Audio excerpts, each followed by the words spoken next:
emotions. Cause all the good times that we had is flooding like an ocean. Sometimes I wish we made it through the summers. I never thought I'd lose my homie, love, a friend, but it's over. I'm falling in the deep end. I cannot swim.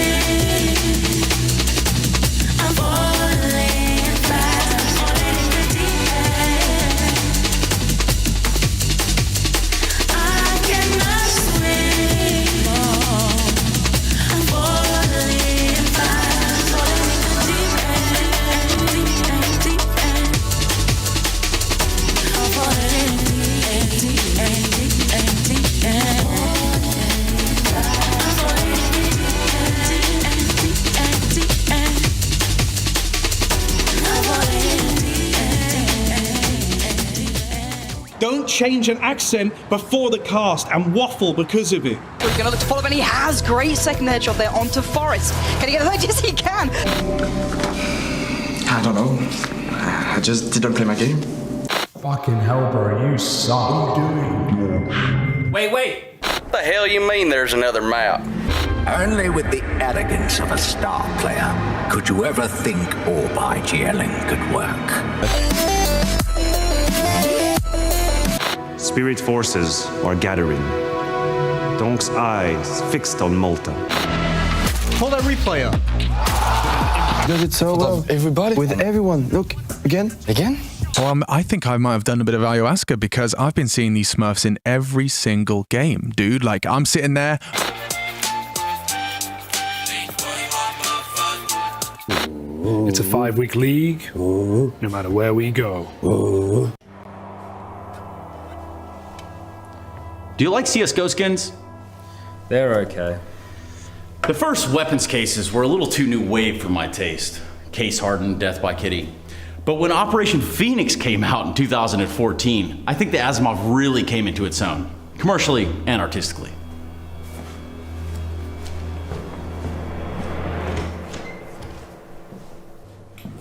The whole collection has a clear, crisp color pattern and a new sheen of consummate professionalism that gives the skins a big boost.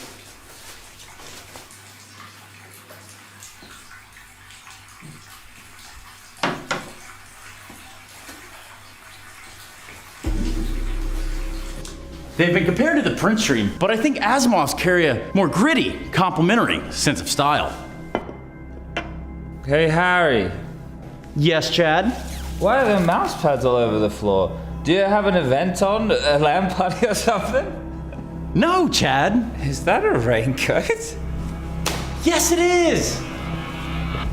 In 2018, Valve released this, the Danger Zone case, the Asimov's latest and greatest addition to the collection. I think their undisputed masterpiece is the AK-47, a weapon so necessary that most people don't even think about it. But they should, because it's not just about the pleasures of conformity and the importance of full buy rounds. It's a personal statement about your inventory value itself. Hey, Chad.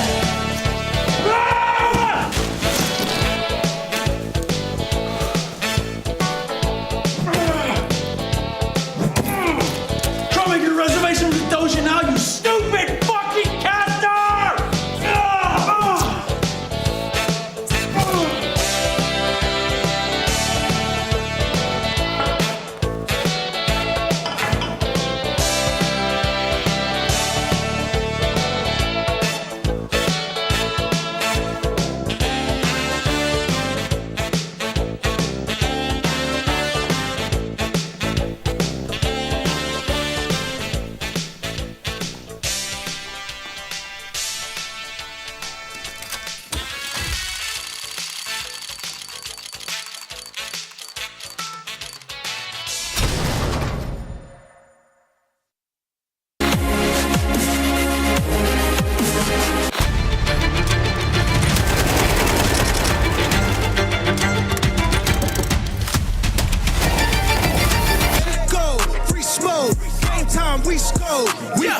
First rule of Pro League is you do not talk about Pro League. The challenge for #1. It takes a couple of seconds, you know, verify. I verified myself. I verify myself at least twice a month.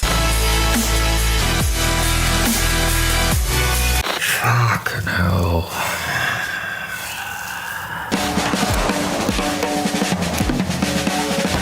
So, hello, I'm Machabo. Listen, I call for Alexi when he's joking. I communicate for wonderful. I simplify the stats for GL and motivate him. Never trust a day. I'll take it. Should be us. Ut gröten I halsen och prata.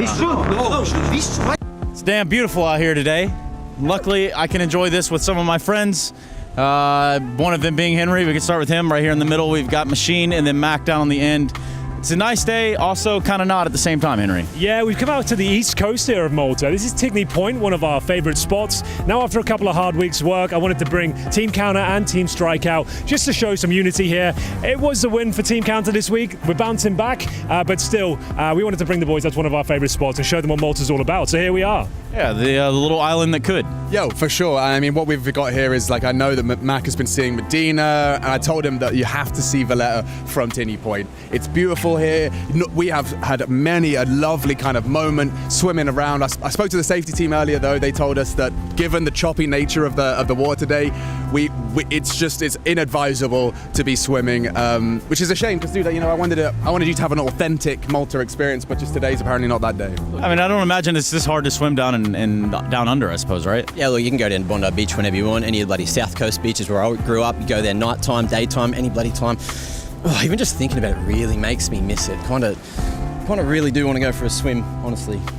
Well, maybe another day. I don't think it's going to work out today, but maybe it does, you know? Sydney's not that far away, so... Yeah, the good news is IEM Sydney is, less than a month away, maybe just over, so we can all come together. We'll all be there with you. You can show us the beaches. You mean just less than a couple of weeks? Yeah, it's 3 or so, 4 maybe? I don't know. Well, Mac, you can wait that long. It'll be fine. Nah, bro, I gotta go. My people need me, man. My people need me. Yo, I don't know, bruh. Bruh. Whoa! This man, oh my God!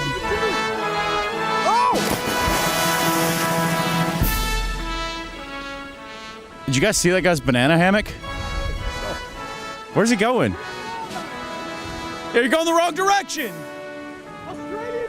It's that way! Some people never gonna learn. He's gonna find out, I guarantee you that. You're watching ESL Pro League, y'all.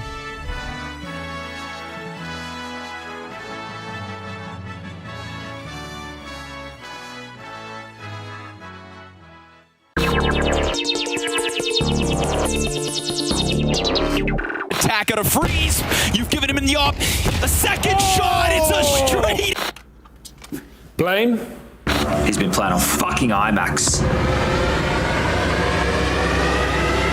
Did you feel smarter when you had more hair?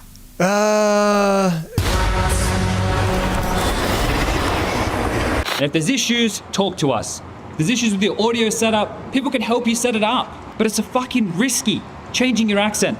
There's no way.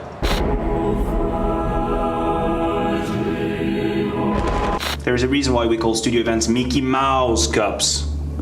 And it was really good. Rups, what are you playing? This one's too?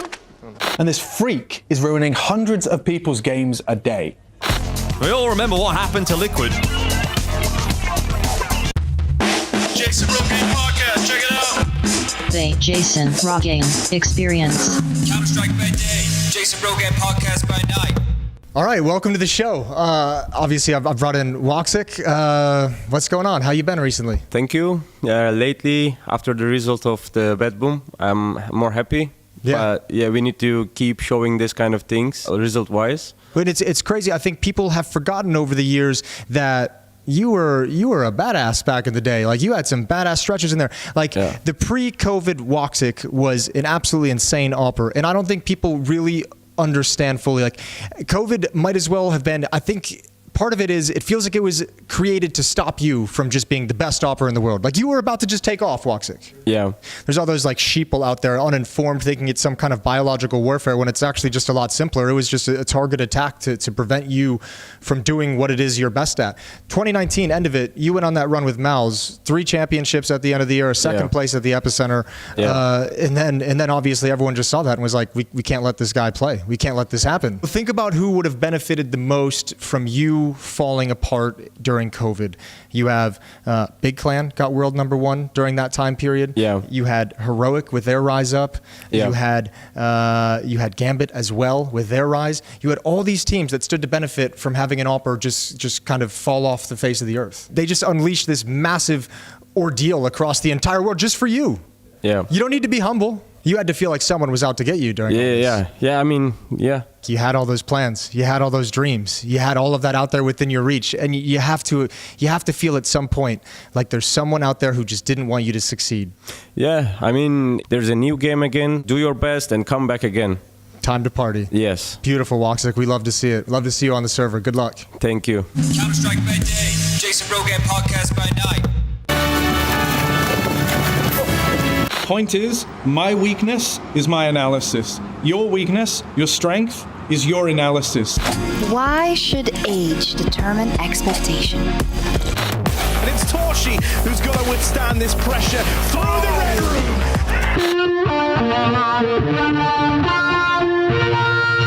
I think, to be honest, what's underestimated and not talked about enough is the power of masturbation.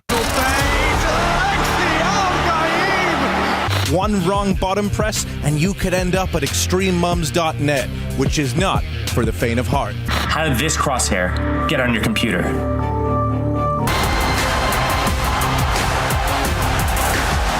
Mate, I'm not a fucking cock. Oh, you're not? I mean, I'm already using her.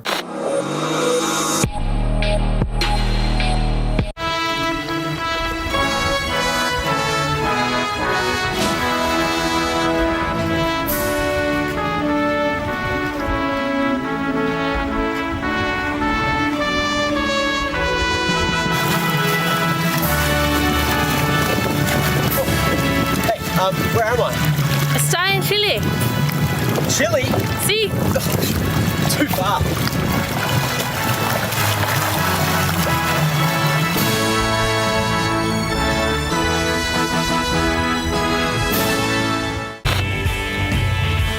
Damn hillbillies. I'm disappointed in you, asshole. Can't believe they do that to you, man. That's fucked up. It's all unprofessional. Magic said Kerrigan body shame. Well, Australian Counter-Strike now is probably at the point of where American Counter-Strike was in late 1.6. You know what?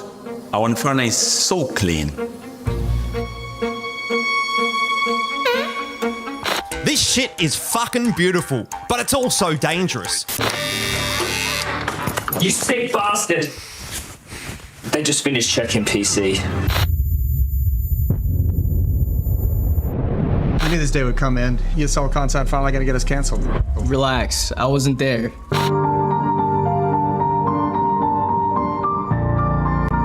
And like those video games, they just consume your life. Anyway, let's go get some hot bar. Alex, you feeling unwell right now? Yo, guys, no, it's fine. You go on without me for the hot bar, yeah? And my whole team asking me, why is he bullying me? There, my son. Heard a lot of flame in my time, but nothing comes close to what that 34-year-old man said about you. Mr. Spaghetti Arm is not fucking getting this trophy. I don't give a shit, boys. Mr. Spaghetti Arm. And for ESL to publish such vile toxicity. I'm disappointed in you, asshole. Can't believe they do that to you, man. That's fucked up. It's all unprofessional. Magic said Kerrigan body shame. He went to speak to Face Manager. I'm just a kid. It's misunderstood. I'm just a chill and kind guy. They're saying Donk's white. It's all wrong. I just see opponent, get scared, and try hide. So innocent. Can you even remember a dunk watch? No, I don't actually. I'm afraid of the coaches. Do you remember what happened to Zontix on the major? Infinity 2.0. Another Kerrigan victim. You poor souls. Go home, my son. Confession is not needed. Only rest after this ordeal, my son.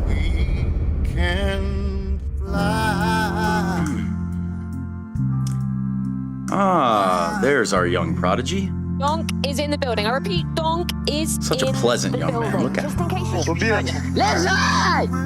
A friendly banter.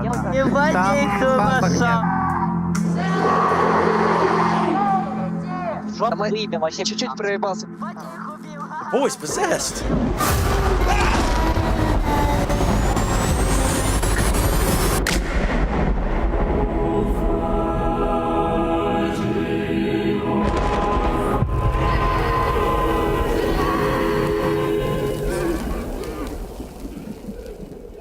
I think this is too short. That's what she said. Sixth rule, there will be no breaks. There will be no sleep. The Counter-Strike network never stops. We've played 3 or 4 days as a team. Now, to prevent choking, you need to know the Heimlich maneuver. Wrap your arms around his body, clasp your hands, and give him a good jerk. Okay.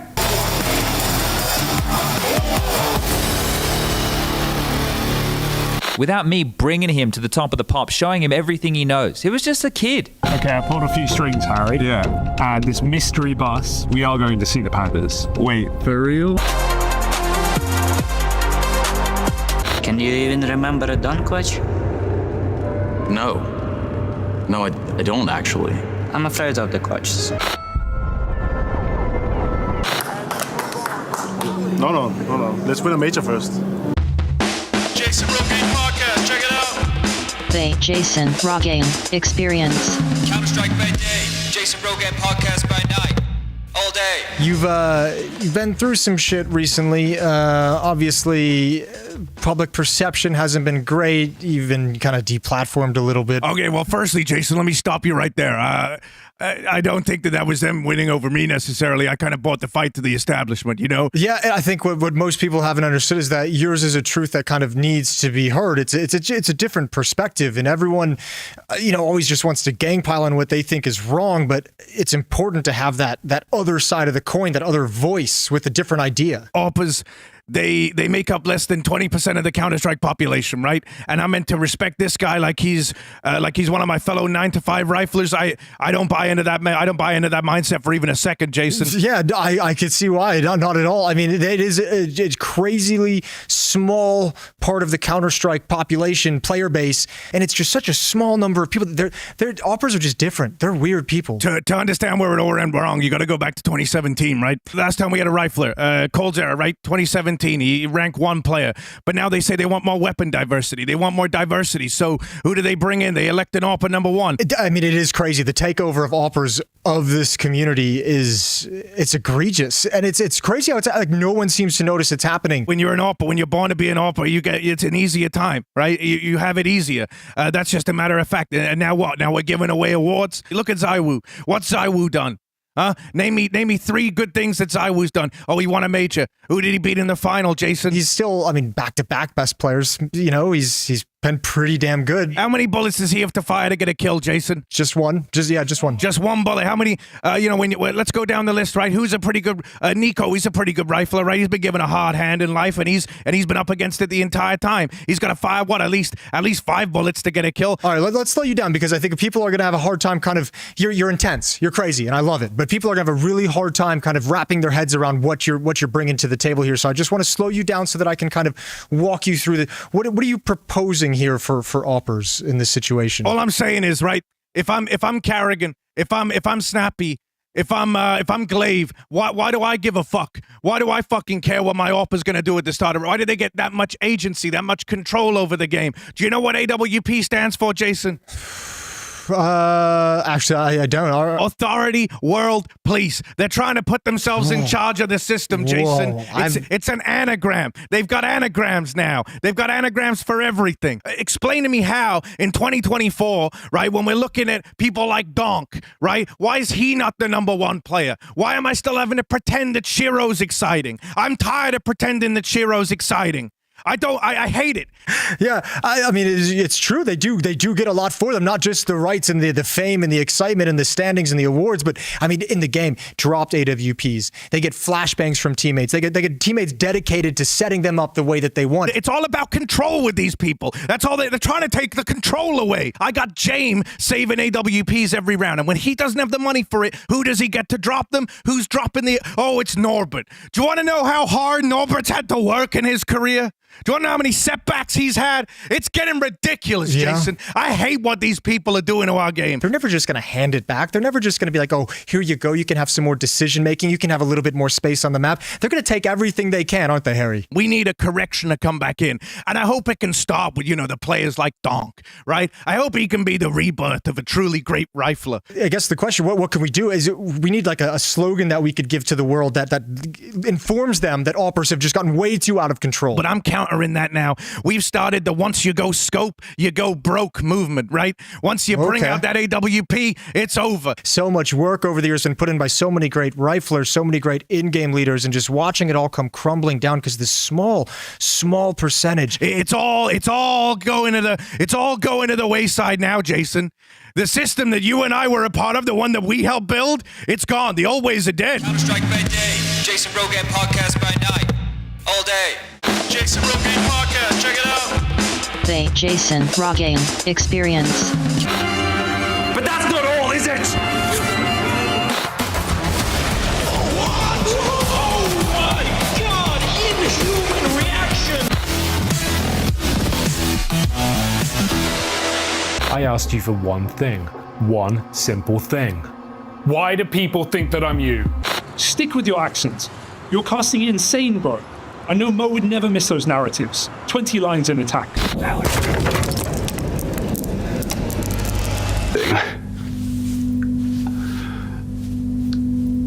Played a lot with ETC Gaming, so I think our chances are pretty big, and everyone knows that Russian guys are better than Poland.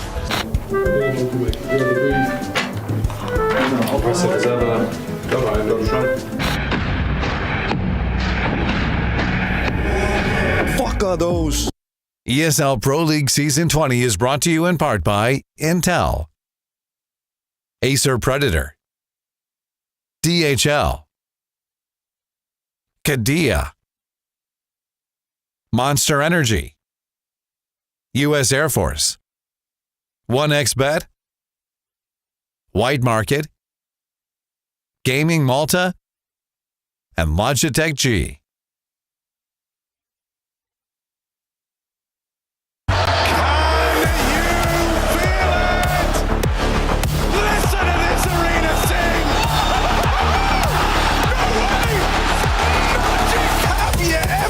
Something like that.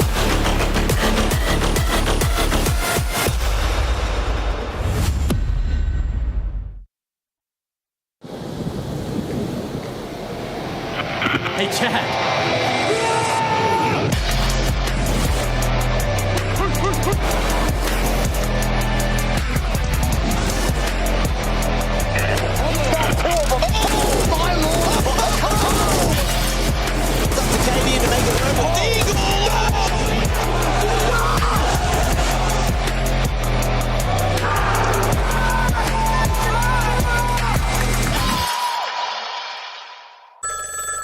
Hello. We'll give you the world.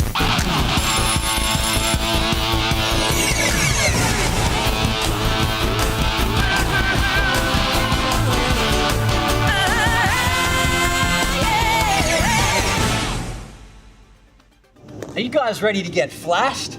Let's go. Flashing. Flashing. All right, all together now. Flashing. Anti-flash. Flashing. Anti-flash. Flashing. Anti-flash. Good energy.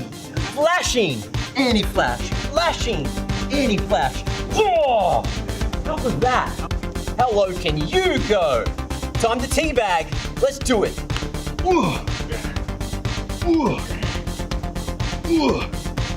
Now let's do the donk slide. Step to the side, down. Step to the side, down. I love it. Step to the side, down. Step to the side, down. Great work, guys. Alright guys, knives out. It's time to bunny hop. Let's go. To the right. To the left. To the right. To the left. Let's do a 360. To the right. To the left. To the right. Whoa! I'm proud of you. That's it. Good shit. Right, that was good.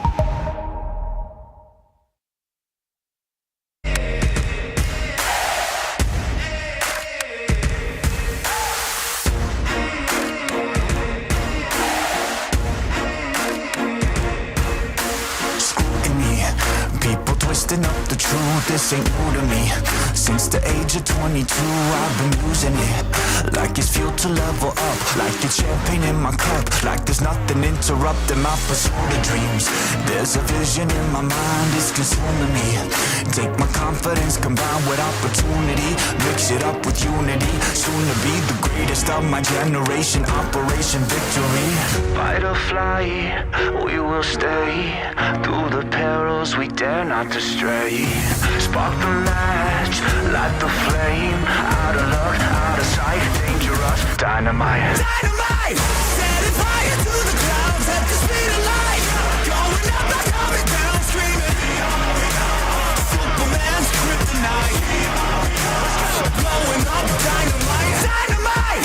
Setting fire to the clouds at the speed of light. Going up, not coming down, screaming. Superman's kryptonite. Blowing up, dynamite.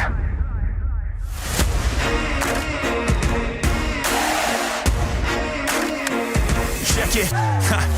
Troubled days, lonely nights, lot of tears, lot of fights. Big dreams met with bigger lies. It ain't what it seems from the outside. On my downfall they pray. Will I surrender or will I betray? Given the trauma that lives in my brain, or use it to fuel up the fire in my veins. I never complain, I boss up and do it. If there's a battle, I'll find my way through it. If the wind blows, I thank God that he blew it. Cause what is a blessing depends how you view it. The fruits of my labor are in abundance. Indispensable, I'm not redundant.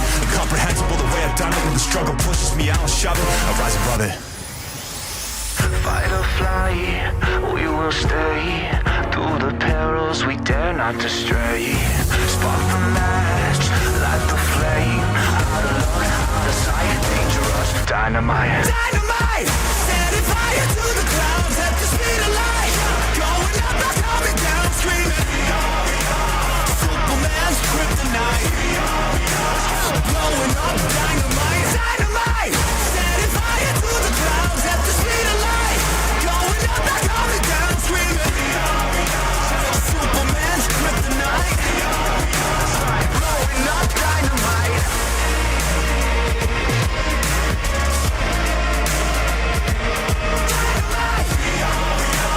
Superman's kryptonite. Blowing up, dynamite. Dynamite. Setting fire to the clouds. It's all onto Alexei. He's got 19 bullets every head. They accuse me of being a mapist, but I am nothing of the sort. I believe that all maps are equal. It's day 2 of the ESL Pro League Season 20. Well, it will be here in just a second. Let me catch you up to speed. Let's get you up to everything that's gone on within day 1. And yes, there was quite a few happenings. We're looking at a day of drama in the Heroic camp as Snap Tap has come back to bite Tessis. And yes, they did go on to lose that matchup somehow, some way. The real question is, the TLDR of that will be, is it the only map the Ninjas in Pajamas will win this season? We don't know, but we will definitely keep an eye on that. However, on the other side of things, upset meter read rather high for the side of FaZe fans as they took a loss to Senegal in their opener here at ESL Pro League Season 20. Navi pounce on Lin Vision as expected. What you would expect from Navi, Red Hot, JL, and company getting it done over there. Speaking of expected, FlyQuest are limited to just 17 rounds over the course of their series versus Eternal Fire, which does leave us to the numbers, to the statistics, to the things that people look to for guidance in times of unease. That'd be G2 Nico and Navi Bit topping the statistics over there on HLTV.org. Best rating so far after 1 day of play. But don't you worry, I did say day 2, which is exactly where we are now. Spirit versus Wildcard. Mongols taking on 3D Max. We've got FlyQuest and FaZe in that mid-bracket. Navi Nip also looking to stay undefeated over there. And then we're going to be rounding out with a little bit of Eternal Fire versus Sengel action, and then Lin Vision and Heroic. Now, that's going to be divided up between the 2 streams over there of A and B. But there's one thing I know. You're watching the ESL Pro League Season 20. Oh, I feel up to date. I feel ready for another day of ESL Pro League Season 20 Day 2, Grizz. Oh, I am certainly ready. We're just getting started here. We've got 21 days of total. Yeah. Day 2, beginning of the Yellow Brick Road. Yeah, it is. I don't know if it's only me that can't hear Henry. You had to turn your program up a little bit. We got a new system today. We did. We got to the knobs. Better now, though, right? I love it. Okay. Yeah. I think Mac the Diva was really not liking audio yesterday. He had the whole audio crew stay 6 hours. And I think that's why we're suffering as a result. But, Alex, we've got some patch notes to go through. Let's do that. It's not quite a deadlock patch. I wouldn't say it's not quite as detailed or as exciting as that. Now. Yeah, we're doing that now.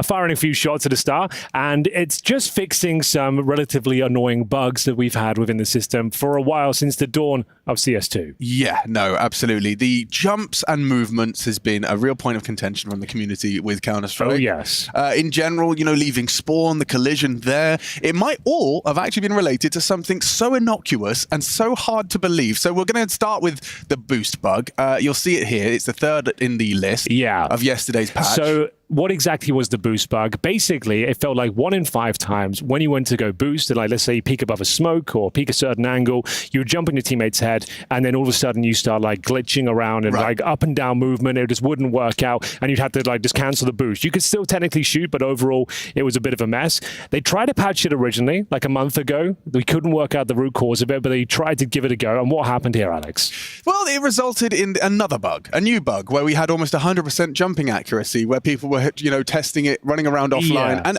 to be fair to Valve, they did immediately. I think it was one of the hot fix they managed to pull off in 12 hours. That's one you have to kind of fix straight away, unfortunately for them. And another variation of that, we have an Austin clip here just of him suffering a newer version where you were inaccurate with your scope, but you weren't jiggling as you used to. You used to jiggle. Sure, okay. But the pros, when we polled the pros, the main thing they wanted to see changed was to fix this boost bug. And I mean, Henry, you can vocalize frustrations as an ex-professional that it's an integral part of the game. Well, I hear your rants and you're just like, this is an important part of the game. I need to be able to do this. Sure, and a split-second decision when you're making a play, a tactic, as it were, to say, oh, boost me over this smoke. Let's say Anubis, middle, you're boosting on the T side, looking over the smoke, and there's a pick on the other side. Yeah. You boost up, you see the guy, but you can't take the shot because you're sliding around and jiggling. And of course, that's inconsistent and not what we want to see. Either have it in the game or don't. Thankfully, they fixed it, but it was an issue that Valve didn't find out themselves. They were unable to reproduce the bug. That's right. So now we've got, is it Pogu? Yeah, shout out to Pogu. That's P-O-G-G-U. And essentially, he worked out it was something to do with the ragdolls and collision. Once you touch a ragdoll, they don't collide with each other, and I think that would stay on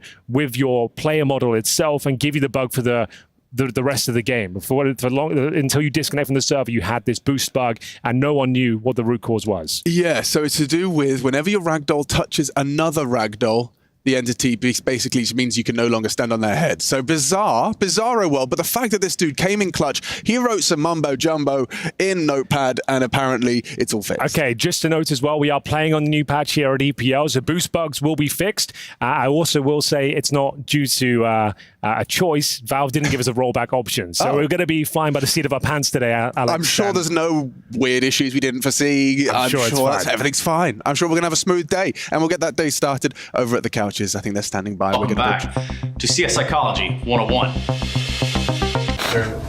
He's cutting off. No. What? No. The in-game trophy. Oh, of course. The Fluke trophy. Into reality.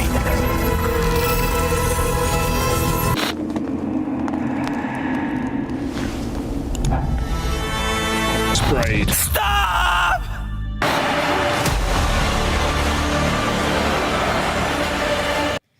No, I don't think we've ever had any, unforeseen issues with a patch dropping late at night. It's never happened, ever, Matthew. I feel so secure. Hi, gentlemen. But now we have no safety net right now. As Henry said, we're just flying in blind. But we don't need one. When have we ever needed one, Matthew? I don't know, how many days have we ever had issues? The last time they tried to patch this whole issue was when we had that boost bug where people were floating above players and stuff. So if that happens, we have to use it. Exactly. We have no choice. There's no rollback option. We have to play on this patch. Mac, I loved your aerobics earlier. That was amazing. Did you all love it? I like the flashbang. Did you get involved? Anti-flash. So once you started with flashbang, I'm like, okay, I see what he's doing, but it's not very aerobic. And then you whipped out some genuine, what felt like real exercises. The donk slide. The donk slide. And that deep squat, the tea bag. Oh, the teabag was you good. had it working. You Yeah, had it that was working. nice. I have a couple more ideas up my sleeve. So if any other Okay. teams fly in the next couple of weeks, maybe there'll be a second episode. Well, you I'm want to in. grab the talent, maybe? Like, we can have a class all together. The initial idea was to do it with you guys, and then FlyQuest just got thrown in the deep end. So I felt bad for Respect them. to them. But they got involved. They all got involved. Who was the best player? Who would you rank the most aerobic? Oh, Alistair. Yeah? Have you seen him with his shirt off? Anyone? I've been in the sauna with him recently, actually. Yeah, okay. can confirm. Yeah, we had a good boy. time. Thank you for the context. Yeah. The excitement. Yes. Important context, and that's Is it time for viewer mail? It always is. Viewer mail. I don't know where that jingle went. Maybe Jason just binned it. No, he didn't like it, but accidentally. I'd like He to do didn't. it again. Yeah, if let's that's all right. let's Yeah, redo let me it. re-record it, please. Should we bring some up? Do we have Because physical mail or are we reading off the screen? We're reading I off the can't help if screen. it's the latter. It's just digital. It's kind of, they actually made it extra I big can for actually you. read that. But neither of these two are here right now. And the rest, I don't think they're anybody else. Why don't you eat the Norse soups and noodles as a snack and during the discussions? Drink Monster Energy instead of water. You're welcome. I don't drink water, so I'm already one. You just don't drink water at all. No, no. I'm only on the Monster. Henry puts a consumption. Monster Energy in his Brita filter and has it with his morning coffee. This is not medical advice. No, it's definitely not. In fact, that Why was don't you eat the that was Norse only soup and noodles? said But in that was a jest. nice little can during our opener. discussion. I guess because you need to heat that up. That's how you need a kettle to do that. That would probably be why We don't could probably have that organized. We probably could. What You're are right. these North things? I've never seen them. You've never seen the Knorr soup? Knorr? It's like a pot. Why we say Knorr? You say Knorr I or say Knorr? Knorr because it's a silent K. Are they just It's a like- silent I like to K. say it like I'm Knorr. Swedish and I go Knorre. Knorr. Ah, Knorr. Knorr.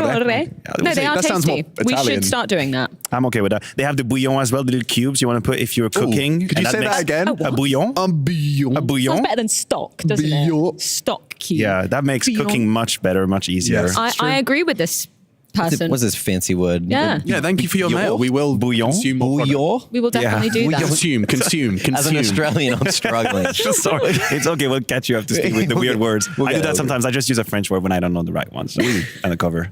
Bouillon. Next question. I think from the same person. Question 2. What's their name? Shravan. Shravan. Oh, we have names up the top. Have you asked Valve why CS isn't being released in consoles like PS5 and Xbox? Well, historically, it was on consoles at the time. CSGO was supposed to be a console release didn't originally right. and got cancelled, and then they released it after the fact on Xbox 360. I do remember Xbox as well. This is a real throwback. When we got flown out to Valve in 2011 to playtest CSGO, it was like an Xbox build, the first one we played. That's why you had the buy wheel, as it were. You remember, like it was like for you and for the circle stick. for the analog Yeah. sticks. Yeah, that's why that No idea way. came from. Yeah. Wasn't Condition Zero as well on console That was platforms at the originally time? supposed to be console as well. That was the one too. Original Xbox release was Condition Zero, but then it just got taken to PC after the fact. Did you guys ever play with the controller when they added the gyroscope options in the Never. game? I did it one time. I found it by accident, and then The PS4 dev controller that was has the working- movement? Yeah, Yeah, so sort you of thing? could Okay. aim. No, I didn't try. By Like a doing that, Wii. so you'd use the sticks to go roughly where you want to go, and then you'd use the gyro, and it was pretty accurate. Like if you know spray patterns, I was able to do sprays in like aimbots and get spray transfers. Oh And my stuff. god! Interesting. I saw it being viable. Could we do that if we plug into the PC nowadays? I don't know work? about CS2. I haven't played. To answer the question, the reason they don't do that on consoles now, to release a patch on PlayStation or Xbox, it has to be verified through Microsoft or through Sony. Right. So every time you want to do a hot patch or a hot release or do something with the skins or change something, you have to submit that patch first to them to get We already struggle authorized. enough to get That that. sounds like Exactly. hell. So it's just not viable to have those games like the way we do on console. Interestingly enough, Valorant just released their console, didn't they? Sorry Yes. just to say Have they? Voldemort's name, but it is. we get it once a day max. But it's like Yeah. you can't Is it- play is with it- is it PC full players. out? It's standalone. I think release. it's standalone, Yeah. and they've made Right. lots of changes. Because I was thinking TAC FPS on a console. I'm like, is that even? Could you play Counter Strike the way we do with mouse and keyboard on a controller? I don't even know. I don't know. Like, They have I aim mean, assist. hey, They have a aim lot of assist. like Apex. So yeah, it's going to be Apex, different. same right? vibe. Gamers, they all use like the best gamers in the world all use True. controllers. so- Halo. It was like with aim assist. Halo as well. Yeah, you actually have an Game advantage. assist. with the Yeah. controller. But the The aim assist Maybe we- conversation. I know. I play a bit of Apex every now and then, and it's always complicated. You know? Yeah. You get lasered by a console player. Oh, he's got such good track. wow, he tracked me so well. Incredible. He's better than me. Yeah. We have some aim assist in Counter Strike sometimes. I've On known the a couple other people team. who had that. Yeah. Yeah, we've had moments, and then they talk help. smack, and We've had we say, moments. "Hey, Moving on from the trauma, Yep. Matthew. Which one? Question 3. Because this man has a lot of questions. Man like, Oh, let's go. Shaban. Shravan again." can you ask the pro players to observe the game, while talking to you? Just curious to see how they want to perceive info live. We had them casting, but observing and casting. Isn't that the same as having them cast a game with us, or do they have to observe? They'd have to be back with like Rushley and MC. You know how they have a microphone in there, so they just have to be we've done it before where we talked to like Rushley during Pro League games, and he kind of gives his insights and stuff. We've done that, but we could definitely do it more and actually have him talk about what he's paying attention to, because I always find that perspective what he would observe, what he would like to see, which POV. Well, people don't even realize that he's not even looking at the game. He's looking at the minimap. He just has the minimap in full screen. He just stares at the dots, and it becomes its own kind of visual message for him, where he's like, okay, these dots are going to collide, and these dots are probably going to trade, and this and this, and it's just numbers. Yeah, so getting them casting sounds easier. Oh, mate. Getting the whole we're the short end, the long end of the stick, as it were. Yes. Of the stick. I mean, no one's ever used that as an expression, but we got the long end. Observing is one of these things where it feels so intuitive, but once you actually have to do it, so complicated. Like make choices live. The action's about to whose POV do you pick? When do you change? Oh God, no. Back in the day, I'm sure every caster has had to do it at some point, where you have to cast and observe at the same time. Oh. I'll tell you now, especially Counter-Strike at the start, where I'm asking Henry G how Inferno works, and meanwhile I'm trying to observe a Counter-Strike match and cast it. And What is Inferno exactly? What is Inferno, Henry? But I'm like, okay, this guy, maybe this guy, and you're trying to have a stream of dialogue at the same time. Impossible. No. Look at us now. Look at us now. How we've grown. Oh yeah. Final question, I think, from. Is it again? Shriven. Is it still Shriven? Well, thank you, Shriven. Right, No, really. and this is particularly for Pimp. He's not here, so I took the liberty of asking Pimp this question, which was, why do you pronounce Boobski? Boobski, exactly like that. Hopefully I have an answer. Did Jacob actually give an answer? Oh no, I just screenshotted. Oh my God. Oh wow, the technology though. Oh my God. Oh dear. Did you screenshot an audio message? Speak this language called English. We have sometimes a weird way of pronouncing certain words and certain letters. And I'm pretty sure that in Denmark, his name is pronounced Boobski. And it's, I don't know, a bit of a weird one, as it refers to a cartoon from the old days called Booby Bjørnene, I think. I don't know. Anyway, Boobski, who cares? Coming live from the train This station. is like Pimp's stream live. New microphone. That's Pimp's new microphone That's live. from the steel mill. It's good that he's over Is there. it just the way that they pronounce consistent. the U? Like, Yeah, is it like, that's I'm very upset. Like, Yeah. I wouldn't be able to take that seriously. I learned that Anders' name is pronounced Anus. Doesn't that freak you Really? out? Danish, yeah. That's how he's Everyone just- calls him what do Anus. you do It's with the the most D? normal thing in the world? He's like Anus, Oh, Anus. and he responds to it and everything. Okay. I think you've just got to like Yeah. swallow every time you speak in Yeah, Danish. no, the Danes It's are like, notorious Argos. for swallowing just a D. Make it. Yeah. No, leave it at that. No, they That's do. good for me. They do. They do. Anyway, moving on. Thanks, guys. I'm here with Gravity. We're going to have a quick chat about today's game. Of course, 3D Max going to be taking on Mongols. Now, I just want to know about that run at Sky Sports Masters. You know, it was a very solid land for you guys. You managed to take the whole thing. And in the grand final, you already beat Mongols one time. So going into today's matchup, what's the confidence feel like? The confidence, I don't really know. Like, the land was a bit weird. Like, two of our players was really sick, like me and Maka. So the atmosphere of the land was not the same, and it was like a few times ago now. But yeah, we are confident to play them. But it's always difficult to play this type of team. Like, we never practice against this like Asian team, you know. Like, they're not playing the same Counter-Strike as us, and yeah, so we have like maybe to adapt other way that like other team we are playing usually. It's good to know that you guys want to adapt on the fly, and quickly. Everyone's healthy today, right? So the vibes are going to be much better. Can you repeat? The health of the team. No one's sick anymore, so it's going to be a better vibe in the team. Yeah, I'm sick actually because of the AC, but yeah, the vibe is gonna be better. I hope so. Oh, beautiful. Now, we had a patch, patched it last night, and of course we're playing on the new patch, so the jump boost or the boost bug, whatever it was, that's gone now. Did you have that affect you in any games, like online or in competitive? Of course it's affecting us, but right now with the new patch, first time we're gonna play it, like we didn't practice after the patch, so we'll see in the official actually how it's going. Beautiful. And just one more thing, you know, Asian CS, it's very aggressive. You said that you had to be adaptable. Are you ready for that today? Do you feel that there's more pressure here than over at Sky Esports, or do you think that there's less pressure because it's this studio environment, you're facing each other, you're just down here, no audience? I don't know about the pressure. Maybe it's the same, let's say. But yeah, Asian CS, it's really aggressive CS, so it's gonna be like we have to adapt to them actually. Cool. Anyway. Hey, I just wondered if we could have a quick chat about the piece that we're going to be filming. No, English not good. It's fine. We can do it in Mongolian. We can translate it. We can do it in Mongolian. There will be subtitles. No English. Well, I just think it would be really good for you guys. Fuck.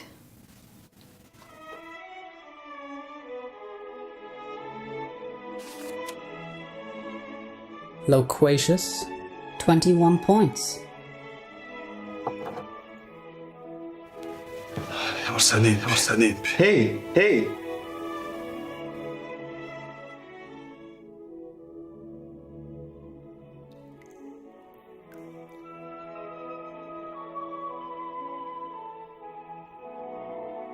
When the smoke bellows in palace, the king rushes to the throne, for it takes guts to obtain glory. Okay, seriously, guys. I just need one of you. Sorry, no English. Fuck.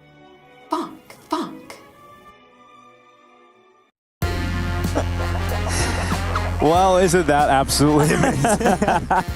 You gotta love I always knew it, dude. Like, yeah, you always knew they secretly spoke English. I mean, two of them are like masters in chess, right? Yeah. Like Blitz is he's a champion in Blitz chess. I think he's rated pretty high in fight and whatnot. They're very intelligent people, and they've been lying. And Blitz actually said, this is real news. He actually said that we can all actually speak English, just pretend not to. Yeah, we just don't want to do the interviews. Assholes. Well, now we know. Now we know they're reading Shakespeare and they're ready to go. We're gonna get some. Fucking reading Chomsky, dude. Like, you know, the great thing is we didn't actually get an interview from any of them, so it's worked. It's working pretty well. But they've kind of put their foot in it now, haven't they, Blah? We're gonna hear a lot more. Foot in mouth. Yeah. Well, the Mongols versus 3D Max. This is a rematch from that Indian event, Blah. It's a Sky Esports Masters. Yeah. And it finished with a 3D Max Mongols Grand Final, and 3D Max actually got the win.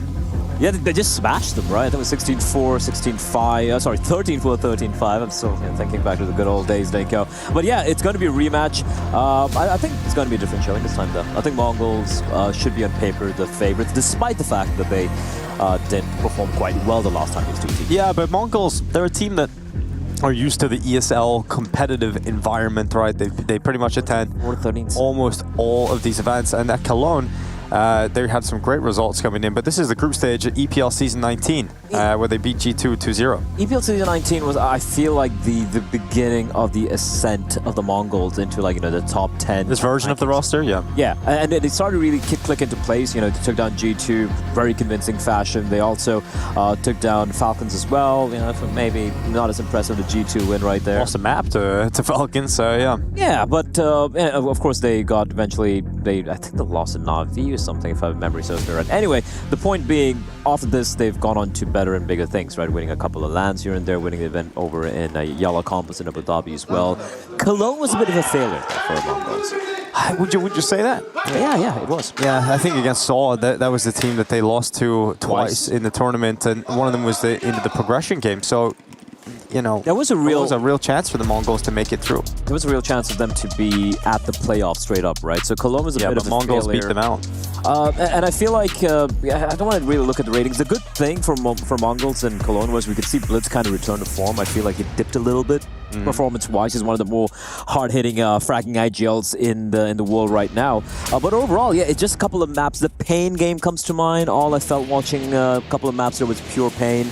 So many mistakes being made by the Mongols, and hopefully they've come in, with a different mentality. I hope they got a performance coach, man. Yeah, that would be great if they need someone like Chad behind them, just yelling at them. Chad, yeah, Sponge. Yeah, especially because now they speak English, so that could work. I don't need to speak Australian, but throwing a couple of C words right there. Yeah, perfect. You're good. Well, we heard Mac trying to see if everybody was feeling well over on the 3D Max squad. So the AC's too cold. Yeah, the AC is making them ill. So over there. So hopefully that hasn't affected them too much. I am Rio qualifier results most recent tournament here for 3D Max. Kinda rough. Yeah, losing to Falcons, losing to Heroic, and only beating Fnatic. Yeah, the thing is, I mean, it's online, right? It's a caveat right there. They've actually played more official games post-Cologne, where Cologne was a failure for them as well. Yeah. But they played more games after that rather than Mongols, because we haven't seen Mongols play any. I think Cologne was a massive failure for the side of 3D Max too, but they did get a last-second invite, right? BetBoom couldn't attend the event, and so 3D Max got a last-second invitation to Cologne, and I don't think they were quite ready or prepared enough for the level of competition they would have. It's just the fashion in which they got destroyed on day one. Yeah, a little bit rough. So they've been on the grind, right? Obviously, they're a team who are trying to make this work. And I won't lie, man. I look at this lineup and I was looking at them like, okay, you got Maka, you got Exercise, you got all these guys, Joko and everyone. And Gravity. I didn't expect them to really do much, honestly. Yeah, I think it was really impressive, the fact that they were able to get the result out of Sky Esports Masters and beat the Mongols. I think that was a huge result for them, one that I wasn't really seeing on their trajectory. And there was kind of an expectation for them after you win an event, when you come to a tournament like Cologne, that you might actually be able to do some damage, but they would have been very disappointed with their run out in Cologne and also in the Rio qualifiers. So this is their chance. This is their chance. Same maps, maybe Mongols like they're ancient. Oh yeah? It's they're running it back, Dinko. They're going to run it back. Mongols feel, they've got to come into today, Blood, feeling confident, right? They've got to feel like this is redemption, this is revenge. They're surely going to take him on the ESL competitive circuit. Oh yeah, for sure. And I feel Mongols, when it comes to the opening matchups, when again it's a triple elimination, format, right, the group stage and all of that, I think they should be feeling.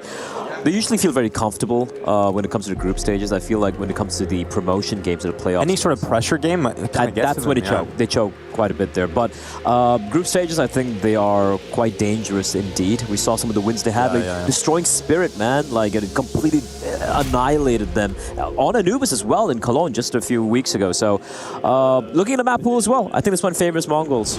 Maybe not Anubis, but at least if it goes to 3-map racing, Mongols taking this. Yeah, I mean 3D Max played Anubis in Cologne quite a bit, and I was never really impressed with their performances on that map, despite wanting to go to it quite a few times in their short opportunities that they had in Germany. But you would imagine coming into the Pro League environment against a team they're familiar with, 3D Max will be feeling a lot more comfortable. It's exact 3 maps we saw played in Sky Esports as well. On the A stream in the meantime, we got Wildcard, Amaranth's team, facing off against Spirit. Yeah, we got Elfish Guy, who's only actually shouted you out. I guess that's because you go on his podcast. Yeah, fuck you. Hey, Jordan. What's up, man? It's just a little bit of bile in the way you said that. Bile? God, that's disgusting. Bile's great, man. Bile keeps you alive, it digests your food. It's good for you. Yeah, it is. Shout out to Jordan. As long as it stays inside.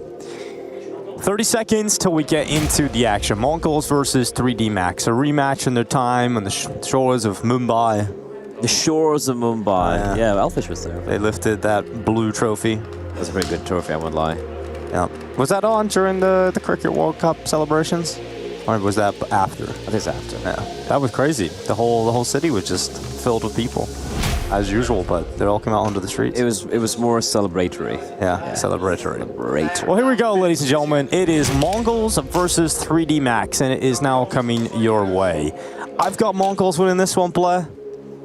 I'm sure you do as well. Yeah, I think they should have this. I feel like, look, I want to take nothing away from 3D Max, the last encounter they had, but I feel like it was an anomalous performance coming in from the Mongols. I think it struggled a little bit. It didn't quite deliver. The music is on, Dinko. It's a hype music. Yeah. Are you pumped? Are you ready? I'm ready. Hell yeah. Anubis, the Mongols versus 3D Max. And a reminder at home as well, we've been getting along with you guys in the chat, so if you have any questions throughout, you can send it to the EPL mailbag at efg.gg. And we've also got some questions in chat. But pistol underway, 3D Max looking to defend the Mongols' onslaught as they charge their way through middle. Mazinho with that first headshot on Lucky. And damage done into the mid player as well. And they're going to drop down into Dark. There's a double setup here. Joko now being pushed on 2 fronts. He does well to get 1 kill. But in the end, it's just Exercise stuck in middle, Blur. And that's the Mongols with a nice quick pistol. Yeah, just nothing too crazy. It's grouping up together, working as a pack. Good trades, good opening frags, and I mean, not much else to say about this. It's pretty straightforward coming in from the Mongolian side.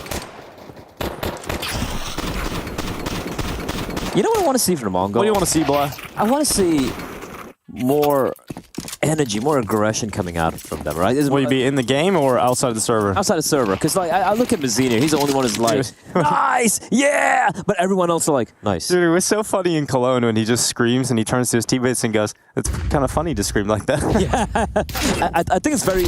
Oh, Techno! He's no! Yeah, he gets around the corner, but his teammates have to come and defend him. There's multiple CTs getting aggressive now. Gravity going down after one. 9-10 making quick work of him.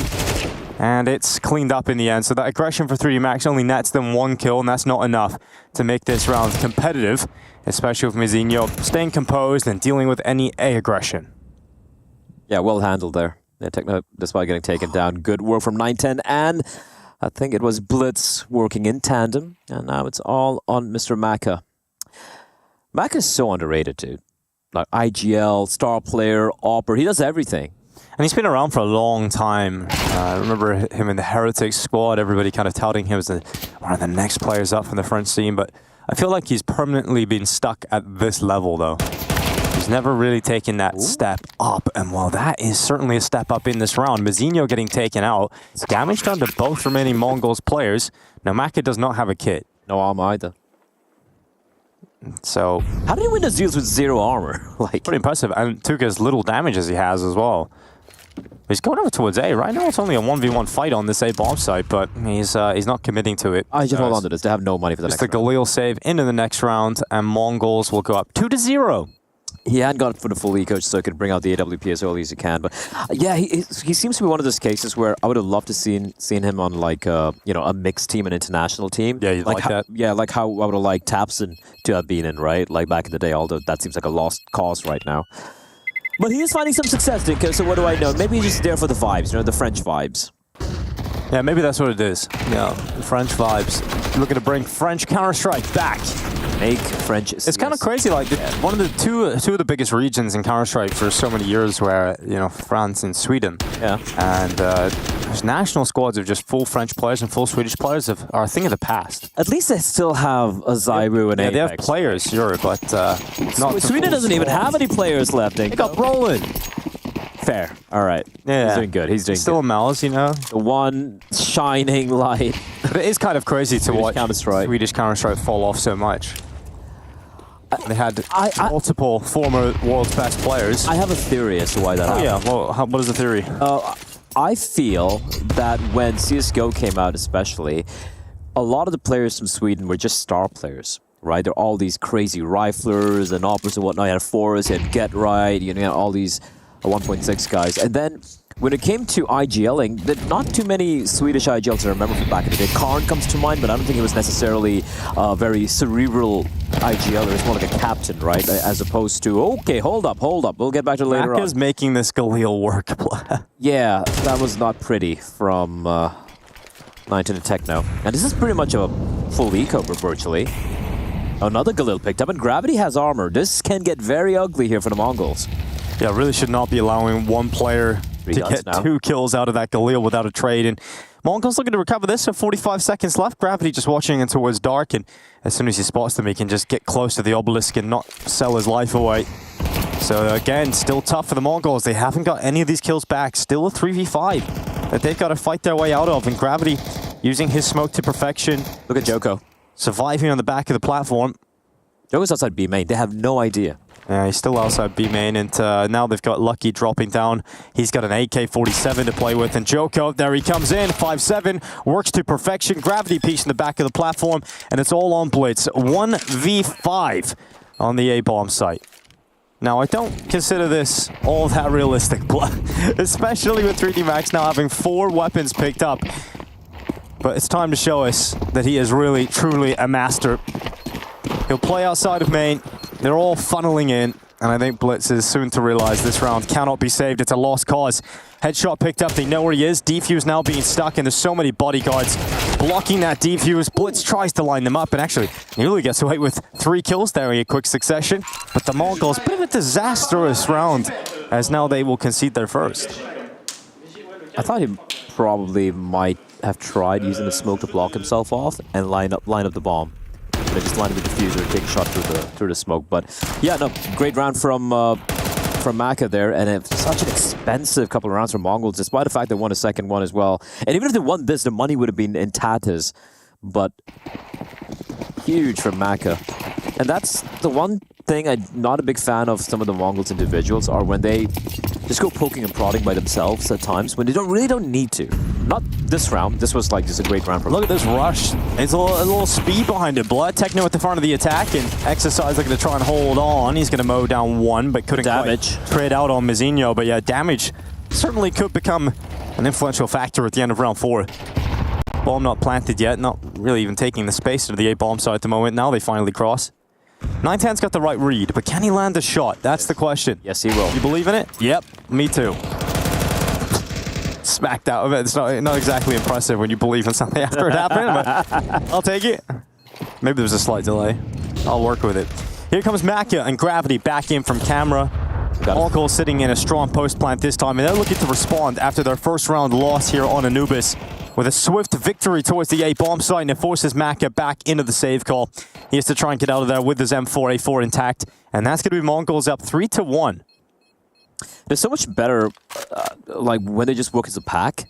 Keep it simple sometimes. They're so much more clinical. Oh, Maka, nothing will be saved, and yeah, the force wipe hands out.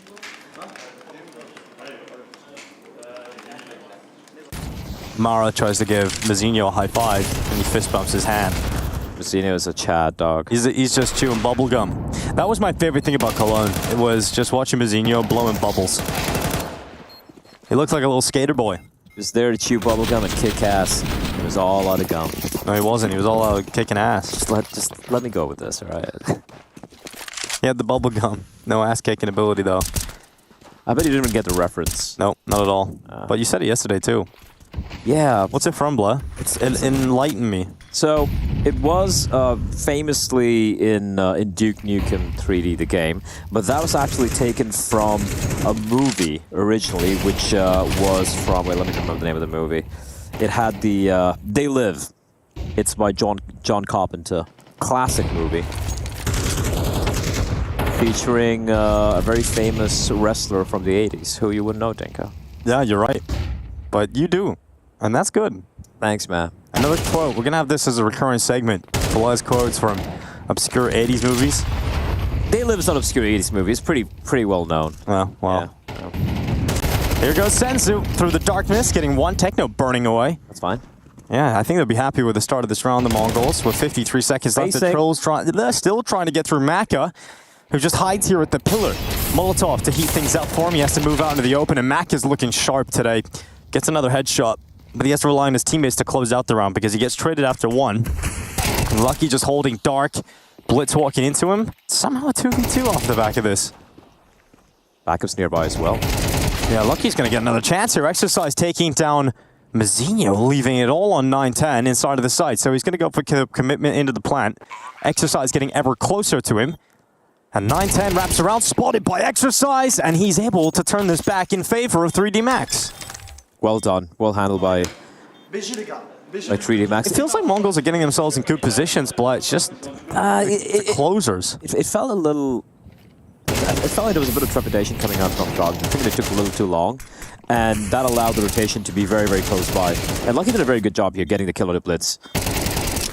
Some of the jiggles, not a really big fan of. I would like, the Blitz to just maybe go for the wide swing. His teammate just goes for the close peek, get an instant trade or something, but...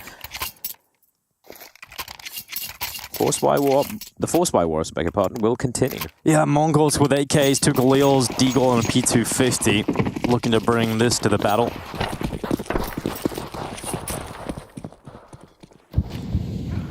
Mongols are able to answer back after losing their first round immediately, but unable to convert that into a string of round victories. And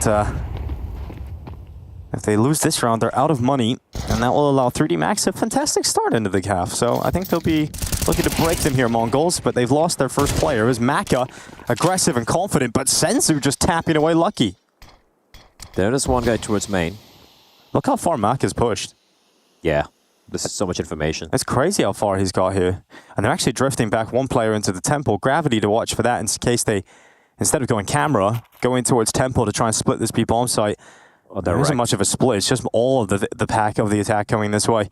And Gravity's angle is so good. So hard to stop it, but a little bit premature on the bullets. Jocko with him, though. And he gets a double kill, finally taken out by Blitz in a 2v2. But both remaining Mongols players are so low on health that this round still looks incredibly difficult. The B-main flank as well, Dinko. Yeah, they've been caught by the B-main flank from Jocko, but he's dead now. So Makia, I don't think they're going to be expecting him to have gone around all the way here on this flank. This feels like Makia has won the round. But this fight, this is everything. Deagle? Deagle for the instant headshot. Oh, unable to get it. Exercise able to trade out onto Senzu. Now Blitz left in a 1v2. Nice shot, but not ready for B-main. And so it is Makia. And his aggression in the early round that'll win the round in the end for 3D Max. So many massive rounds coming in from Mako, right? The second round comes to mind with the Galil save, getting 2 or 3 kills right there. Yeah. Then the first round was netted by him and that Galil getting 2 kills towards mid. And I'm not surprised Mazina caught with his pants down there. Yo, we've got Ins in the chat supporting the Mongols. Hell yeah. Good luck in that game later today. Yeah, we're FaZe Clan. Ooh, that's spicy. Are FaZe Clan going to get their second upset of the ESL Pro League? Second upset loss. Yeah. They will be very upset if that happens. 3-3 scoreline. Timeout taken for the Mongols. Obviously, Mara's not too happy about the start of this. If they've had multiple opportunities to really extend this T side right from the get-go, and money's in the bin, so they're actually going to buy again. And I guess taking this timeout just to try and figure out what kind of purchase they can put together. And Mongols' CD side on Anubis was not pretty when I saw them lost against Pain. It was getting exploited by Pain, by Saw. So they want to net as many rounds as they can on his T side. All right, here we go. AK in the hands of Blitz. It is interesting how the 2 captains... Oh, this is messy. Lucky needs to stay alive. It's both the IGL the top fragging in the server right now. Yeah, Blitz is doing a great job. 10-3. Maka 9-3. Walking forward is the Tech 9 of 9-10, about to walk into Maka's position at camera. Now, it could be overwhelming here for Maka, and it certainly will be. The Tech 9 just domes him, locks him in. And now Lucky under a lot of pressure, under a lot of scrutiny, getting peeked from heaven, getting peeked from below, and eventually completely eradicated. Now, 3D Max have a decision to make. Either commit to this and die, or save and have a fight in the next round. So that is what they're going to do. Money's low for the CT side. And you can see why Mongols wanted to go for the buy here, and they're able to put it together after a timeout and figure out what they wanted to do, and it was clean. Jocko now just the last remaining player. Just desperately trying to hold on to the M4 blood. But he's not allowed to. Yep. Ooh, not allowed. Senzu denies. 43 lead for the Mongols. They've broken the CT money, and it's massive that they've taken every kill. They don't let anything be saved. It's actually this presence outside of A main by Senzu and Zinio, right? And that forced 3D Max to kind of give up control of mid. And the angle Mac is holding to his camera, it's so susceptible to a contact play, right? 2 players are swinging out wide. You gotta struggle to get that spray down. So well done by Mongols. That should have broken the money, yeah. Oh, it's a double eco territory for 3 of the players. So. Yeah, so you might want to just, they're going to surely force up into this. Get 5-7s, Deagles, put it all together. And if Mongols are able to survive this, they're going to basically have 2 rounds for free. That's going to be 6-3, so. Didn't see any purchases coming in for 3D Max, though. It could be a last second buy. You'd imagine so, right? Yeah. Now we're on high alert today for any snappy tappies. Yeah, no rappy snappy taparinos. We're gonna have. I'm sure everybody's gonna be on high alert after yesterday. That's a weird buy. I mean, it is a buy. It is. They've invested into it, but I like what they've done here. They haven't thrown all their money in. Some residual cash, right? Yeah. And Mac obviously not buying because he wants to get the AWP out as early as possible. But it means Mongols should have a relatively comfortable 5th round victory here. You say that. Yeah, I said should be play. And I believe it. Should have a stack at B. Best case scenario for 3D Max is they get a kill on this B attack. Mongols looking like they're going to clear everything out with utility though. Limit those positions, and there's that 1 kill. It's Exercise's Deagle landing it, and now Lucky stuck at A main. So we're looking at 5-3. Mongols comfortably collecting this one, and 3D Max And we're saving to get a goodbye, not into the next, but the round after. So realistically, we're actually looking at 6 rounds being picked up for Mongols. And you can see why it's so difficult when you get into the forced by wars as a CT side when you lose the war, blah. It can be rough. Just more expensive to be on the blue team. Have you ever watched Red vs. Blue? No. God damn it. Every time I try to like bring something up, and you know, it's not even obscure. It's try to bring something from the old days of the internet or 80s and 90s. You're like, I don't know, what are you talking about? Well, I wasn't born, so... Well, I wasn't born when, you know, World War II happened, yet I know what happened over there. You know, you study a history, dude. I didn't have a gramophone growing up. Why does the caster keep saying blood? I know, I'm saying bleh. It's my name, Darren Disdat. What is it? What is that name? Darren Disdat, I like it. Darren Disdat. It's this, it's that, and it's Darren. But yeah, just to answer your question. He's not saying blood. What's up, blood? What's up, blood? What's up, young blood? This is my my old friend, boy, right here beside me on the caster headset. And Thomas Tom coming in with the correction. Shout out to him. He knows who you are. Yeah, shout out to Thomas Tom 0620. Oh, man. Well, as expected, eco territory here for 2D Max.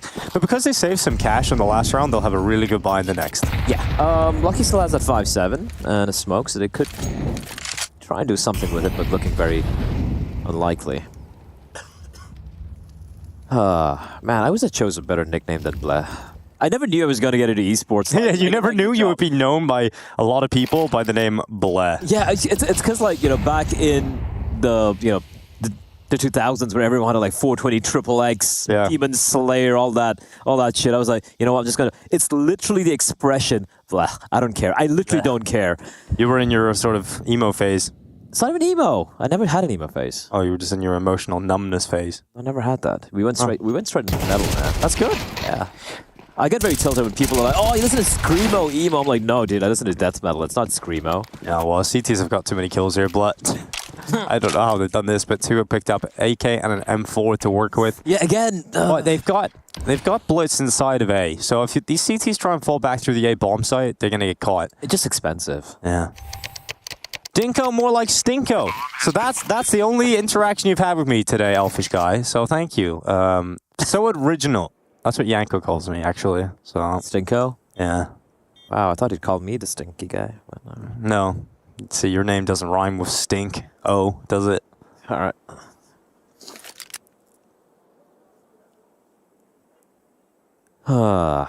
Well, good damage done for 3D Max. And if they save these 2 weapons, dude, this really helps the money. Like, down the line, this is a rebuy you get later on in the half. Just by saving 2 rifles. So this has actually fixed the money situation for 3D Max. Now they've got to fix the round win situation. Terrorists win.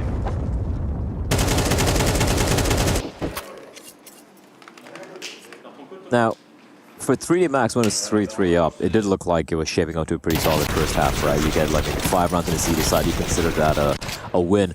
For Mongols, though, if they can keep this clean, Dinko, make it a 9-3, they're going to be very happy. Because this is a map where they got, I think, what, 13-7?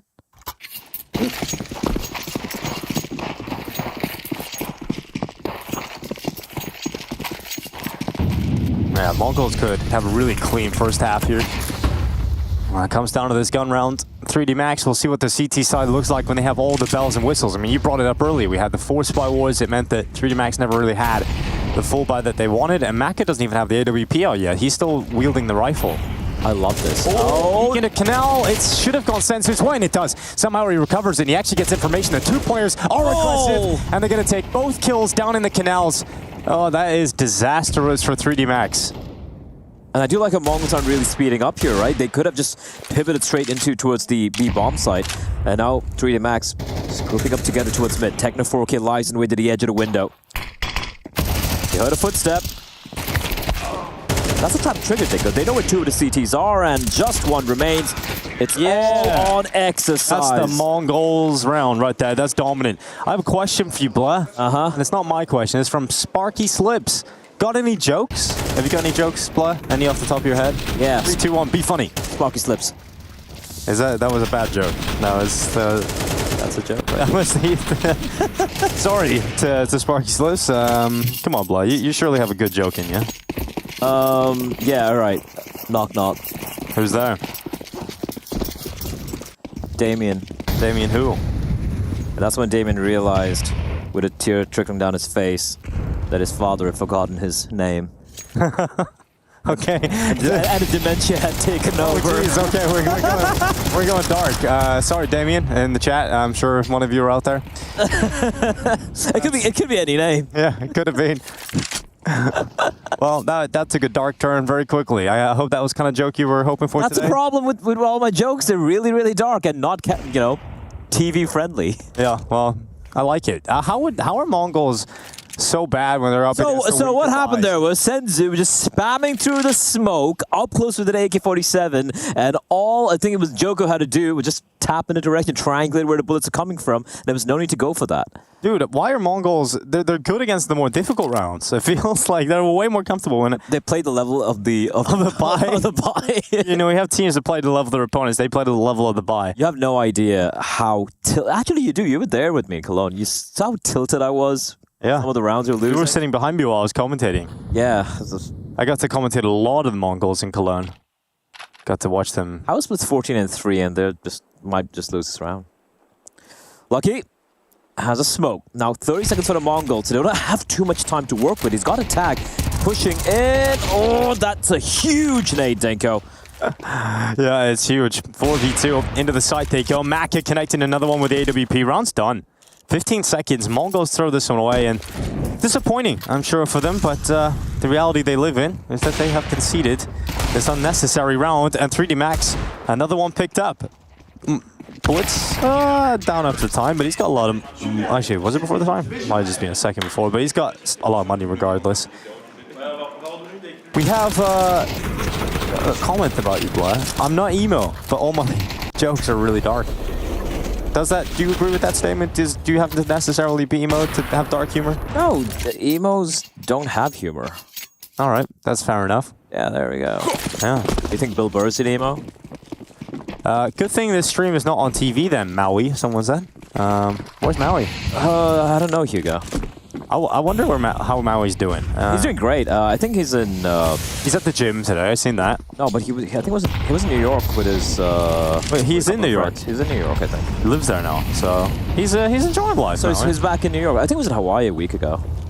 Well, here we go. Exercise playing out towards the fountain, flashes in and defending what is a quick burst through that smoke. Mongols falling apart on the T side. I've got to say, man, it felt like Mongols had a lot of opportunities to have a great T side here, and I don't necessarily think they're going to be too happy with only 7 rounds out of this. Just the rounds they lost were ugly. Oh. This is not going to be easy. They've got so much utility remaining. You believe in this clutch? No, not at all. Well, I do. 9-10. Okay, never mind. He stands in the open for a little bit too long, and the Mongols only managed 7 rounds on their T side. Wasn't the prettiest CT defense either from 3D Max, but they're able to scramble together at 5. This is a close game, and we're taking a break, and we come back. The second half will be underway.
Mongols lead the way, 7-5. A lot of opportunities throughout that first half, it felt like, to get a stronger T-side showing. A couple of moments where they lost against Pistols, they lost against weak buys, and I think they'll be quite disappointed with only grabbing 7, but nonetheless, they're still in the lead, and with a pistol round win, and hopefully get off to a good defensive half here. Yeah, it's just these sloppy anti-ecos where I just don't know what they're doing at times. But yeah, but for 3D Max, it's great news, right? They didn't play the greatest Counter-Strike in that first half, but they were still able to withstand. I think, yeah, that's the highlight, right? Maka was so good individually that hopefully he's given his team enough life that they can now grow into this T side. This is the map pick of 3D Max. They love to go to Ancient, of Anubis rather. And they love to go to Ancient as well, which is coming up later on. It's a fast drop down.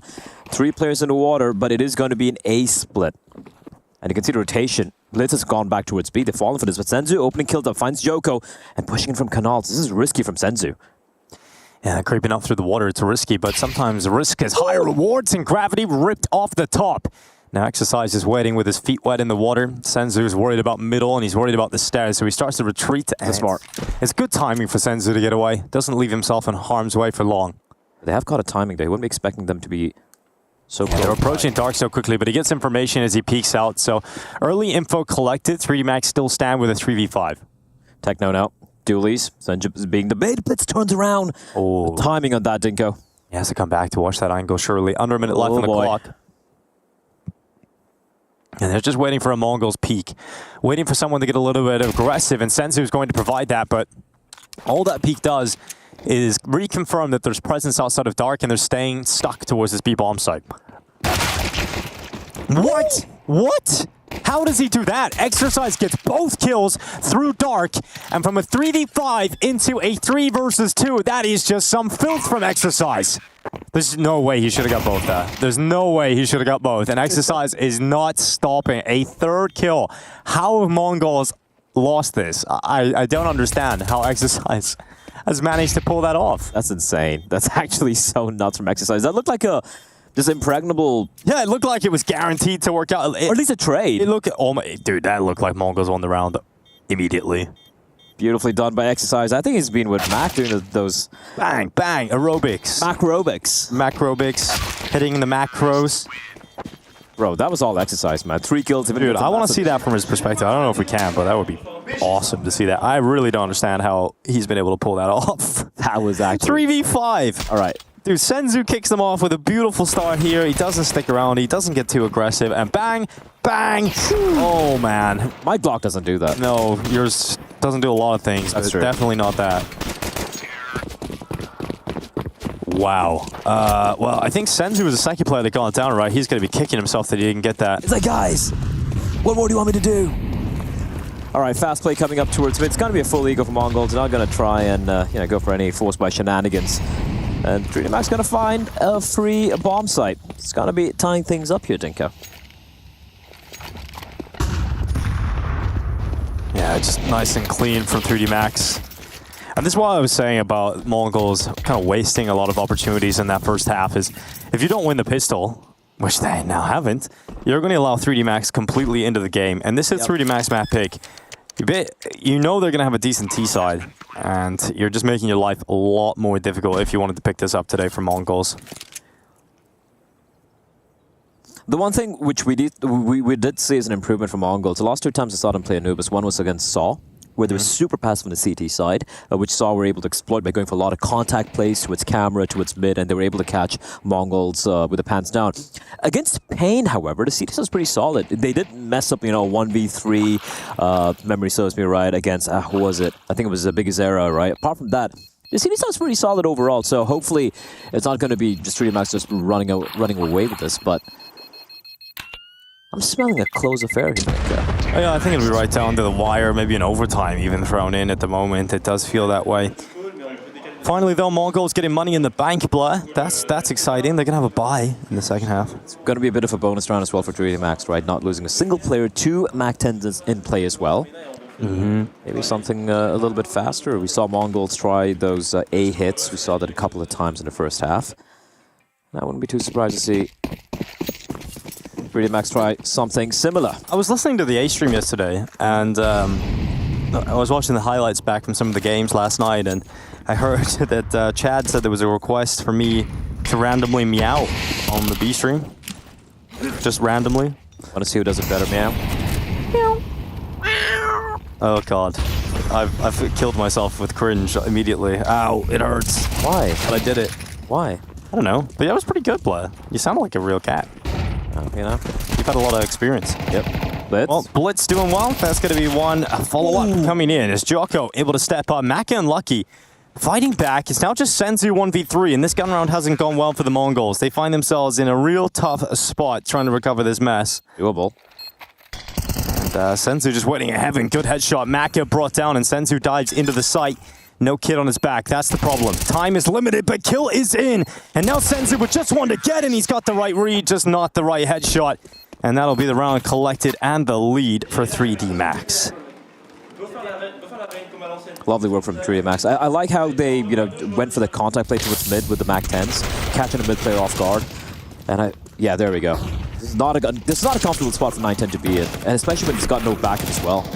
Goodbye, Tingson. I'm sure you'll find some other weird stuff over on the A stream. Don't you worry. A lot of people thought yours was good, though. Oh, thanks, man. Yeah. I think there's more cream pie jokes over on the A stream today. Yeah, they love the cream pies. Senzu. The concept of force. Senzu gets a double out of it. Important trade from Gravity, but it's quick.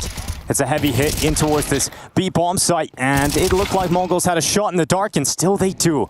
Thanks to that kill from Techno, and now Bazinho stands behind the obelisk, swings into the open, bullet inaccurate, and in the end, it is a round recovered from 3D Max, and Mongols were losing those rounds in the first half, right? They bring them close in this one, but 3D Max able to stand tall at the end. If only Blitz actually got a kill from the jail position, right? Senzu did a great job here. Gets the first kill, almost finds a second under Gravity, and Blitz from the jail position, he needed to get that kill, or at least deal a little bit more damage.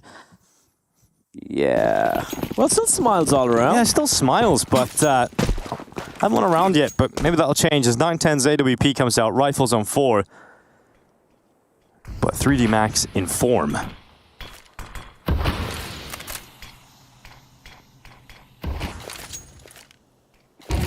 Well, Bai's going to be coming out nonetheless. Does look like 3D Max are in control right now. Oh. And this round is big. Oh, as he's been spotted. Oh, Techno just jumping. Good aerobics. Skipping over the bullets. Yeah. Yeah, get him in the Mac class. He's so lucky not to take barely any damage. Dude, that's crazy, isn't it?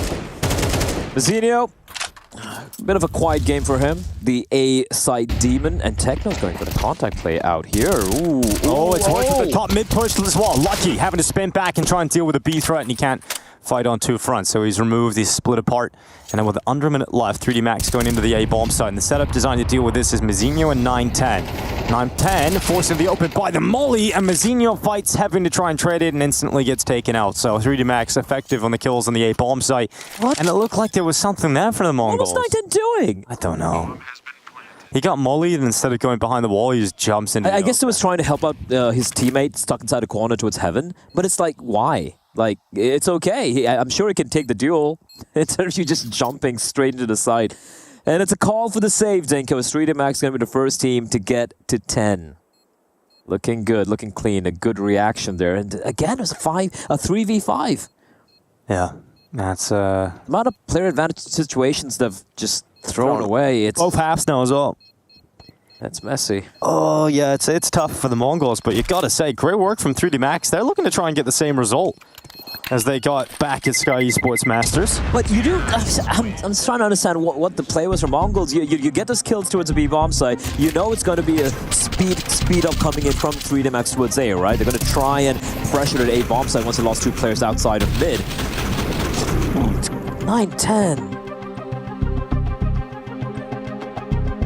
Just play Heaven with his teammate, Tinko. That's what's going on. And Mazinho is good enough to get a kill. Like, it's okay. All right. It's okay, Blair. It'll be fine. It'll be all right. No, it's not. You'll be okay. Time out for the Mongols. I mean, the positive is the start of the rounds looked great. You know, the little CT aggression they threw into top middle. That was fantastic. That was pretty cool. Well timed. They completely caught the default players who was top mid and outside of B main off guard. Great work there. And then that A-hole just completely crumbles. Yeah, that's great work for 3D Max, though, being able to turn that back despite a negative start to the round. And now the AK's fully flowing. They don't need an AWP on the T side. They don't feel like it's required. And the CTs don't want to have one either because their AWPer made a wild move in the last round and no longer able to afford it. Flash in towards A main. Exercise just having a little peek, not spotting any aggression.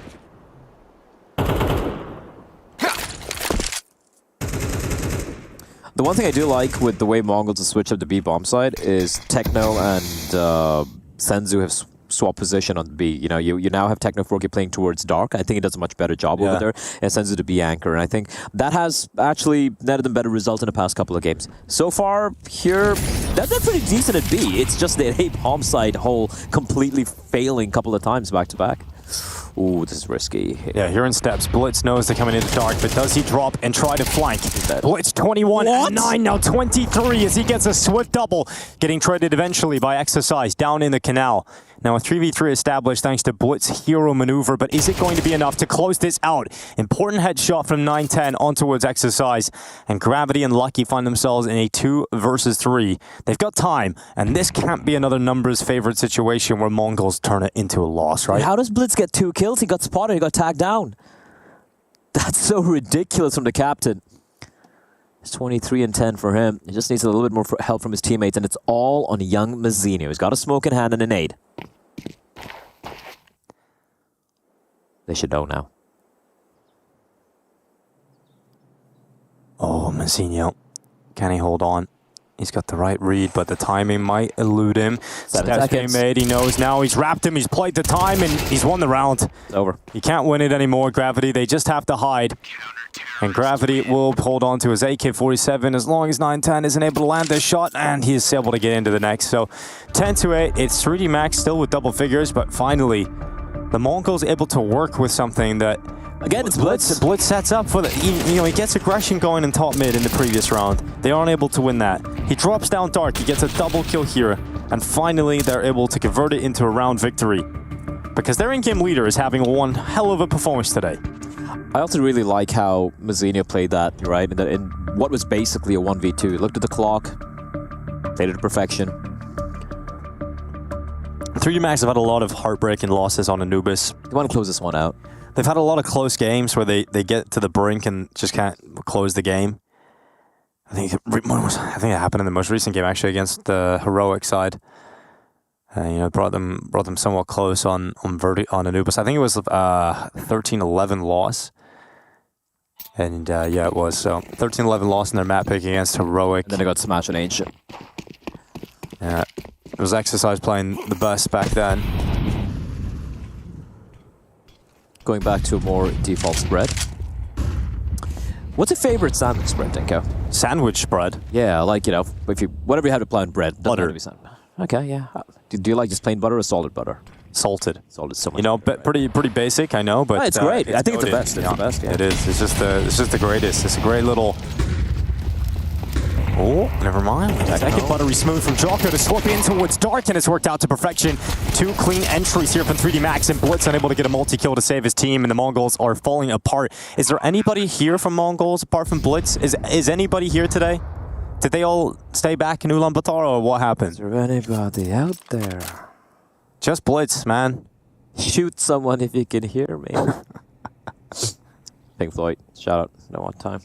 I can't believe Techno just fell for that. Like that's a pretty common move usually, just using the edge. But I really like what was it? Was it Joko who did that play? Or was it Lucky?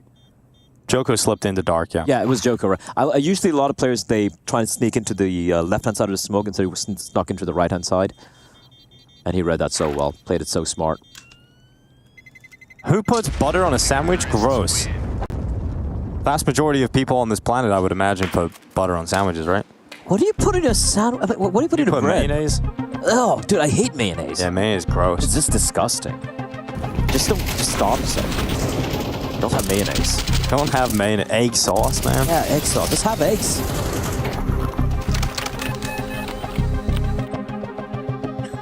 Eggs are pretty good with butter. Anything's good with butter. Yeah, that's true. Butter is just goated. It's goated as hell. Man, it's kind of crazy to see how weak the fraggers are. Like the usual suspects who show up for Mongols are just so quiet at the moment. But this has one of those series written all over it to me where they're going to lose this first map, but they're going to come out swinging on map 2. Yeah. It just has that feeling about Ancient is a map where if it doesn't go the way of Mongols, I'm going to be very, very, very surprised. It's their best map right now, if you ask me. And also Inferno is, well, traditionally a very good map for the Mongols. So let's find out. So far, the 3D Max in cruise control. They're looking good. They're playing fantastic. And there's a couple of rounds in the first half, Dinko. It's going to definitely haunt the Mongols. Joko. Somehow doesn't get the kill there. All right. Xenia, good ability in just controlling back that spray, and Lucky decapitates Senzu, who was just going for a one-man excursion outside of B main. So 4v4 will 100% be favoring the French.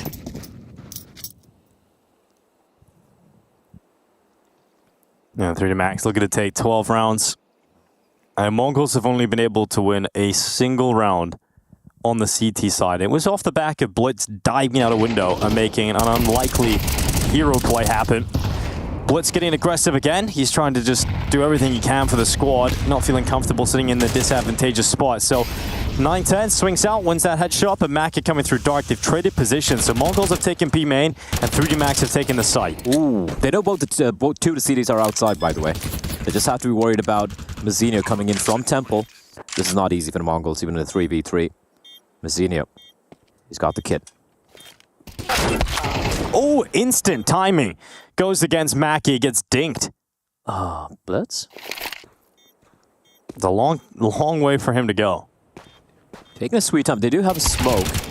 Okay, now they've just got headshots. Naxxas is left alone. He knows there's a player at B main, but he can't deal with 9-10, who shows up with a FAMAS of all weapons. That's a bit of a redemption for 9-10. Yeah, he's stepped up in a big way in this round.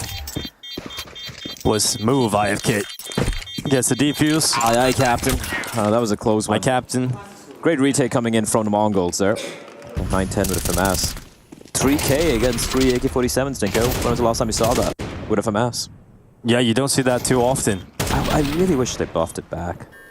But you do? Like, what would you like to be better about the FAMAS play?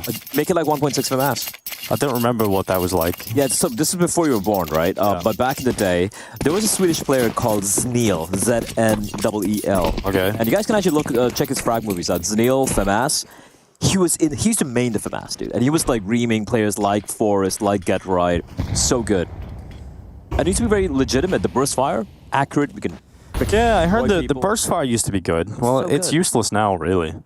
Which sucks, you know? I think it's a very viable... I mean, it can still be a very viable weapon. Maybe Source 2 just doesn't have the technology for it. Yeah, that's it, Blatt. Technology was back in the 90s was better. Yes, it was. Still got a good buy here, 3D Max. So even though Mongols able to win their second CT round, 3D Max will still obviously be able to purchase into this, and they're still on that journey, trying to collect 12 rounds. If they lose this, though, money does start to become a bit of a question. Mongols will have the scoreline at 11-10. Maybe they even have an opportunity to tie it 11-11. And then you don't want to be in that territory where you once again have a heartbreaking 13-11 loss in your map pick. I think you saw him. Well, aggression through B is nice from Senzu and Techno. Going to apply pressure into his Lucky, who hides behind this wall. And Lucky eating shrapnel. That's gone in his back pocket, blah. Oh, not a big fan of that from Mazinho, but a smoke might keep the two players from camera at bay. 9-10, just trying to buy time. Yeah, just waiting to come through this camera smoke. There's so much space already taken into with this A-bomb set, but 9-10, he can't do anything about it. But his teammates at least have rotated in relatively quickly, but they're all coming in from heaven. They're all coming in from storage. And Gravity to fend off the first wave. Jocko to peek out second. Techno hits the deck, pushing forward his Blitz. Traded immediately after his one kill, and Senzu finds himself left in a 1v2. He's got a kit, he's got a smoke, but has he got a chance? No peek from any of the 3D Max players, and as soon as he makes a step and turns his back, Maka is ready to take him out. So 3D Max preventing Mongols from putting any rounds together here on the CT side, and they're now looking at victory on Anubis. I think it was a bit of a mistake from Mazinho taking the fight at A main. There was no flashbang to help him out, and they had a smoke from 9-10. right? He could have lobbed it towards camera, which he did after Mizuno fell down, or could have lobbed it into A main and just delay the fights, because their teammates are so far away, right? They get a kill towards B main, and they just buy time. Instead, he swings out wide, 9ins alone towards heaven, and I really like what 3D Max did there. They waited for the A main players to push on in, they swung him together from both sides. So, well done by 3D Max, but also a couple of all little mistakes as exercise. Another double kill for him. Yeah, Blood, this is over. This is absolutely over. It is so Jover. Mongols with 7 rounds in the first half, 2 in the second. They had their chances. They had their opportunities. But not enough done in that first half, really, to allow Mongols to feel comfortable in the second half has been somewhat woeful. Sensu will lose taking Joko out, so it's not completely over yet. 3v2. Still an opportunity for Mongols to stay in this, but both remaining CTs are split up. And that could be a problem here, Blood. You've got one player on each bomb site.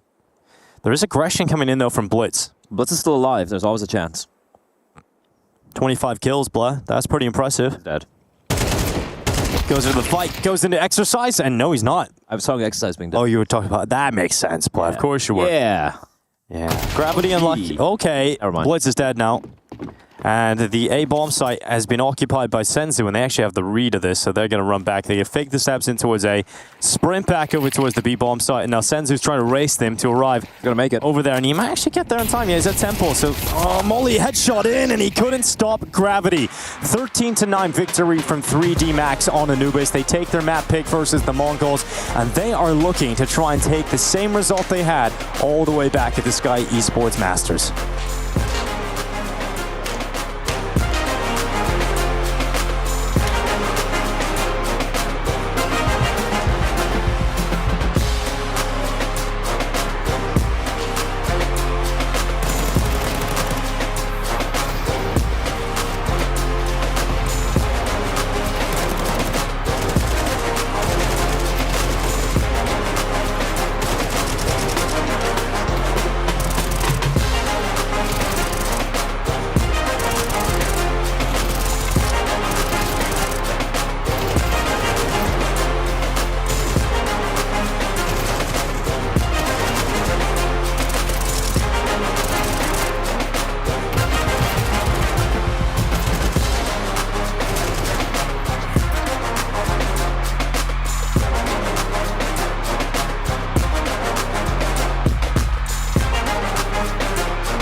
Hi, it's Bob with Faceit. Did you know you can customize your live stream experience on Faceit Watch? Yep, that's right. With the POV selector, you can choose up to 4 different perspectives, from the broadcast feed to your favorite player's view. So if you miss a kill, it's on you, no more T-Tours and chat. But wait, there's more. We've got a you watch, you win situation in here. Watch ESL Pro League while having the chance to get skins and Faceit points. Woo, look at this one. Change the channel and control how you watch.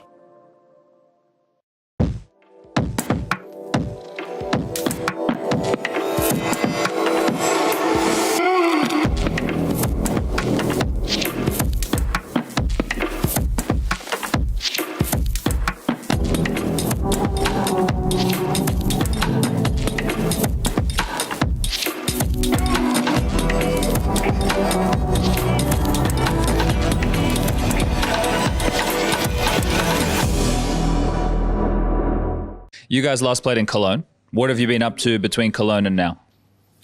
I think we just lost the Cologne. So bad. I think it's not we didn't reach the goal yet. Okay, but you guys beat Spirit there. Yes, it's a huge win for us. Yeah. They're in your group here as well? Your group B, you play 3D Max first, right? Yes, we just faced against them at the India. Yeah, just lost at the grand final, yeah. You guys owned 3D Max, though. It was like 2 maps. It wasn't close. Do you remember the games very much? Yes, we just got owned, yeah. Now I think it's the revenge time. Okay. Between Cologne and this event, did you go back to Mongolia? Yes, we were in Mongolia the whole time and practicing for this tournament, yeah. Okay, so just practice it, playing European Faceit? I think we'll no longer do that again. Really? How come? I think that at this CS2, the higher ping is hard to play, too difficult. Yeah. Okay. Did you see the results from the Asian RMR qualifiers? Yeah, we were watching. Yeah. Did you see Atox? They didn't beat the Russians, right? Yeah, that's so sad for them. Sad for them. Yeah. Did you think it was going to be them or the Chinggis Warriors to qualify? I hope that our Chinggis Warrior or Atox is gonna qualify, but they didn't make it. Yeah, sadly. Yeah. Which of those two teams do you think is the next strongest from Mongolia? I think maybe Atox. Yeah. Okay. We also had Talon go through from Oceania, right? There's FlyQuest. Who else we got there? Did you see Owner Pixel's team, Drillers, qualified as well? Oh, yeah. That's so interesting team, yeah. Waro 2K and Haji and everybody like that. But you guys are obviously the favorites for that event. You've got, what, about 2 months until the RMRs in Shanghai. How many events do you have between now and Shanghai? I guess... including this tournament, I think it's a 3 event, yeah. Okay. Do you know the other events? I don't think so. Then we will go practice maybe. Yeah. Okay. And you're going to try and boot camp in Europe at all, or you're just going to be practicing from Mongolia? I think we're going to go Europe, yeah. After the Elisa, I think it's in October, yeah. Okay, nice. And I want to ask you, you've been to a lot of events this year. Which has been your favorite event of this year so far? Maybe the Yellow Compass. We just won the tournament. Yeah. Okay. What about the one that you had at home in Mongolia? Sorry. The event that you won at home in Mongolia. Oh, it was really nice. Yeah, it's the crowd and stage. Yeah.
tomorrow when we're alright. That's when we forget just who we are. Make us come together and it's alright. That's when you remember who you are.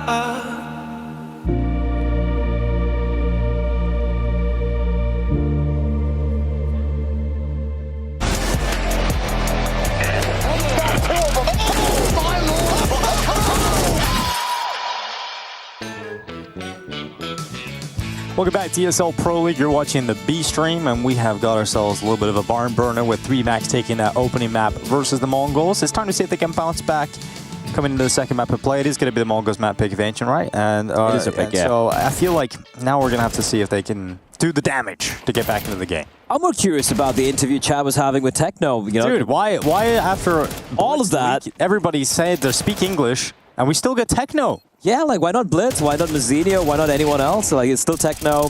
They're still pretending they can't speak English. We know it's all a lie, Dinko. But anyway, yeah, like, Ancient's going to be coming up. That's a map where 3DMax destroyed Mongols in Mumbai 13-4. That being said, I think it's Mongols' best map. I think they're very, very solid on it. I think that was a bit of an underperformance coming out from them. This map was a mixture of two things. I really liked what we saw from 3DMax. Maka was lights out, phenomenal. Exercise had its great moments as well.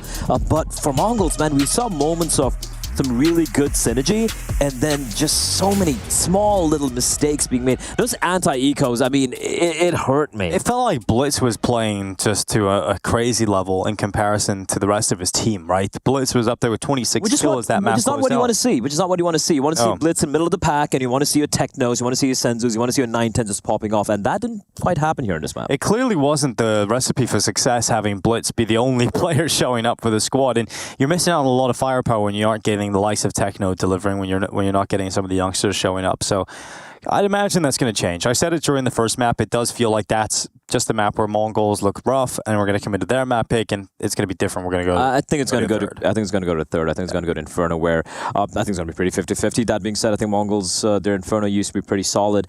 We just saw the. I mean, it's a Stream A update. You know, you can mute the stream if you don't want any spoilers, but I do believe... Go on, spoil it. I'm going to spoil it now, guys. You got like 3 seconds. 3, 2, 1. Wildcard and Spirit on map 1. Donk has 30 kills, and it is 10-10 the scoreline. Wildcard with legends like Stanislaw, with Sonic, with Fozy. Are 3 rounds away from potentially taking out Spirit on map 1. He's 30-11. He's 30, and it's still 10-10 as a scoreline. Oh. I did say that Amaranth, who owns the Wildcard team, was going to save NACS, Dinko, and the prophecy is coming true. The prophecy, it's all written on the tapestry. It was always meant to happen this way. I actually can't believe that. How does he have 30 kills and is still losing? That's stunning. That is stunning. They'll lose this round as well. And they're going to be 11-10 down. So that's over on the A stream. Yeah. A little bit of wild going on over there on that side of things. But here on the B stream, we'll continue with this game. 3DMax, you know, they're used to getting some upsetting losses on their map pick of Anubis, but now they've actually picked it up versus the Mongols. Ancient coming up though. At least 3DMax have played a lot of it. Yeah, that's what I've got going for them. You know? I mean, they also had a pretty. Again, it's not like they can't play the map. They, as we mentioned just a couple of minutes back, they did destroy Mongols on Ancient as well. I'm just going to quickly take a look. Some of the stats we got here. So Mongols, it's their best map by far, right? They have some very good win rates on it. They beat Saw in Cologne, very close fashion. They beat Spirit as well, which is a crazy comeback they pulled off on that map. Destroyed FlyQuest, beat Saw. It's a 4-map win streak for Mongols on this map. And when you look on the side of 3DMax, they got 3 rounds against Heroic. Yeah, well, isn't this cute, blah? Blitz and Techno competed in the 2017 National Youth Chess Championship. Blitz on the right, the second to the right. The tallest one, that's Blitz right there. And I guess Techno's the one in the middle, right? Oh, they look so young. Yeah, they look super young. That's crazy to think about. But they're cool. They've been competing in chess. They've been competing in Counter-Strike. Just really overachievers, blah. I know. It's like, yeah, chess is too easy. I'm going to switch this. Let's do Counter-Strike. Yeah. Well, actually, maybe it was the opposite way. I don't think I've ever heard Blitz's voice ever. He played Henry at a game of chess last season at Pro League. And he said GG. That's all he said. Yeah. So we've heard it. We know what it's like. Once. Maybe. And for an IGL to not really hear his voice. I'm not even saying, like, understand what he's saying. I'm just saying, like, I just don't remember his voice. And he speaks English, apparently. Very well. So maybe we'll get to hear it at some point at this event. I'm sure it'll be pushed and prodded a little bit on the A stream. We'll probably get to hear him a little bit more when the Mongols game features on the A stream rather than here on the B stream. Fist bump's coming in though. The staff at 3DMax getting their players into the server, getting them locked in as they want to try and take a victory 2-0 over the Mongols. What's happening over in chat, Dinko? What's cooking there? Not a lot at the moment. Very few ingredients going down in the chat at the moment. Michael Oh, Dinko, can you just start randomly meowing? Yeah, we did that on the last map. You can do it again. actually. You can do it again. And that's from Andrew, Andrew the Mog Master. All right, go on, Dinko. Meow. You like that? Very kawaii. Yeah. Very demure. Yeah, very mindful. Very demure and mindful. I'm not going to do it again. God. Well, there you go. The things we do on the broadcast for you. The things we do just to get paid. I hope you enjoyed that. Probably going to clip that and bookmark it. He's going to clip that, put it on a 10-hour loop, and listen to it while going to sleep, Dinko. That'd be pretty cool, you know? Maybe you could... Yeah, he's going to wake up to that every... Yeah. Well, enjoy that. Don't really know what to say, Andrew. I don't know why you wanted that. But it is provided. Listen, you ask, we deliver, and ladies and gentlemen, that is an example. That is why you drop a mail to EPL mailbag at efg.gg, and you can always send across what you want. You have any requests, you have any questions you want to ask, you want to send across any artwork, any hopefully not safe for work artwork, but anything you want to showcase. Also showcase on the stream, we'll happily do it for you. So drop a mail there. Yeah, that's what email again, Blah? It's EPL mailbag at efg.gg. You nailed it. Second day and you've got it, Blaz. Well done, buddy. Took a day, dude. It did take a day, but you finally mastered it, and that's what I love about you, Blah. You never give up. Never give up, Dinko. You keep trying. You're not necessarily good at remembering the email, but you'll eventually force it into your mind. Yeah, it's all about brute forcing, It's all about... Is that your motto of life? That's how it is. And if life gives you lemon, squeeze that lemon into its eyes. Yeah, or that's how you do things. Yep. What? You like lemonade? Do you ever make fresh lemonade? I like lemonade, actually. Lemonade's one of my go-to drinks. Oh, yeah? How do you make it? Give us the rundown. Yeah, so now it depends on what you want to add to it, right? So some people prefer vodka. I like a little bit of white rum in it. Oh, so it's alcoholic lemonade, of course. Yeah, duh. Yeah, well, I should have guessed. Then you add the lemonade. Well, I do like it a little bit sweet and salt. Well, sweet, salty, and sour. That's perhaps the feelings that will be felt on the server today as we get back into the second map. We've got Ancient, the Mongols versus 3D Max. 3D Max one map up in this series, looking to replicate their result against the Mongols from a few months ago. They start on the CT side of Ancient. The Mongols have to show us a better game here on map 2. Smoking dualies for Lucky. And Gravity, it's got just no armor. It's going to be... So ends up pushing a pretty deep up ramp, but it slowed things down. No utility for the Mongols. 5 pairs of blocks and armor. Maka just waiting in the cubby. He's under a lot of pressure, and in fact, enough bullets penetrate his skull. He finally goes down, and Mongols have the first kill of the pistol. Now, that didn't necessarily matter, if you remember, on Anubis. That's a big find by Lucky on Shuetsenzu.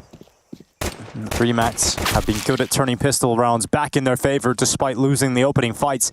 Back-to-back maps. Once again, they find themselves ahead. 4v3. Joko on the follow-up. Techno hitting the deck. And Mongols have stalled out. It does not look like they're even going to get a bomb plant, so there won't be a good force buy available in the next round here for the Mongols.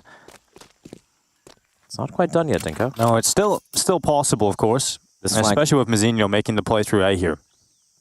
Now, the player inside a donut exercise, he is aware of this. He hears the footsteps, but he has no idea there's a player right next to him on the bomb site. If he gets a bomb down, there is a chance here. Nice little fake plant to draw the fight. Okay, 9-10 on a double headshot, but they're not ready for Joko to come out of the donut. And once again, the savior of the pistol is Joko. It'll be the first round for 3D Max here on Ancient. We're expecting 3 CTs inside a donut. Nice try there from 9-10. Actually going in for the swing. I thought I'd just stick the plant. Oh, has 38 kills, Black. Did it win? Yes. Okay, thank God. Eventually they won. Bro, that kid's gonna get trauma very quickly if he's dropping bombs like that. It's gonna get back pain. That's what he's gonna get. Having to carry that. Oh, 155 ADR. 38 kills, 12 vets, and they still win 13-11. Jesus. Well, Mongols have invested. They've thrown everything they've got into this. They did get the bomb down, so yeah. No, just a 1 Mac 10, however. Oh, they heard that. The nade hit one of the players. That Gravity, he's got a lot of work to do. And he's going to find nothing. That was ugly from Gravity. 9-10 is going to find Mac in the meantime, and this forced buy might actually go the way of Mongols. Oh, yes, it's looking like it is completely locked in. Techno goes back. Lucky falls on the ground. And Sensu walks to the short smoke, but it won't turn the fates of this round at all. Mongols bounce back with a force bite. They burst through that B bomb site, and they're living by your motto, Blah. Brute force. In your face. Vulgar display of power. Yeah. Fire. Yeah, all of those. All of those. Well, that's a 1-1 scoreline thanks to Mongols' success in terms of being able to get this force buy into the round. And, Jocko, at least saving the M4, at least that's going to be something carried over here. We did see how 3D Max were able to steal a couple of rounds away on Anubis. Not just a couple of rounds, I think they won like 3 rounds when these couple of saved rifles, just a pistol, so still not going to really count them out of the round. But good job by Mongols there for the force buy. Messy shots as well by the CTs. I can't believe Techno just gets a kill here. Well, didn't get a thing, but trust me. You gotta believe him. You gotta believe me, he got a kill there. Well, 3D Max looking to bounce back of a force buy of their own, and it was just kind of the same story on Anubis, right? It was a lot of force buy wars. They kick things off. 3D Max, here they go, lining up, and the B-rush has not worked out for the Mongols. They get stopped at the door, not a single kill. My God, it really is identical to Anubis. What has happened? Are they going to buy again? Of course they are. What is happening, Black? I don't know, man. The B-rush right into this stack of players ready to mow them down. Why would he... And also, They got melted. They didn't even get a kill. Not a single kill. Their anti-ecos are just miserable. Well, they got a good force buy again here, though. Mongols with 3 AK-47s. Tech-9s. They're B-rush it again. They're B-rush it again, Blood. This time it's going to work. They've got one entry. Or is it? Nope, it's not going to work. It's fixed. It's all good here for 3D Max. They've stopped it. Blitz left alone and taken out. So I'm assuming we're going to stop rushing B now, Mongols. I think that would probably be a good idea.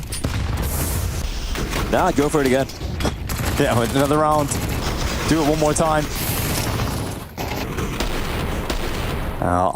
They got the entry this time at least, so they got a kill Blood. That's different. Well handled by 3D Maxer, but also I would like to see something a little bit more different from the Mongol. Okay, maybe not this round, right? Because they just have like a few pistols and Glocks, but maybe just, default a bit.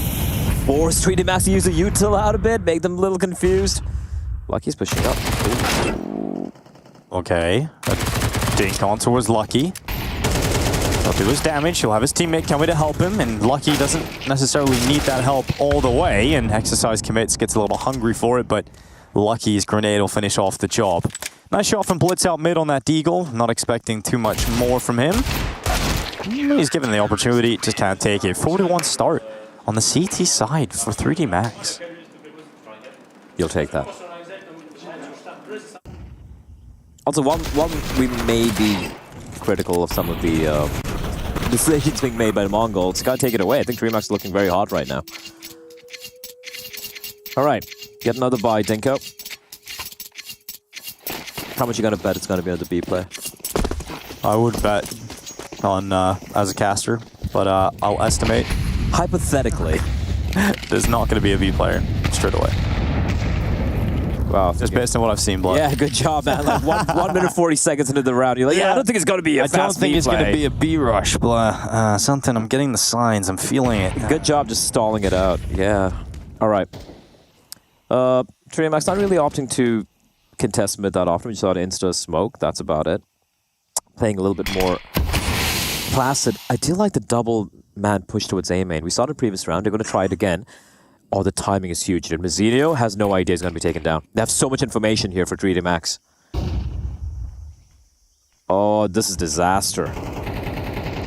Yeah, here comes Exercise around the back. Headshot knocks out Blitz, and a second so clean on Mazzinho. Couldn't get a third, but that's Lucky's job as he comes around the elbow as well. It's 9-10 and Techno left in a 2 versus 4. And Techno applying pressure as he tries to get out of cave. Gravity waiting at the cubby. Oh, he's looked the wrong way for a little bit too long there. Techno was the first peeker, and they've actually drawn this back into an even numbers fight with a bomb down. Mongols have done very well to get themselves into this position, but Maka moving forward solo. There's a headshot on 910. He's got the read. He knows that Techno is taking position around long and is wrapping into short, but he still wins the fight down to 1 HP. A single point of health.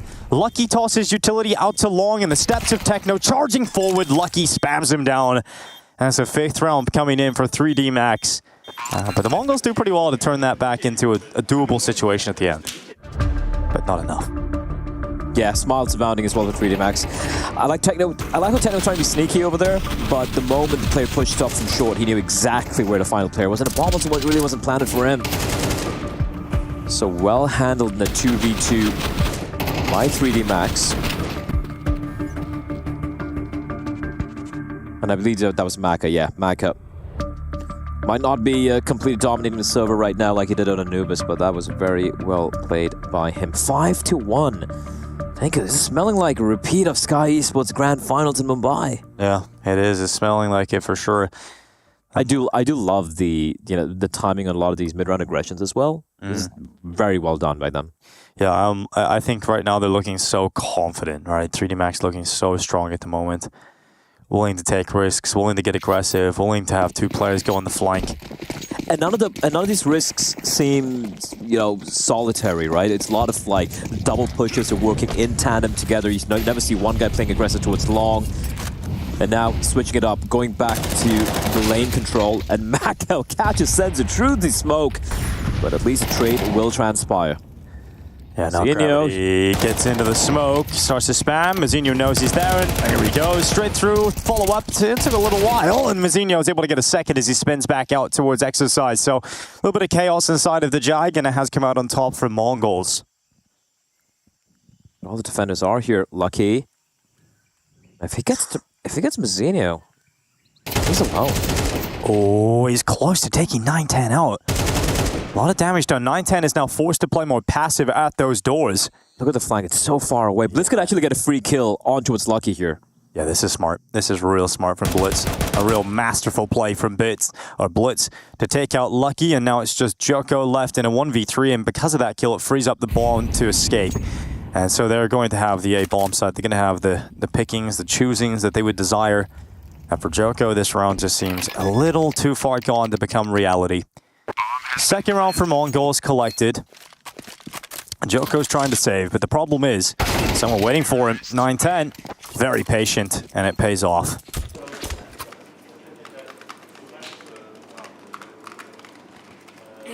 That was all Mazinho. A very quiet game on the Ancient at A-bomb side. Wasn't quite working out for him, but he plays this one so well around his smoke against Gravity and even getting the trade on to Exercise. Yeah, a little weird from Gravity not to kind of anticipate a possible smoke push when you're telegraphing.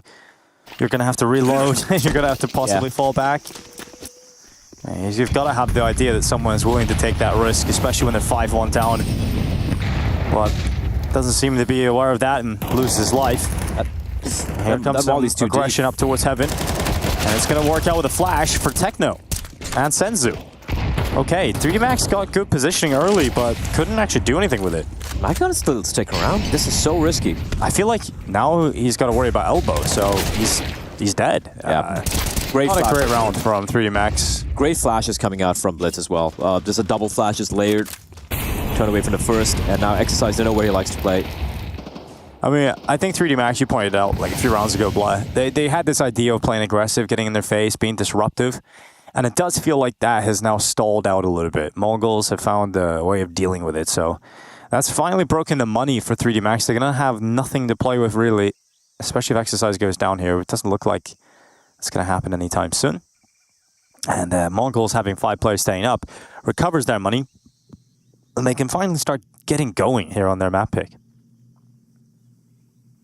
It took a while, but yeah. They're being very, very paranoid. 5v1, all creeping together, not giving any chances, because we did see Exercise have some very cool spray downs and multi-kills on Anubis. So, yeah, bomb will be planted. And this one will be the third for the Mongols. Money isn't exactly terrible for the side if they had held on to that rifle, but this might be the call for an eco. And a call for a timeout as well. All right. Haven't checked in with the chat in a while. What's going on there? Nothing. Awesome. Nothing too interesting. So we'll try the mailbag. We'll see how it's going over there instead. I think there was one I maybe didn't read out yesterday that we can have a look at. Okay. Actually, no. No, we've covered pretty much. Actually, this one, but it's not really relevant to the stream. It's about Moses. Give Moses a big thank you for letting the world know about how people who claim Chicago outside the U.S. are 9 times out of 10 lying. That's from Gray from Chicago. So felt like you wanted to just shout Jason out for that one. I just don't get the reference, honestly. I think it's an American thing, isn't it? Yeah, an Americanism. Yeah, they all have their little humors. Americans are weird. Yeah. That's what I always tell Jason when I'm commentating with him. Exactly. I start every cast. Jason, you're weird. Let's go. I'm referring to Jason. Let's get into this. Nah, Jason's great. One of the best. Stack on the b-bomb. Still weird. Yeah, you know. But one of the best. I have to be nice to my business partner. That's fair enough. He's a great guy. Just an American. Actually, Machine's also asking about the mailbag right now, so maybe we'll get an update soon, and we can answer some of the questions you guys have been sending in. Blood, do you think that the Mongols can avoid stagnation due to their age? That's a good question. Wait, is it going to avoid stagnation? Because of their age, yeah. I'm not sure I got that. Like, because they're young, and I think for the Mongols, the problem right now is focus. Focus and handling the pressure. Oh, they know where the M4 is now. Okay, well handled. Still another player inside his side. I have no idea how Gravity is still alive. Oh, he's gonna get a kill. Oh, a little dink, little headshot, and 910 able to close out. Jocko doing what he can, but he's pushing Rudd, and a lot more space being taken across the map, which makes this a lot more difficult for 3D Max's CT side. So those 5 rounds they picked up earlier starting to very quickly fall away.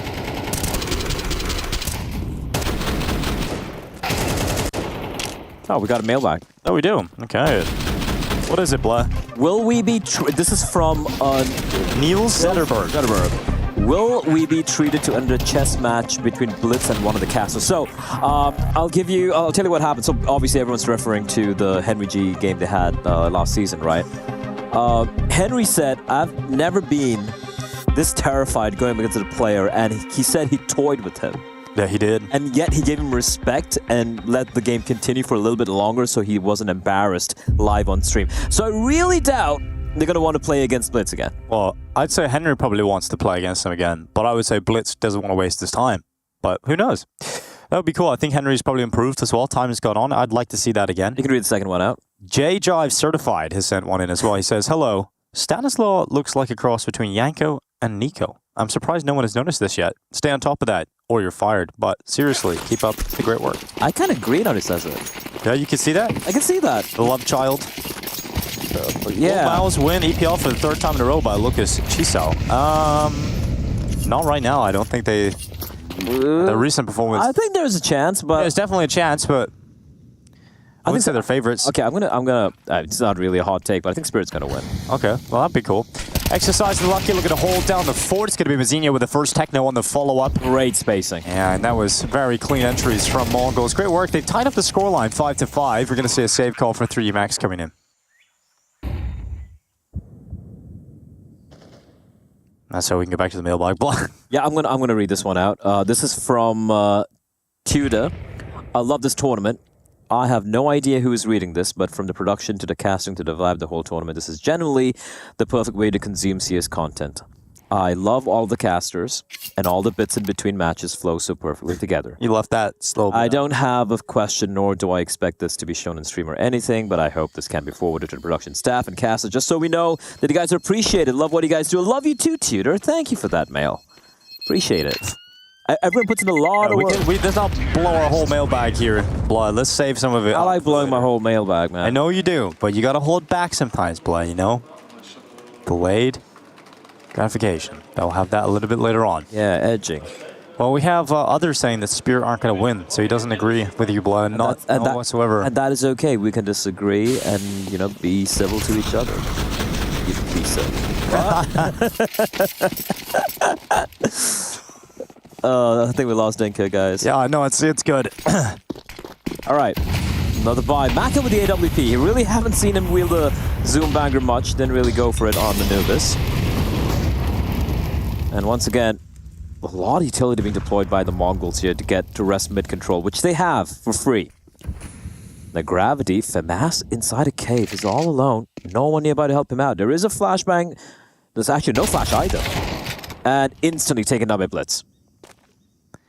That was very uncomfortable for Gravity to hold. I'm not sure if he wanted to commit to that position. A bit of an off angle. Mazzino this time's ready. Oh, he's ready. Oh, yeah. Oh, God. Exercise. He's going to check that angle for the rest of his life now. Not the third time, right? They've done it twice, pushing A-main, and this time Mazzino's like, I'm ready. Oh, Joko. At least he gets one here. Joko off the top. That sends Zu out of there. And at least a 4v3. Mongols still hold the advantage with just under 1 minute left. This is a Dinko. I don't know anything about RuneScape. You don't know anything about RuneScape? Dude, I didn't even know what RuneScape was till like a couple of years ago. Yeah, I think I missed the boat on that. But a lot of people still playing. Mazzino doing well. Joko, he's doing as much as he can to keep his team in this fight. It's actually a 2v3 off the back of this. And a grenade lands right onto Joko's head. A 3v2 with 25 seconds left. And the ball making its way into the site. The Mongols taking Joko out, Shu confirmed the round victory. And now it is 6-5. Mongols have been able to just suddenly level up completely here. So yeah, just to reply back to Jordan Mallard. How is my RuneScape account going? All right. I think it's looking good. You know what? I think it looks good. I think account's looking fantastic. I see a lot of items that are 99 out of 99. And that has to be good. You get total level of 2,181. I'd imagine that is fantastic. That's a big number. So you've been grinding. You've been doing well. I did see there's been some methods that people have been getting good at dating, so they can find a lot of Tinder dates, etc., to come back and level up their log cutting on RuneScape. Yeah. So if you guys want to do that, that's probably a great idea. You could probably improve your RuneScape inventory by doing that. Okay. So that is probably some advice that you might be able to work with. All right, we got a direct message here by 3x33. Okay, Blade, do you think Blitz is the best fracking IGL in the world? No. All right. No, you don't. Only others I can think of are Big Zera, Chopper, and Advent. Shout out Advent. Yeah, Advent. He has to be the best fracking. Best fracking IGL of all time. Advent, my man. Okay, hold up, Joko. That's so much damage being dealt on 910 as well. Brilliantly done. They finally decided they had enough, Dinka. They need to take a little bit of control, take the fight to Mongols, and a bit of aggression down towards ramp, as 910 will eventually fall. He did deal quite a bit of damage to his Joko, but because of all the aggression towards B, towards ramp, they have lost control of red, but just now in control by Mazzino. I'm thinking, Blitz is up there. He's like definitely a top 5 fragging IGL right now. But who else could there be? Big Zero is a good shot. He has given a good one. Big is fucking great. Absolutely brilliant. Oh, Techno. Not so good for Techno in this round, though. Down 2 players, Mongols, and this is the last round of the first half. Look at where they are. Max want to tie things up. And it would be fantastic for them to have gone on a 5-round streak just at the end to make sure that it wasn't all in vain. You know, you get one extra round at the end. You don't go on a losing streak right until the end of the half. And currently looking likely that they're going to be able to grab this last round of play. It's Blitz left alone in a 1v4, and it's time to see how much of a fragging IGL he really is. Great movement, gets himself up on the big box, but he's being pushed from main. He's looking at CT, and that will cost him his life. 3D Max able to bounce back. Fantastic start to the CT half. They completely disappeared for the second quarter of this first half, and it will be a tied scoreline 6-6. As 3D Max look to try and 2-0 the Mongols today. They've got to do it here on Ancient.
Welcome back to the ESL Professional League. We have got ourselves Season 20. Is that what it stands for?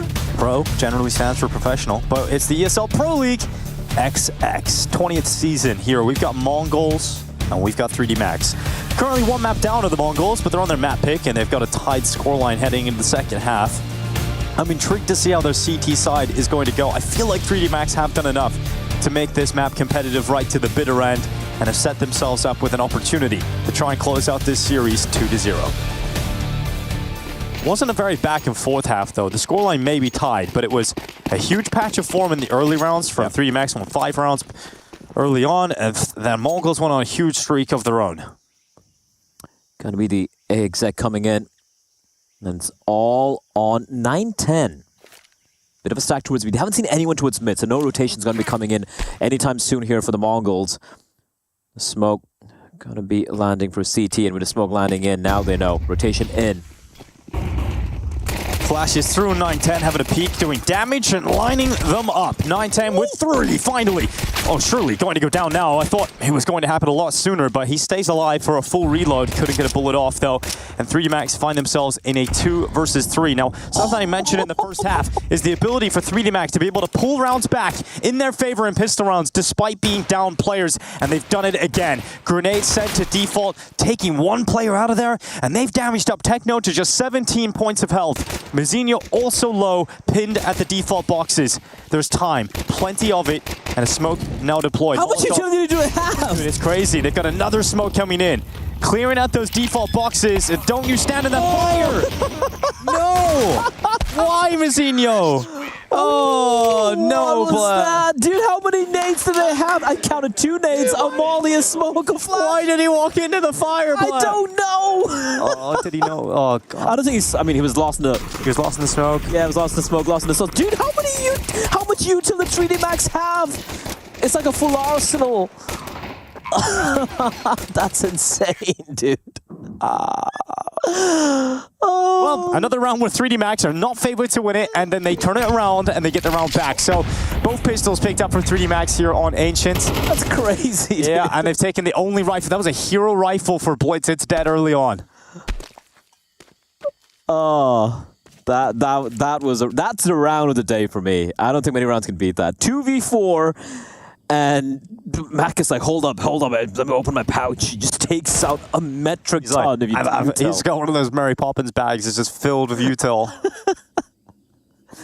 Oh, Batman utility belt. Oh, another one. All the util, Denko. All the util. All the nades.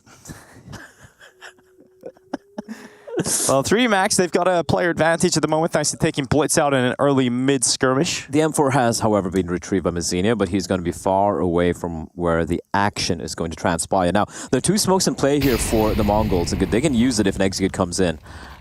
But the weaponry... Oh, never mind. He has the M4 in the side, actually. Nice smoke. Delays them. Pushing forward, it's going to be Gravity to hit the deck. Damage being done to Mongols players, and 3D Max want to get out of there. They don't want to walk into the stack that is waiting for them on this B site, so this is the only hope. It's 9-10, and that smoke goes down a donut. So actually, 3D Max have been stalled out. 25 seconds left. They can't respect this, and now the rotation. Oh no, they've had pretty much everybody rotate over towards the A bomb site. Oh boy. Oh, this looks good for Mongols. All of a sudden, they've got a chance to win it. 13 seconds left. Oh, it's done. Oh, it is done. 3D Max. That is a horrible finish to the round. Don't know what to say, Blah. You just have to disrespect that donut smoke. You just have to run through it. You just have to go through it. Like at that point, you have 3 players coming in. Slow down. They had a flash as well. They're just caught in 2 minds. Yeah, if you're the reason you're leaving B is because you've seen too many players over here, and the rifle. Well, you don't know it's the only rifle, but you've seen a rifle and some players over on the B bomb site. Surely you need to just go through that donut. And eventually they wound up pushing into the smoke before it completely faded. But they just allowed the full rotation to come in, which made it more difficult for them. I think if they go through that, they definitely get the trade on 9-10, and then they're in the bomb site. They knew there were 3 players all the way towards B, and they sped in towards A. But it's 2 smokes, Dinko. Oh, yikes. Well, the Mongols are forced by pans out. And it's like we've seen these forced by wars every half so far in this game. Yeah. Got a question here. Is his name for real Bleh? Yeah, that's his first name. His legal name on his birth certificate is indeed Bleh. Yeah, my parents It's saw me. his mother. They saw me pop out de la Vlach. Like, Bleh. This thing. Yep, that's kind of how it went. Wasn't that right, Bleh? Yeah, and why did they call you Dinko again? Rush B. Yep. Rush in, and Senzu at the ready. MP9 spraying down, getting a double. Senzu and Techno stopping this 3D Max attack, and their buyback has not paid off. 3D Max may have just said goodbye to their chances of getting a good start in this second half of Ancient. Clean round, just one casualty. And they actually survive a force by Dinko. Yes, indeed they do, Bleh. 3D Max have likely made Ancient incredibly difficult for themselves now. It did feel like they needed to have a perfect start to this half. They nearly had it. They had a player advantage against the force buy of Mongols that would have reset their money back down to a full eco. You would have had 3 rounds off the back of a pistol victory. But instead, they find themselves in the bin with just Glocks. And it's going to be a 9-7 scoreline. 3D Max have a lot of hard work to be able to pull off now.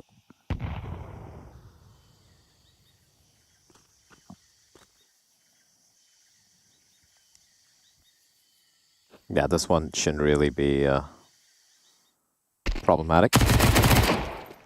No, it won't be. I'll tell you that. Surely not, right? Not against Ross.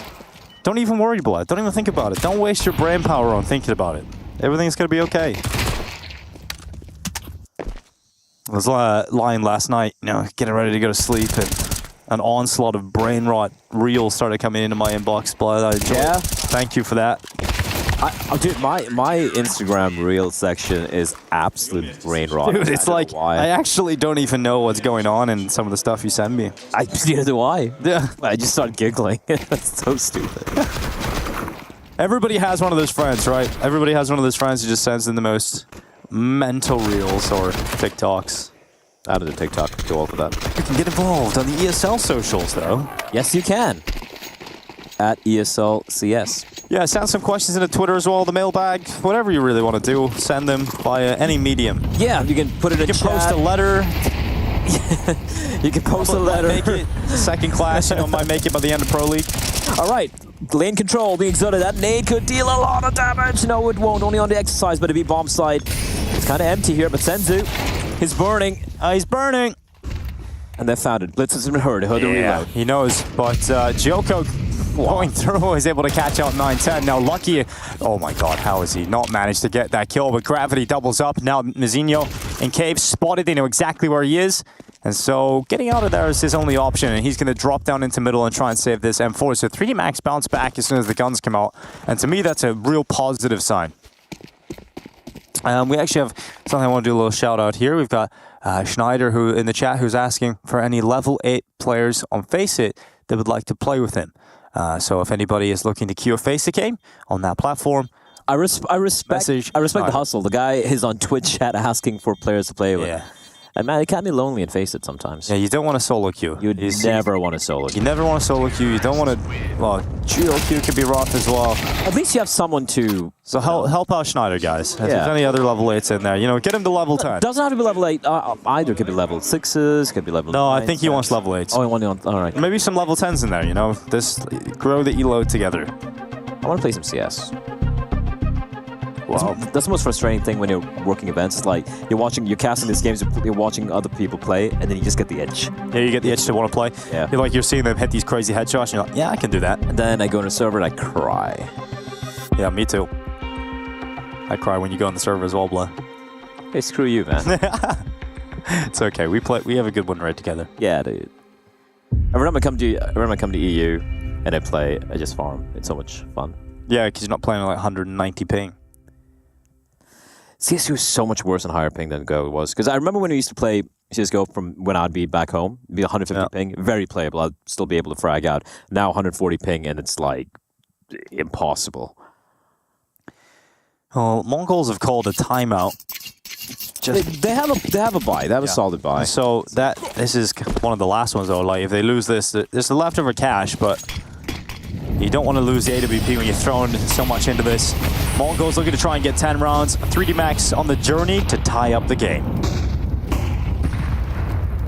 Mongols not really looking to continue to stick around here towards mid. Techno. Nice lonesome towards cave. They did find an MTB bomb site the previous round. As the Mongols re-aggressing out towards mid. This is risky. That AK. One tap potential. And make it 2. Oh, yeah. You like that? I love it. It's beautiful. You love it, you wear it? What's your style? Shop. ESL Gaming. Yeah. Techno could find 2. Oh, Techno. Yeah, he could have found 2, but he only gets 1. Lucky with his 3rd kill from the same position. They just keep appearing red. Hello? Hello? Well, no money left for Mongols to get a really good buy in this round, so they're going to have to take upgraded pistols.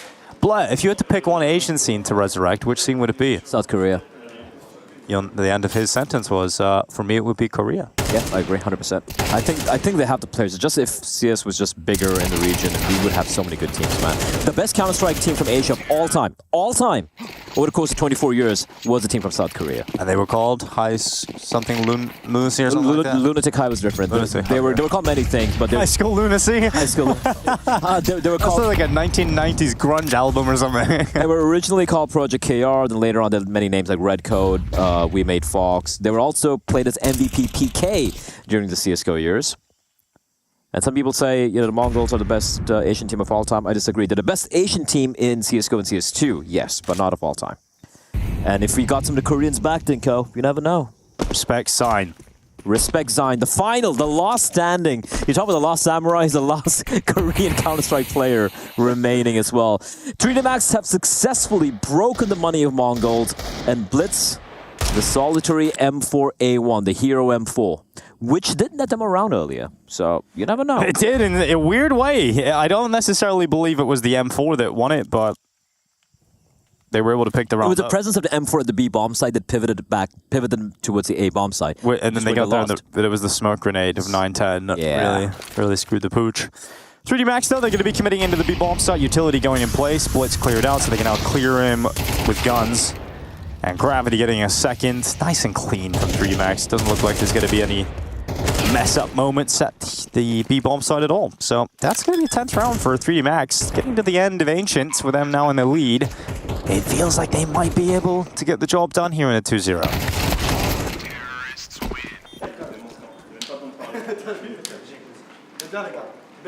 Just the buy rounds that 3D Max have won so far on this T side have looked very, very convincing. And Mongols, they're relying heavily on winning the duels. Like you saw the 2 plays towards Red, for example, and even in the B bombs, just nice windows being found by 3D Max. This defense has looked very, very, I wouldn't necessarily say bad, but 3D Max have had enough of it.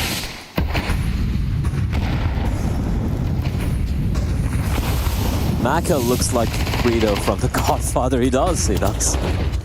All right, now leading his squad to victory. Gravity with another opening, this time on Techno. Blitz needs to be careful. Needs to be very careful. He's dead. He's dead indeed. Well, should be. And yeah, confirmed. Lucky through that elbow smoke. It's now a 5 versus 3 3D Max. Pushing forward to 11 if they can convert upon this 5v3. And Mongols, the money is at a breaking point again. They could be left with nothing after this. All on 9-10. Oh, get it here. Oh, man.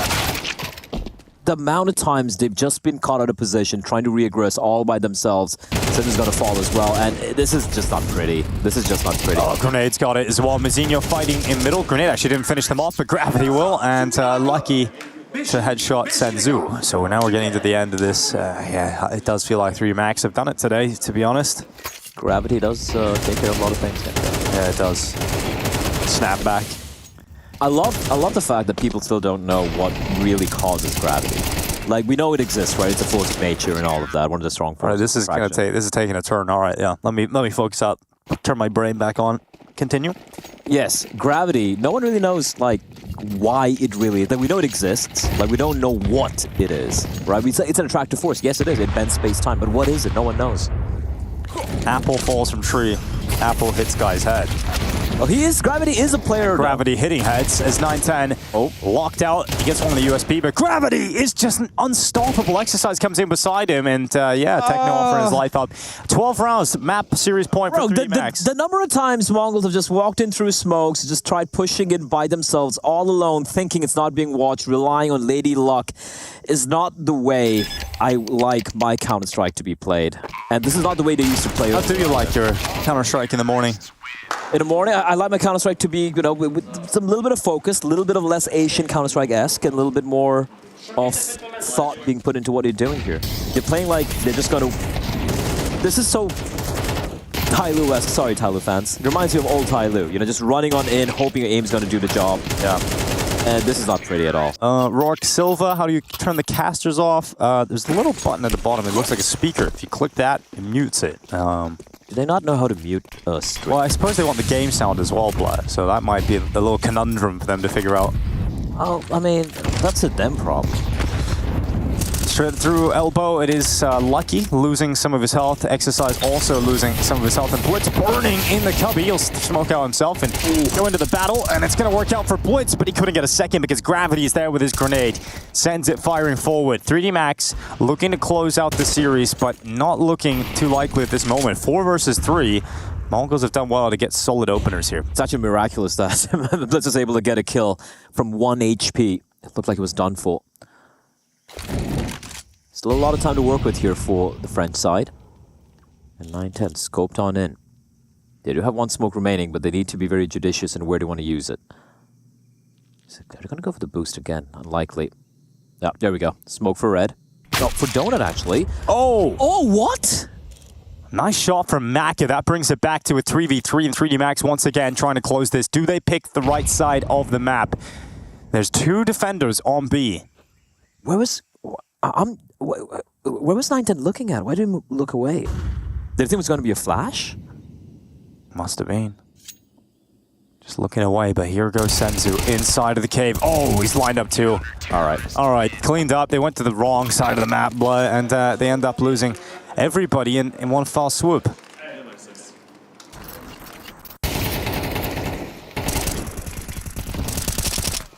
Schneider's asking questions. I thought you should be in a Face-It game by now. Come on. Who do we think is going to win Pro League? Well, I said Spirit. Yeah, this one's going to win. And a great point brought up by Mr. X Argus. If you don't want to listen to us, Face It Watch is a great option for you. You can head over to Face It Watch. 100%. Show it to go. Yeah, you can go over to Face It Watch and watch the game over there. You get all the POVs. It's a great platform to watch the games on. You don't have to listen to us. You can just listen to tape sounds. You can be your own director, Dinko. Your own director? That sounds like fun. Face it. Watch it. Face it. Watch. Blitz in mid. Burned out a cubby. He did very well in the previous round from that exact position. Exercise. Trying to get out A. It's a little risky, but he actually doesn't sustain a whole lot of damage to that molly. And mid-control taking for 3D Max. They're about to apply pressure here to Blitz inside of the donut. It's 1-2. And finally, he's traded out, but the bomb is dropped. No! Mazzinho runs into the donut, thinking he had the element of surprise. Maybe it would catch them just with their pants down, but he ends up being left a little embarrassed himself. Now, 3D Max have a 3v2 post plan to try and close out this series. It's 910 and Techno coming back in on the retake from CT Spawn. The only player with utility is 910. He has a molly and a flash to try and work with.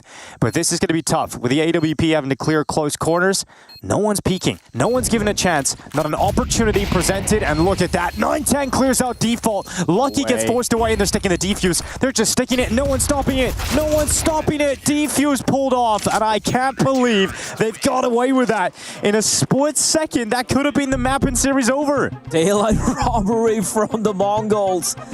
No one peeked, Dinko. They peeked so late. Oh, man. That is so unfortunate for a 3D Max. This was a round that looked like Mom was going to steal away. And then Lucky finds 2 kills. This 9-10 clear. Boom! That's insane. The fact he clears Lucky, that's huge. He went for, he didn't go for the diffuser, Dinko. He went for the guy watching Donut. Oh. They knew exactly where the plan was as well. They knew exactly where the CT had to sit to get the bomb, had to defuse the bomb. Oh man, if this comes back to OT and bites him in the butt. That's gonna suck. Mongols have been given a second chance. Are you not entertained? Certainly am. They've got a second chance, but they can't mess this up now. They've got to try and get it into OT. All right. Round number 24 coming on up. The final round, potentially off the game, at least final round of regulation for sure. And it is going to be Maka pushing it. What? Finds a double kill, looking for more. And this could be it here, Dinko. Maka's taking matters into his own hands, but he will eventually fall to his teammates Molotov. But he's done his job, Dinko. He's sacrificed himself for his team. Talk about combat op in blood. Just running out elbow, the entry force. He finds two! Yeah, he gets 2 kills, and then the only player that actually stops him is his own teammate. All right, is that going to be enough for 3D Max to close it out, though? Maka puts them in a powerful position, but there's still only 1 player ahead. What is the reaction from Mongols? Well, they're going to send 3 players down middle. Lucky has now detected Senzu and Gravity. Ooh, you got to be careful. You don't want to be taken out here. And he's got an opportunity. Oh, recovers the headshot. Looked a little scary for a moment. Peeks into the AWP. And goes down, but he gets a lot of damage off on 910. Drops him down to 12 HP. Bomb will be planted inside of the site, but look at this. Look at this from Senzu. Utility comes up, he dodges it, but he hasn't done enough here with that smoke going down. He won't be able to stop them from getting into the site and helping out in this post-plant situation. Senzu and 910 trying to keep Mongols in this fight, trying to get them into overtime. Joko waiting up on the box. Senzu clears it out. AK collected. 2v2. As Mongols once again reawaken with a chance to smoke onto the defuse. No kit is the problem. Shot from 910. Time ticking. Exercise waiting just at the bottom of that ramp. And he'll play with his time. He'll play with his food. 910 hits the shot, but he can't not win the round. There's not enough time. The Mongols will fall to 3D Max in a 2-0 fashion. 3D Max on top of the Mongols yet again. Coming down to 1v1, but in the end, yeah, 3D Max, they don't let it slip a second time in a row. Huge game for Maka, and especially the final round, 2 kills to the AWP at mid, combat opping.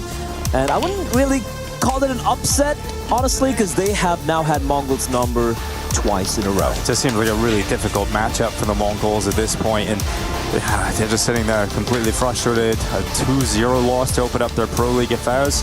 We see Malik coming off into frame now to sort of talk to the boys over on 3D Max. A coach who coached G2, who coached EG, part of the 3D Max squad in the past as well.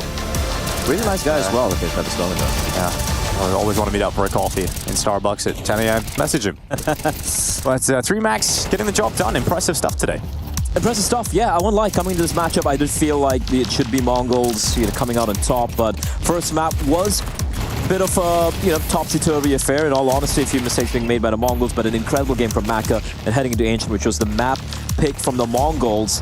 3D Max just were the better team, man. They were finding so many holes on the T side, and they just looked so much more composed and measured in how they were approaching the attacking side of this map compared to what the Mongols were showing us, where there's so many individual plays being attempted and failing over and over again. Yeah, it's a tough day for Mongols, not playing their best Counter-Strikes by any means, and this is a team that have grand ambitions. This is a team that want to rise up the world rankings and become a real team you talk about every event that has a chance to go deep, that has a chance to take some big names. And right now, losing against 3D Max in the opening game of Pro League, it is one of the worst starts they could have had. That round from Maka at the end, man, that is so sick. It's also the mod, the CT molly there is not going to be spreading wide enough, right? It wasn't perfect. He had such a big gap to just walk on through and get a couple of kills as well. So, listen, it's going to be back to drawing board for Mongols. I feel like they made a lot of very obvious mistakes in both the maps, so it's not like I'm left at the end of the game wondering what went wrong. We saw what went wrong there. I think the individuals were kind of asleep as well. This is the only one really performing, so to speak. We saw some very questionable decisions being made by 910 with the on the A-bombs that are Anubis over here at mid as well on Ancient. So hopefully back to the drawing board. I don't know if it's a jet lag or whatnot, but they were really not in the server here today. Do you think it's something that feels like it'll be fixed for Mongols in their next game, like easily fixed? I think so. Yeah, I've seen them have some of the highest of highs, the lowest of lows in the span of like 2 or 3 days in a tournament, right? So no hope lost for the Mongols yet, but this was a it was a rough day in the office here for the boys from Mongolia. Yeah, it really was. Thank you for being with us, Twitch chat, throughout that one. That was fun too. We had was fun though. Have a conversation with them as usual and get some great questions out of them and read the mailbag. And you guys can keep sending those in. Again, just a reminder of that email is eplmailbag@efg.gg. But the Mongols losing their opening game, 3 max 2-0. Now, we talk about this team and some of the positive results they've had maybe outside of ESL events, right? And these 2 true competitions, they've been playing very well at, and that they obviously won the Sky Esports Masters against Mongols in the final. So when they come to Cologne as a last-minute invite, we're skeptical because of how last-minute the invite was, but we were expecting something from 3D Max. Like, it could have been an opportunity to prove their worth and prove that they're going to be a team that can compete near the top of Counter-Strike, and they didn't take that opportunity and run with it. So they've got to feel like Pro League is their moment. It's an extended period of time. You're in a studio environment. There isn't as much pressure as the likes of a Cologne, and you've known you're going to Pro League for a while, so a lot more preparation and build-up coming into this event for them, and they might have taken that Cologne loss and a bad result there as a bit of a learning step as well. It's also like their opening game against Heroic, where they got completely smacked. They did kind of recover in the second game. They had a reasonably decent showing, even though they lost as well. So I think they're a team I enjoy watching. In all honesty, I feel like we should have more national teams in CS, and it's very rare to see a team from a particular region nowadays in Counter-Strike, right? The fact that we see another French team who are competing, but my problem is always going to be, where is the ceiling at? I don't think the ceiling's too high. That's why I look at Mongols as a better team, because I feel like they have a much more higher ceiling. But end of the day, listen, they got a job done. And end of the day, let's listen in. We got a 3D Max interview down on sidelines. You take down the Mongols here on the B stream side of things. I've got a quick Kadir interview, courtesy of Maka. Can we start at the end of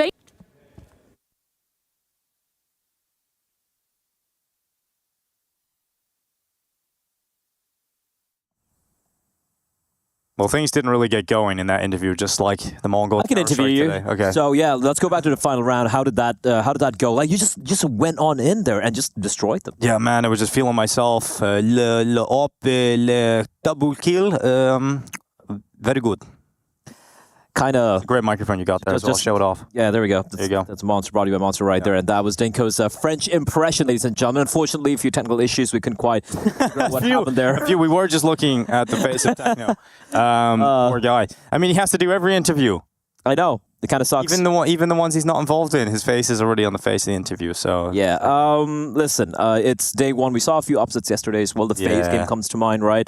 But for 3D Max, great start. It is a pretty stacked group after all. I think for them, they're going to be looking to make it all the way to the playoffs, obviously. And I think it's a step in the right direction.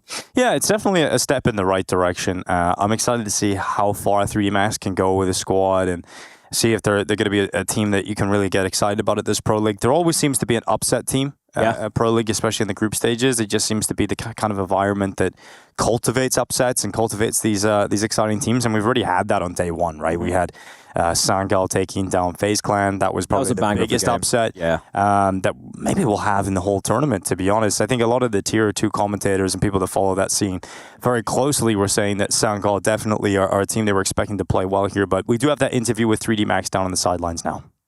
You take down the Mongols here on the B stream side of things. I've got a quick Kadir interview, courtesy of Maka. Can we start at the end of Ancient? That last round was wild. Tell me about it from your perspective. Yeah, it was wild. I was expecting it was a city molly. When I saw Gravity killing me, I was like, what the fuck happened? But in the end, we managed to win, so happy. Obviously, the last time you faced the Mongols, I was in the grand final of Sky Esports, which you also managed to take 2-0. Quite different scorelines, though. Did you feel like Mongols were playing differently at all today? Yeah, I think they put more respect towards us. They played really more passive on some rounds, and I think it was good for them because we struggled a bit. So they played differently, good. Same map pool as last time around as well. Were you expecting them to bring in a different map? Like, was this how you expected the map pool to play out? I think lately we were struggling on Ancient, so we were expecting Ancient. So yeah, it was expected. Well, you seemed incredibly well prepared for it. Up next, it's going to be G2. Now, last time you played them, obviously, was here at EPL Season 19. You did manage to take a map off of them. How confident do you feel with this, new look of G2 with 2 new players coming in? It's going to be completely different because I think Snacks brings something different and they look different with maps also. We'll see tomorrow. So, we'll see. In terms of expectations and goals here at ESL Pro League Season 20, what is 3D Max, looking to achieve here? Yeah, we are not expecting to make playoff last time, but this time we wanted to make it, so different expectation, and I'm pretty sure we can do it. Well, thank you so much for your words, Micah, and congratulations on your first win. Great to hear that from Maka about his expectations changing for the roster. I mean, this is a player that would have come into the last Pro League maybe not expecting to make playoffs. I mean, he just openly said it there. So, but they realized they've been playing better. They've been getting stronger, and so now they are looking for the playoffs play. They should be, right? Like, obviously, the expectations need to... Sometimes I feel some teams need to temper their expectations a little bit, and for these guys, they really have. And, speaking of the players, like, we had some really pop-off moments coming in, not just from Maka, but a lot of the players on this French team. Yeah, well, we've got the U.S. Air Force Aim High Player of the Match. I think we're going to award this one to Lucky. It felt like he was just so good coming into this game. He had a lot of big moments, so he's going to be the standout Aim High Player of the Match presented by U.S. Air Force. And 1.33 rating, 2 points. It's just crazy. 87 ADR over the course of 2 maps is nothing to scoff at, right? He had so many high-impact moments. And sure, Maka might have stolen the show, when it comes to the final round of Ancient and, of course, Anubis. But overall, I think Lucky was just finding so much impact consistently throughout his entire game. So, deserved Aim High Player of the Match right there. Yep, absolutely. So excited to see more of 3D Max, more of Lucky in this squad. Obviously, he had a period of time in his career where he played at the top of Counter-Strike. He had a moment in G2. He moved over there with Jax, right? So he's had his opportunities, and I think is more stabilized at the Tier 2 level of Counter-Strike, but once again is on the rise. He's on the come-up again. And that's exciting. It's always exciting to see a player who maybe seen the top of their career a while ago and then is able to build back up again. And it's also for this team, like a few months ago, if you asked me who's a player to watch on this lineup, I'm just looking at Maka. I'm like, probably Maka. Maybe he should be picked up by someone else. But then the past few months, I've been seeing an exercise looking very solid as well. Lucky, as you pointed out, just coming back to the fore. And everyone just kind of doing their job, right? No one really lagging behind, dragging the team down. So, congratulations to 3D Max. It's a great day for French CS. Yeah, well, let's take a look at how that affects Group B. Team Spirit against Wildcard, 1 map up at the moment. MIBR got a 2-0 over 9Z, so they're in. That was a quick and easy one. Yeah, they're into the next stage already. And we've got 3D Max versus G2, a matchup that has been set up, and a lot of players that have maybe had history over the years between those two organizations, but obviously a very different squad now for G2 that are looking... Long time ago. They're looking hot to trot. This look at the Group B mid-bracket. 9Z have fallen down into that. The Mongols versus Movistar Koi is being set up after Mongols and Movistar both lose their opening games. Yeah, the Koi game against G2, I think it was a little competitive initially, but then G2 making quick work of it. And we got Sangal, the FaZe Slayers, Dinko, going up against the Turks. Yeah, going up against Eternal Fire, who have just come off the back of the grand final themselves. They will definitely feel like favorites going into that Sangal game, but I think Sangal have just shown us something special. And a lot of Turkish players on the server. That's going to be very popular. There's 2 Turkish players in that Sangal team. One of them, Xfloud, who most recently did play on Eternal Fire, so he's looking for some revenge. It's been a year. Yeah, it's going to be exciting to see how that is going to go down, but that's our second game of the day. That will be with Darth Mike and Exner. We're going to go to a break. When we come back, that second series will be ready for you.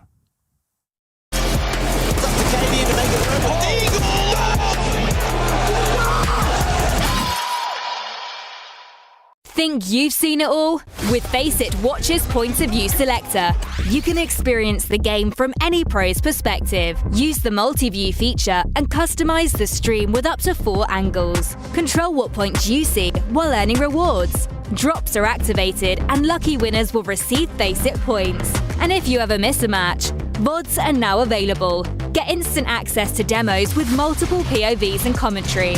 Watch it, control it, Faceit. It looks like towards lower. Bit of noise. One set of util. Spirit going to know that there's probably only one there at the moment, which is why they haven't shifted from the upper positions. Ontic still waiting up in the rafters. And Chopper deep at CT, cutting off a heaven rotation. Oh, it's such a dirty position when there's no time remaining for their last minute scramble. If they do go upper, he's going to be overlooked.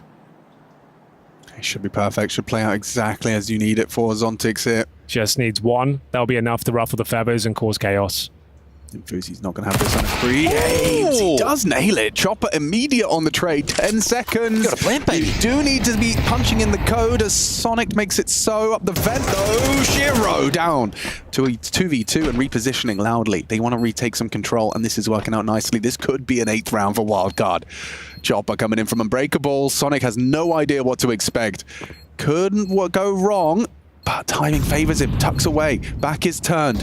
Heaven distracting, Chopper walking and catches Sonic. Does he? Oh, that's ugly. Very messy on the FAMAS. Magic's no chance here.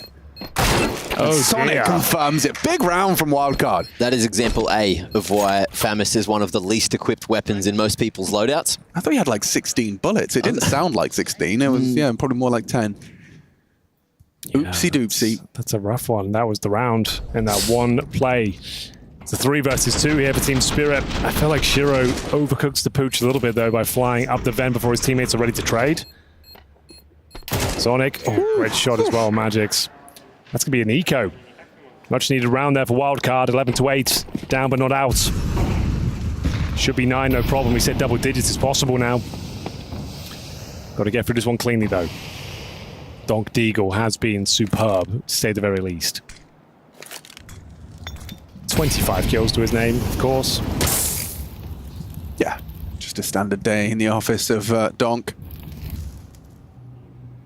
Oh, he's hit 60. Yeah, on the nose. Oh, no, he got 38 in the first one, right? Okay, I thought it was 35. So he's on road for 70 in 2 maps. 2.4 rating. Oh, he's doing it again. That's an AK-47. That certainly is. Oh, and he's ready for another. You got to take the bomb carrier down. He's not ready. Okay. Ooh, overlooked stand. Okay, we can all relax. Will Wildcard relax? I don't know, man. You still got to get past the P250. You're going to hard clear him. It's good. Oh, you still lost someone. Still got one. Bloody hell. It's not. There should be nothing to be concerned about here, and Fuzi confirms that we're fine, absolutely fine. 9 for the boys. This mismatch of rosters. We've got 2 Swedes, we've got 2 from North America, a Canadian and American, and of course, Sonic of South Africa.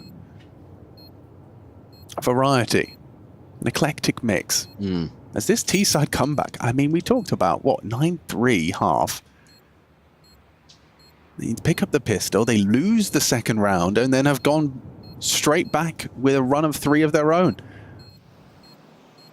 Zontic's clutch, obviously nearly a 1v3 from Fuzi, but Zontic's winning out that 1v1 is the only real success they've had in what has now been a run of 5 from the boys of Wildcard. Closing that gap convincingly. That's some damage. That's suboptimal, you could say. They'll hold on to the AWP though, and the AK-47. 11-9, closing that gap. There is another purchase available for Team Spirit, but not a very compelling one. They've used all their timeouts. MP9 for Magic this time. Stanislaw, yeah, he saves the day by getting that kill on Donk. He felt like he was just getting warmed up there. The shadow bait does enable Zontix to get 1, but ultimately a pretty clean round in the end. USP did find Fuzi, but here we go then. Can they find series point right here, right now? Let's find out together, huh? Deep wall of smokes at outers. But no one going over with them.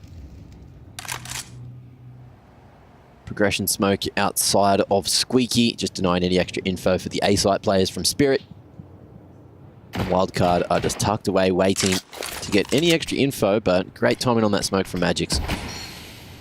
Yeah, stifling smoke. Difficult to get any vision from it. 2 players tucked in. Shiro is down towards lower.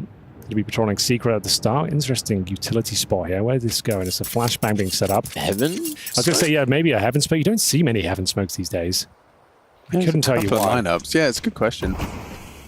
I remember one from there, but he's only got flashes, so. Yeah, this is an old one. Arrow. Window. I guess we got flashes for door. Is that going to go through that right vent? We'll see in a sec. Well, it's a ballsy call to make off of spawn. I really want this flashbang to come through. We're committed to it now. We've got to stay with it. They better be good. And we're off. Okay, flew through. Kind of saw it. the site works. It works out perfectly. Gets a flash assist, no less. Thank you, MC, Thank you for showing the misclick. Yeah, thank you for tracking that. So bang, just like that, you actually make it a one-round game. I'm gonna shut up. I'm not gonna speculate. I'm just gonna consume the Counter-Strike that's in front of me. Yeah, you know, best way to do it. Best way to do it. Yeah, yeah. React Andy. That's me. Yeah. Just haven't survive. Yeah, haven't broken the boys of Team Spirit. They'll still be putting up a fight into the next with their third stage loss. Stanislaw, he knows the money's good. He can give a little hunt, a little sniff in towards CT spawn. See what's available. Come here. If he just gets one, it's worth it. That's worth one. If he gets two, it's amazing. Oh, I actually do get another. So only one survives. It's actually a really nice outcome. And bear in mind, they're at $3,000 per player with a saved M4 in the hands of Donk. You need to eco this one. You can barely partial buy. So this is normally would be a tactical timeout, but they've actually burned through theirs already. We're going to go the distance again. I think that second flash hit the right spot, though, and it was to blind the hut players or anyone looking over towards door. So... yeah, they have to... we got our answer. Ooh, what do you do with this? I guess you got a Donk M4. Yeah. That's normally enough to win a round. Let's see if that's the case here. Flashed off. It's taking so much vision away from him. Smokes everywhere. Main on both sides of the coin. Susp is looking good to make some outside traction as well. They've got 4 players heading down towards Secret. We have got a rotation down there. It's just going to be the pistol, though. Chopper will do well to even get any kills here. He's done very well. Doesn't get the second. Equal trade. And down towards lower they go, trying to activate quickly before the CTs have a rotation opportunity. Yeah, Vents is going to be their second opportunity.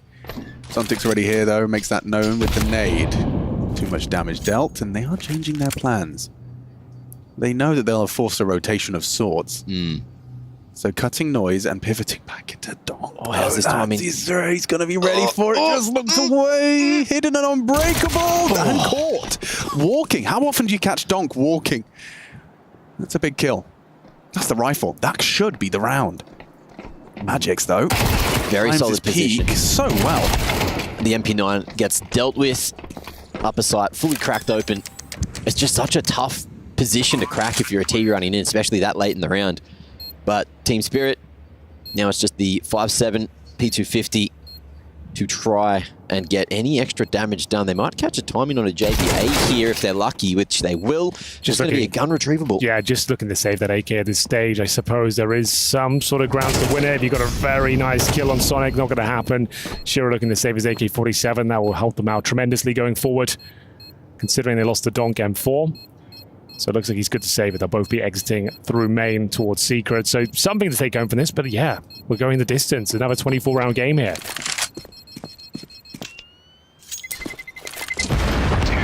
Oh my, wildcard. Statement performance. They might lose this 2-0, but they can keep up with the big boys. For sure, for sure. And I mean, you know, Spirit coming here, they've got a point to prove, trying to still shake off Cologne after getting themselves to a grand final just last week. Now they're coming into this one just looking to replicate. And Wildcard putting up this much of a fight. What do we glean from this? Is it Spirit's form we're learning about, or is it Wildcard? Well, when Spirit were playing poorly over at Cologne, it's like Donk was going towards those mid ratings, those sort of not great HLTV ratings, but he's back. So that piece of the puzzle's kicking in. I think it's just Wildcard playing really well today. Zasp, this is very quick. Yeah. Went straight across, wants Yard players to burn through their util. Zontix is responsible. You can see Surf considering that possibility. Is he going to hard clear Zontix? This could be the opening. He looks like a man on a mission right now. Oh, this is it. This is where he has to be really diligent with all of the corners. Perfect. Zontix. This is brave to not take the kill. I hate this. Take the kill. Ooh. Okay. Oh, beautiful. Really nice execution. Couldn't ask for much more than that. A scary moment for Zontix there. Absolute beauty of a round. Should be enough to get them over the line here, at least 2 series points. Wow. He couldn't have got more out of that if he tried.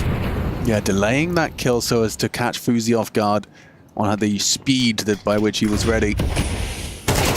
And this is an impactful... I feel like as soon as like the disadvantage for Wildcard, Sonic on multiple occasions has been able to rectify with an impactful kill or double. Yeah.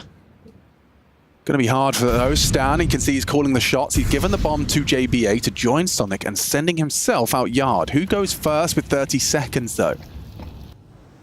Audible steps on top side. Lower would be great, but how do you get there? You have to get past ramp. You have to get past Zontix, who's gone from yard now to ramp, and a massive round from Zontix. He's won it on his own. Double kill to start, double kill to close, and Stan, nothing for you here. Nothing for you here. Yeah, may as well save 2K in the bank and refresh that utility. And there's still going to be enough for everyone else to go all the way to the bitter end and try and play for OT now. But Team Spirit get one chance to close it out 2-0 right here, right now. 13-11, 13-11 it's a bit of a gut punch, isn't it, Hank? I mean, I'm sure for sure. You'll try and be proud of it. You'll kind of tell yourself, like, oh, it should be it's a good result, I should be happy with. But you're going to be staring at those 13-11, thinking about those one round maybe here, one round maybe there.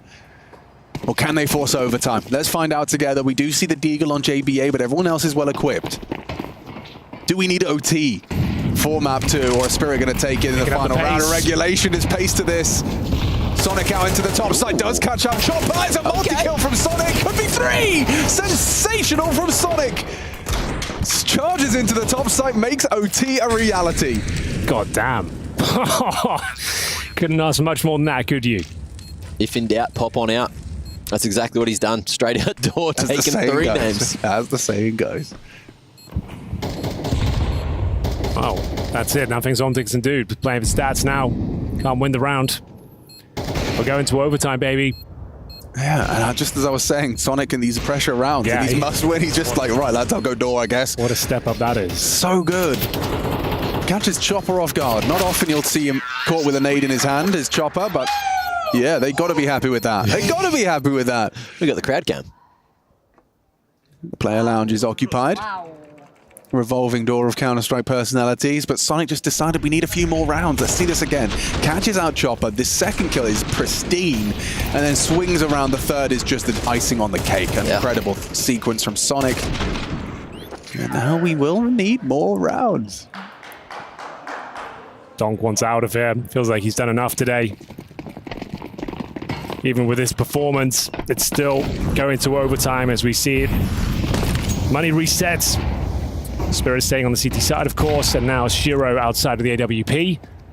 Fuzi with his as well. What a beautiful round from Sonic. Maybe will inspire the rest of the troops here. Sus will go down early. Nice shot from Shiro. Chopper takes down the danger man for the previous round as well.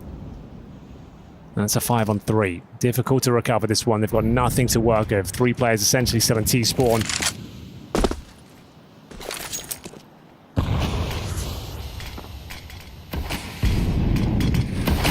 A whole load of smokes coming through there. Full L smokes.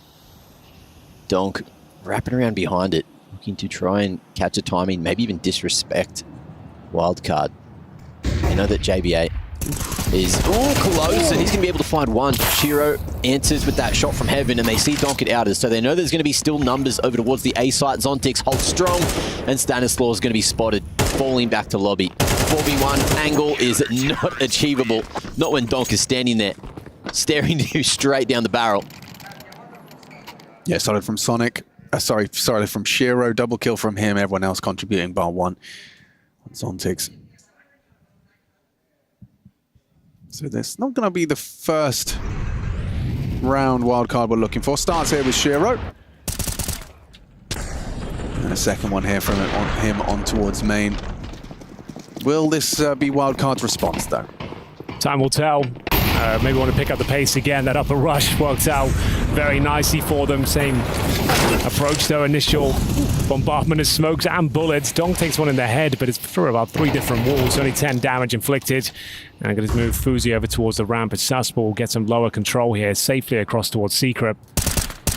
Zontix can sense presence on the other side of that smoke.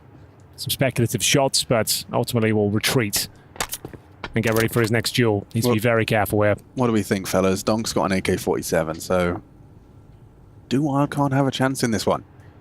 You have to get past the AWP of Shiro first.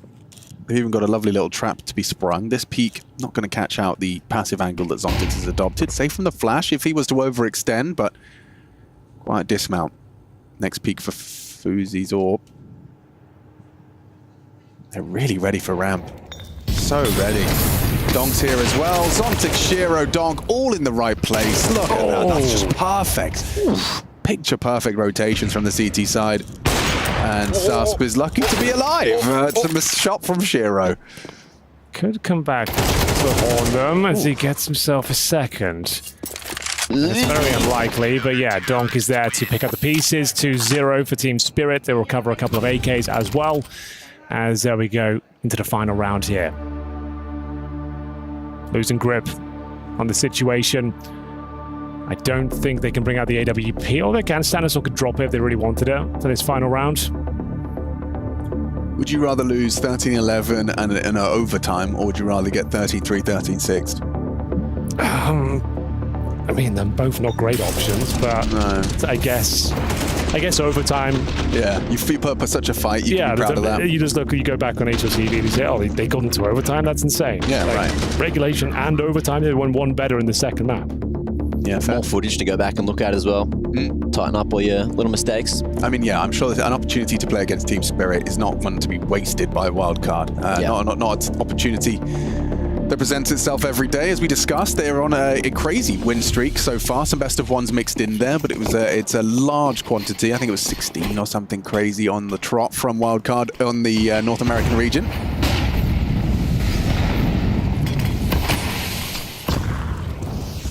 Yeah, 16 match win God, streak. look at the lobby control they've got already. What is going on? What's the strategy? You've got 4 people on the T roof. Let them have lobby. I've not seen this before. What is this going to be? Some execution, boys? Let me tell you. What have they got up their sleeve here? Magix is very aware that there's people up on the roof. It's going to be tactical airstrike. They threw the outers wall, which was spotted by Donk early. So he's got a ton of flashes. Spirit have 2 players lower, so they really are. Okay, taking lobby now, but the smoke limits your options. You can just spam. Magix gets away. This certainly ruffles their feathers. I don't think they're anticipating losing this much control. So you're going to throw your util, but who's going to take advantage of it? Everyone's still at T-spawn. It's getting so weird. Magix is going to go... I actually have no idea where they're going with this. So you're going to throw this util, then what? Then you retake lobby again. So, wild strategy. Well, they know with that util getting thrown that they have to be on T-Rift. They have to be in towards T-spawn. This is weird. This is really weird. It's going wrong. It's going horribly wrong. This is looking like the 15th imminent. Util sails through. Magix has vision. On the hot. Oh, no. And stand down. That's fallen apart. Good trade from Sus. Coming back in is Shiro's flank and free frag into the back of Fuzi's head. 2v4 falling apart with 12 seconds left. They try and punch in the code. Into the flames, into the flank. It's too good, too easy, and a perfect CT side. Overcooking the pooch there, I think. Yeah, I think the pooch was definitely overly sauteed. No doubt about it. Are we on 72 kills for Donk now, by the way? Possibly. Yeah, probably. 38 plus 34. Oh, dude, that was a really fruity strategy. Yeah, bizarre. Because what was even if he didn't lose all this lobby control, how did everyone get to the bomb site in time and everything's going off? But unfortunately, they just lost lobby control in the first few seconds, and then when Shiro set up with the AWP, what he's supposed to do, you've lost all the util in the execution. Now it's going to be series point. 3 opportunities to close this one out on the T side. They got 8 rounds in regulation on their T side campaign, so should be happening. It is CT Nuke after all, though. We'll have a look if there's a few more twists and turns. Donk towards outside, looking for any players crossing over towards red. Nothing spotted, but he has got contact coming in. Doesn't control the spray too well, but still does well to get a kill on the Danger Man Sonic. That's 4-4. Does favor the T side here. We're going to see Fuzi re-smoke towards Squeaky. Great effort here today. 24 rounds on Ancient. Overtime here on Nuke against one of the world's best teams, Wildcard, and hold their heads high after this performance. It doesn't look likely they'll be able to take us to double overtime, but would love to be proven wrong. See what they've got left.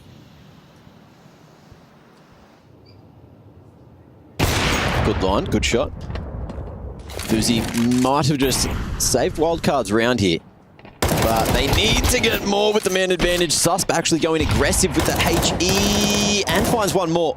Still has Stanislaw over on that left side of him to trade him out if Spirit commits to that ramp bust, but with the bomb on its own, Shiro just hits those brakes, and Chopper's going to go for the full flank on ramp. Stanislaus looking this way, though, fully aware of this as a potential strat. Might be aware, but Com not really coming through. We are going to see Stanislaus presumably get this last kill as well. Solid hold in the end, and now just 2 rounds to go to get us a double overtime.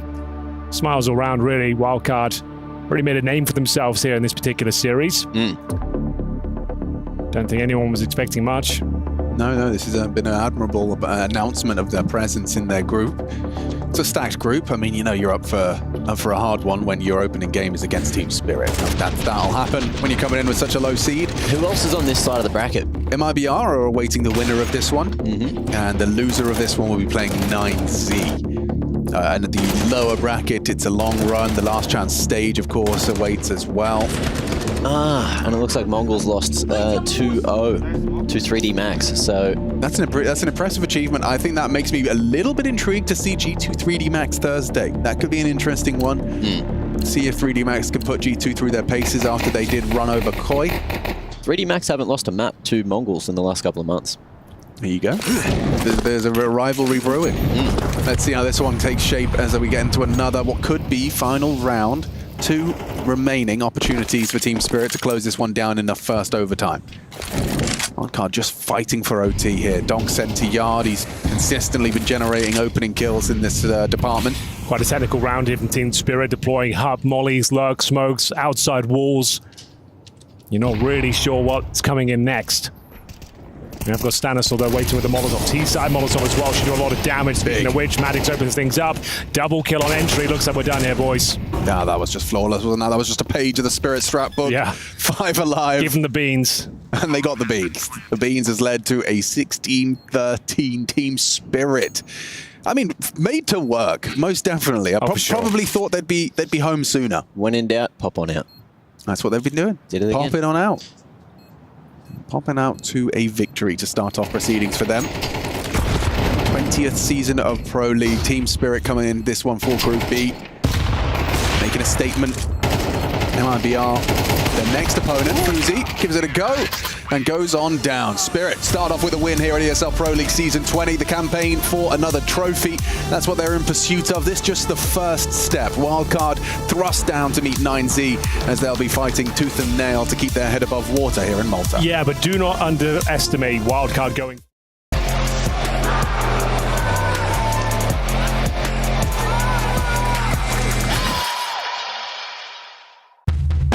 Jason Rogame Podcast, check it out. The Jason Rogame Experience. Counter-Strike by day, Jason Rogame Podcast by night. All right, welcome to the show. Obviously, I've brought in Woxic. What's going on? How you been recently? Thank you. Lately, after the result of the Bad Boom, I'm more happy. Yeah. But yeah, we need to keep showing this kind of things, result-wise. But it's crazy. I think people have forgotten over the years that you were a badass back in the day. Like, you had some badass stretches in there. Like, the pre-COVID Woxic was an absolutely insane AWPer, and I don't think people really understand fully. Like, COVID might as well have been, I think part of it is it feels like it was created to stop you from just being the best AWPer in the world. Like, you were about to just take off, Woxic. Yeah. There's all those like sheeple out there, uninformed, thinking it's some kind of biological warfare when it's actually just a lot simpler. It was just a target attack to prevent you from doing what it is you're best at. 2019, end of it, you went on that run with Mal's, 3 championships at the end of the year, second place at the Epicenter. And then obviously everyone just saw that and was like, we can't let this guy play. We can't let this happen. Think about who would have benefited the most from you falling apart during COVID. You have Big Clan got world #1 during that time period. Yeah. You had Heroic with their rise up. Yeah. You had Gambit as well with their rise. You had all these teams that stood to benefit from having an AWPer just kind of fall off the face of the earth. They just unleashed this massive ordeal across the entire world just for you. Yeah. You don't need to be humble. You had to feel like someone was out to get you during all this. Yeah. I mean, yeah. You had all those plans. You had all those dreams. You had all of that out there within your reach. And you have to feel at some point like there's someone out there who just didn't want you to succeed. Yeah, I mean, there's a new game again. Do your best and come back again. Time to party. Yes. Beautiful, Woxic. We love to see it. Love to see you on the server. Good luck. Thank you. Counter-Strike by day, Jason Rogame Podcast by night. So this game is called CS2. It's a team-based tactical FPS. It's got origins traced back to the 1990s. The major was incredible. We're really proud. My boys stepped up. When your reload needs fixing, Jason's got the tools. Elo tool. Where we are going and where it ends. You're just sitting on fucking Twitter and checking in the middle of the game. It's fine to have a bad cast, but there's just so many circumstances that fucks it up before the broadcast. Only with the arrogance of a star player could you ever think all by GLing could work. Pull that replay up. He is Karagorn, first son of Sonic Thorn. You owe him your allegiance. Karagorn? This? So fall again. I don't do meetings at Starbucks. Especially at 10 a.m. Don't change an accent before the cast and waffle because of it. Does it so well. Everybody? With everyone. Look, again. Again?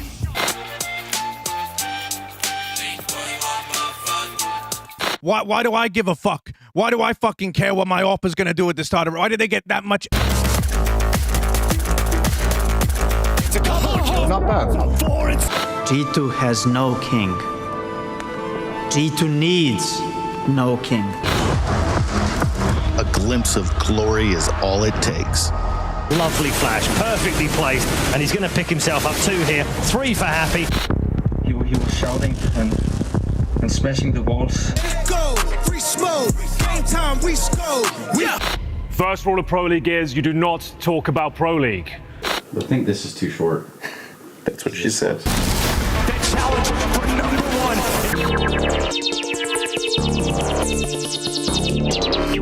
Do you want to know how hard Norbert had to work in his career? Do you want to know how many setbacks he's had? It's getting ridiculous, Jake. Book, book, book, book, book, book, book, book, book, book.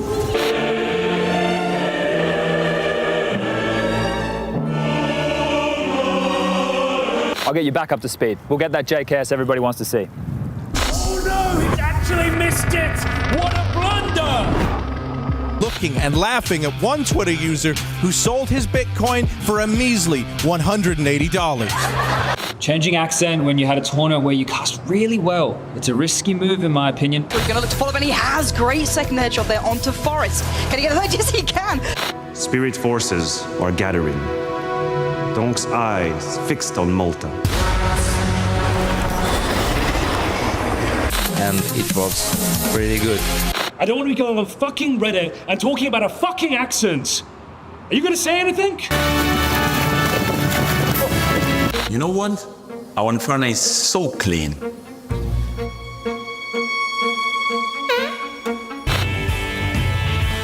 Damn hillbillies. It takes a couple of seconds, you know, I verified myself at least twice a month. Down. No, 0-12 half, and it's a nightmare. While we're still waiting to come to Brazil, they've come to us, and they're looking to do damage.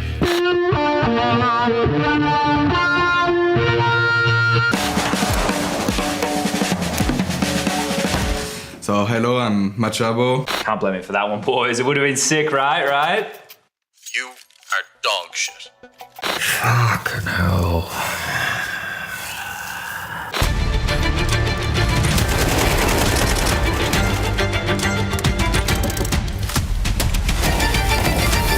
Listen, I call for Alexi when he's joking.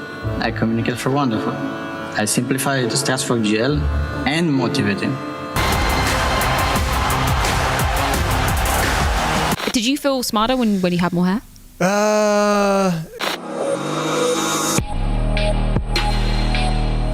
Never trusted it. I'll take it. Should be us. Ut gröten i halsen och prata. We all remember what happened to Liquid. So I hope that we used every stupid shit we had. Sorry, you can cut it or not. I don't think we have space for the arrow anyway. Look around you, Johnson. Oh, for fuck's sake! Can this move any fucking faster? Well, Australian Counter-Strike now is probably at the point of where American Counter-Strike was in late 1.6. I think, to be honest, what's underestimated and not talked about enough is the power of masturbation. You sick bastard! They just finished checking PC. Why are you all fucking yelling at me, blood? Why can't I fake a fucking accent if he fakes one every day? Because people don't want to hear Australian accent, you... I'm disappointed in you, asshole. Can't believe they do that to you, man. That's fucked up. It's all unprofessional. Magic said Kerrigan body shame. This shit is fucking beautiful, but it's also dangerous. Anyway, let's go get some hot bar. Alex, you feeling unwell right now? Yo, guys, no, it's fine. You go on without me for the hot bar, yeah? Right, that's incredible, sir. But what about Copenhagen? He's got very good air. I'm gonna stop you right here. My pick'ems. My diamond coin. We've played 3 or 4 days as a team.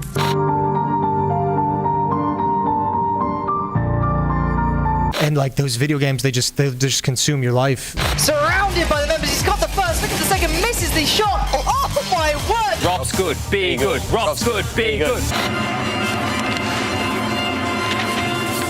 You twisted fuck. Okay. Kill, it's all onto Alexei. Peeking. He's got 19 bullets, everything. Such a pleasant young man. Look at him. What a friendly banter. Fucking hell, bro, you suck. Wait. What the hell you mean there's another map?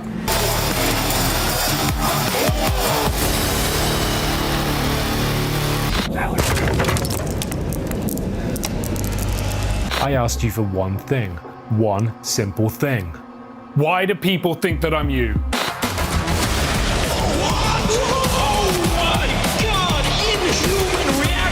We should drug test him. Like, piss in a cup right here.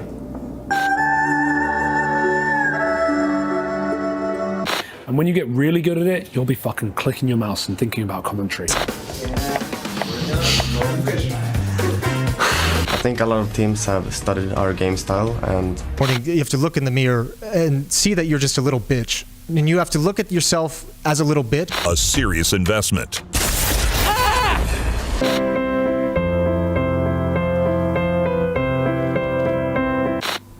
pleasure meeting you.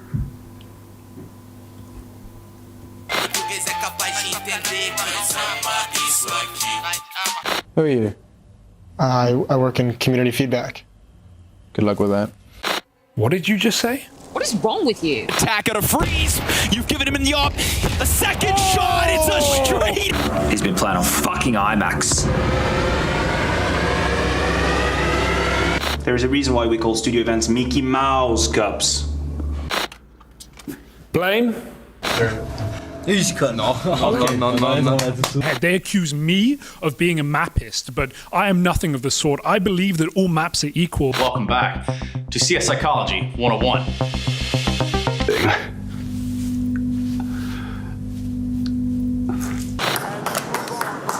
No. Let's win a major first.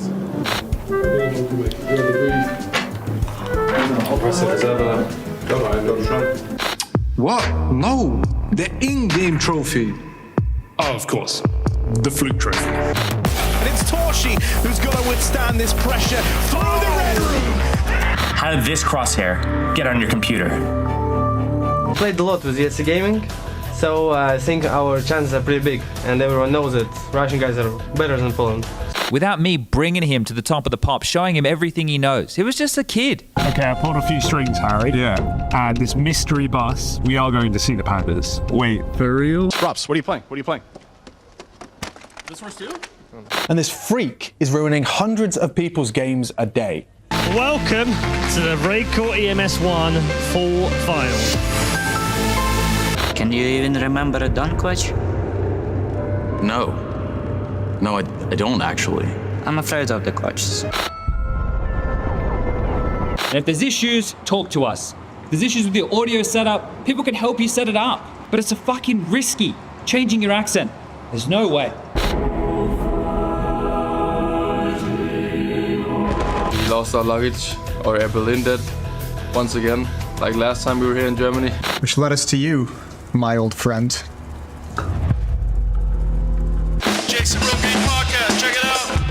Cafe Jason Rogaine Experience.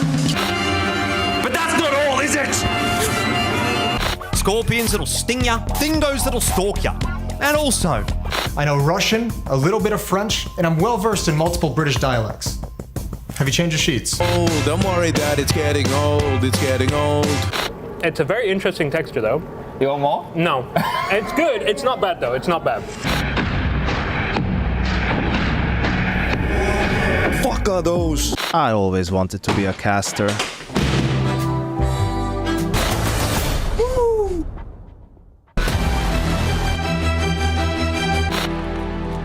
what are we waiting for?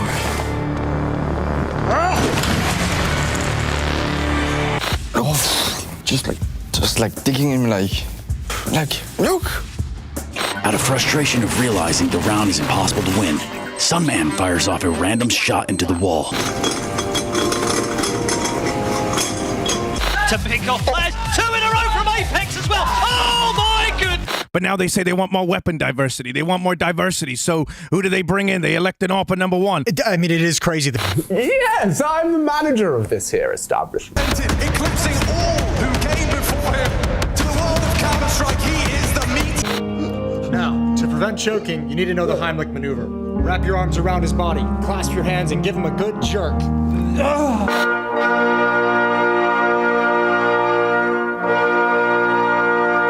Make it quick. Oh, I will. I mean, the Western Wolves are all former CSS players, just like the 5 of us. Hello, I'm Henry D. Greer, survivalist, award-winning botanist, and classically trained swordsman. Oh, you sick, twisted bastard! I hope they lock you up! Oh, God! I don't care about this fake flag. Oh, he's Japanese, is he? Japanese with 20 ping. Dupree now. Takes 1, takes 2, takes the 3rd, Dupree! Point is, my weakness is my analysis. Your weakness, your strength, is your analysis. You Warpers, you think Emmanuel Macron's gonna waltz in here and pick you up on Esports 1? 6th rule, there will be no breaks. There will be no sleep. The Counter-Strike network never stops. I'm just a kid. It's misunderstood. I'm just a chill and kind guy. Now, what do? You get another brilliant season, a special season, another segment for him to watch during the break. The egg roll next to it, filled with minced duck and mozzarella, to me was the single best item at this restaurant. And correct me if I'm wrong, it's been a while since I've dyed my hair. When you color your hair like that. Why so serious? It's a 5-week league, no matter where we go. National television, you want to do this? I did not know!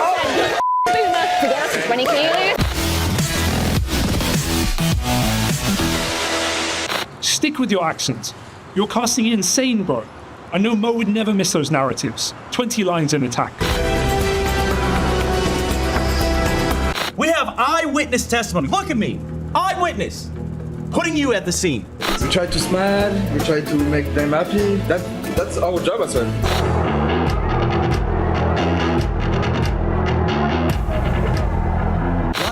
Hey Matthew, what do you think? Look at my Crocs. Aren't they great? Mate, I'm not a fucking cock. Oh, you're not? I mean, I'm already using her. Why should age determine expectation? Forget about Ime. Just pronounce it as Im, because I am Im. Are you ready, Harry? Yeah, I'm ready. Oh my god, this is a lot of tea. Prepared at the DS-Rack Cafe in Copenhagen, and we sat there for 6 days. Think about. It's simply a dictatorship, and this is why the mainstream media, this is why the forums, they attack me, because the layman loves Mirage. Into reality. I just start yelling at them, just the way my brother used to do to me. Why so serious? Why so serious? Like a pendulum where all the swings are blessed, but to play in this part. One of you must do this. So, I mean, I went away from it, but I mean, is this just like a game with some bugs? Yes, I think actually going to Lanxess Arena would be very great for our team. Sprayed. My desert. It's midday, we've got a couple hours of grinding before the Danish 14-year-old aimers get out of school, and I'm too old for that shit. Fucking booted again. It's uncommon for these little shits to bring the fight to you. With their ability to hold their breath underwater for over an hour sometimes.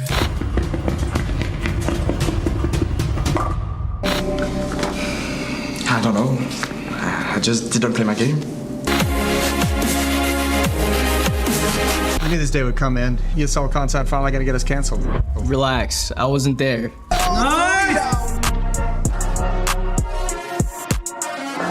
72 hours ago, a plane carrying a Type 1 classified object was brought down over the Sahara Desert. And we're supposed to allow that. We're supposed to believe that this is the one true green map, the original green map.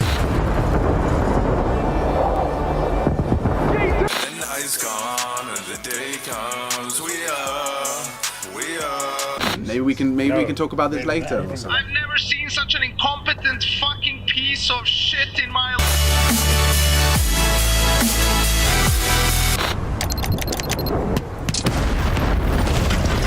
My father? Yes. Your father. You gonna tell me that this game is ready? Merciless. Wow, Devour lands that first shot. One wrong bottom press, and you could end up at extrememums.net, which is not for the faint of heart. We are more into the game with 10,000 people watching us versus 20 people watching us. Well, I think I might have done a bit of ayahuasca because I've been seeing these Smurfs in every single game, dude. Like, I'm sitting there.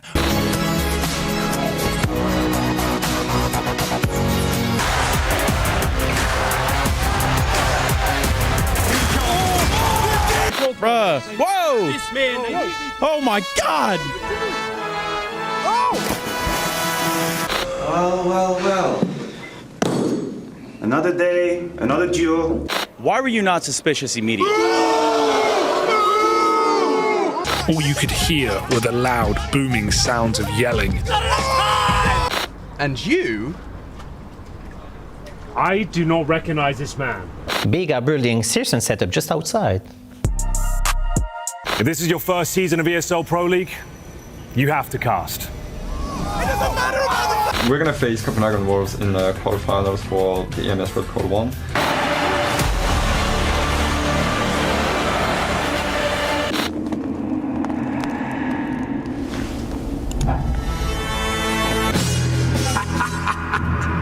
The tilt is swelling in you.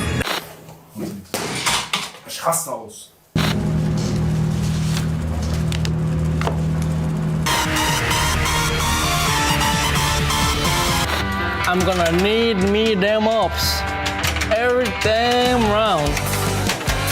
Even kind of deplatformed a little bit. Okay, well, firstly, Jason, let me stop you right there.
Tell me now why you want to wait.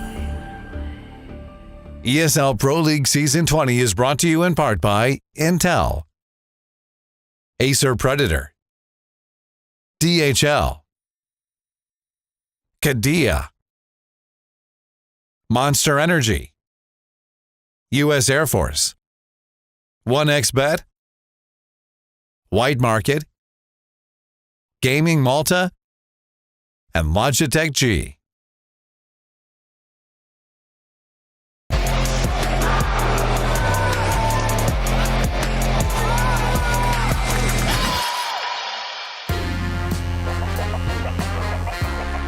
What's up, everybody? Welcome back to the ESL Pro League B stream, where the B stands for best. I'm Darth Mike. This is Exner. We're going to be taking over here. Thanks, Blandenko, for pulling the morning shift here. But it's time for a little TriCast. Oh, hang on. Hang on. There we go. Henry, you're not looking quite like yourself.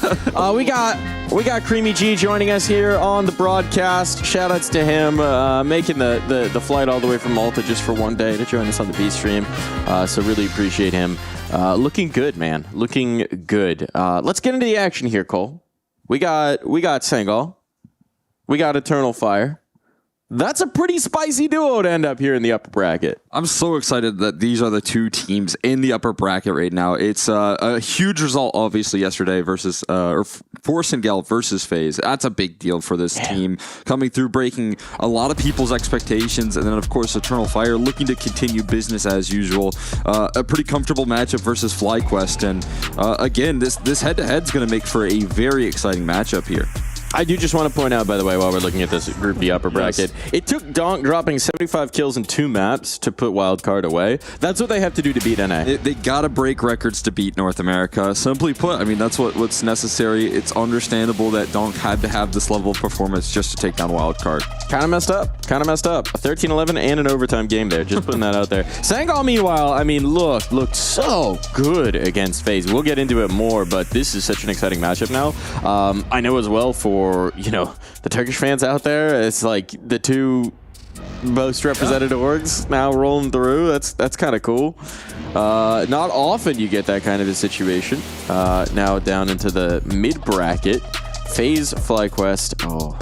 Ooh, and we'll be covering Heroic Lynn Vision after this. Yeah, I've been looking forward to that game as well. Obviously, a lot on the line there. Both teams trying to move forward there, and Heroic a little bit unfortunate situation yesterday. So looking to bounce back from that for sure. Yeah, they will be. Let's dive into what we've got in front of us. We'll start out with Eternal Fire, right? They had a pretty comfortable victory over FlyQuest. Maybe not the toughest of competition for them. Eternal Fire has been looking really good. They've been looking really strong, but it's still encouraging, right? Because we have seen this up and down Eternal Fire at times. They started the year off so hot. They had a tremendous run at the major. Everyone's like, okay, are they for real? Are they legit now? Are we contending? And then, well, a little bit of a dip, a little bit of back up, a little bit of dip, a little bit back up. Still, I think this is a super exciting roster, and I mean, we certainly know they've got oodles of firepower to bring to any particular matchup. Yeah, there's no question about it. I think that's what, in particular, FlyQuest struggled against yesterday. Obviously, going up against Zentera is never going to be an easy task for any team, and was just able to assert a little bit of dominance. And why does Liaz look like he's trying to pinch my nipples in that photo? He's looking like he's threatening it, just a little bit. He's warning me. He's putting it on notice. Speaking of putting on notice, Zantares, man, the Eternal. This dude is just incredible. Year over year over year. So much individual talent, certainly, and this time it's netting dubs. Yeah, I mean, that's the key detail here for this squad, right? Zantares just continues to perform. Never really feels like he has that big dip in performance. And, again, that sort of opening kill impact that this roster brings here is always so exciting. But, I mean, on the other side of things, let's talk a little bit about this Sengel squad. Because, let's do it. Again, a massive victory yesterday. A huge deal for this squad, taking down FaZe. The mood seems to be at an all-time high, as it should be for this team. And their Turkish players as well here, Xfloud and Jota, who did such an incredible job just yesterday. It feels like it's such a massive accomplishment. No, that's a sweet photo. That's Youngster there on your screen, out achieving. Kerrigan on the other side, the contrast between a guy named Youngster and old man Kerrigan in the server. How are you supposed to win? How are you supposed to win? Youth just too strong. And this guy, speaking of too strong, this guy is unreal. Individual performance, absolutely dominated against FaZe. Looked incredible. And that's got to be... I mean, if they're going to go further, this is what's going to propel them further. I mean, no question about it. This guy has proven to be such a talent for Sengel. He comes through actually off the back of what happened to Eternal Fire Academy and you know what took place there after they kind of broke apart. Sengel identified this talent in an incredible fashion. This is a young guy who can take initiative, also plays on some of the extremities, and is still so confident to be an aggressor there. And I think that's one of his biggest assets is that he doesn't hold back. He doesn't play any different. And he showed that yesterday versus FaZe. It's been interesting to follow Sengel as an organization for a while now. They've had I mean, this is a very different roster than they had, you know, a year, 2 years ago. But if you looked at Fuzi, even, who was just playing over on Wildcard, he used to be on this team. They had a very different iteration then, but it was a similar thing. Bits of Turkish firepower talent, and then a lot of international mix around that. And they've gone back to that formula, and this one's obviously having some great success. They've been on an incredible run. They're flying through the rankings. They're starting to rise on up. And we got the veto here. Eternal Fire pick into the Dust 2. We got the nuke out from Sengel. What do you think about those? I mean, out of the gates, their Dust 2 obviously making a lot of sense here for Eternal Fire. It's just been their kind of home turf. Nuke again for Sengel also been a big pickup here as of recent, and I feel like, again, that more comes down to how comfortable Joda has been, how aggressive Xcloud can be as well, that like 1-2 punch there. And then Anubis to finish things off. I kind of maybe expected a little bit of Mirage to come out there, but I understand why Eternal Fire would like to ban that up against Sengel. Yeah, maybe a little bit of punish there, a little bit of trying to make them uncomfortable. So the Anubis, I like Anubis. I love Anubis. Do you love Anubis, Cole? I like Anubis a lot. Yeah, it's one of my favorite maps right now. Fun to play, fun to watch. Unless you're FaZe, in which case you don't love it as much. Speaking of which, that is a map that dropped against Sengel yesterday, so gonna be interesting. Gonna be very interesting to see if Sengel can bring that juice again. I think this is gonna be a banger. Obviously, there's a favorite here. It's Eternal Fire, but I think this one's gonna be a heater. I think we could go 3, and honestly, I don't know who I have tabbed. Yeah, I don't know either, right? I think Eternal Fire, obviously, like you said, favorites coming into this one, but Sengel got that little energy, that little boost, and I mean, we saw from just the mood there, it seems like everyone's, you know, very happy with their position. It's just going to be one of those things where I think, you know, it's such a cool opportunity for, again, a player like Jota, who was on the Academy team for Eternal Fire. I mean, I feel like at the beginning of this year, or maybe towards the end of last year, still playing for that Academy squad. So it's kind of like that cool opportunity of, you know, getting to challenge the team that you probably would have liked to join at some point. Yeah, prove to them that they shouldn't have let you go. Yeah. Prove to them that maybe they made a mistake. Maybe they should have had you in the fold. It's an interesting thing, for sure. I'm just noting, I saw someone with the shaker bottle. They've got the old form shaker bottles. Or I don't know if it's old form or just depends on the supplier, but they're the ones that have the little twist off bottom so you can keep like protein powder or whatever in it. Those are nice. They're nice. Those are very nice. I'm a connoisseur of the various ESL water bottles because you're just trying to keep it secret from Papa ESL, but I might walk away with one every once in a while. Now, the question's going to be, who's going to shake up the server as it's time for us to hop on in? One way or another. Someone's going to be happy, someone's going to be less. Because that's how it works when you win or lose. Yeah. And it's Dust 2.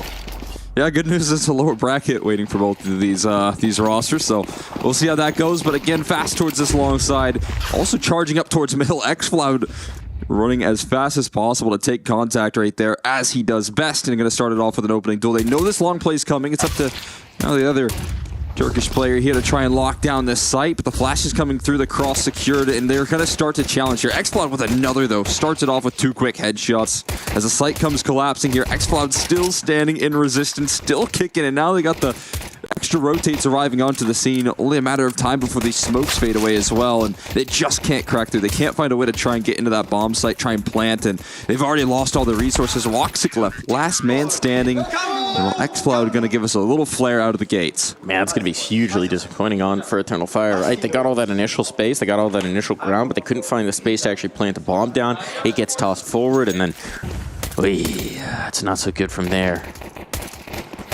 Not so good from there. They did the classic Dust 2 move of running up on middle on pistol right there and just taking a fight as soon as possible. They caught the guy throwing the flashes over long. That's like almost the job of that guy to die on pistol just to a top mid push. You do hate it. Yeah, unfortunate. Sacrifice yourself for your teammates. You bought flashes and no one covered your top mid, unfortunately. Samey, though, that time he looked a little miserable, but somehow manages to avoid it. That's because they didn't quite press the issue. Xantara's up on top. Oh, there's an inch. This guy's lethal, but you give the audio? Yeah, give the audio. Oh, no. That was awkward. He wanted the ecos. Can't blame him. Crosshair placement, not so good, though. Not quite. Didn't highlight him too much. He's, again, the only Polish player on this squad, and his first international roster, at least, logged in on HLTV. It was this team in particular. So I wasn't sure how he would slot in, but part of the Polish opping stars that Eternal, or rather Sangalov, identified, I guess, alongside Liquid. There you go. It's the next region to farm offers from. Nades in. And LNZ seems to be holding the line just fine. I got a little nervy off of some of these first engagements, but LNZ not going to mess out here. Wine is able to lock it in. Nicely done there for the man who sits center console. Unlucky. That was just really, being on board with Sabi was just so awkward. Eternal Fighter wanting to bait them on into that exact setup. That was the playbook going according to plan, it feels like, in every imaginable fashion. Oh. Whoa, whoa, whoa, whoa. Ah. All right, we're good. We're good. So, back. Minor technical difficulties. Don't even know if you saw those minor technical difficulties, audience, but we're all good. Xantara's and Samey. Don't see this move every day from Samey, and it works out well. That's a nice little bait and switch setup. They were setting up 3 players, yeah, and then it's just Samey who actually does bring it through. Ooh, he able to get out from his own teammate's Molotov. A little awkward, but you know what? They'll take it. Give Xantara's down to dirt right off the rip in the first rifle round. Yeah, you'll take that. Though we're only 3 rounds deep, he's got 153 ADR with a single kill. What? He's doing damage. The math ain't mathing. He's applying DPS here for his squad, setting him up for success with his aggressive maneuvers. Just hasn't been able to capitalize on some of these kills. But you feel like it's only a matter of time. It's a nice shutdown out of the gates, though. Now we got to drop into spawn. Looks like a mid to B play with the quickness. We'll see if they can catch anything off guard with this. So far, it doesn't seem to be. Sangal are well responded to it. Now with the push out along from LNZ, he's going to be able to close down this spacing pretty quickly. Utility doing a good job holding them at bay just for a moment. There's the spot. What's happening here? No one's watching the window. The youngster's in a tough fight, but he's got what he needs. He's got what he needs. He's got damage onto the next. Woxic might be able to scrape a bomb plant out of this. He will, as they're conservative in their approach, but 3-on-1. LNZ moving ahead of his teammates. Catches Woxic off guard. Plenty of time for the defuse. It's good that they got a bomb plant out, but man, they got totally stumped in that one. Just stalled out in mid. Enough utility coming through from the Sangal side to really make them uncomfortable. And I feel like you should just, in this situation, right, his teammates tucked. Just a straight window peek gets them a kill. When you're in the mid to B, that's a tough spot to be in with 3 players. They got caught in purgatory right there. I mean, they're stuck outside of mid doors and in between the B side as well. Just can't make it out. That is brutal. We got another force buy though. Half buy. Not going all in.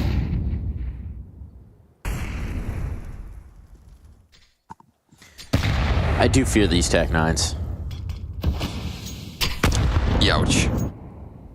I genuinely feel that if you put Eternal Fire on a Tech 9 buy for every round of a T-side half, they'd probably get at least 6.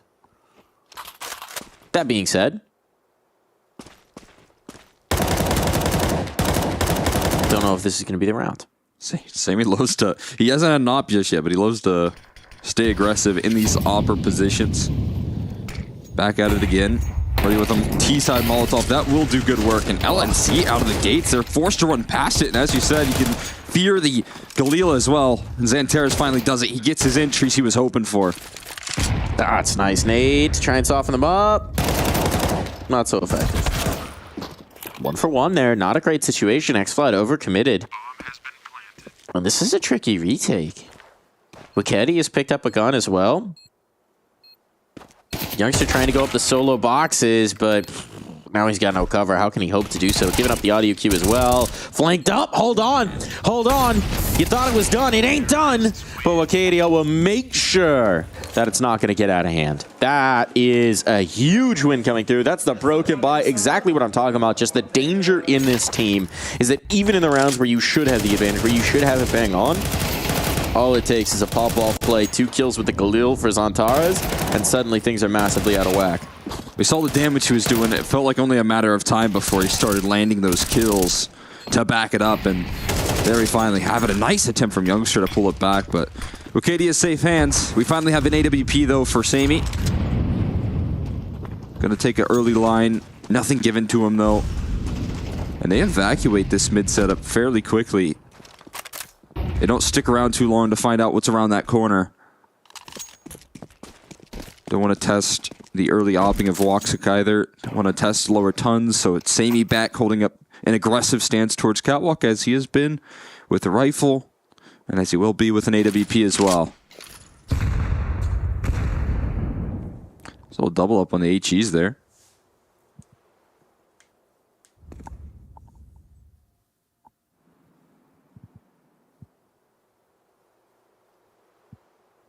Tense moment hangs in the balance.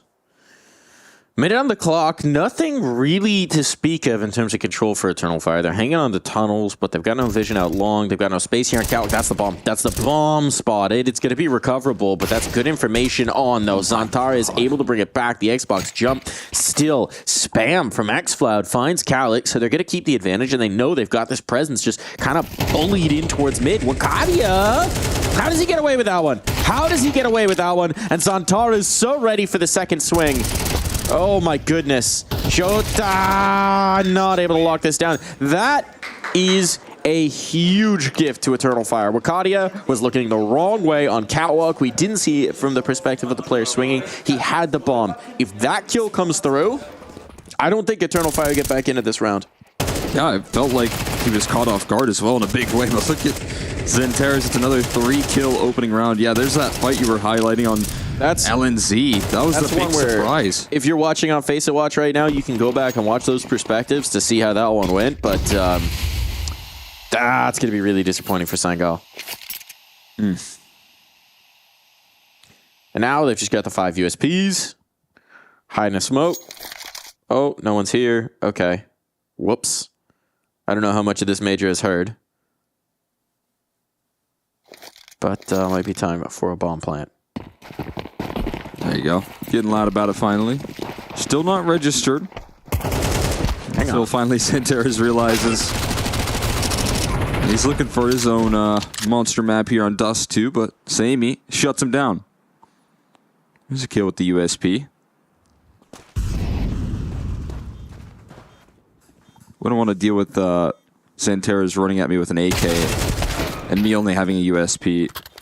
Sammy's handled it. AK recovered for Jota as well. Xcloud trying to grab his. Not going to happen. Going to be hunted out here by Major and still gets blasted. This is a great USP round, all things considered. It was a 5v5, pretty much a done deal at the start. Yeah. But, you know, strength, I guess, in numbers there, and then they split up and find their kills as well, so.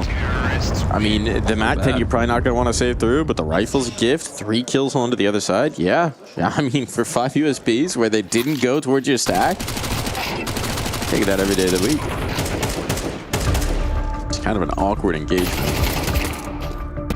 Sounds like we got a timeout going.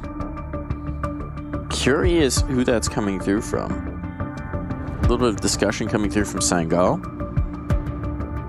They want to get this one dialed in. Now they can crack the eco early, but yeah, it is actually the Eternal Fire timeout. That makes more sense to me because you're just seeing, if you're the coach, you're standing behind them, you're like, why did we lose 3 bodies to USP? Let's tighten this up. Let's deal with some of these tendencies. Let's talk through what we want to do here. This is our round now. There's more risk in it because of the bodies we lost, but this is our round to take command, to take control. If we could break the ego here, we're good. X-Flood's really sticking onto that MAC-10. He ain't dropping it. I don't know that I love that. This round is pretty important. I don't know if the Mackie is what I would love to see. But, you know, now that I've said it, he's probably going to get 4 kills. Yeah, that's usually how it goes. See what he can't do with it. I mean, he is playing on the B side as well. Give an early challenge to this AWP. Oh, there's a jump spot from Youngster. They want to go. They want to go. Oh, good flashbang. That confirms that the ops here. Flashbang didn't actually blind up the ops, so they're fortunate that the MAC-10 peak didn't come through afterwards. Could have been bad, but the utility's enough to dissuade Eternal Fire here. So many opportunities right there for Woxic, but they never overextended into that final play here. Sammy's still aggressive on the line, but he can't overstay. And again, as soon as you get this catwalk control, that's crazy damage. Double ding through the wall, I believe, onto Woxic, but once they gather this catwalk control again, I think, you know, that's where we see Eternal Fire thrive. It still wants to be a split towards B in a pinch. I mean, they have this catwalk control, but it seems like it's more going to be to sell a bit of a fake. Give Magic the space to maybe drop down. Here comes X-Cloud in the corner. Really tough spot, but he's got the MAC-10. Gonna get one. Looking for more. It was a DK. The Molly's tremendous. Uh-oh. Oh, they're in a lot of trouble here. Gonna have to back out. Have to be forced away, but that killing towards mid alleviates the pressure. But look at Jota. He's all the way behind. Assassination now onto one. Looking for more. Can't find it. But look at the health. Look at the health, Cole. Can they even get past this? No. 1 man, 2 HP. Racing towards a bomb plant. What do you got for us, Calix? It's got to be all headshots here. They'll get the money secured at the very least, but so much work to do. Gets out towards the ramp. First flashbang. Gets them past the lip, and he will not be able to hold this one in. Disaster for Eternal Fire. Great play, to be fair, from the B players, the B anchors. I mean, they didn't even have to get the kills. They still got the kills. The molly that came through right there was actually when Xanteras kills Acadia. It drops in tunnels, and then they molly themselves off. Then they have to smoke the molly. That couldn't have gone worse for the side of Eternal Fire. This is the molly right there. You can see it just flies right in the face. And yeah, the MAC-10 didn't do anything, but it sure did defend the B-bomb site. It did psychological damage. Yeah. That round probably did a little bit of psychological damage to Eternal Fire. Oh, you seen it right there. Ooh, that's not a happy Xantares. No. It's really... I mean, that's just such a frustrating sequence of events.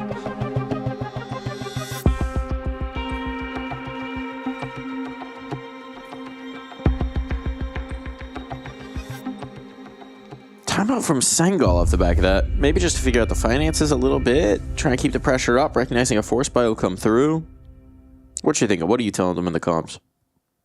Nice job. Great work with the MAC-10 lines go around here. And again, let's try and maybe keep them off Cat more effectively. I like that Sammy's back on the AWP. That's good news. There's been a lot of B-side targets, though, as well for the side of Eternal Fire. For better or for worse, they have really taken a liking to this side of the map. Keynote as well for Sangal. Their coach is Jumpy, who you may remember from his time on Fnatic. Won some trophies with them. Had some stints. Kind of was out of the scene for a while. Cool to see him back in action. Was inactive from 2021 into 2023. Had a stint with G2. The women's team, actually. Been sort of absent for a while, so very cool to see him this year with Sangal. Cool to see that knowledge coming through. All the knowledge in the world won't matter if you get headshot. And that is something that Eternal Fire are certainly always at risk of providing. Big 5 for Alancy. He has some support, but it's not quick enough. Sammy's able to hit a shot, but he's able to get away. Molotov's huge block caught from the long player. They had no presence there, and that's a disaster. That is an abject disaster now. You really might just think about the save. Youngster? The one. Does that persuade them to go for this? I don't think they're going to go for this, Cole. Time's rough. Have a bit of utility to make this happen. Molly finds no one. There's a wrap around from Wakadia as well. He's looking to lock this in, and actually he's just looking to get the exits. And he'll get one, well worth. As it's Youngster just trying to backpedal and stay alive. That is a fantastic start from Woxic dealing with Jota out of the gates.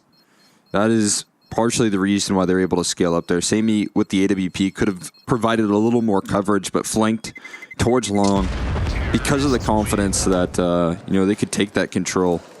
That was crazy scaling with your long player being so far up on a solo mission while your cat execute is still taking place. But this is how it all started. Woxic with that big pickup out of the gates. And it makes the job so much easier for Wakadia there. Well handled. That's what Eternal Fire need to get away from that frustrating round and right back into winning ways. Gonna be conservative buy around this 1 AK for Sangal. They're not gonna chase the money. They're not gonna get a little eager with the force buys. I like that. Get healthy. Whoa, 5-7 in a longhouse. 5-7 in a longhouse. There it is. Oh, that's such a dangerous angle for the pistol. Another one strikes. Oh, these 5-7s are making it happen. 2-on-2 here. 2 rifles picked up as well, and it is the healthy player of Youngster with that AK. You're not going to be feeling confident about this one, Eternal Fire. They should have the space for the bomb plant. Plant safe for Catwalk. That'll limit the opportunities for Jota. But there's the space. There's the shots. Woxic doesn't want to give him the fight. Repositions here. Cheeky. Bit of maneuvering, and it's going to catch Jota off guard. Youngster, though. Oh, found the dink. It clipped the box. He had the shot. He had the shot, Cole. The box took just enough heat off of it. Oh, man, that's a big exhale for Eternal Fire. Yeah, I mean, that was a great setup as well.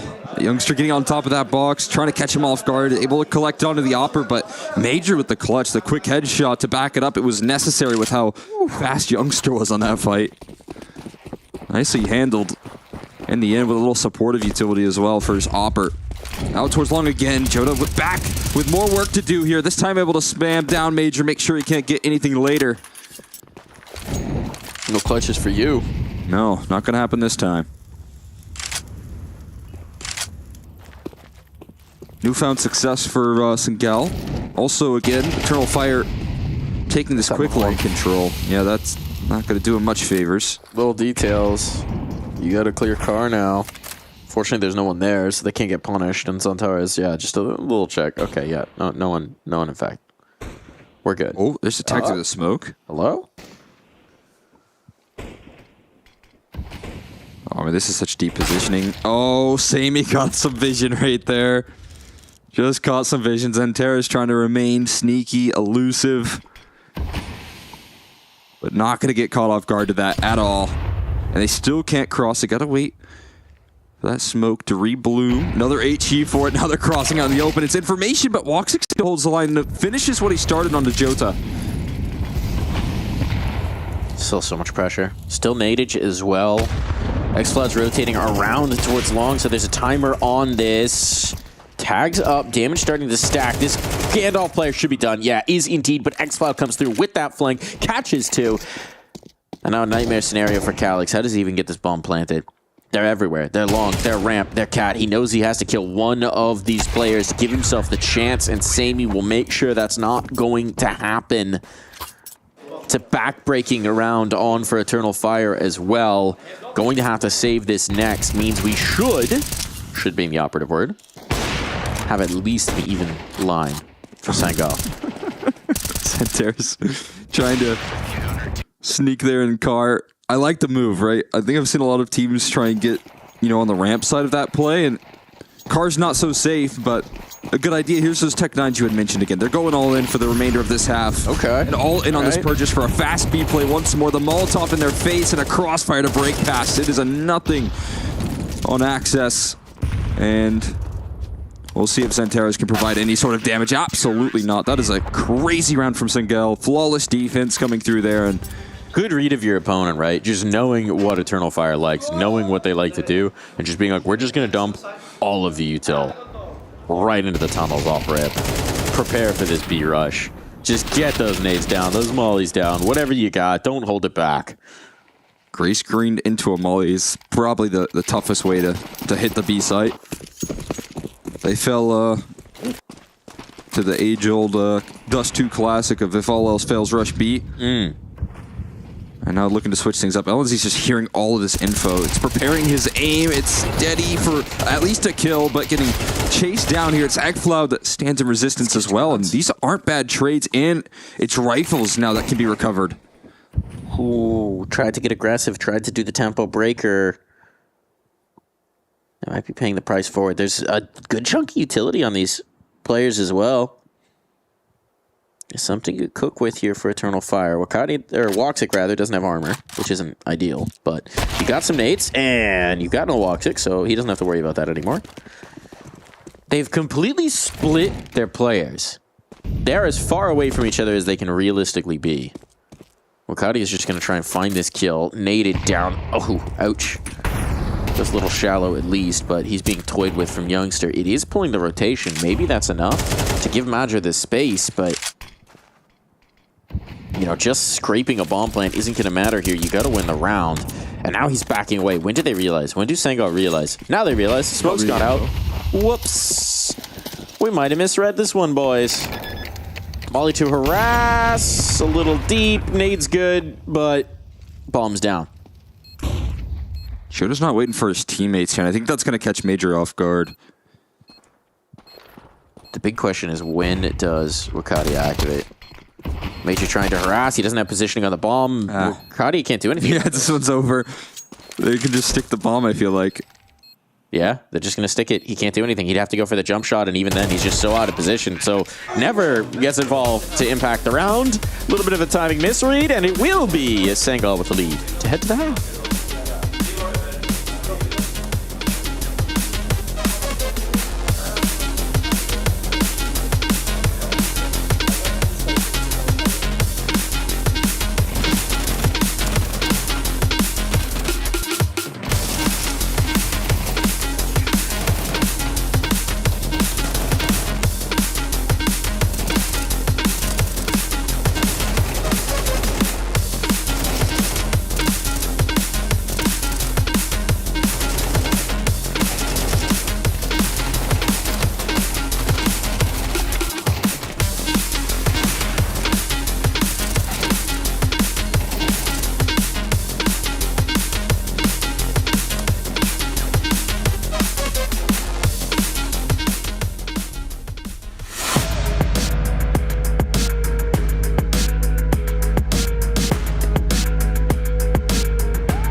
back in the second half here. It's a triumphant one for Sangal so far, and Eternal Fire have looked a little stymied, a little chaotic, right? They're the ones who seem to be feeling the pressure more. I think that last round a good typifier of it. Major planting mid-site instead of for Calwalk, where his teammate would have had a chance to do something about it. It's just a little bit of a difficult situation. We've seen a few of those rounds get away from Eternal Fire. Yeah, it was some weird situations in the late round there that are kind of creating some fluctuation in the half here. I mean, some lead changes in the mix, but Eternal Fire finding themselves down at the half, and Sangal definitely looking the stronger for it. But look at this. What do you do when Centeris is hunting you down like this, trying to get utility off? He's not falling from this position either. Gonna stay committed.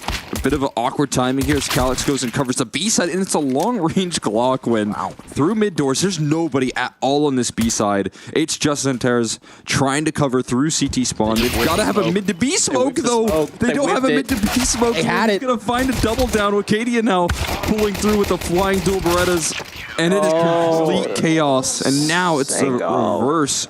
We're seeing them make these key mistakes. You can't do that.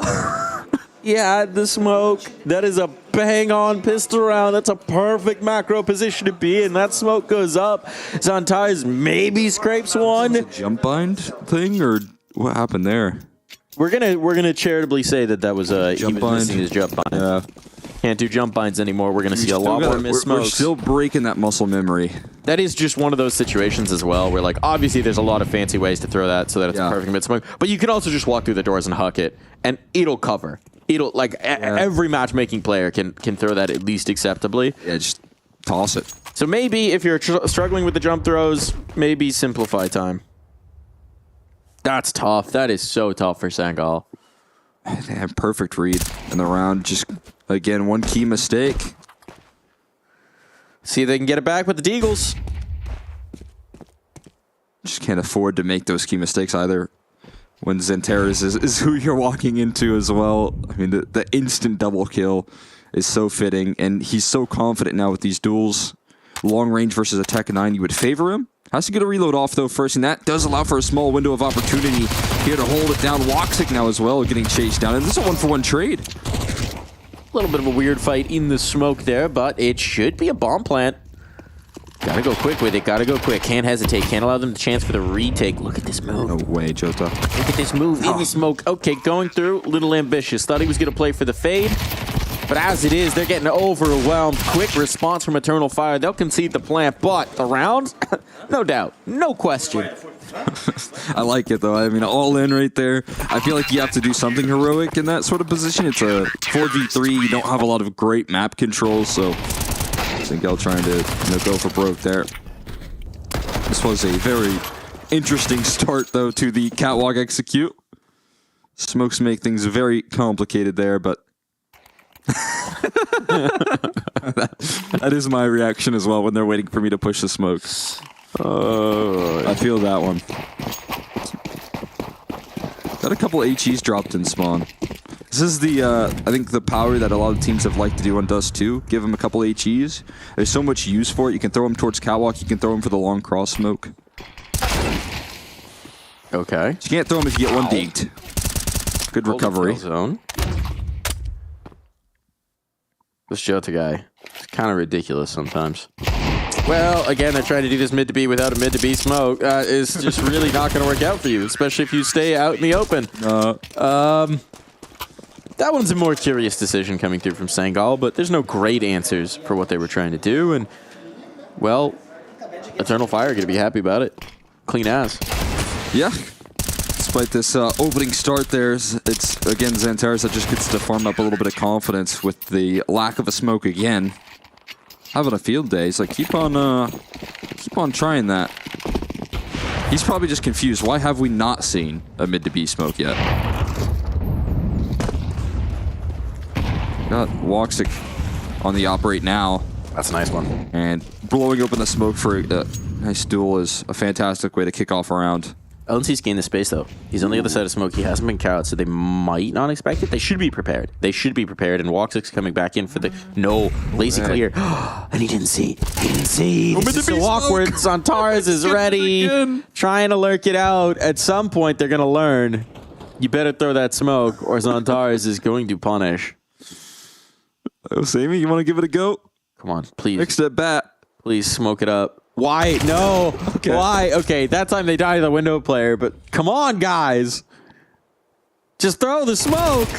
They say the third time's the charm. Jota is out wide, and there is no mid to B smoke. Fortunately, no one here to punish except for Woxic. They also have to worry about the B side. That's one of the big problems. That is the problem. The idea behind the mid to B smoke is it makes it so you only have to think about the one side, though, and they are determined to walk into the pincer. They trust in their aim that much that they can hit both shots. And with shots like that, maybe you could believe as well, but in practice, not as effective. I mean, crossfired up here in mid. This should be. He has a smoke, though. Impossible. Show him how it's done, youngster. Oh, he's just going to go gun. Knows as soon as he pulls out the util here, he's a dead man. That's when they swing. Can you teach a young dog new tricks? Sometimes they're stubborn. And there's no way. There's no way. There ain't no way. Quick and easy right there. All right, this is where, timeout. Please, please. I'm sure the coach, I'm sure Jumpy is just like, guys, just throw the smoke. Please. I know we're scarred from whiffing the one in the pistol, but please just smoke it off. It's one of those brutal positions where LNZ just calmed over to his teammates. I've got a timing. And then, you can see what happens when the timing is not granted. The timing that you thought was perfect. The opportunity to trade back that op on Woxic and then probably get that mid to B smoke, then try and capitalize on a weak B side was there, and Zantares just has it covered. Just say, just quick note for anyone watching who's a deep fan here. xCloud looks a lot like Scoopster. Yeah. Right? This is xCloud on our screen here. It's got the glasses. It's the glasses, it's the hair, it's the vibe. Scoopster. Dust to US reporter. I think now like 100 Thieves socials intern. He's off on another journey. No way. No way. Mid to B. Please. Just throw in the smoke. You don't have much this round, but you can't keep testing Zantares like this. It's like they're one after another, just like, I can get this kill. I can get this kill. You can't get this kill, man. It's versus Zantares as well, and he'll just eat that up every day.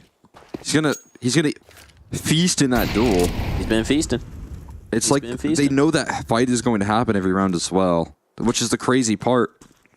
Matt just got all the audio cues from Long, so he's calming what he hears on the catwalk. Okay, hold on. This time, smoke. Oh. Smoke. Here we go. All right, we got a chance. They passed that Molotov because it's a CT Molly and it's not real. But Youngster, not ready for it. xCloud's got the space. How do you know? He did. He did.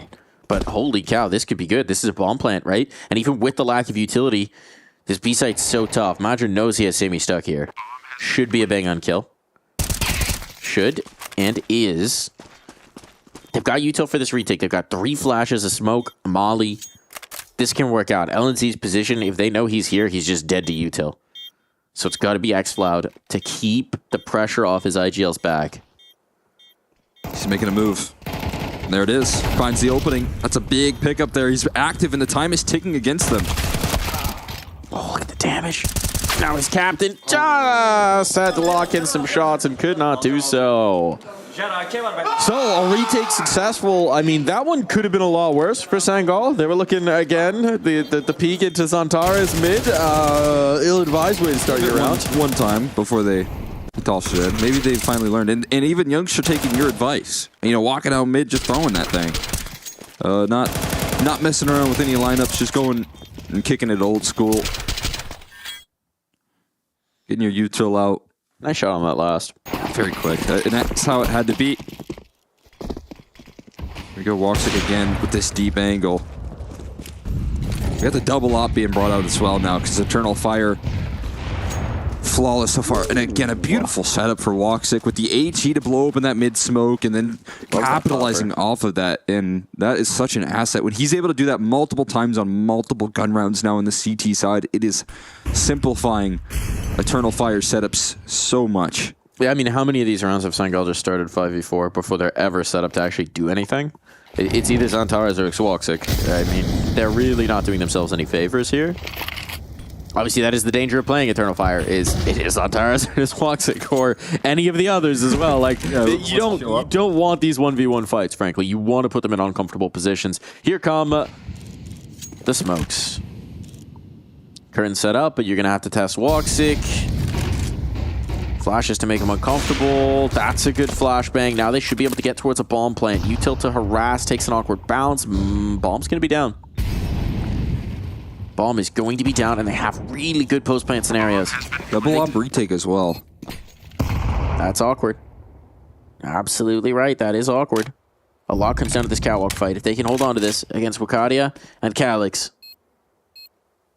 it's a very tough defuse. They're going to get active. They're going to get aggressive. It's not going to work out. The second neither. Bodies are starting to drop on by. It's just on a youngster. He's at least held on to this for a moment, but far from enough. Commanding a retake again here for Eternal Fire, and they're inching closer to the map win.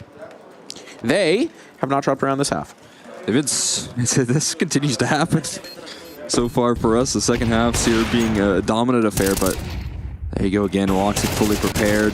The patience that they're displaying on the retakes versus kind of the discomfort that they had in late rounds for Eternal Fire is really refreshing because they have cleaned up so much. And these 4v5s consistently capitalizing, finding very effective trades. And that is a much better approach here to win for Eternal Fire.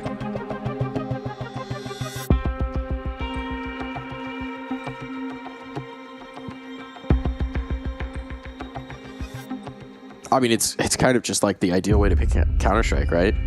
You get the initial kill. You play pretty controlled for Eternal Fire. You'll like let them in, but you take your damage while they get in towards the sites, and then you do very nice, comfortable bang-on retakes with the util. So this is a really good game plan for Eternal Fire. It's working out nicely. Massive credits onto them. I mean, I think Senegal are having their moments, and you do wish that in some of these situations they just hadn't lost the initial 5v4. But at the end of the day, Eternal Fire are really not giving them anything easy. They're doing a very good job of frustrating Senegal. No way. Not again. They have been able to give Woxic multiple HEs, I think dropped out in spawn as well, so that's more of that utility that we were highlighting. But Woxic going for some trickery once more. We're heading back to it. They've survived the initial loss to Woxic. Now it's about Zantares. Smoke it. Smoke it. Nope, they're going to go back. Okay, they got the initial foray. They put the doubt in their mind. The smoke hits this time. It hits. They went for the cheekier lineup. They risked it. Well, they do actually have the smoke mid to B. You got two more smokes as well at that, and at least for the moment. Okay, one more deployed. Now they have one last smoke on Sammy. That has been thrown, so they're going to go towards A instead. It seems that is all of their smokes out. CT drop. Wants to drop in. He's got it. Spam up, and that's a good hold. Good pinch. Still, they should be able to pressure on towards B. It's not a disaster just yet. And that's a huge kill to find through. Now it's looking good. The bomb's dropped. The bomb's dropped. Can't let these smokes fade. They're going to go through it. That C4 has to be recovered. There's nothing else to cover it off. But a straight up fight. Jota is away. Oh my God. But Zantares is unreasonable with the long range spray. And now Jota's stuck. We'll just go for the fight. Zantares has done so much damage. It's up to Maja to just tap this one through. He doesn't want to give him the duel just yet. Oh, even a tag through the door. A little parting note. And now Maja just needs a little bit of damage. Does he read this? Oh, he's got a good idea. There's some familiarity here between these two opponents. Jota under pressure. Neither moving an inch. Kit, of course, so not an issue there. And through the doors he goes. Crosshairs good and clutch as well. Finally around for Sangal. It's so cold from Jota there. Holds the line all the way through. Feels zero pressure. And he just makes that 50-50 call. You're going to come through window, you're going to come through door, and he picked correctly. These Mad are going to get that clutch denied. And they're not going to fall victim. This spray, though. How is Zantares tracking that? I mean, it was his like 15th bullet of the spray that finally connects onto a headshot angle. That is unbelievable. And yet still, it's closed out by Jota. They have a little relief. They will get around in this half. They double up on the HE, though. Joe to put on notice before he can even get out towards long doors. And they read what is next from Sengal and get shut out of this long play.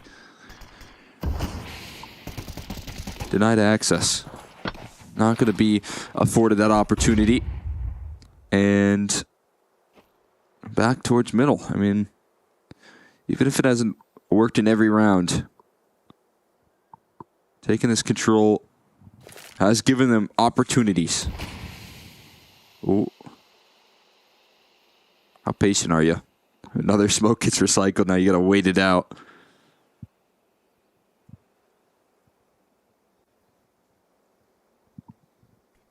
Minute on.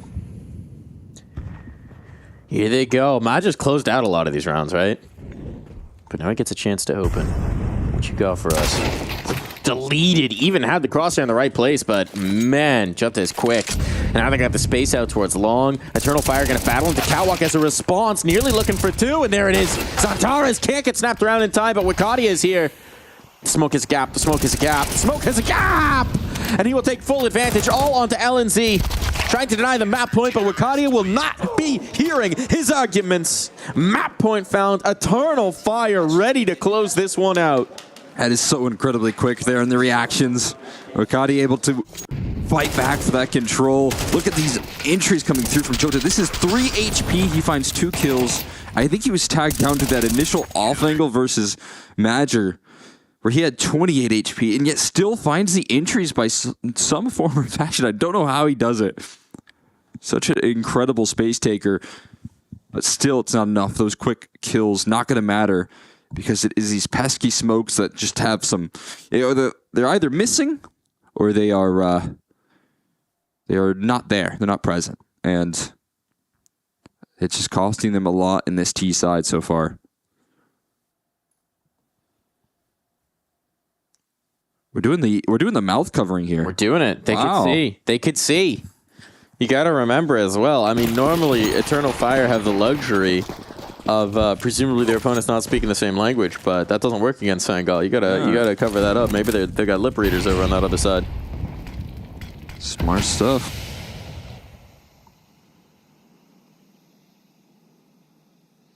Your little known talent of X-Floud there. We do got lip reading. Professional lip reader. We got football season around the corner, so just getting ready for it, I think. Get that play sheet up. Yeah. Get that. That's what their paper is really for. There's no notes on it, just to cover the communication. It says cover your mouth. Yeah. Big bold letters. Look at this guy. You know what you're up to, X-Floud. Hold on. The double up on towards long means that the red carpet is rolled out if they want an A plant. Eternal Fire are making a bit of a read with this 3B lean, and this is a primo opportunity. Sangal don't know it, of course, but if they go... Madge is also putting this one on a time, though. Put it on the clock. Now, how quick can you pull through the flank? Well, there's the execute. Molly's going to go out immediately. They're just trying to drop it because they're saying, okay, we have full B control. We have vision in towards mid. We got everything here. And Major's just creeping up on the flank. He's found the timing, but no, he goes a little too fast, and Junta's ready for it. Woxic has to hold the line. Oh, looking like it's on. Looking like it's on. We're going to get a bomb plant here. And it's looking like it is bang on right now. Sangal, can they hold? Oh, little dink onto your teammate. That's not ideal. Little assist going through for your teammate. Not exactly what you're hoping. Oh my goodness. The tension is high. The utilities run out. The clock is ticking low. But Eternal Fire, they're banging on the kills. It's all on the youngster. It's all on the youngster. The bomb's planted for him. He knows it's all about the patience game here, but Wakadia will not give him that opportunity, that luxury. Eternal Fire will close this one out, and it is going to be the map 1 dub here. Looking so good once they swap sides, keeping it close in the first, and then dominating to bring it all through here, Cole. That's an impressive victory coming through. Again, it's a very clean second half rolling through for Eternal Fire. That's what they needed to bring in here, heading into their map pick, and showing that once more here that they are ready to play here for Eternal Fire, not getting upset in the opening map.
Hi, it's Bob with Faceit. Did you know you can customize your live stream experience on Faceit Watch? Yup, that's right. With the POV selector, you can choose up to 4 different perspectives, from the broadcast feed to your favorite player's view. So if you miss a kill, it's on you. No more T-Tours and chat. But wait, there's more. We've got a You Watch, You Win situation in here. Watch ESL Pro League while having the chance to get skins and Faceit points. Woo, look at this one. Change the channel and control how you watch.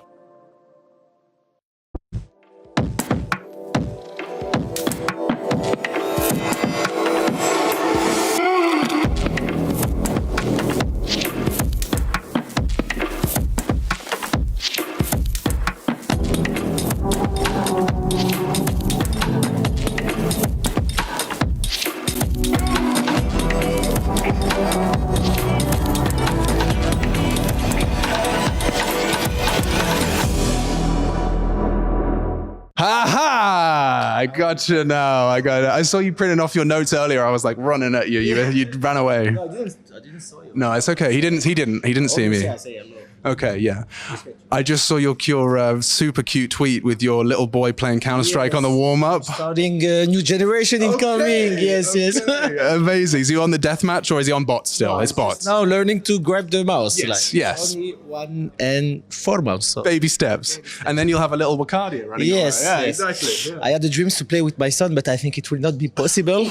But you got this. Stay on the grind. There we go. That works. And for you, it feels like you've been at every tournament right now. You've just been grinding.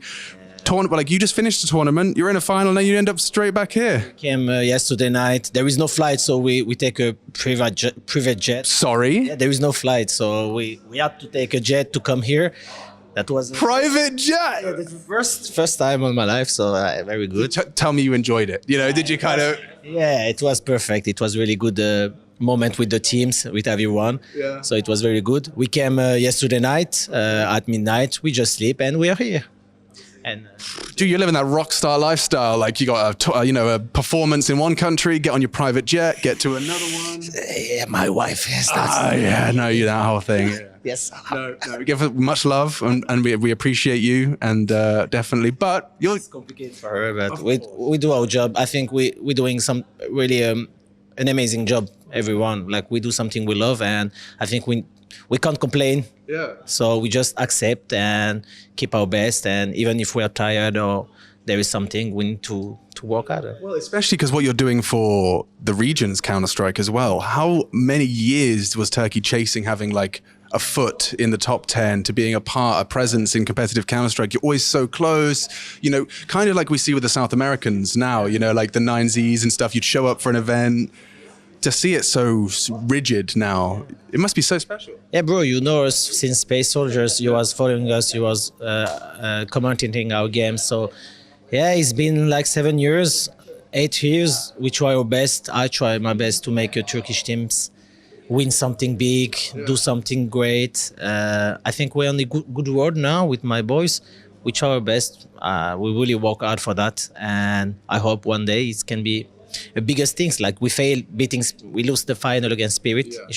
But it's just about experience and keep working and never do the same mistake that we did in the past, and that's all. Yeah, I've been saying to myself, I'm trying to get better at CS. Whenever I make a mistake, I say it's not a mistake, it's a lesson if I don't make it again. Yes. And you got to just not make. Yeah. Can finish this interview with these words. It's a perfect finish.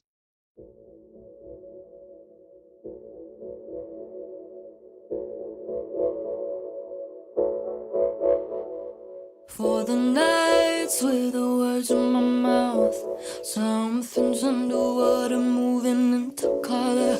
Oh.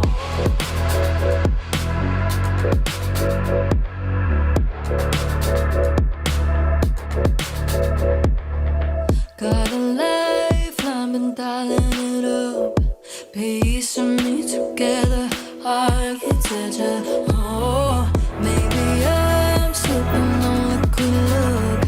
Think there was a medicine and I feel better. Oh, it's like the bullets on an upper studio. So high, I know you that was a nice try. Been coming up slowly before you rise, and you know I forgive and forget it, then you cry, crocodile tears. Pull the blinds when we felt like a ghost. Back down to the bottom, gravity gets heavy. Oh, you held too tight when I needed you most. There's something we hold, there's something we carry. Oh, there's something we hold, there's something we carry. So high, I know you, that was a nice try. Then coming up slowly before you rise, and you know I forgive and forget it, then you cry, crocodile tears. So high, I know you, that was a nice try. Then coming up slowly before you rise, and you know I forgive and forget it, then you cry, crocodile tears.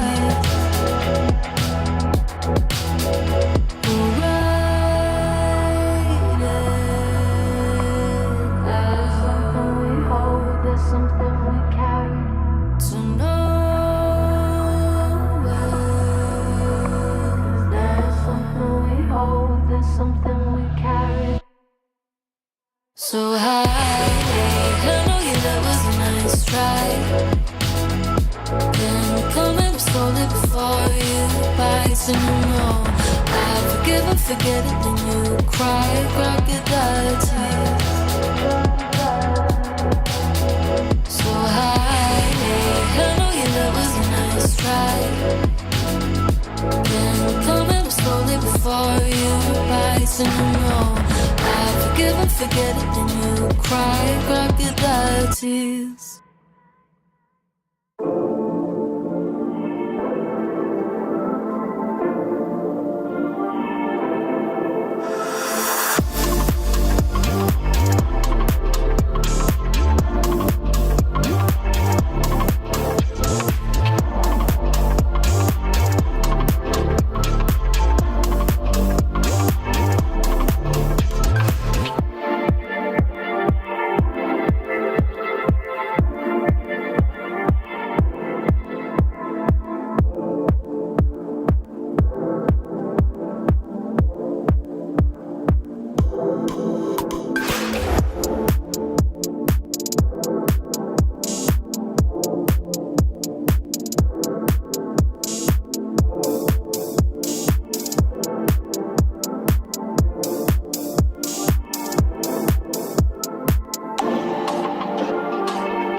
Cannons are firing there in Malta, and they're all in celebration of Eternal Fire right now. Looking very good, that second half in particular, you know, keeping it close through the first, but then absolutely stymieing everything Senegal wanted to do. They're getting the openers, they're getting the closers. What else do you want? I mean, again, you just want that clean CT side. We said it's just a good way to play Counter-Strike. You know, start things off well, and then finish strong with these trades that they had all the way through. So, yeah, I mean, a lot to be happy about there for Eternal Fire. Obviously, heading into their map pick on Dust 2, they were prepared, but they had some small mistakes in that first half. They very quickly cleaned up. They were indeed. Yeah, some minor issues, I would say, but even then, you know, they looked pretty comfortable. Moments of frustration, little things going against them, but yeah, we talked about it in the second half. It was just, you know, you're either getting a Woxic or Santares opener in like the first 30 seconds of the round, and then from there on out, they're just playing a very comfortable game. They're playing a very confident game. You've got that occasional long push to take map control. It was really just a brilliant Dust 2. So the question for Senegal is, can you regain here? Can we get a series out of this one? I think you can for sure. I mean, obviously, Nuke's going to be the map to try and do it as well. They're looking to bounce back here, and I feel like for Senegal, what you saw out of them were small mistakes. Missing those smokes, I think, was partially the big key out of the gates there, and that was one of the leading problems for them. But then setting themselves up, on Nuke, I feel like there's a whole different story, right? We saw Joda taking some great space. I felt like he was still being that same asset that he was just yesterday, and that's a great sign for Senegal. They just need to, I think, clean up a little bit elsewhere, and You know, another problem is Walk 6 AWP, as you mentioned. I think that's going to be a big start and a big opportunity if he continues to hit some strides and be as aggressive as he was on the CT side of Dust 2 on Nuke. That could be a good opportunity for the Eternal Fire camp to shut things down here confidently. You're seeing a splash page from Youngster as well here. Youngster did have a pretty tremendous map.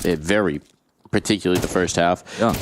Gonna need more of that, right? Because we know Jota had that monstrous game yesterday. We know they've got a lot of potential in the individuals, but Youngster maybe, as his name might indicate, less proven. My question is, if he has like a 10-year career, are we still calling him Youngster in year 10? Yeah, I mean, I don't know. You might have to change it. If he gets stickers, he can't change it. Oh, that's a good point. That's the thing. And at some point, you'd expect with how consistent this Singal roster is and how young he is, that's going to happen. It feels like it's bound to. Could happen. Could happen. All I'm saying, Youngster, is think about the branding. Do you want to be Kerrigan's age and still being called Youngster? I mean, hey, like 30 years old can still be considered young in comparison to other ages. You mean if Kerrigan's still playing at that point? Yeah, still be the youngster on the team. Yeah, exactly. On the team together. All right, so there you go. You've got the meta. Or you just have Kerrigan on the coaching role there. Don't worry about changing the name. Just don't stop playing with people who are older than you. Just surround yourself with people that lift you up. That's what I'm doing. That's what you're doing? Yeah. Oh. That's creamy Henry you're talking about, right? Yeah. Of course. Henry Cream. Is it Creamy Henry or is it Creamy G? It's either Creamy G or Henry Cream. Henry C. Henry C. Henry C. Okay. Henry C, and the C stands for cream. Yeah, that makes sense. That's what we got to work with here. Cream in, cream out, as they say. Yeah. If you were wondering what the admin was doing when he's walking around with that big box, that's where the phones go. If you're a newer fan, that's what happens. That's actually what you open. That's what you open to know if you got a knife or not. It's just like IRL skin unboxing, what you play with in this game. Every time you open it, you actually don't know what phone you're going to get. A little slide goes around, and then it tells you. That's why it takes so long. An old Nokia? Yeah. Damn it. Yeah. Well, at least those things are holding up. At least I can play Snake now. Yeah, and it won't break if it falls out of your pocket. I used to throw, I was like a preteen. I used to throw my phone at my friends, and it was fine. Yeah, like I would full force huck a Nokia at my buddy, and it was fine. That's like throwing a brick at your friend, and that might be... Yeah, we were dumb. Legally.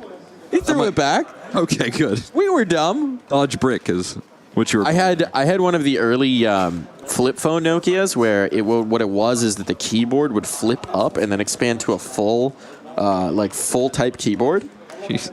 Which was sick, by the way. I loved that phone. It was also a French one, so it was an Azerty keyboard. I lived in France at the time. And that thing was so durable as well, even with the joint of the flip-up, that I would flip it up and then jab my friends in the ribs with it. Yeah. We were violent children, I'm realizing, telling these stories. Just everything involved just beating on your friends there. But, you're like 12, 13, whatever. There's a little get bit your of aggression out there at some point, roughhousing. right? It's like puppies. Yeah, exactly. Gotta play, gotta wrestle. Yeah. When did you get your first phone? My first phone? Yeah. It was pretty young. I was like 11 or 12 was when we moved to Vietnam. Okay. Because my parents wanted us to have phones that makes available sense. for that one. Yeah. I think a Nokia entering into 6th grade. So I got my actually first would have been iPod. the same time. Yeah. I got my first iPod. I didn't get my first phone.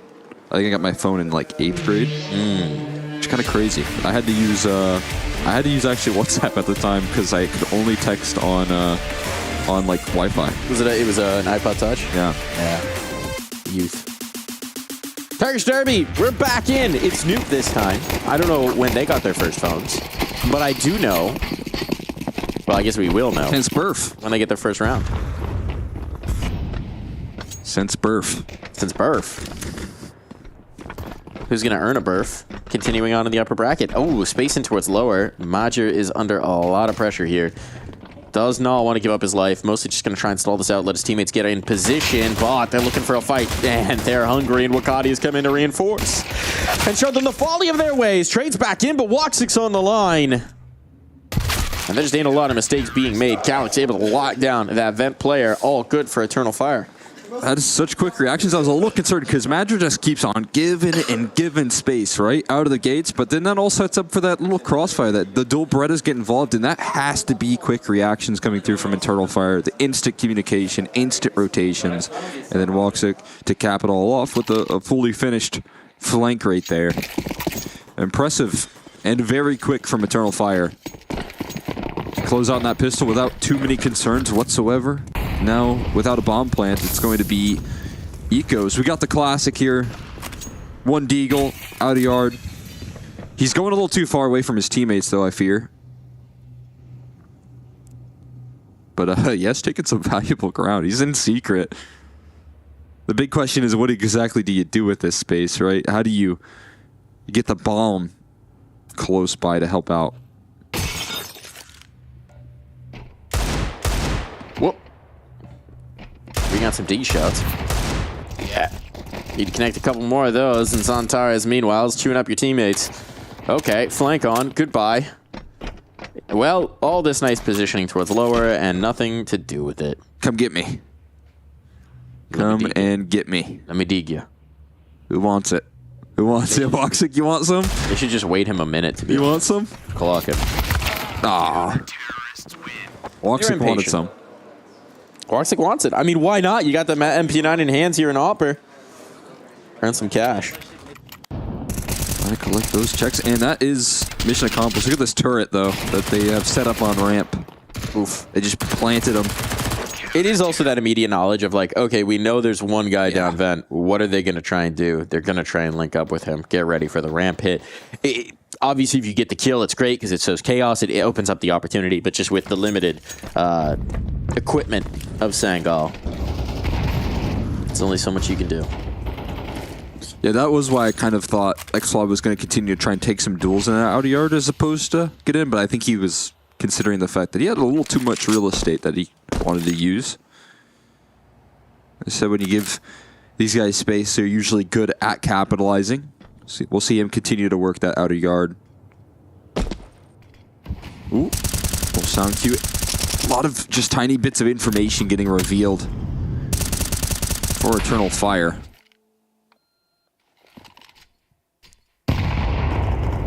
There you go, Xflod onto Zantares. He does work that outer yard successful.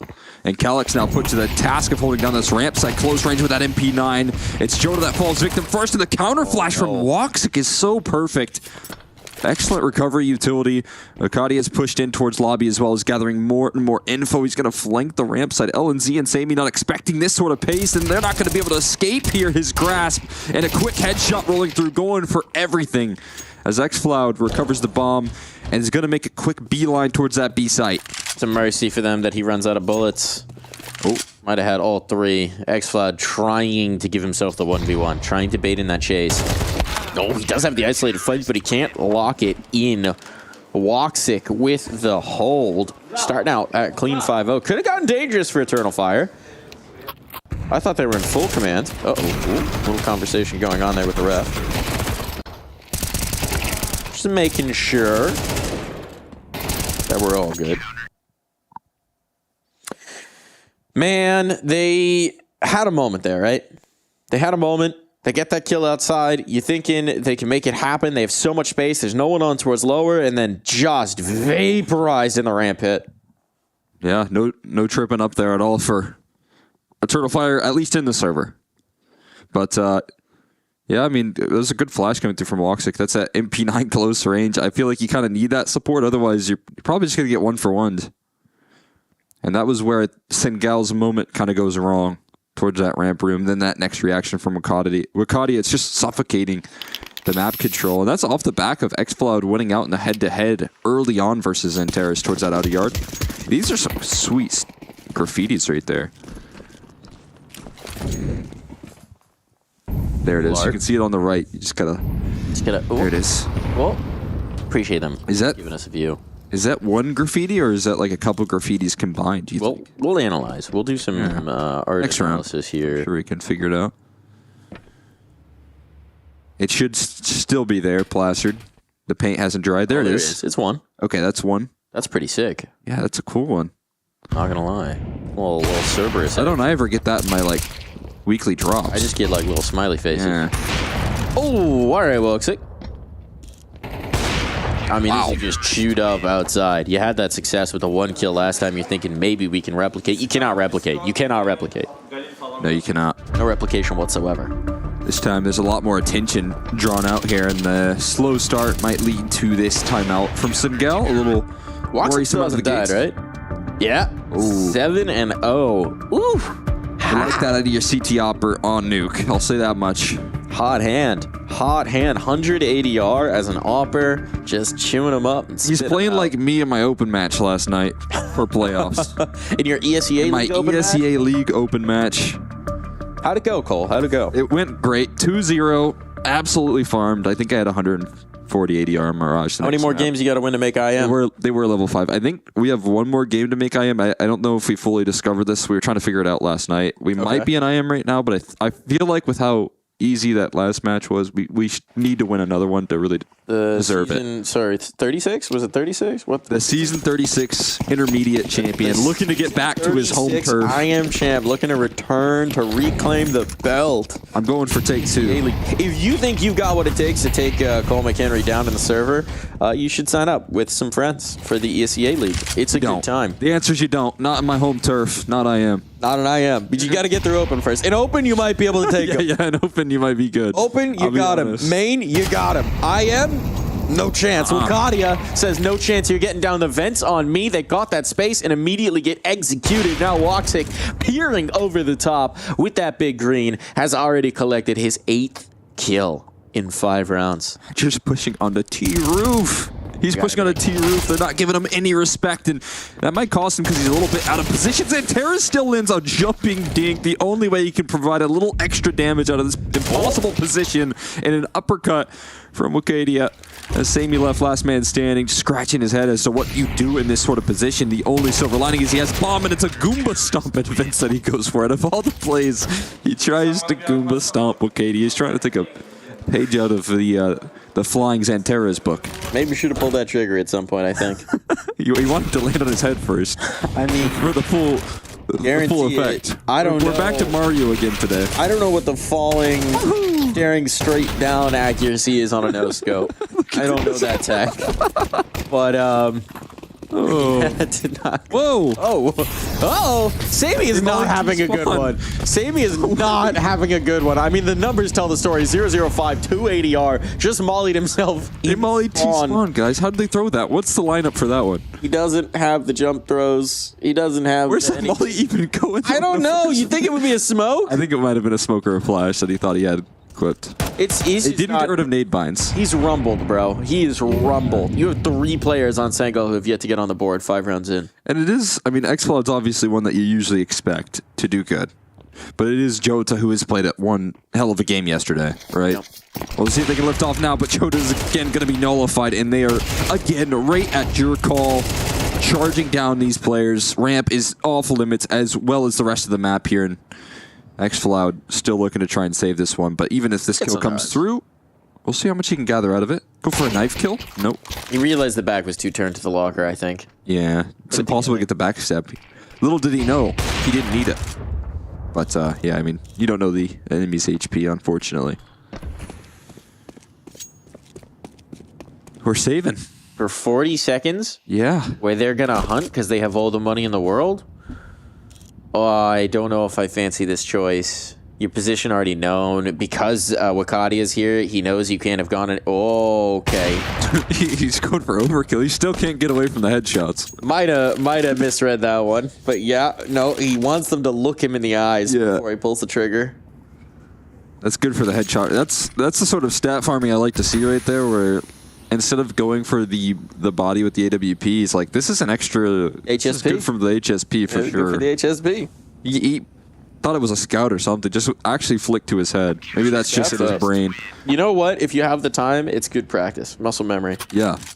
Headshots, always. Yeah. He's just used to fighting zombies, I guess. All about the headshot. Well, every round you come back alive here if you die, so. I guess they're all zombies. Yeah. That is an excellent point. I have never thought about that. Is every Counter-Strike agent actually just a zombie? Is Counter-Strike a zombie game? Except for Calix, because he's yet to die. True. He's the only one not infected. He's the last immortal. Yeah. He's still clean. Gotta find the cure for us all.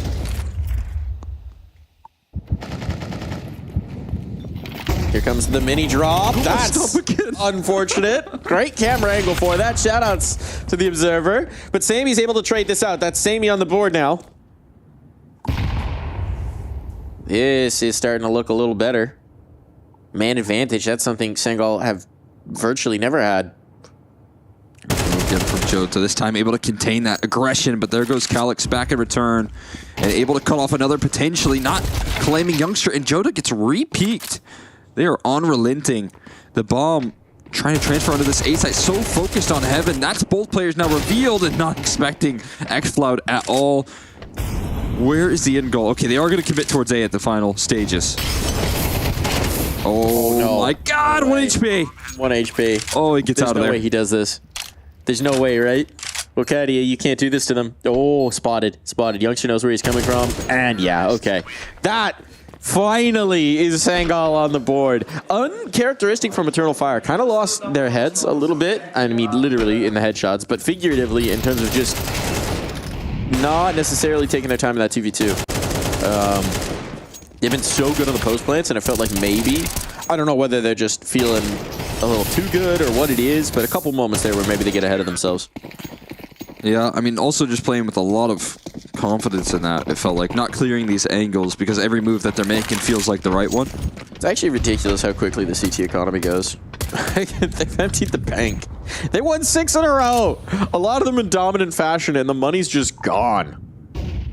That's crazy. I mean, it comes down to that hunt onto Xfloud with the AWP. That really was a difference maker, it turns out. Yeah, just a couple extra kills just causes so much damage. And look at this, so much damage to that smoke. Xfloud continuing to compound the pressure. Another opening advantage. It's been rare and a lot of damage onto Xanteras. He had little HP to work that. Xfloud with the MAC-10, man, is so dangerous. Well, Zizo, it's very loud in these repositions. He should be heard walking up this wall, but Woxic might have not gotten the info here, and Calix now put the pressure on. There's multiple targets heading in his location. He evacuates ramp control.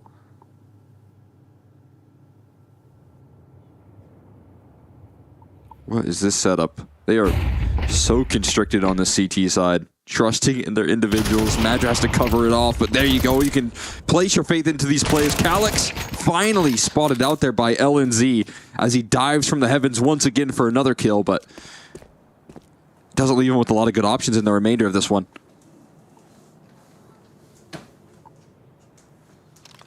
What's the man gonna do? The man with the plan.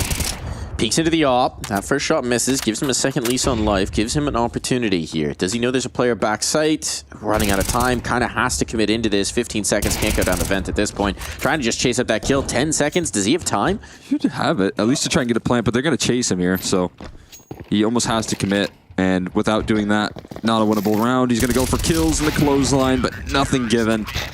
Did he get clocked? Oh, no, I think he got away with it. I think he got away with it. Still, that is going to sting. LNZ not giving himself a chance for the win, just going for the damage, going for the chase-up kills, and feeling confident to actually get the plant here. This is a really cool reposition. You saw Woxic like fly into that A side, and I can only imagine what LNZ was calling as he hears that reposition. Saying that one has actually jumped into the bomb site proper, and I think that allowed Calix to work so much more in that Lockers position. And it's a full read, it's a full gamble that they're not going to be pressured on ramp, and it was 100% on the money. Eternal Fire, after one small hiccup with a bit of a chaotic ending to round number 6, bounced back a lot better.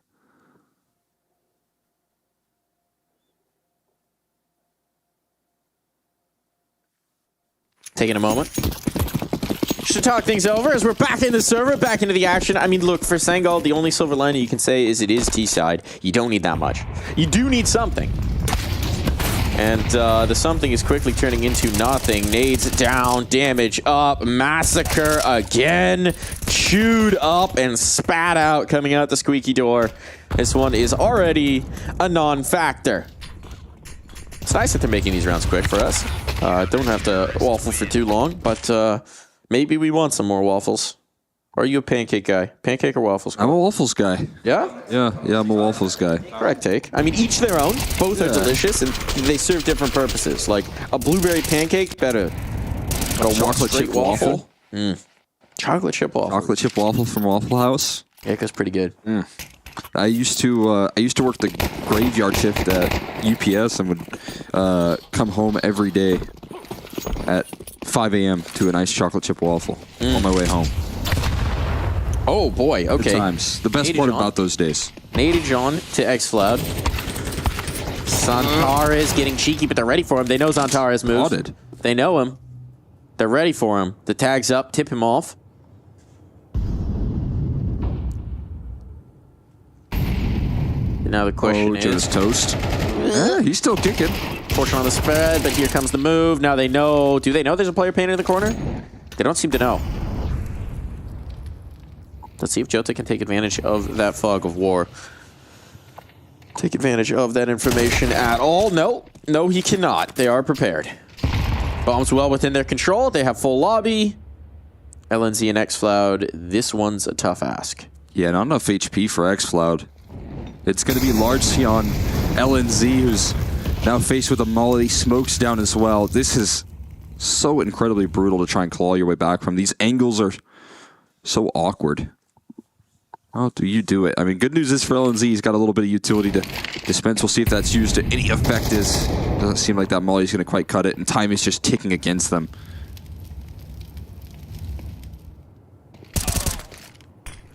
Okay. That's unfortunate. Trying to set up a nade. Get shot in the head. Madger somehow alive. And yeah, there's the elimination. Wakadia just waiting for the peek around. Comfortable as can be for Eternal Fire. So... What do you do if you're saying, oh, you really need something? You need these last 2 rounds. Let's be real. This is your map pick. You're getting absolutely stomped upon.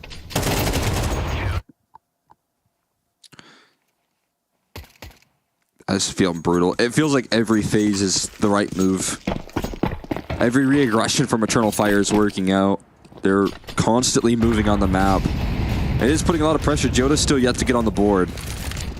Definitely a key feature of the reason Sengal are struggling right now.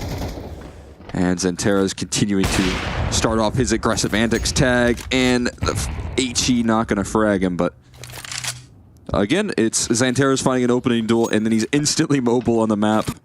Maybe Sammy can catch this Opera off guard. He sees the heal.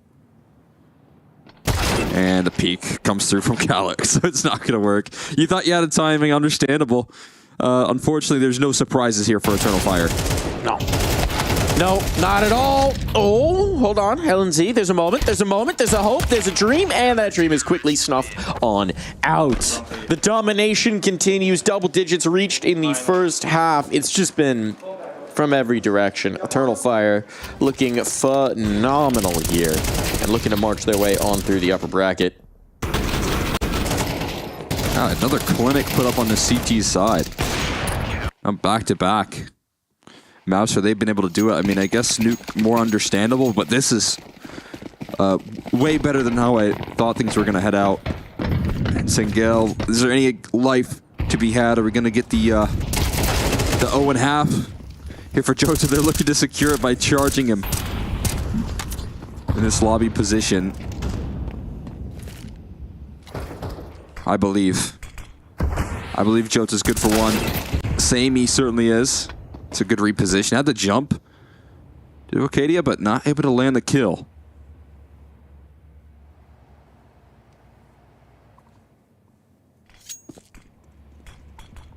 Man advantage. These have been precious. These have been few and far between. They're taking their time with it.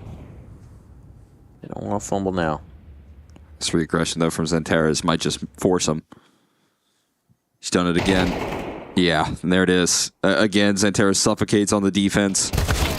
And from that point, it starts to fall to pieces. It seems like it's going to be more of the same. Jota, last man standing. Just crack the goose egg, man. Come on. You could do it. The HE could secure it there, but no, not quite. A 0-kill half here for Jota. A bit of an unfortunate circumstance for Singal. Will they be able to bounce back in the next half?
This one could be quick. Eternal Fire dominating. Throwing Sangal into the Inferno. And we're not even on that map. It's just Nuke.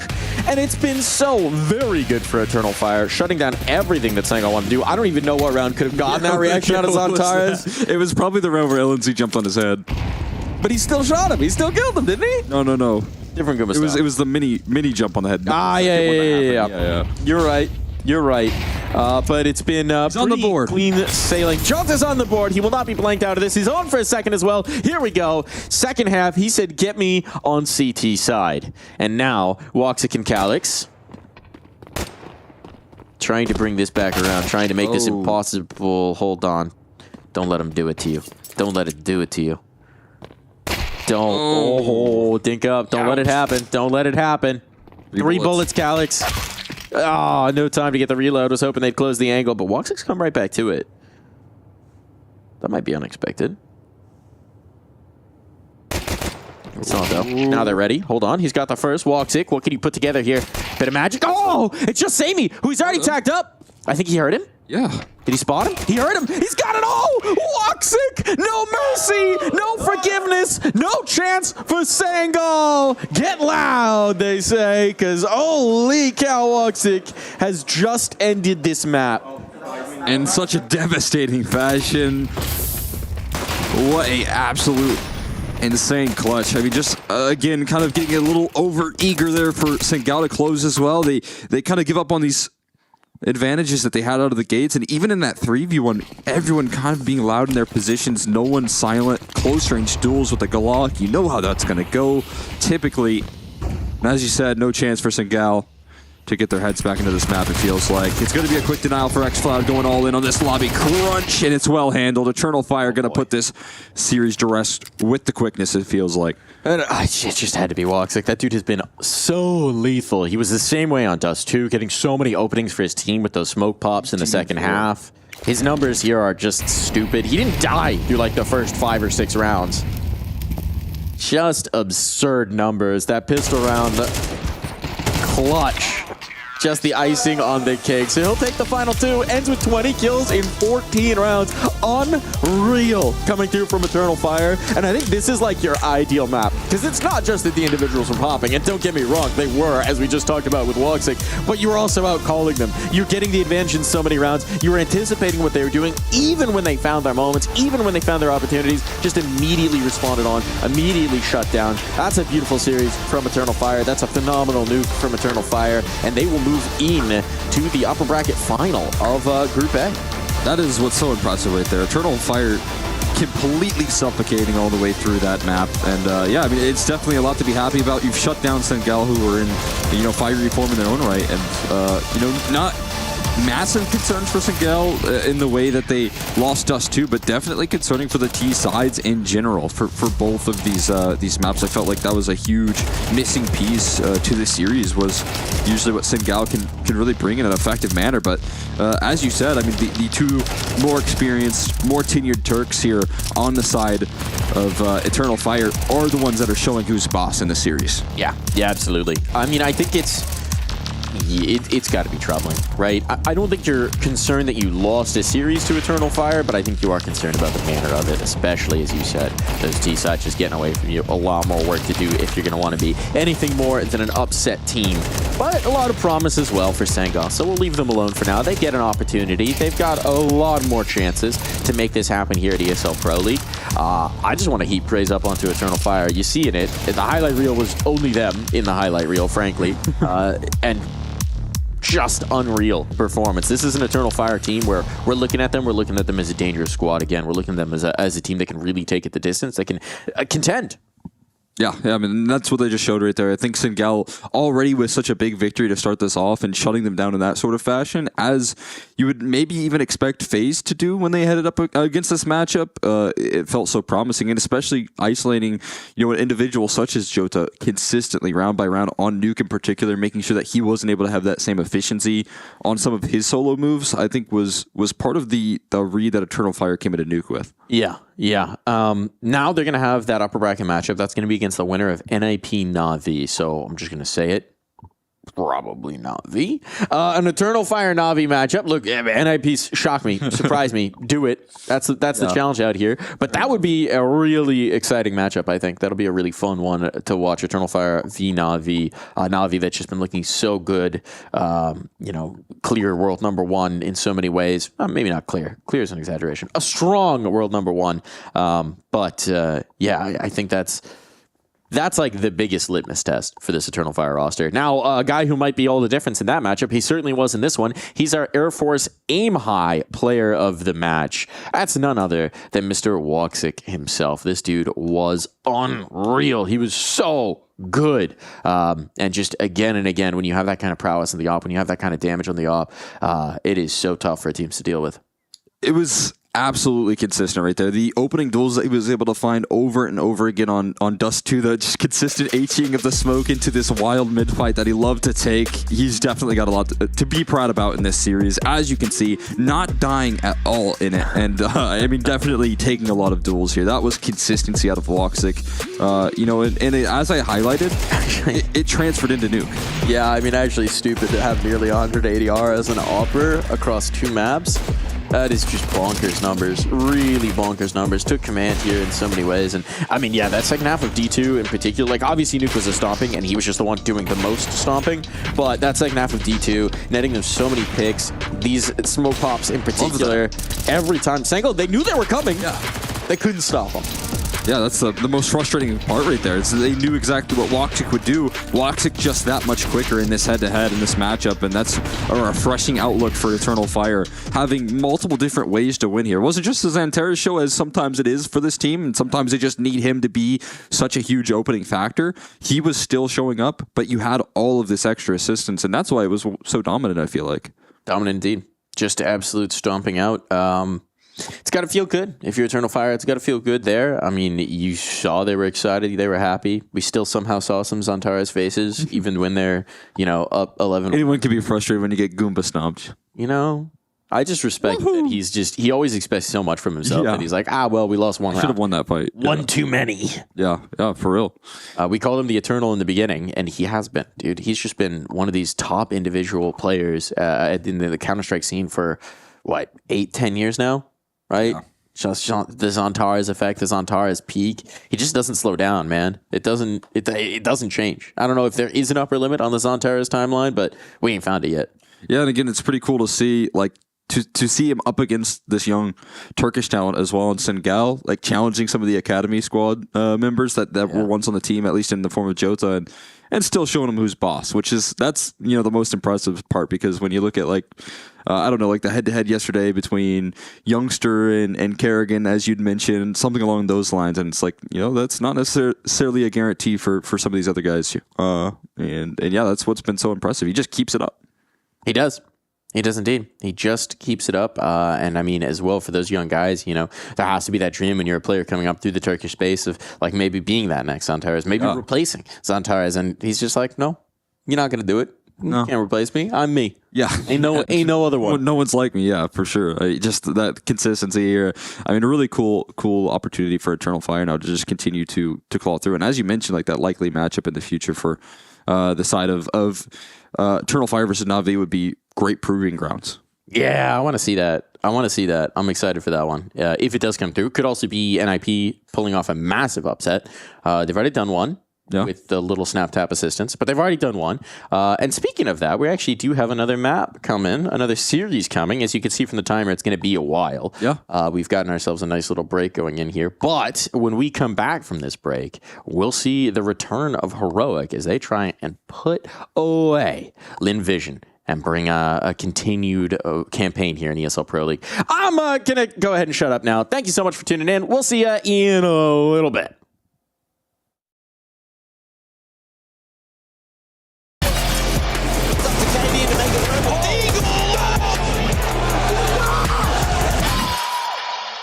Around. Had to set the defuse, didn't they? I just need to check if he knows what a conversion is in rugby.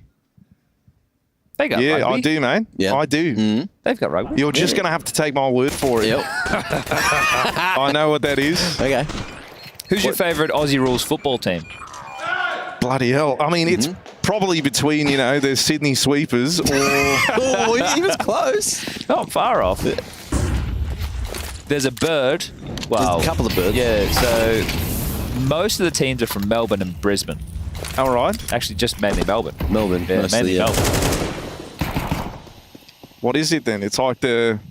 Oh, it's the Melbourne Seahawks, and they're stepping up to the big goal. And maybe this can be their season of rise into the Aussie Pro League. Is that far off? So... In a moment... I haven't been back home for a while. No, it's fair enough. Yeah, the teams haven't really changed name, though. So where I'm from Perth. Yeah. You know that place? Oh, no, Perth. So we have 2 football teams. My auntie's from there. Yeah, that's great. They might lose this round. So I just want to wait a sec. This is a 3v4. It was an eco for FaZe. They can't go A. There's a body of Carrigan tucked in towards the tall box. This is going to be heard. In should have a free kill. Bang. Now we're in a 3v3. Crisis averted. Okay, back on with the football conversation. The Canberra Raiders. Yep. But that's not AFL. What's that? Rugby league. That's rugby league. Oh, man, sorry. I'm always getting them confused because, I've been spending so much time around Americans and whatnot. Yeah, I hate those guys. Common mistake. So, from Perth, we have 2 AFL teams. Yeah, the 2 big ones, right? West Coast Eagles. Of course. And the Fremantle what? Sorry, wait, was that a question? The Fremantle, what is their what's thing? What's their thing? What's their because Fremantle's mascot? the place. Fremantle, starts with a D. Oh, yes, of course, the Dingoes. Yeah. Dingoes. No, they're the Fremantle Dockers. Dockers, because they're always docking with each other. Yeah, well, Fremantle is a port town on the water. Docking is the true handshake between gentlemen. As you know, Hazza. Yeah, I mean, man, that's the way I look at it is that we're a very proud nation at the end of the day, mate, and we've got a lot of redeeming qualities, and the football teams are just one of them. Yep. True. Nailed that one. What about the Ashes? No one's even mentioned that. Well, we don't ever since the sandpaper scandal back in 2018. And that was a big one. Using the sandpaper to try and change how I think that was a real low point in Aussie sports. We agree, and the nation did agree. Because that was our thing. There was. Well, we're on the redemption road now. Frozen's dead. Oh, no, he's not. It felt like he should have had that. Flash is good. Liaz will peel out. Into Liaz, doing some work in middle on both sides of the server now. Vexai up to bat. Just looked away, and the timing, it's a cruel mistress. Big hard clear Dexter. Won't hard clear Cheetah. And that is going to come back to bite FlyQuest. FaZe looking good for their first gun round, but the 4v2... Got to walk through it. Isn't won yet, but with a walk through the smoke, as you expected, it doesn't go too well. Rops locks it in from default, and that's going to be 9 on the board. It does suck, as that's the choice that you have to make, but otherwise you just sit, simmer, they'll take information elsewhere on the map. Then maybe you could play something out super late round, but FlyQuest trying to pip the gap. No gap indeed.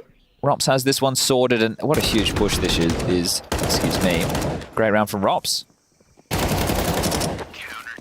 Hazza, who's playing who in the State of Origin? In the what, sorry? In the State of Origin.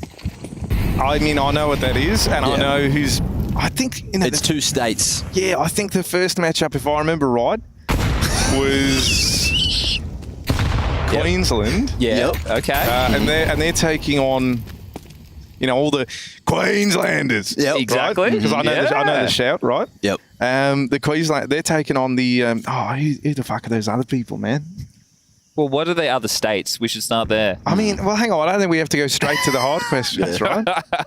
No, mate, I just want to focus on the game for a minute, all right? Because we can't just, this is a... We can return to this could be FlyQuest Redemption. Yeah, talk us through right this now, round. they're trying to stop FaZe Clan from getting more money than Clive Palmer, all right? Okay. And much like Clive Palmer, he wants to rebuild the Titanic, right? We all know that. This could end up going the way of the Titanic for FlyQuest if they're not careful, right? That iceberg that they're so close to going into right now, his name's Brokey, and he's floating around over towards the donut. Now, there's this 1 AK. It's the one thing that could give you some faith here for FlyQuest. They've set him up brilliantly with the jump out, but sacrificing 2, that was not on the agenda for FlyQuest. And so Vexite dead. That one gets brushed aside. And those are Clive Palmer bank accounts right now for FaZe. Carrigan thinks this is hilarious, by the way. Yeah, he can hear it. I'm glad he's enjoying himself. Having a laugh. It's a slow burn. Liaz getting ripped off there. Headshot as that second man out. Mid-spray. And FlyQuest back on the gun. So let's see if they can get this mid-control. Here's an exciting piece of, well, not really news or a revelation, but as far as the bracket's concerned, if FlyQuest lose this series, which is looking likely at this juncture, they will play the loser of Heroic versus Linvish. Okay. So there you go. And that, as well, there's importance behind that because those 2 teams will both be at the RMR in...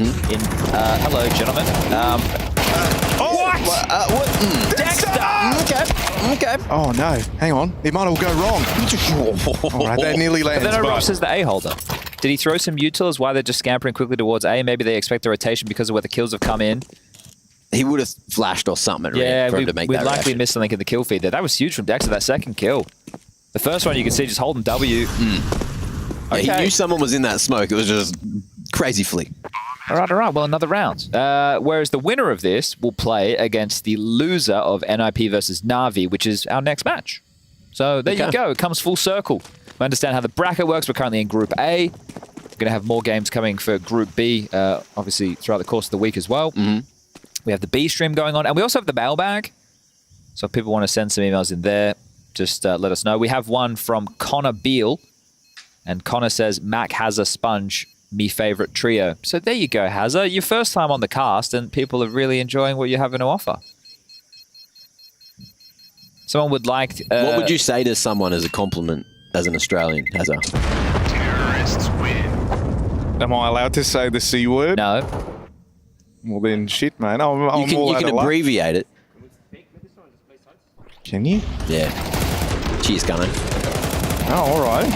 And there has been some, well, let's say, steps forward in that regard. Social media has really embraced new variations of the term. And they're not as in your face. So it doesn't insult the Americans. What I'm going to say is, if FlyQuest are able to recover this could, in a way, be a bit like the classic Wallabies versus the All Blacks game, right, from back in the day. The classic one. The classic What year was that? I think it was 2000s. I think it was early on, right? Yeah, well, you would have been a little tacker back then. No, I know, but I remember my old man had it on the TV, mate. He just got home from a hard day, mining opal. And Cooper Petey, of course. Cooper Petey, of course. And so we were in our underground house. They're going all in this A. Is it, right? This is the all-in A play, Chad. FlyQuest, eyes on the prize here. This could be the round that defines up this entire series. Oh, God, Frozen laying waste to them. And they don't even know about Rops yet. They don't even know about this last man. That kill comes for free. He's going to get them both. And so now it's just Dexter. 1-on-3 out through main. And straight into that AWP. An all-important round for FlyQuest. And they end up falling short. It's Frozen and it's Rops to make quick work of that A play. You feel like that's going to be it. The money right now for Vexite and Liaz is in the bin. There's going to be a little bit of cash to scatter across for the rest. So this is a miserable position for FlyQuest. They feel like they have to buy. Ooh. Excuse me.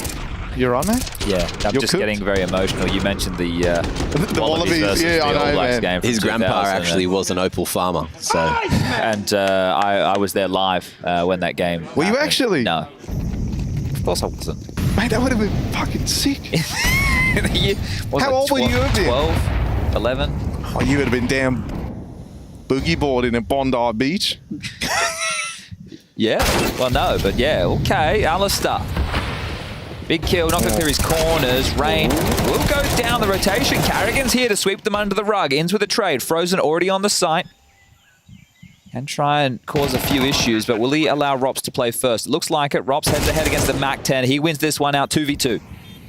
All right, where from here can FlyQuest go? They don't have any lane control. They don't have any cave control, and it's going to boil down real quick. Frozen, spotted, headshot line. And Liaz is going to be able to back away down short. He's gone the whole way around, but gets a little worried. Goes back forward, catches the timing, but he makes the sound. But sometimes the Tech 9 does that. Oh, so they'll find one more round. Well, he had to be on site because of the molly, right? So Liaz had a rough idea, thought he was sitting the defuse. FlyQuest let out a little roar. That was a great round from Alistair, wasn't it? Up the ramp, the opening kill, this one, a banger, bang. Absolutely deletes Brokey and gets the second as well. Wasn't ready for it, but pivots into the kill. Good trade work from Inns, necessary. And then Liaz, this for me is why Jay's in the team. He's got the experience. He tends to play more of those anchor positions, and he needs to come in clutch. Yeah. He was meant to be the second coming of JKS. That never really manifested. The problem was he went and played with JKS, and he couldn't play in his role with JKS, was there for like 2 or 3 years. Exactly. Protocols fully changed, played a different role. When he came back, everyone expected him to still be that second coming of JKS, but he wasn't that player anymore. He's shifted now. Yeah. It was rough. Yeah. Isn't that right, Hazza? I'm blind there. Flashing in front of you, Robin. Oh, there, Robin. I'm blind. Up his main, probably holding. One more, Robin. Should be up main. Not mid. No one. One right CP. One more. Nice. That's one mid. That's one shot. How main? I'm mid. Should be. How main? Yeah. Nice, man! I know that tone. I know the tone of Carrigan's voice there. That's when you die to a lurk that you're expecting, and you're just salty. It's like to the best of us. You knew it was coming, but you just couldn't. Oh. Okay. Okay, well, this, realistically, there's a little bit of residual cash left for some of the FaZe members, but into the next round, considering the loss bonus situation, it should be a save. So, FlyQuest, as long as, just as I start saying it, as long as they can convert this, there is conversation down the home stretch. This is the type of round that would be classic for FlyQuest to lose, however. Just when they're looking like they're taking some financial control, they drop the ball. Need to see them lock in. They're going to be locked out of a chance to go to the third and deciding map, Dust 2. Okay, Carrigan's fully gone back, re-cleared cave. Him and Rob's going to face this one together. Vexite at range with the Mac 10. He's going to be able to find one, soften up Rob's. Done enough, I think. Robs can't really commit to anything. Rain, his push through main could maybe cause an issue or two because I don't think Liaz is expecting this. Rain's traditionally the B holder. Right now, Penny drops, bit of a different round. Maybe he just wants to retain this because next round it should be the FaZe Eco. Okay, 11-9 with the chance of an 11-10. That's in the forecast. At 6.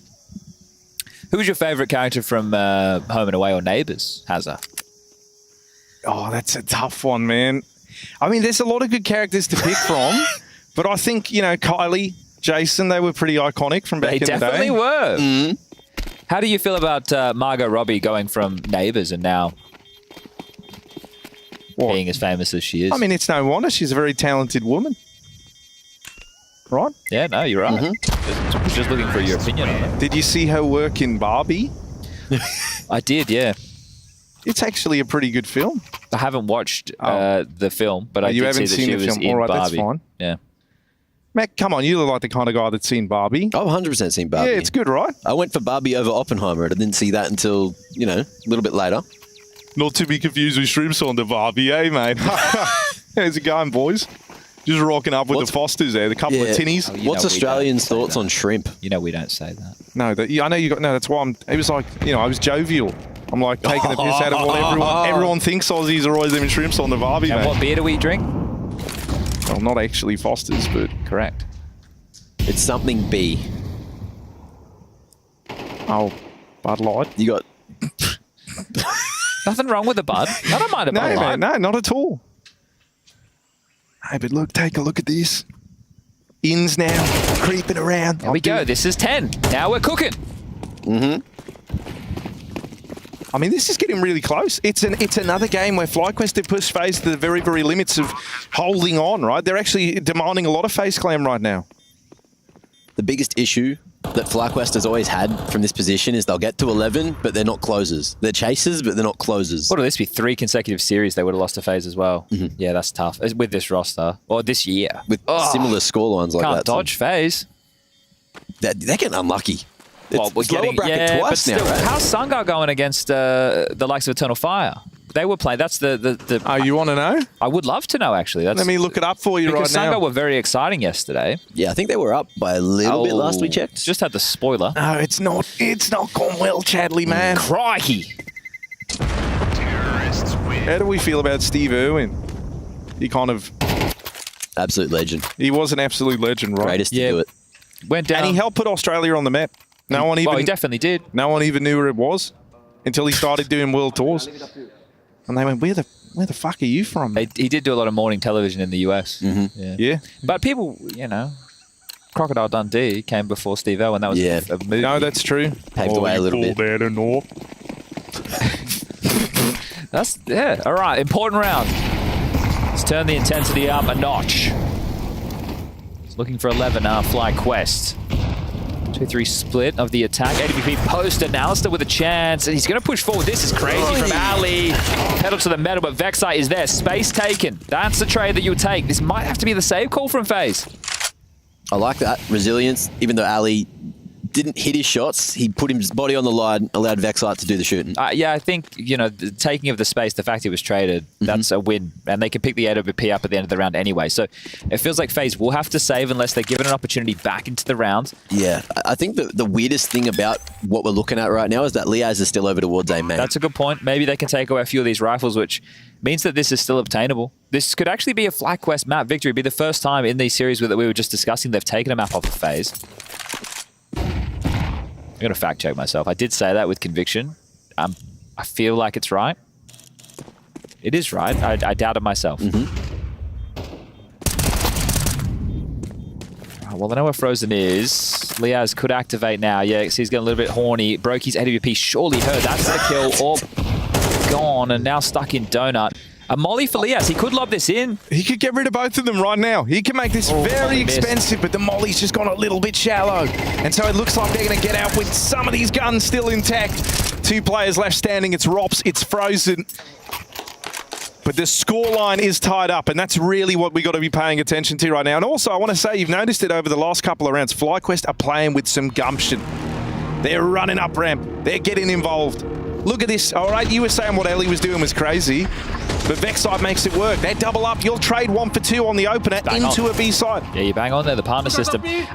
Just compare that with how, when they lose that 3v1 terrain, yes, and they're all scared and no one wants to fight him and they let him have all that space to move. You're making some great points, Hazard. You won't have to stick around if this goes to a third. I feel very in touch with the game myself. Where now, I'm from. I thought that we might see Australia. 2 M4s dropped from Rops and Frozen to give us 4 M4s on the board, but they've hedged their bets right now, FaZe Clan. They've said we can win with 2 M4s, a couple of upgraded MP9s, and a 5.7. Light utility, not a single molly. They haven't invested in the Incendiary yet. So the FlyQuest should be set here for 12. If FaZe can win this round, very much so. Yeah, this is the thing. FlyQuest have been in control of the economy. A great stretch of rounds. This is their chance. Huge nades, nuclear damage.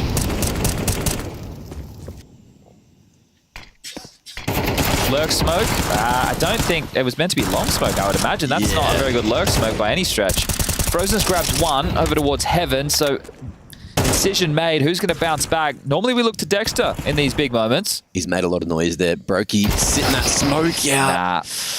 And things going wrong at one of the worst possible moments for it to happen. In's making noise towards A, but they don't know where the bomb is, and that's going to be rotate over. You can't back.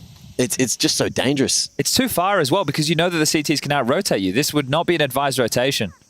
Ooh, I don't hate this from Ali. He might be able to catch a timing onto Frozen. Oh, yeah. Okay, Ins, you've still got a lot of time to work with. This is for the ace. 1 whole minute. And having a clutch up in the 1-on-3, an ace required if he wants to take the lead and lock in match point for FlyQuest. You know Fan Potter will go nuts if he wins this round, Harry. Hazza. All right then. Ins puts himself between a rock and a hard place, and there's the backstab, but it's only the MP9. It turns away. And so it's peaks in tandem for FaZe Clan on that weak buy. They find success with it for FlyQuest. That is a gut punch of a round. They couldn't have been in a better position. With how they've worked the tail end of the game and the rounds that they've won, and the way that the finances have trickled forward. We were talking about a run of 4 rounds. 2 saved M4s, some upgraded SMGs, and they lose what should have been definitely not an easy round. I don't think that's a fair assessment of the situation, but it was their best opportunity to get to 12 first, secure at least overtime, and now the pressure's on them. And FaZe, they're the ones who know how to play from these situations. They're looking to stay spotless this year against FlyQuest as far as maps are concerned. Sure, they're sweating. They are getting pushed again. Oh dear. You hate it when it goes that way. Yeah, it's rough out here. National tragedy. I think the difference between yesterday and today for FlyQuest is today, everyone that wasn't performing yesterday is performing. Okay. And then Ali's having a rough day. Yeah, he had some good moments yesterday, didn't he? He had some great moments. He actually had a pretty good first map, to be fair, here on Anubis. But Ancient, just missed opportunities over and over. He's almost died to a bloody molly. Well, fortunately, the AWP, so no Bogdan's Law having to come into play right now, but this is the full lane press. Actually, full mid press. It's not lane press. They're a bit more passive over towards B. In's just still trying to harass middle so FaZe can't get comfortable. But you don't really have a huge amount of territory. It is going to have to be the play from Dexter, who's stuck in the smoke. Yeah, it's an awkward spot for him to be in. Cleared late. Flash from Robs. looking for that lane control. He's in the corner. I don't know if they'd expect him here. Yeah, this is a freebie Yiffy. Active. Oh, dear. Why'd you have to say it, man? Oh, that's brutal, Dexter. I'll leave. Dexter gets turned around and Frozen finds the opener here for FaZe. Oh no, the beginning of the end for FlyQuest, perhaps. I mean, they've lost Dexter as well. He's been so key across this one. He's going to be calling from beyond the grave, trying to direct FlyQuest back into this one somehow. But the accent kind of disappeared there at the end of that word. But anyway, look, FlyQuest, they're going to start grouping over here towards B. They've only got one smoke to get in the site. They've got plenty of mollies. Oh, but dude, it's bloody Frozen. Look at him, 25 kills deep, and he's waiting right here. I'm looking at him. Beck turned on that first man in through the door, and now Frozen fires off, but he's got them right where he wants them. Lots of damage through the door. Frozen's done all he had to, and then some in the round. And now Rain out in middle. Vexite's dead for FlyQuest. It might all come unraveled right at the end of regulation. Liaz taps that bomb, but they're just going to spam right through and find him. And Alistair, the dying moments of this series as FaZe lock in the victory. 2-0, just saving themselves across both maps. They come down to the wire. They're tested every step of the way, but FaZe emerge victorious. And FlyQuest, it's that harsh trip down, another layer in the bracket. Yeah, so either Heroic or Lin Vision up next for FlyQuest, and this is a game where you look at how close they were, especially on this second map. The first map, how well they played within the first half. There's positives to take away, but at some point, you know, getting close, it doesn't cut it. And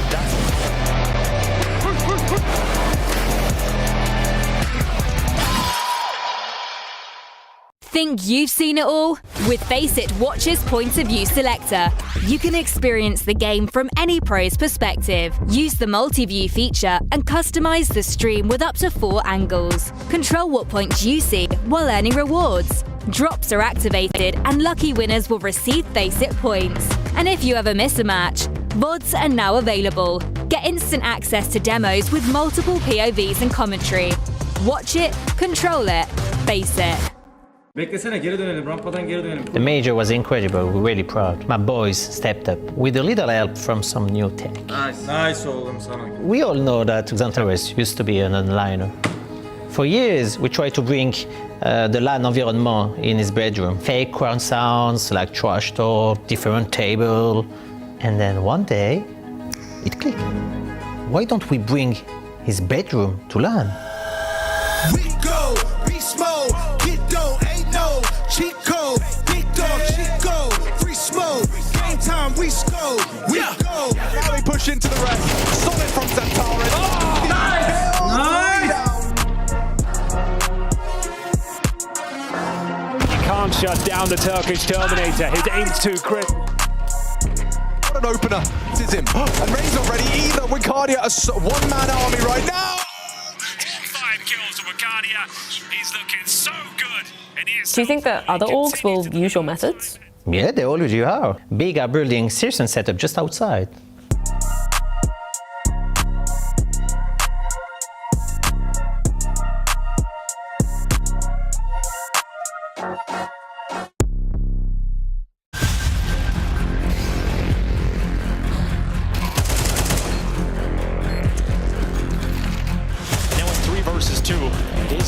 Once again for the Mongols, stuck in the shadows, but reveals his position. Now as he comes out of hiding, oh, triple kill!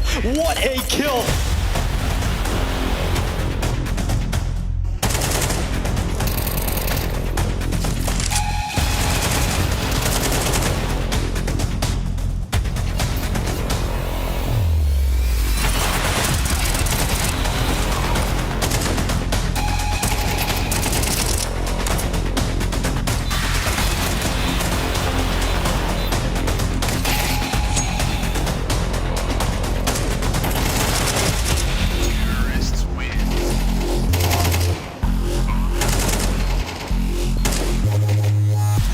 With the 1v2 to close it. First man found, SNX, and it's another one going against him.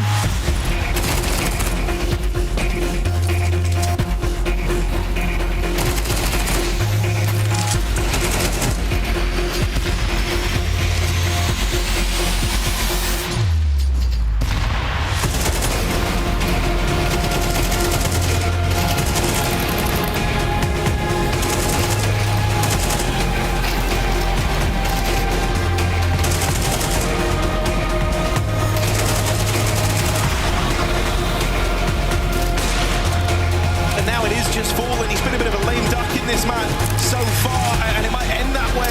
5 seconds, shot connects. Oh, doesn't go for the spot, and he wins it!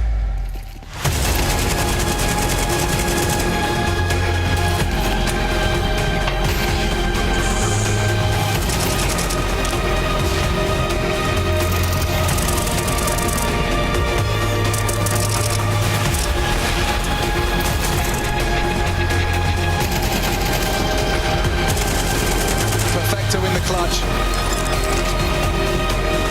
They're holding it, and he's got Zorti as well. This is no fun for now, but he finds a fresh AK spamming the way, trying to find him leaping through. It's easy for Perfecto, as they will leave with 7.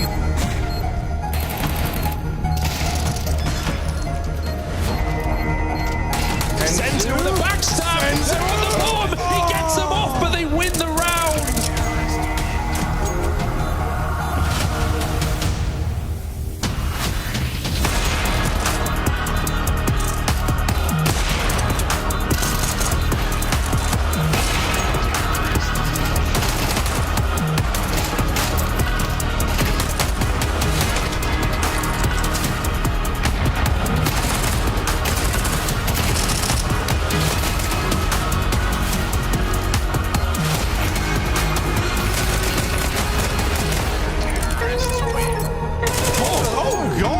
Swinging wide, and now suddenly all in with the backstab takes out another Perfecto.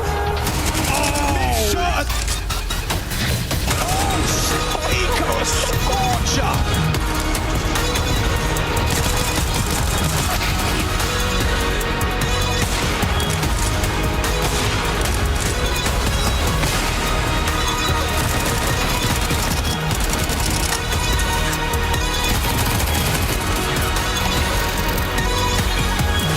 The full 10 seconds, it's a full commitment. No one's swinging yet. The spam is missing. They can't win it like this. They can't win it like that. Oh, man. The full 10 seconds stick out of Cloud9 and the ultimate middle finger to VP. Now Flag's going to get fully exposed to Madden, who comes back and clears it, so he gets ahead of it, knows he has to dive. Oh, man. He's giving himself a chance. No way. Here's it. Oh,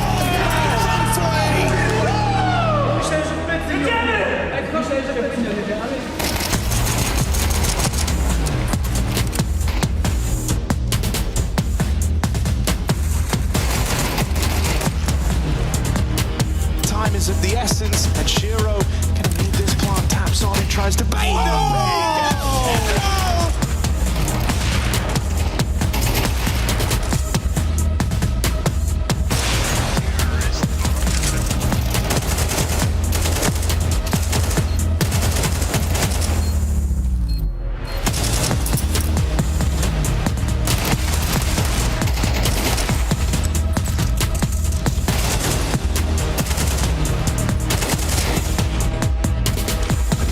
Flanked and 2 players lie ahead of him.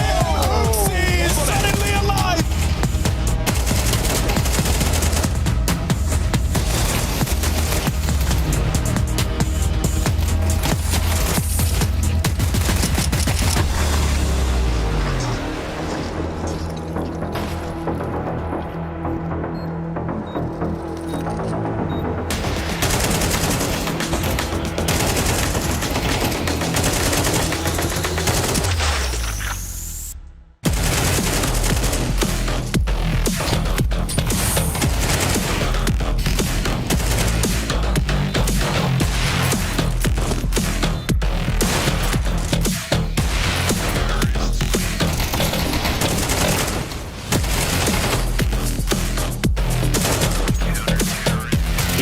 Spam, here's the weapon. He knows, he senses the timing.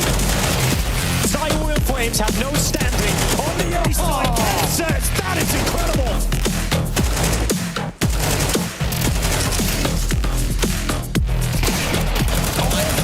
Added from this position, it's the same spot he posted as 1v2. Floppy to the clutch, get his leg shot at, comes out. Whoa, he's got it!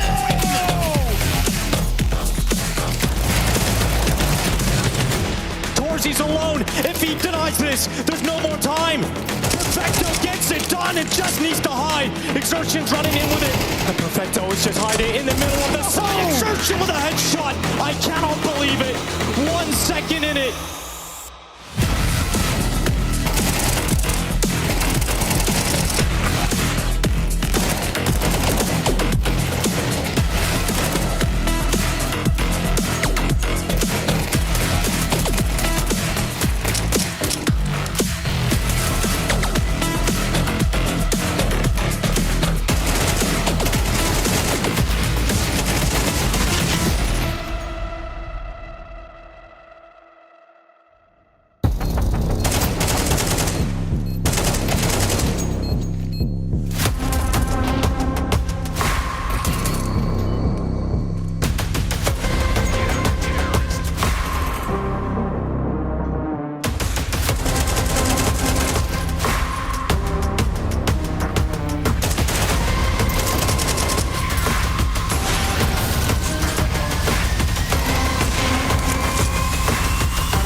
Spots them out, rotates Nexa. through. Nexa's got a lot of pressure coming his way, and he does stand in the flames. Delivers!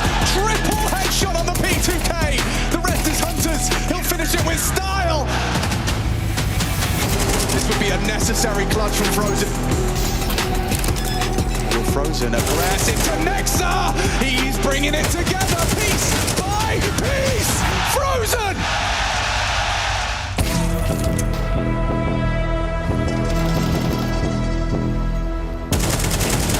And now it's all on to Nexa. He has some Kev, and he's got a clutch in front of him. What can you do? 5 seconds as he to hold it, closing the gap. It's Nexa's chance, and it's glorious. Triple kill from Nexa.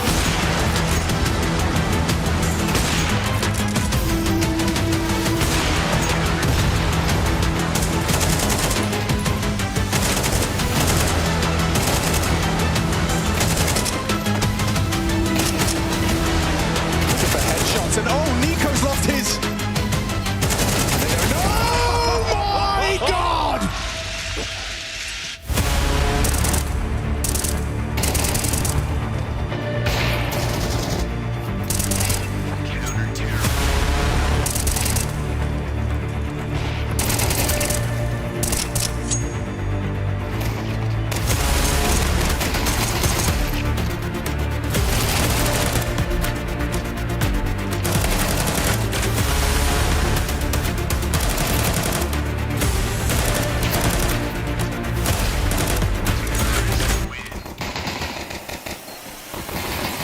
This is not going to be happening for us.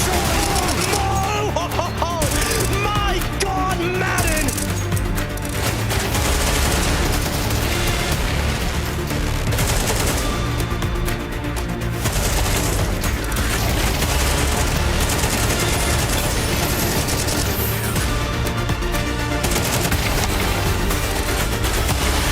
One great on the dig. Jim Pat stepping out with a triple dig.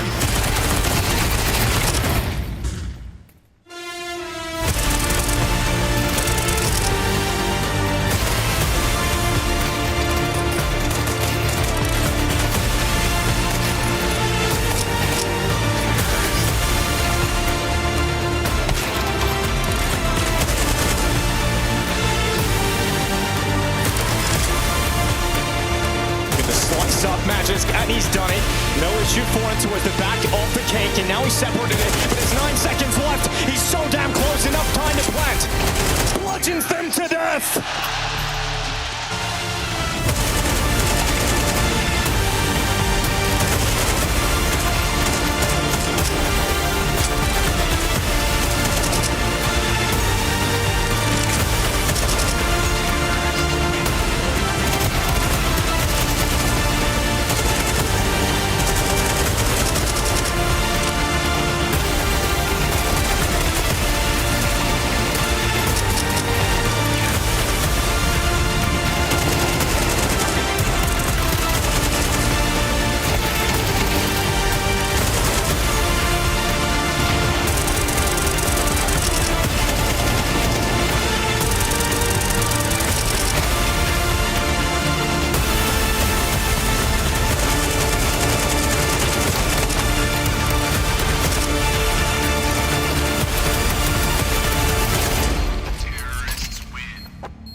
future of Counter-Strike.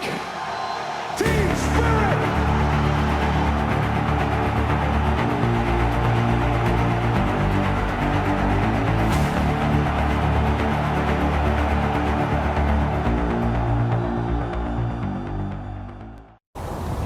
Spirit forces are gathering. Donk's eyes fixed on Malta. His strength will return. Counter-Strike stands upon the brink of domination. No one will escape it. You will unite, or you will fall. Bring forth the mouse, Senzu.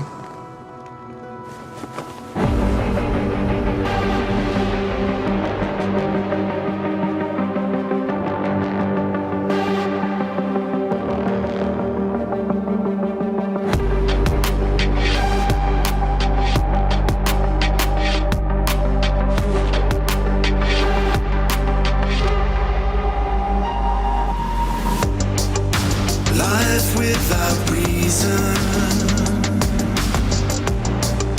is no life at all.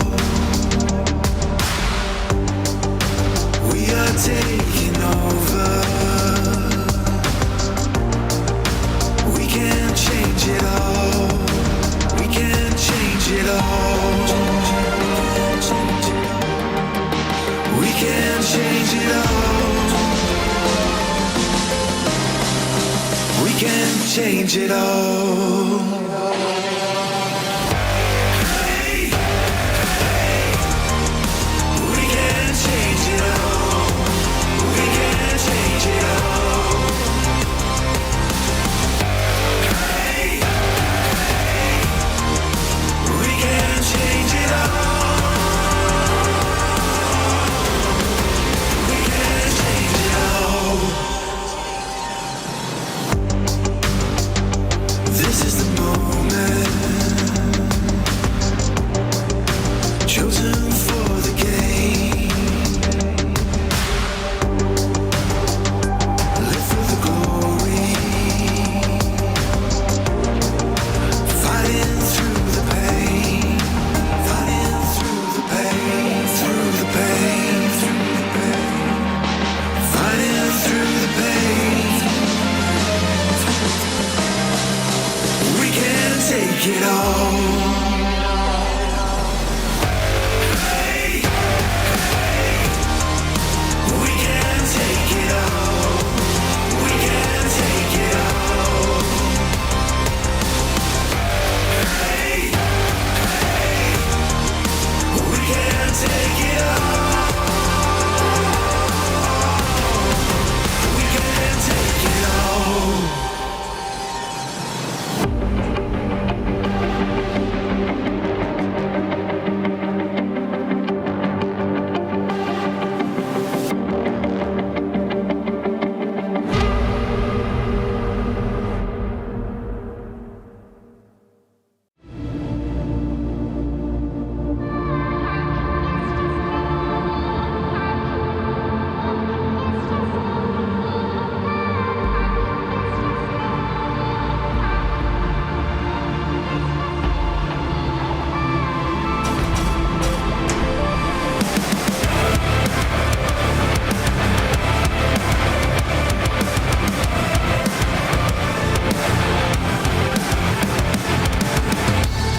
My dirty mouth will drown you out, and I won't let you turn me down.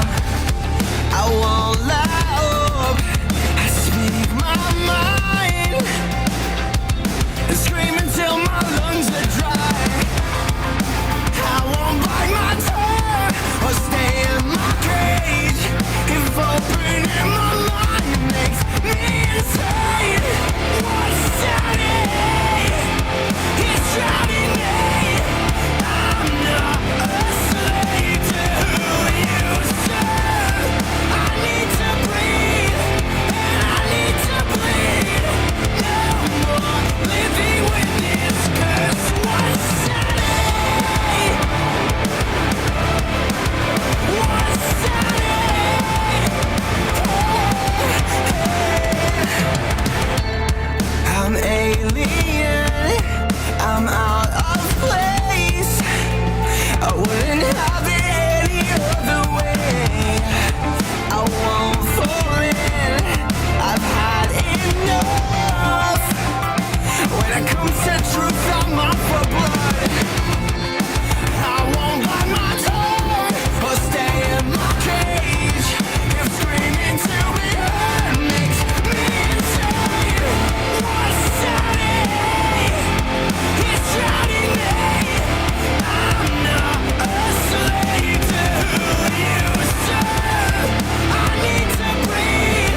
Your time's up.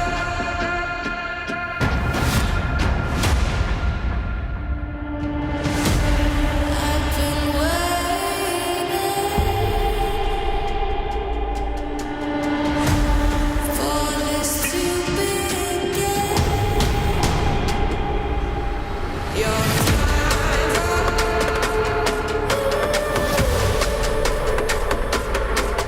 Your time's up.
so hard to let go?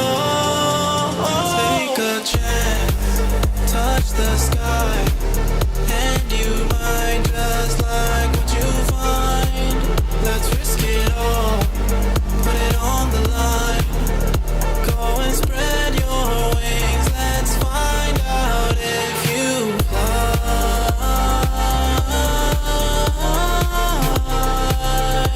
Let's find out if you find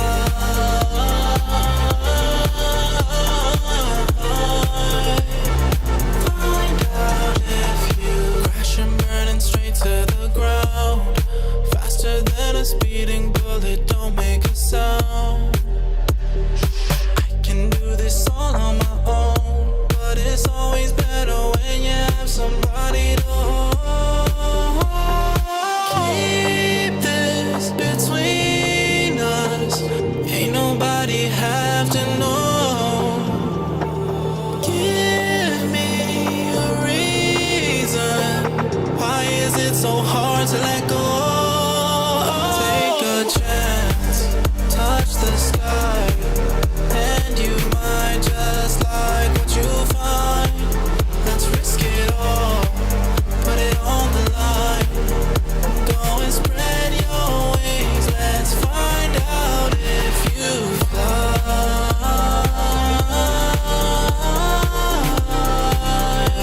Let's find out if you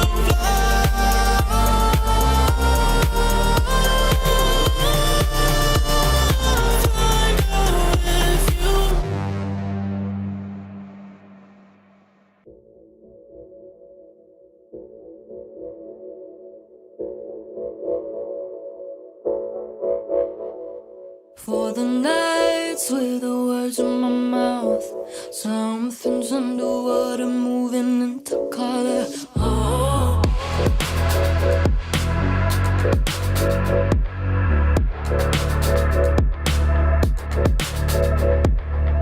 Got a lifeline, been dialing it up, piecing me together, architecture. Oh, maybe I'm slipping on liquid love. Think there was a medicine and I feel better. Oh, it's like the poets summon up the cereal. So high, I know you, that was a nice try. Then coming slowly before you bites, and you know I forgive and forget it, then you cry, crocodile tears. Pull the blinds when we felt like a ghost. Back down to the bottom, gravity gets heavy. Oh, you held too tight when I needed you most. There's something we hold, there's something we carry. Oh, there's something we hold, there's something we carry. So high, I know you, that was a nice try. Then coming up slowly before you bites, and you know I forgive and forget it, then you cry, crocodile tears. So high, I know you, that was a nice try. Then coming up slowly before you bites, and you know I forgive and forget it, then you cry, crocodile tears.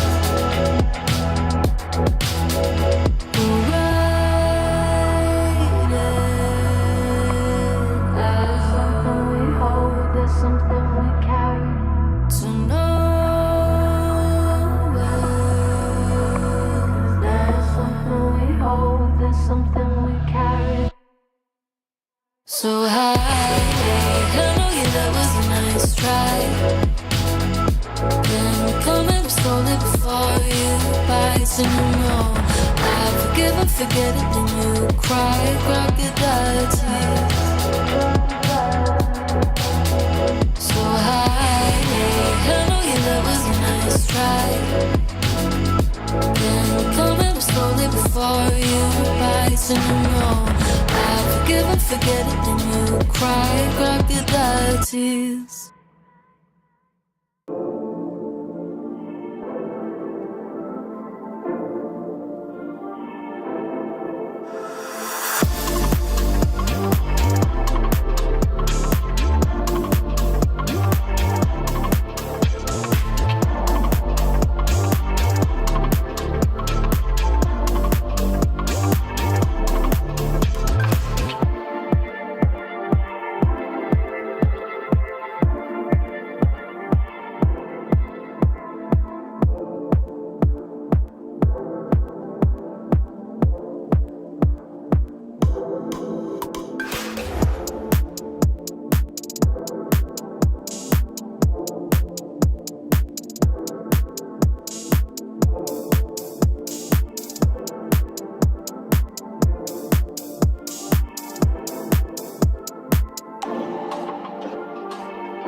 me, no one around, but I'm not lonely.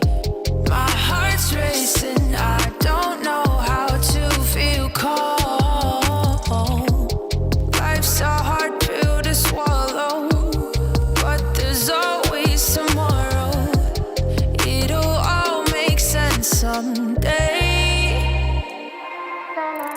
This is what I gotta do, this is what I gotta do to feel alive. Even if I don't understand it all the time, I gotta let myself feel everything, even if it hurts. Sweep it underneath the rug, will only make it worse. This is what I gotta do, this is what I gotta do to feel alive. Ignorance is bliss, I live like this, so what a mistake. I guess it was better to feel numb than to be wide awake. Wide awake. Life's a hard pill to swallow, but there's always tomorrow. It'll all make sense someday. This is what I gotta do, this is what I gotta do to feel alive. Even if I don't understand it all the time, I gotta let myself feel everything, even if it hurts. Sweep it underneath the rug, will only make it worse. This is what I gotta do, this is what I gotta do to feel alive.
ESL Pro League Season 20 is brought to you in part by Intel, Acer Predator, DHL, Qiddiya, Monster Energy, U.S. Air Force, 1xBet, White Market, Gaming Malta, and Logitech G.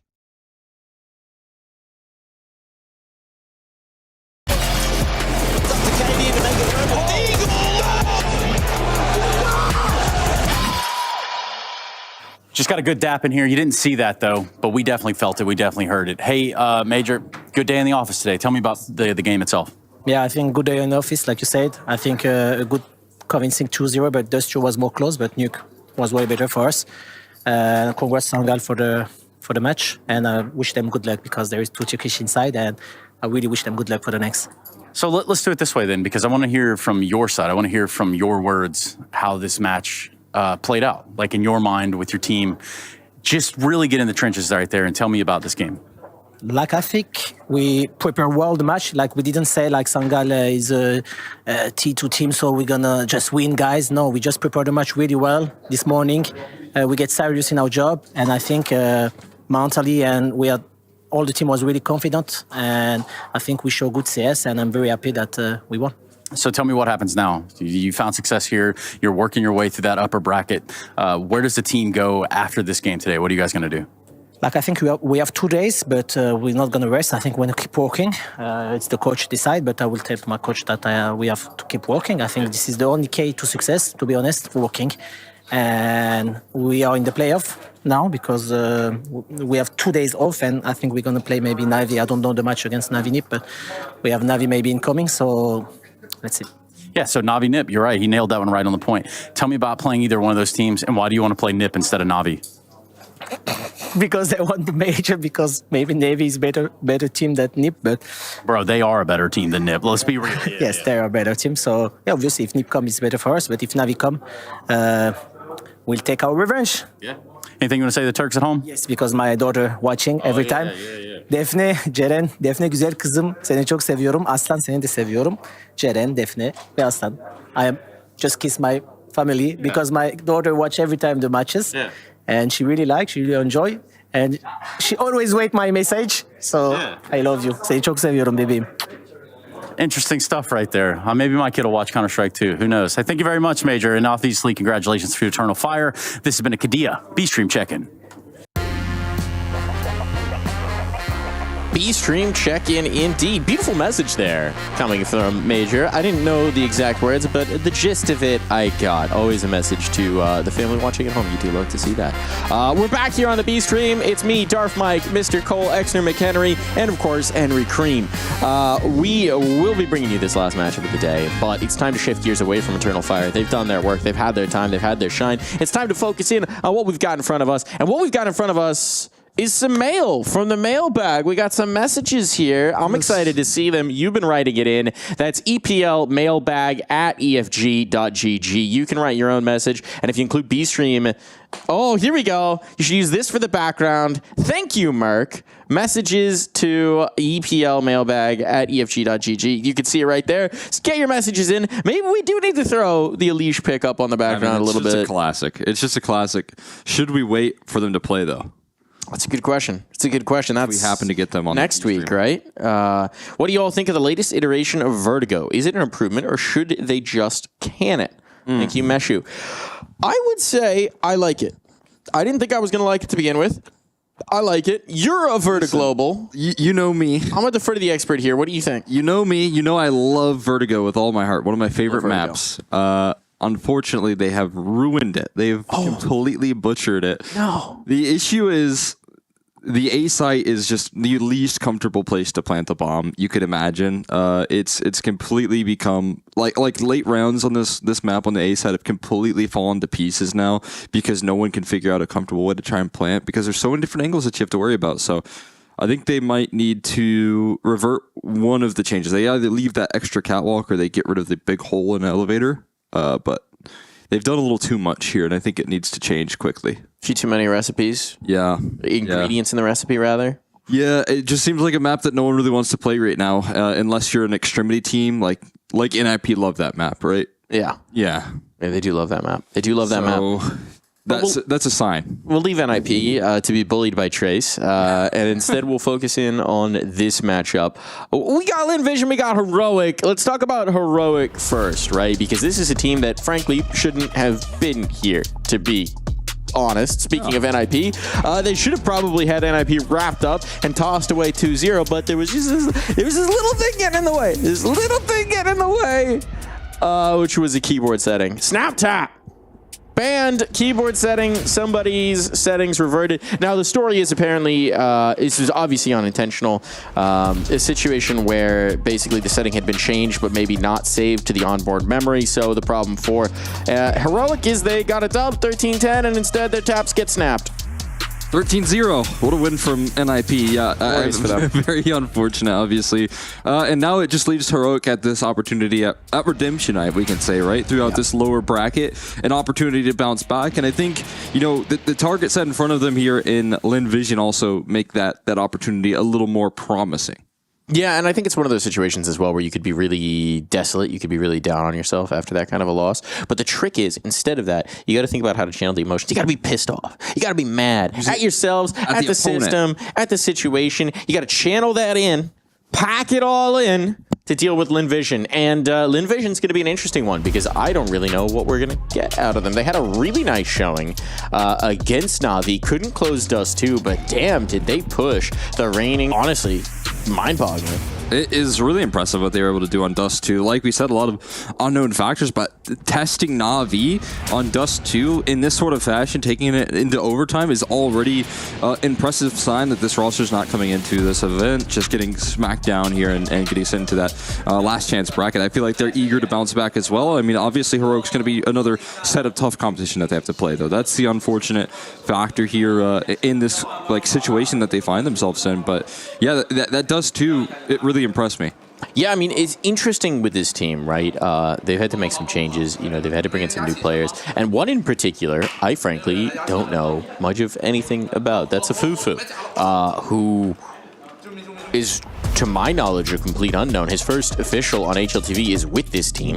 We're calling him a hoo-hoo because he joined last month, basically. Apparently joined in July. His first official, I think, was even in August. So, it has not been long at this level of play. It has not been long at any, you know, online level of play or notable level of play.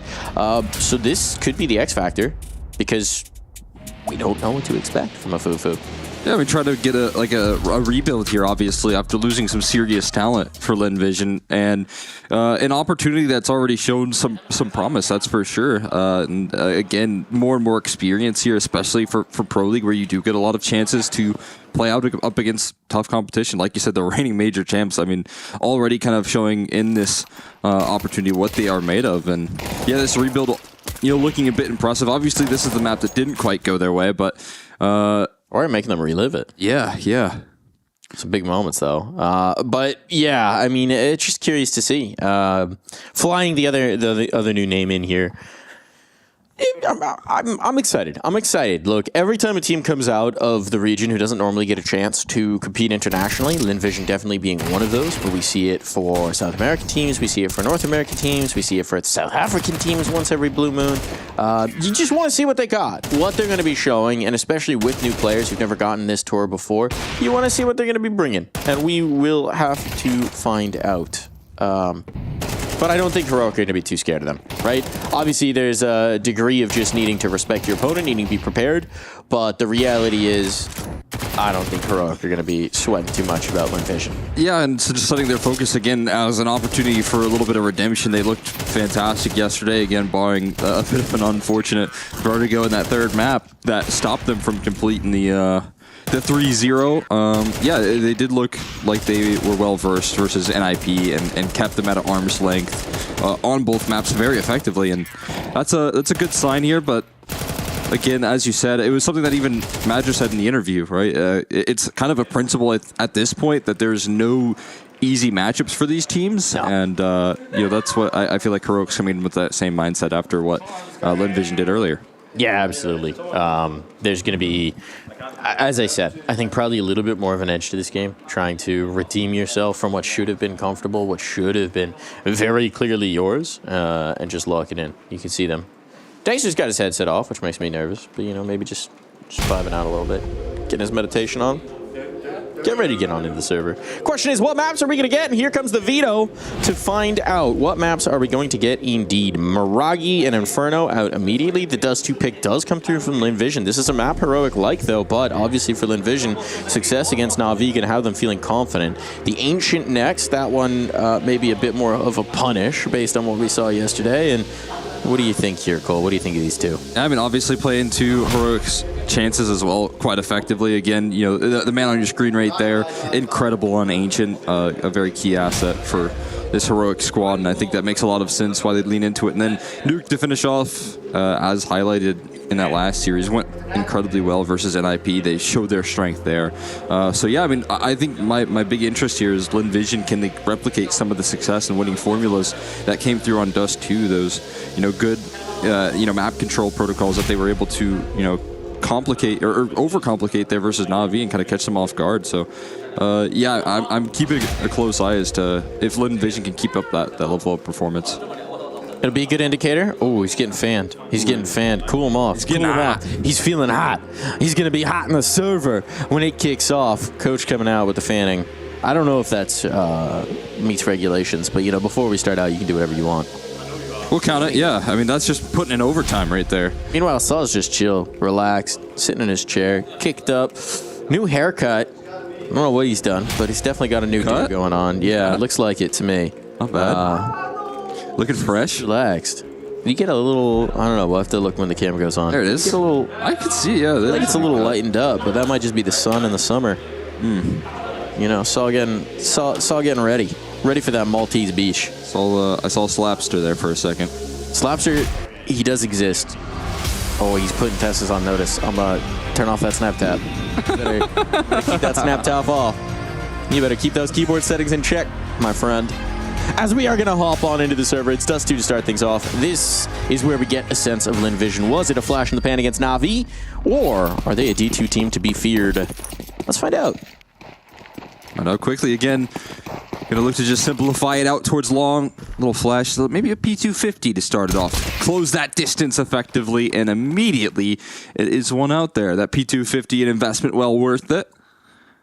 And now it's going to disrupt the setup here of Heroic. They find the opening duel. The good news is, at least for Heroic, is that they have the entire half of the map cut off. They know where this play is going.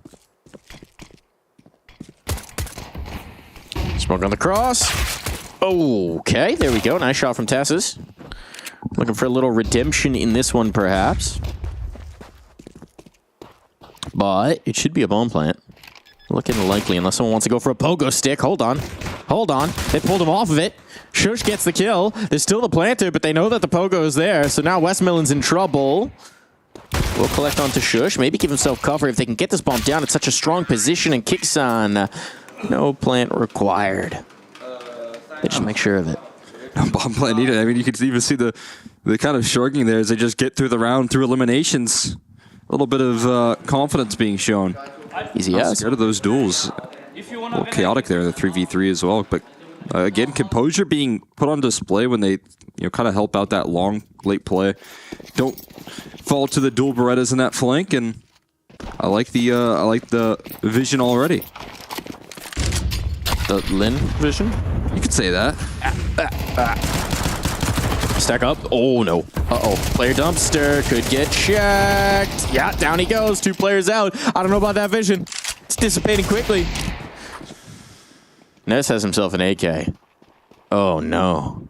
That's a dangerous man to give a rifle to. Ouch. And Shush is now connected onto the next. That scout bringing through more results. They just can't get anything flying. Grounded, and it all falls to Amelia. There just ain't nothing doing right now for Lin Vision. Totally blanked out in this round. Can Amelia change their fortunes on that? No, not at all. Clean around for Heroic. Who needs pistols? Not necessary, not required, and they don't even get a single kill there as well. This is kind of how it starts. Some complications. A little under-resourced, I'd say, towards that long fight early on. That's a crazy shot from Shush. And backs it up. Smiles right back on the faces there. No concerns. Tough to have that vision. And there's a shot right in between your eyes.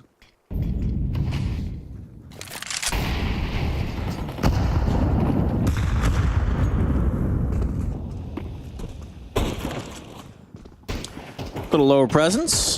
The buy right back in, of course. Wouldn't expect anything else. Oh boy. Just persistent. Oh, that nade. Timed HE. That did not do as much as I thought it would. Degster catches the punishment off of it. Molotov's a little late. They are forced forward, but they're holding on. A Fufu the TK. And now he is claimed as well. So they're cleaning it up. They're cleaning it up. Just a little moment of concern, but it's all good. Who needs to be worried? I do want to say a Fufu, top tier name. Yeah, I Great like name. it. What's your favorite name in Counter-Strike right now? Waste of ammo. Waste of ammo? The Indonesian player. Yeah, that's a good one. Top tier name. That's what I call shooting the glass on nuke. Yeah. Waste of ammo right there. Who needs to throw nades?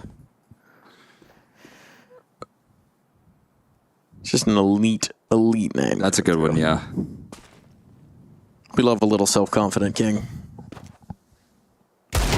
self-deprecating as the case may be. All right, Zachar. Got a little juice here. No, on the Deeg. It ain't happening. Flying left. The shots will land, and it's going to be clean. One casualty. Otherwise, Heroic feeling pretty good about that one. Absolutely. Nice little closer coming through. Especially considering they survived 5 in a force bag. I mean, force buy? What am I saying?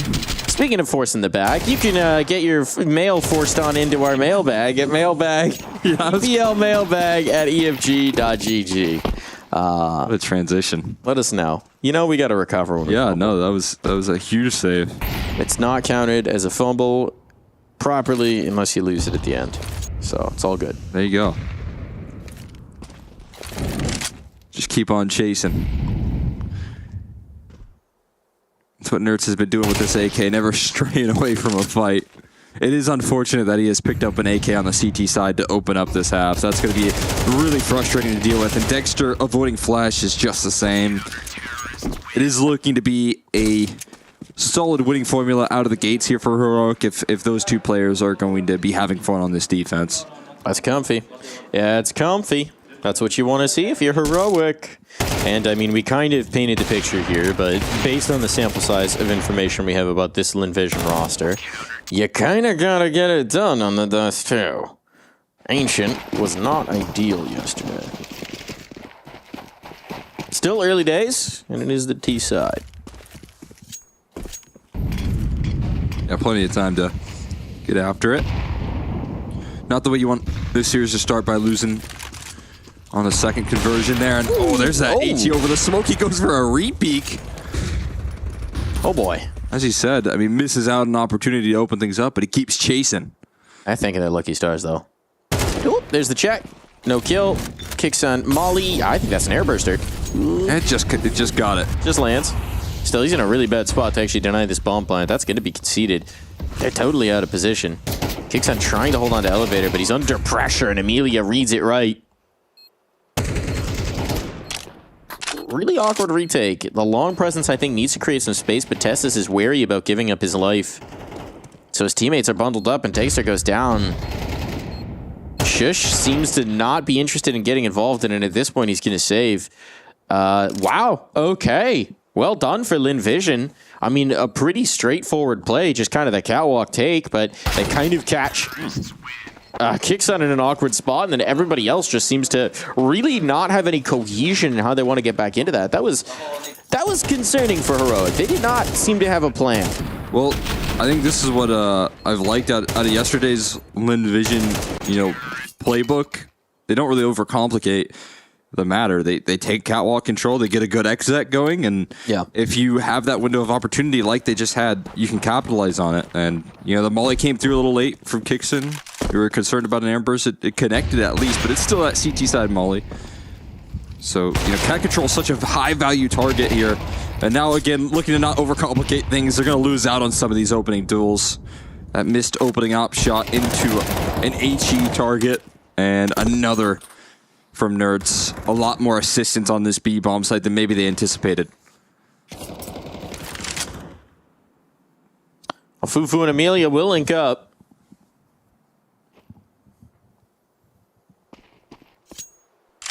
Nerds just never the man you want to go toe to toe with. So close though. 1 HP. They almost had him. Whee! There's Dexter. Nice shot.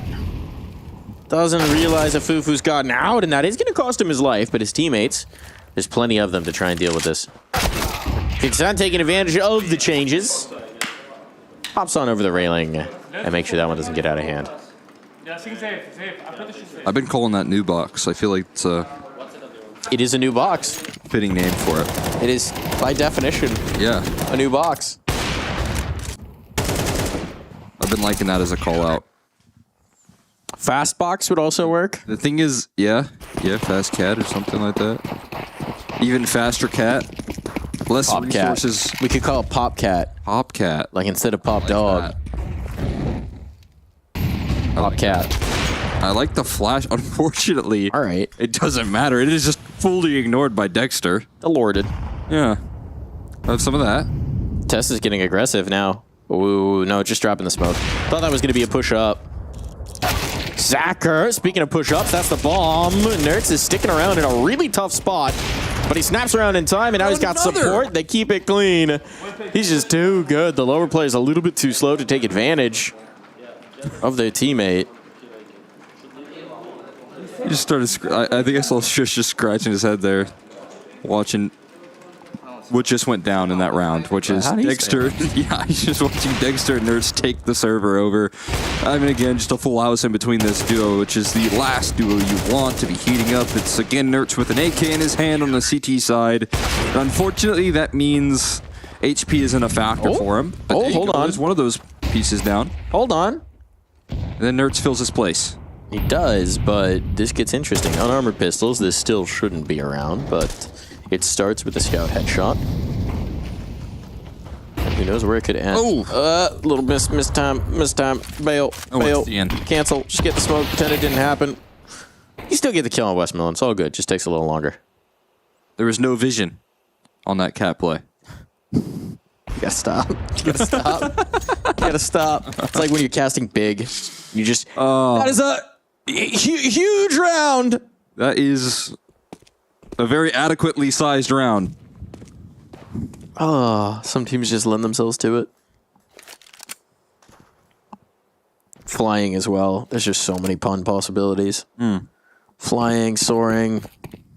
I already snuck grounded in there earlier. I didn't even recognize that. Pick up on it. Right over my head. It flew. It flew over your head. Let's see if we can fly past this crosshair right now because it's locked up. Oh, and Tess is controlling the spray nicely here. Leaves it all on a Zacher, who does not have a chance to escape. So many scout tags, but no kills. Oh, we were thinking about it. You saw he thought about going for a slap stare, and then he's like, oh no, it's the coach. Hold on. Yeah. This bump saw. Back to the slaps for my GL. Who knows? I mean, maybe Saul could use that blood rush to his hands as well. Helps out with the... Saul's such a cerebral dude, you know. I feel like you would do the heavy slap on his saw, and he would just go, that was not the optimal decision in this fist bump. Just stare at you with the finished lack of changing expression. Not prepared for that. Tess though. Oh, ready for it. Bada bing, bada boo. This round's already a disaster, frankly, for Linvision. Yeah, they are really testing these like late, long flash plays, and so far to little success at the moment. But they keep on trying it. Is that? It looked like he wanted the... Ooh, man, that's a fancy lineup. It's like the old hinge smoke that we were throwing from that position. When you had like the exact coordinates. Yeah, we had to scope the Raps is pulling pixel that you need to look out. Yeah. He's got a graphing calculator ready to figure out the lineup. Oh, here we go. Run boost. Yeah. Dexter still tries to hit it. Not well advised. He will falter. But Tess is situated here by the boxes. Flashbang to try and stall them out. He swings off of the flash, but it does not blind the AWPer at all. And now, suddenly, you're in a lot of trouble. Thought that was a smoke pop. Wasn't. It's a little damaging. A late boost here for Kickson. Oh, this is nice. This is quite nice.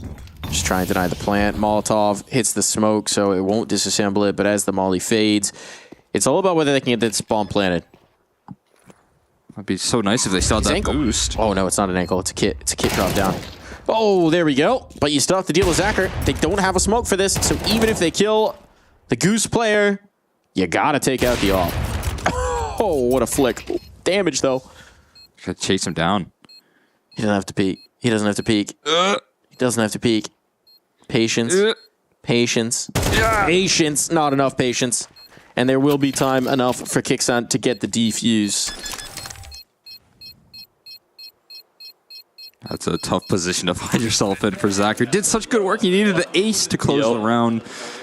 I get it, right? You're playing in that position. You think that Kicksan's just going to walk you down right there. So he's trying to get that, you know, that classic CS2 advantage of peeking into the angle as opposed to getting swung. But boxed into a corner. Dixon going to deny. He's got himself a nice little 180-yard game going on right now. We've been highlighting Nertz and Dexter, and understandably so, but Kixon also individually playing very well, and a lot of times having to do it from the catwalk, which is not an easy place to play with a rifle. Break the glass on the timeouts. Looking to get involved here is Gum. He's trying to stick them together. That's a zing. It's a good one. Best part about being here in person is I can see the little smirk. You can't pretend you didn't enjoy it. See the little smirk. I know I got you. mean, that's just classic right there, really. It's a classic. Good old-fashioned clean comedy.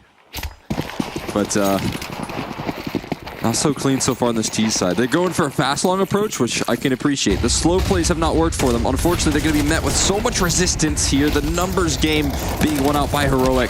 As they charge through the smoke, they're fully blinded up, just spamming. Damn. And now it's going to be Tessus alone in pit. That Molotov not going to provide any safety as well as the smoke. And there you have it. The kill on Nertz is actually so impactful now as well. I was going to say, even in a man disadvantage, they had such a utility edge that could work out. But because they're now just into the 2, look at Shush. Oh, that's the bomb. That's the bomb. That's the bomb.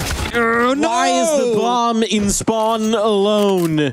It nearly worked because Shush was knife out. Oh, no. There's just no reason for this. There's no reason. No way. There's no possible reason to have done that. And now Amelia has to hit the shot and do no such thing. That is an implosion. That is Asian CS at its absolute peak. You're in a 4v2. Hold on, I'm just going to recap this for you. Knife out. You're in a 4v2. You're rotating the bomb solo through spawn for reasons. And you catch it with his knife out. He had his knife out. Look at that. There is no way. Shush knows there's no way he should have won that. He just robbed that round away from them. There is no world where he should have won that. I'll be taking that. Oh, Lin Vision. Their vision is myopic in this one because they can't see a way to victory. It's just going to be the pistols here, and they are getting chewed apart. No bailout. Nertz is on the flank. You have to go forward. The boats have been burned. There is no way back. You could swim. I would not recommend swimming through Nertz-infested waters. No. They're not looking long. There you go. There it is. I was a little confused there for a moment. Might be a bomb plant. Hold on, Amelia. What can you do? What can you show us here? Hang on. Kicks him down. Oh, that was a chance for a third dig. Heroic maybe getting ahead of themselves here, but Nertz gonna clean up. Make sure it's not a problem, and obviously not too concerned about the plant here. They, I think they gave more of a window than they needed to. Yeah, I mean, it was a nice look there. Those deagle shots were clean, but... Where did they think they must have thought they were in tunnels. Yeah. I don't know, because Nertz had gone all the way through. Have got a long player. I guess they thought that it was a solo long player and that there was presence in tunnels. They've been sending one out long with like a late flash, just delaying the play. They tried again.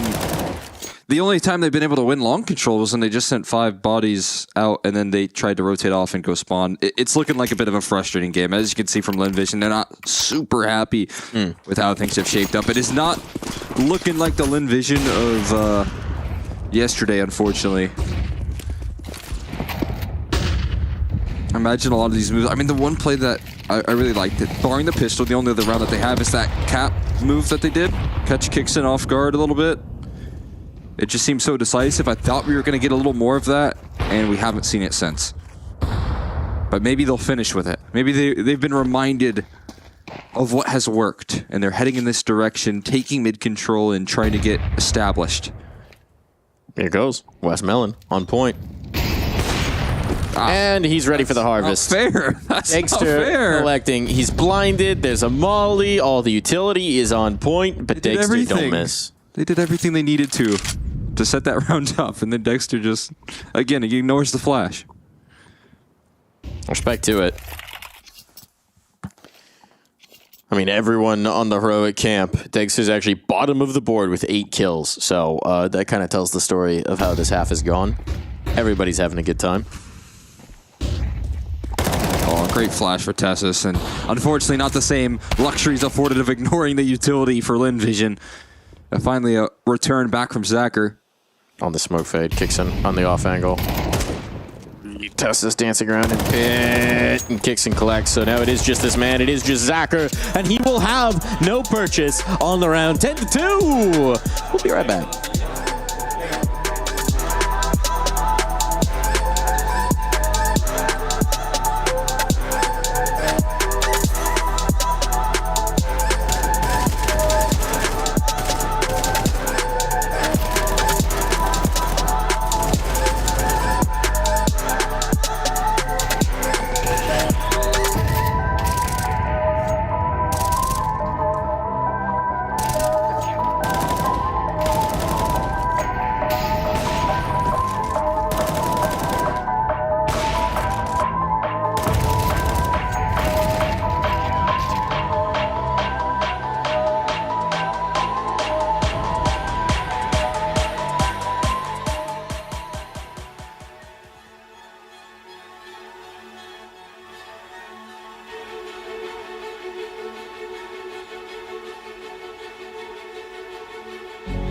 This world is slowing down. How can I fight it? How can I listen when there's no sound? Oh, the wolves are out. Yes, the wolves are out.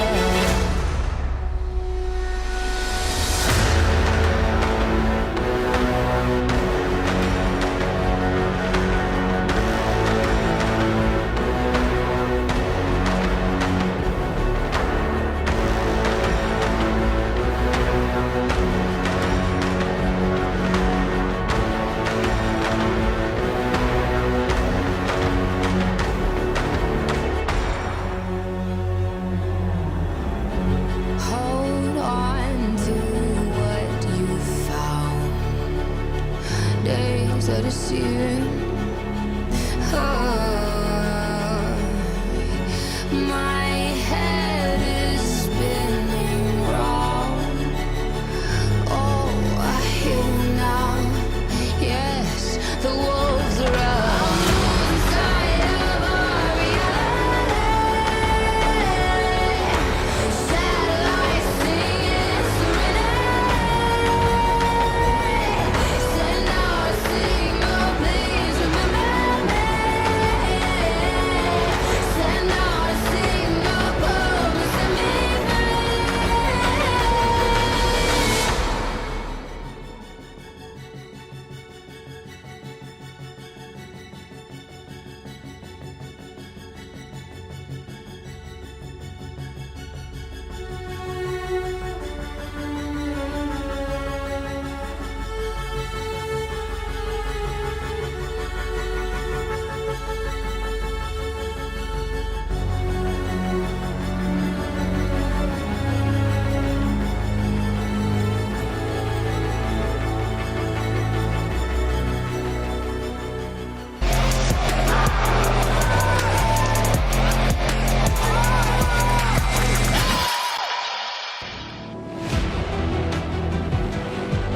Back in for what could be a very quick half. We got domination. We got absolute domination. Heroic, even when they're blind, they're hitting their shots. Even when they're running knife out through the enemy spawn, getting ambushed, they're still getting the kills. Nothing's breaking right for Lin Vision. It's feeling a bit rough for them in the first half, but maybe they can turn it around on a defense. Get me on the CT side now. Is that what they said? That's what they have to say. That's what they gotta say. Yeah, what else can you say? We'll see if that little break gave them a refreshment to set their focus on the CT side, but that is no guarantee because all the same players that you got shut out in that last half are still on the server for the second. It's true. We're going to go catwalk. I mean, it is the heavy side for Lin Vision. Reminder, they won the first half pistol. And then not a whole lot after that. He lost the 5-7s and things did not go well, but Amelia loving the pistols here, and Zachary following it up for 3. Beautiful hold, barely a bullet of damage taken back the other way. Now this time, Linvision, don't get reset. You can't afford it twice. Can't happen. These both pistols now converted. No bomb plant. We might not even see a lot of investment out of Heroic, but it is incredibly sharp on the USP right there. Zachary looking clean. Clean ass. Backside to you, jumping up and down. Couple P2 fitties. Otherwise, this is a bare bones round. So, no casualties. Keep it clean, Linvision. Don't overcommit. Don't give any opportunities. That's the watchword here. Ooh, Scout caught in transition. They're past it. Does the bomb make it past? They're sticking around to fight, which is ambitious. And that did not work out, shockingly. As soon as they stop to fight when you're crossing a scout, like, you got very lucky he was caught in transition. Just go. They're taking a Jonathan Gal's book as well. Yeah. You know? I mean, they didn't have a smoke. Yeah. It's a minimal percentage round. I just felt like maybe they opened that window just to crack. Yeah, could have been. Unfortunately, there's a whole lot of resistance ready to go. And Sacker able to quickly recover his Heroic back on guns. And again, we'll see how much of a defense Linvision can put up. Nerds with a single smoke, but that AK, which is so crucial in his hands, might have had a good opportunity to take a long duel. That molly not fully covering either, so some shots popped off and pressure put on.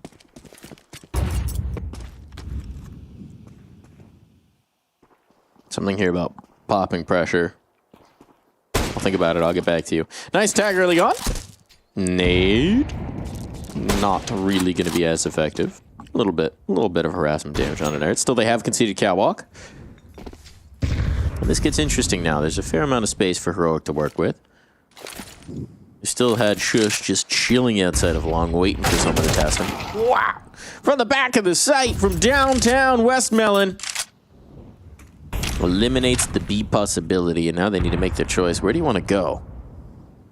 Apparently, Long is the answer. Late, which means a Fufu.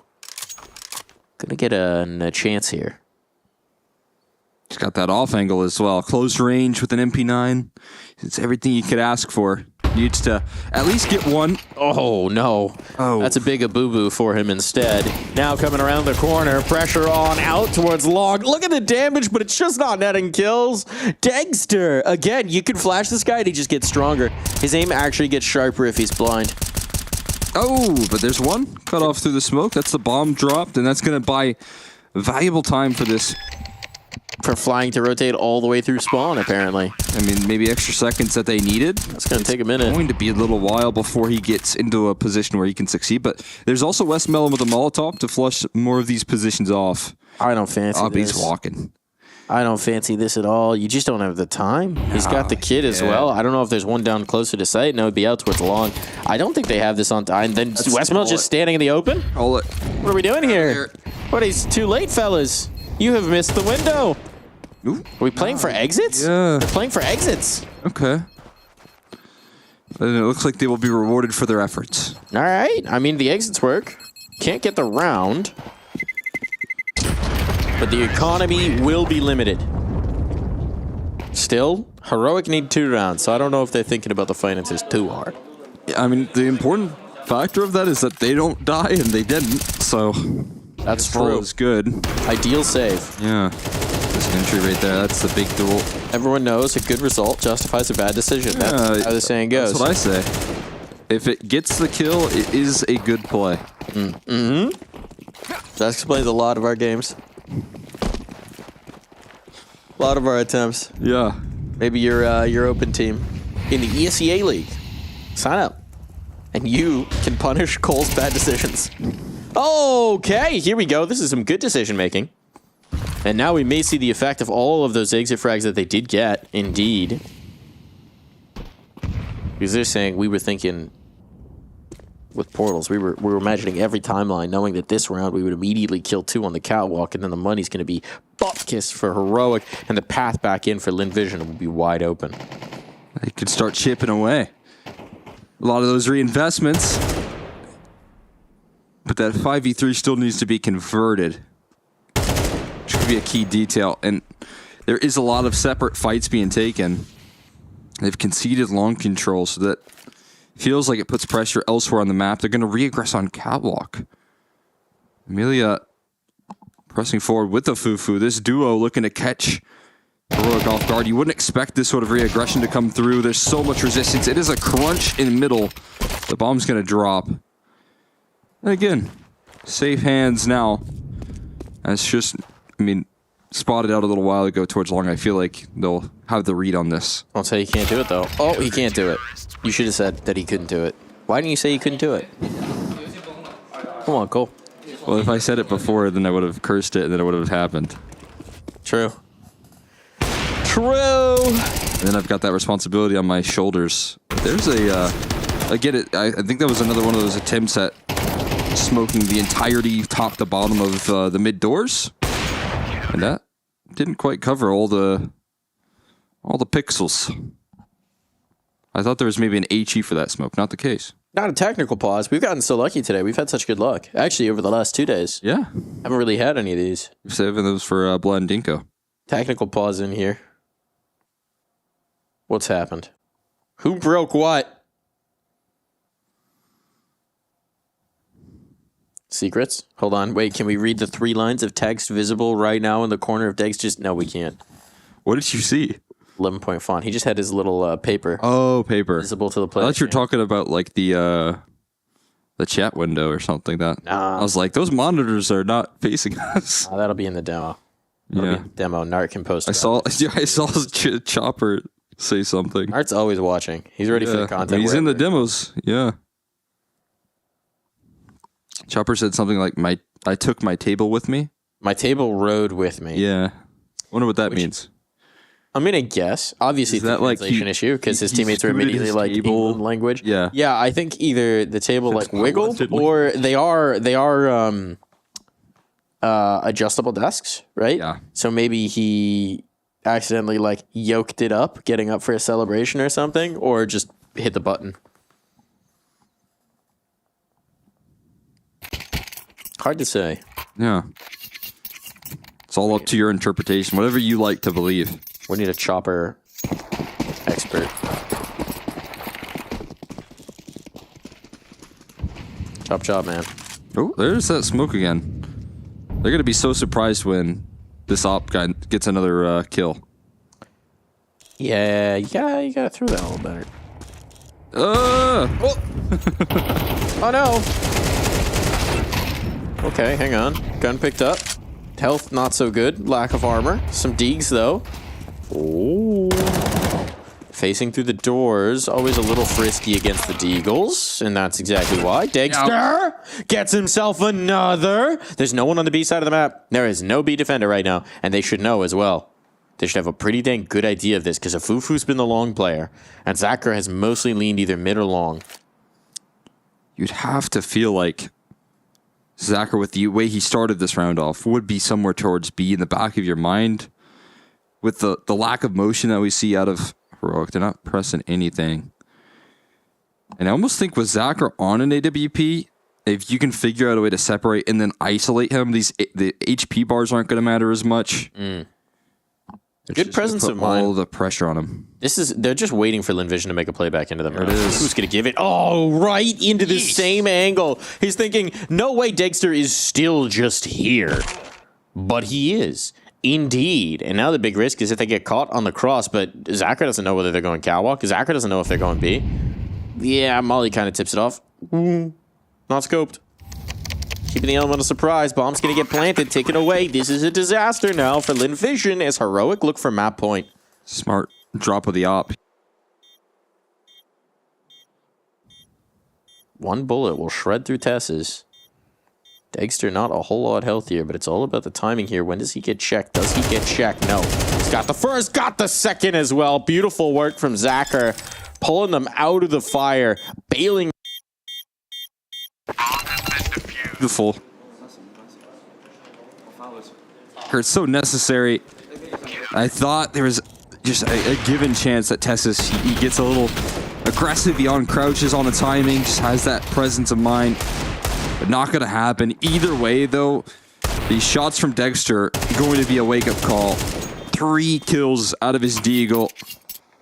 So much firepower, even on a round where they really didn't have anything. And now this does become a necessary victory. You can't afford to let this round slip. Because that is going to shatter the economy. That CT side money that we know is so fragile, off the amount of damage that was just done, is going to be tested.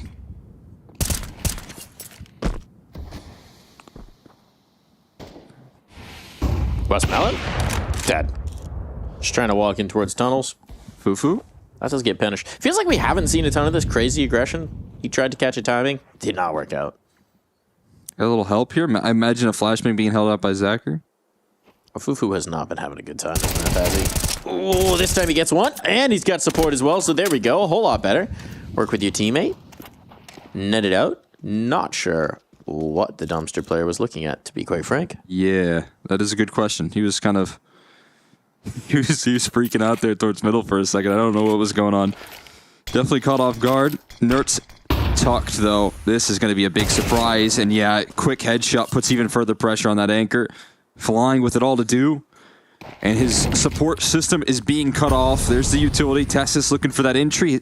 An op stands close behind him. Able to track this position. But again, it's an op that's looking to follow up there. Dexter not available here. Nertz revealed. I'm going to get pressured off here. Damage being done.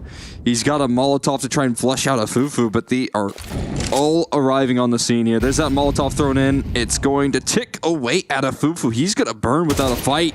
Baits the op shot out. Low HP on the flying as well. A chance now into Zacher. One more fight for Nertz to win. To secure 12. He picks up the bomb. He smokes off doors. There's no time to fake things out. He's going to stick it here. Zacher not going to peek, though. He's going to hide behind the smoke. And looking to play around it. Nertz prepared for the dual Morettas. Again, Zacher saves Lin Vision. Oh, back-to-back rounds where Zacher bails them out.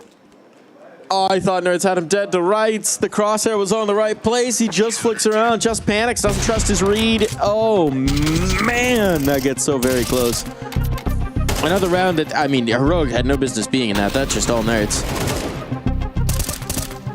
Tough one as well for Heroic. Little lackadaisical in some of these maneuvers. Interesting as well that Nertz gets that 1 kill in towards mid, totally gives up the position, right? And in doing so, does allow that rotation to come through a little more cleanly. Now, if his teammates had just quickly traded the player on top of the boxes, I don't know that it would have mattered, but once the doors open, life gets a little difficult. That was a lot of hesitation there. I mean, Dexter, again, with that AWP is not the best, gun to trade with either, so... Yeah. That allows for Flying to become a lot more comfortable in his position, and that's a good sign. Flying, again, one of those newer elements here, and holding up well on that B side when that pressure was put onto him. You would assume, yeah, we're going right back in. Of course we are. Bomb plant down. They only survived with 1. You break them here, it's just an easy stroll to the dub. But Zacher, this dude has been the difference maker. This dude has been unreal. 21 and 11 right now. He's the only player on his team who's actually positive. He's dragging his squad along with him. Oh, that Molly, though. Westmelon put on pressure. And he's going to get spammed down. Can he dodge the spam with coverage coming through from Zacher as well? A double down to start this one off. And Heroic now finding themselves off the back of a timeout and a bit of a landslide. Come on, Fufu. All solo. Flying's done his work elsewhere. I mean, this should be just about shut down. Fufu hears them rotating off as well. So he's got the information. I mean, theoretically, they could try and save a minute. Just keep what they've got alive. I don't know that that would be ideal. Might as well take your lump now. Get back to a full buy. Yeah, saving Khalil's never lovely. At least they do have a little bit of utility in their back pocket. But I think it is worth it to just try and get some damage. They've lost a couple of rounds in a row now. In a position It's been so close. Zacher, a key contributor in that factor. Smoke mid to B. And they will try for this damage. Zacher, though, you have to get past his scope, and that has proven to be a tough task. But then they kind of bail, and it will be the save at the end goal. We're going to hold on to 2 rifles. I guess an AK upgraded as well for Dexter, so not the end of the world. A little extra flashbang found by Shush as well. Can go a long way. But Lin Vision not ready to give up on Dust too. And as we mentioned, this is a key point for them in the series. A competitive map yesterday versus Na'Vi. Not a competitive first half, but figuring out a way to come back into the second. Only a single round for Heroic so far. This is what Lin Vision did. This is what they did. Heroic's like, they do got hands. Okay, I'm gonna fight Lin Vision. Wait, Lin Vision do got. Well, unfortunate. Yeah. Zacher's got a whole lot of them. I mean, again, without those clutches. Hands, man. Without those clutches, this would be a done deal. Yeah. When those clutches start to flare up, and again, time's being bought for other players to get more involved in these early rounds, that's where the problem gets asserted here now. And I think these timeouts well warranted to get so involved to try and calm the nerves and, clear the path for this victory that Heroic thought maybe they had in the bag. Zacher trying to do a donk impression here. Has more kills than 3 of his teammates combined. Saw the lengths Donk had to go through. V wildcard, of course. Most fearsome team. Gotta do it versus NA. That's what you have to do.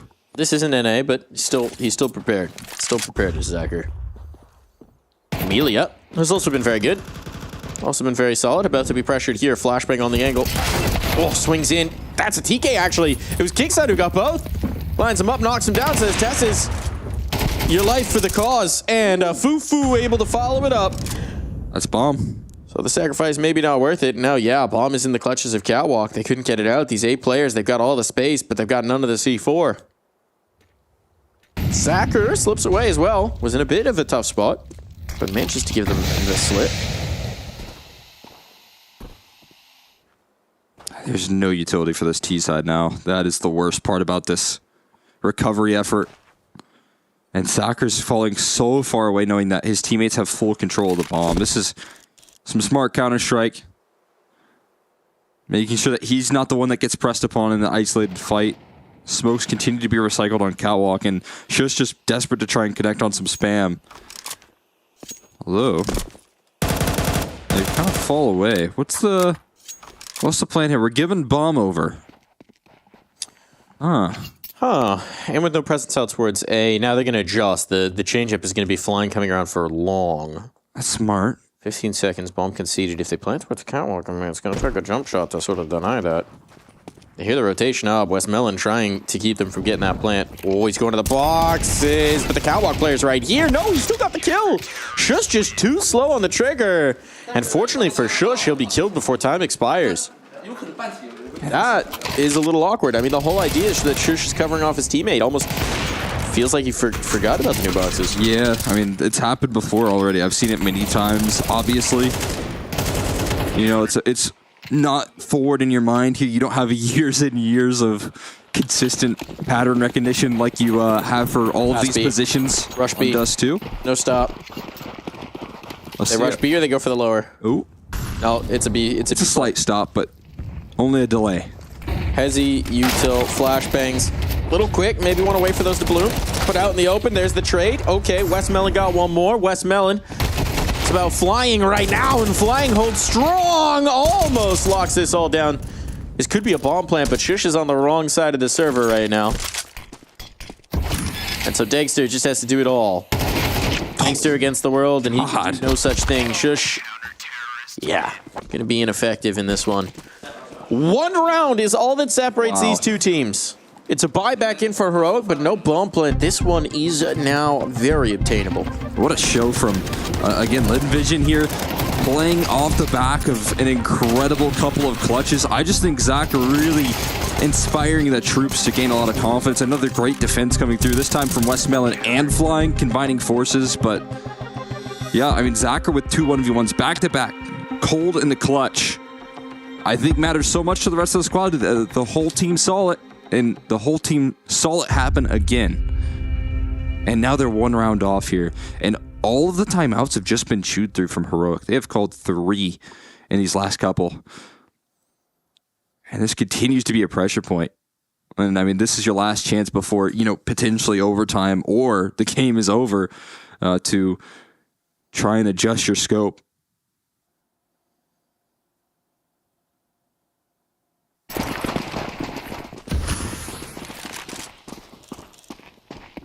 It's been a 1-8 run.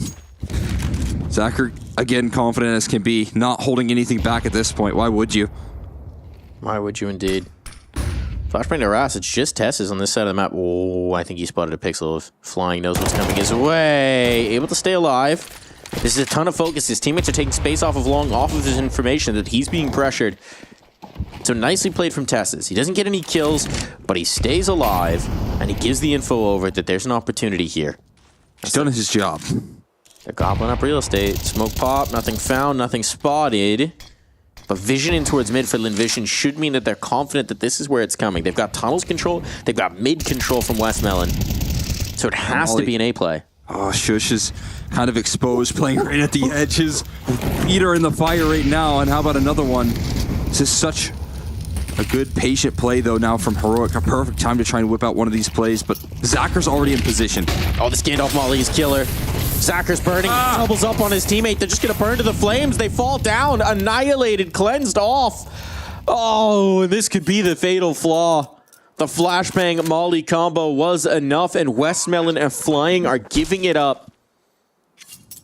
They're not feeling it. They're not liking their odds. It's Linvision playing for overtime. Heroic have stumbled, have bumbled through this half, but they find the round they need when it counts most.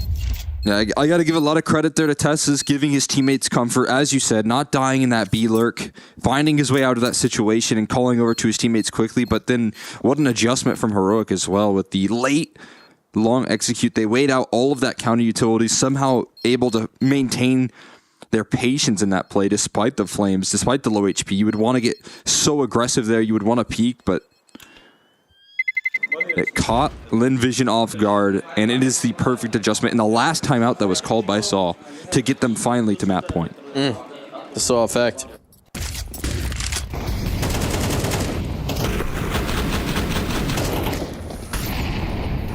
Smollies were so brutal. It's never fun when you watch your teammate burning in the corner and you're like, I'll join him.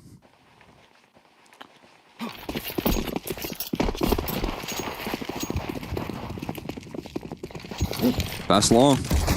Going for it again. Smoke for the molly. Early aggression. Shush trying to catch a player crossing into pit, but is instead going to eat some utility. Have a little bit of that here as they still look to regain long control. Dexter ready to catch it. And Shush going to be mollied out. He's still kicking though. Still throwing up dust right now. How do you get out of this position? That was a big question. They don't have any other nades for him. The molly's a little shallow, so Amelia can just play behind it, but they don't have an HE. They don't have a Molotov. Oh, no, they do I'm not going to make bullets, though. That was ambitious. Like he was hoping there was more of a carpet of smoke to lead him right into those doors. Flying jiggled. He got spotted, I think. No, Tessus doesn't know. Tessus doesn't know. He does know. He's aware. He's aware. Now you're stuck. Molly's going to come out. Good luck flying. Will burn. The flash was just a little too late. Westmelon trying to regain control, but as he falters, so may go the map. Smoke up on Amelia. Desperation spamming because this is a nightmare scenario now for Linvision. They've done so much work in this second half. But with that bomb ticking away, with no utility to get back through these choke points, they have to do it by the might of their guns, but at least it's Amelia and Zachar. If anyone was going to make this miracle happen, it would be these two. They'll wait the door smoke. They'll work together. It's good positions for Heroic. Kixan, the one who's most exposed, but as Dexter takes first contact, Kixan's unexpected here. A tag still on. Zachar continues to fight, continues to brawl, but he has to get past Dexter, and that is too much to bear. Heroic. They close. It gets nervy. It gets tense. It gets sweaty. But they close on D2. And I got to give them some credit there. All of their timeouts chugged on through, but they figured out the winning formula just at the end. Berlin Vision, big shout out to Zacher, obviously, for putting that one into closer affair, but it will still be closed out from Heroic. And it's another close loss for Berlin Vision on Dust 2.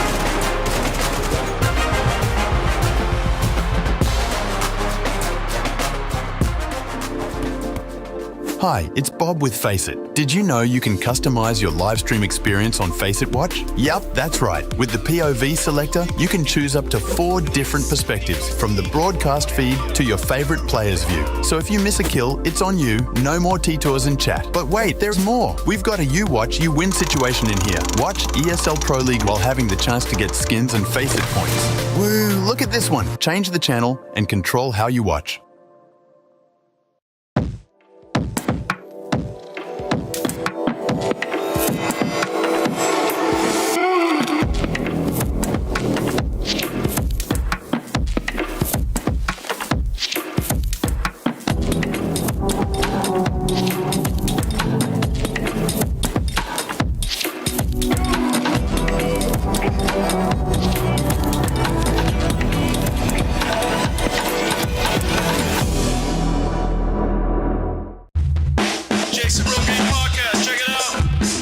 Jason Rogaine Experience. Counter-Strike by day, Jason Rogaine podcast by day. All right, welcome to the Jason Rogaine Experience. I'm really happy to have you. I've wanted to have a representative from the Chinese Counter-Strike team for a while. I'm apologizing to you. I'm going to butcher your name. Zacher. Can I just call you Zach? Perfect. Yeah, I've wanted you here because I've been thinking so much about Chinese Counter-Strike and how I've been waiting for so long to see a Chinese team rise up the ranks, do well at the majors, maybe even win a trophy. And it's just the craziest thing how Chinese Counter-Strike just continues to be a dumpster fire. I mean, you guys got 1.4 billion people and we haven't yet been able to put a team. And there's got to be some reason for it. There's got to be something you're not doing it. There's got to be something you're not practicing well. And I've been asking around to all my friends in the scene about what that issue might be. And actually, one of the guys I reached out to was my good friend, Dr. Graham Huncock, PhD. And he had some interesting theories going on and some things that aren't widely accepted within the world. One of the things he actually told me, is that the Chinese League of Legends teams are using kind of interstellar, out-of-world alien involvement to help prepare them for all the matches that they have and help them with the veto processes, help them with the pick and ban with the heroes. And like I said, not a lot of people believe it, but he actually sent us the data. So Rushley, if you can you pull up the data? Great, thank you. You can see here the data. It's this League of Legends 2021 Worlds Final. So this has been going on for a while, and nobody's even talked about it. This has been going on for ages. And Rushley, if you can actually enhance that picture, Zach, what does that look like to you? That's a blue alien, right? That's just a big blue alien. And the craziest thing is, every single Chinese team that have used this technology have seen the same exact blue alien. And it's just like the reports coming out that nobody's really talking about whatsoever. And it's crazy that nobody is speaking of these experiences. But it's also mental when you think about ancient Chinese culture. I mean, you guys invented the art of war. And it's mental to me that you guys haven't been able to take some of those concepts, take some of this alien technology, put it together, and apply it to Counter-Strike in a way that you guys would be dominant. You guys would run the world. You guys would destroy everyone. And, it's insane. So my suggestion to you, and I mean, I think, Tai Lu, if they still even exist, could do this as well. FlyQuest obviously need all the fucking help they can get, is to use this technology, use some increased usage of psychedelics, not only in the practice room to kind of help you guys prepare, come up with fresh approaches, come up with new ideas, see a little bit more connections across the maps and how you can play the game, but a targeted peak of these substances, especially during the official map veto process. I think that's going to be the winning recipe. And it's just amazed me that no one in China, of the 1.4 billion people you have there, have thought about that and brought it to the table. So what do you think about that? How did you guys prepare here for ESL Pro League? 我们也就大概准备了一些，就正常集训，然后大概看了录像，然后就跟平时正常一样练枪，看录像，就没有说，做特别大的调整，然后不过赛前会准备看对手的录像去研究一下，就大概就这些。Counter-Strike by day, Jason Rogan podcast by night.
Well, pistol round for Navi. Lock it in. Look at him, just pre-firing tapping, and Winkle just walks in. What can he do?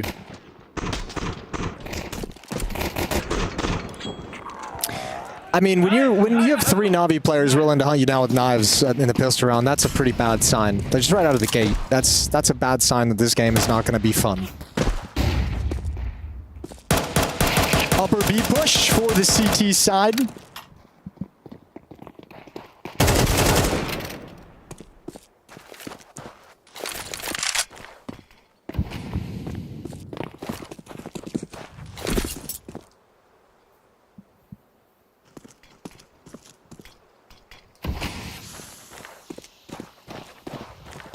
Ah, this is nice. Just a little breather, letting the game kind of speak for itself.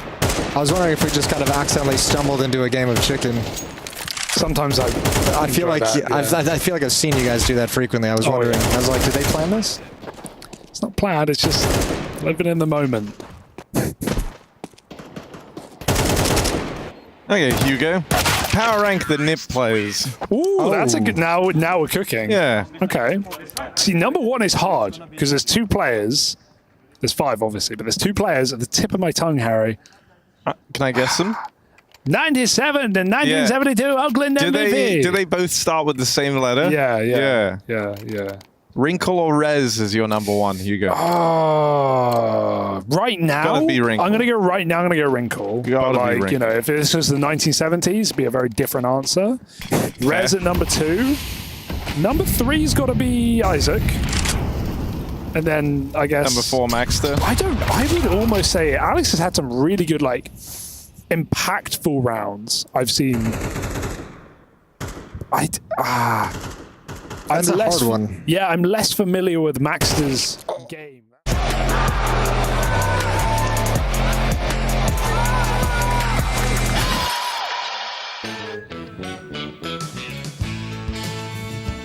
A disappointing one for Lin Vision there. That came so close.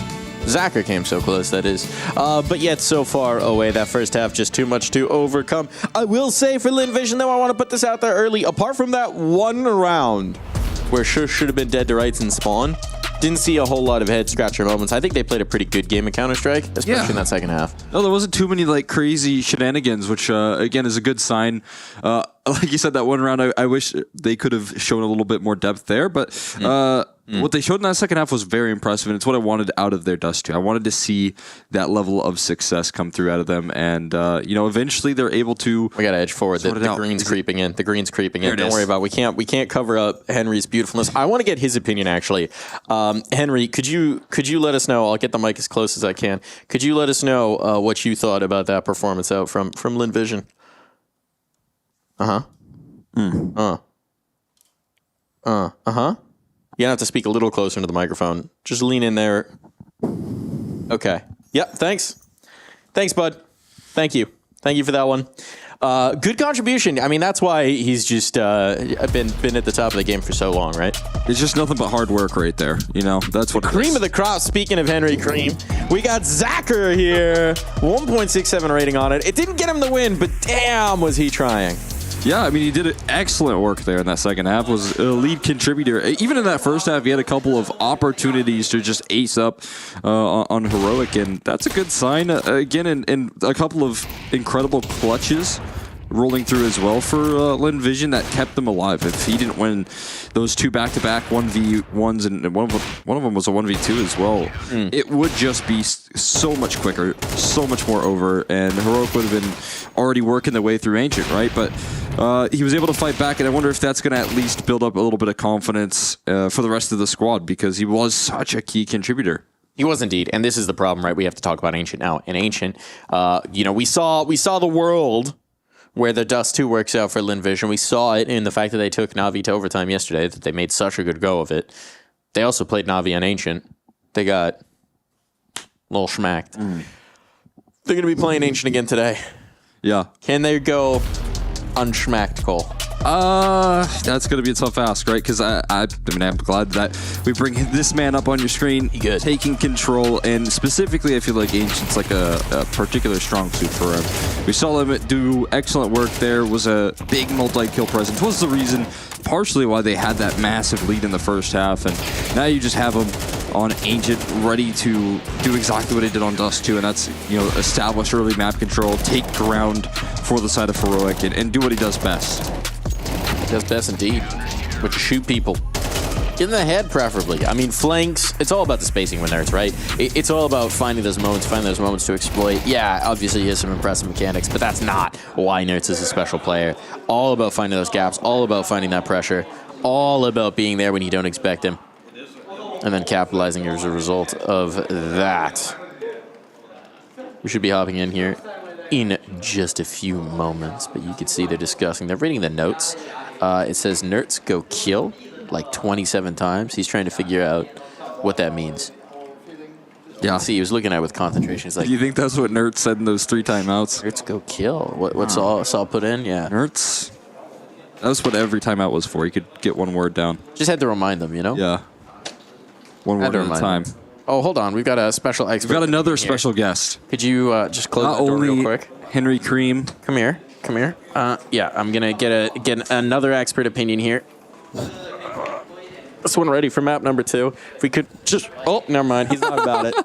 The special guest has escaped. Trying to bring him up on camera. Guy never wants to work. He's not about it. He's really not earning his day rate here. Nothing like Henry G.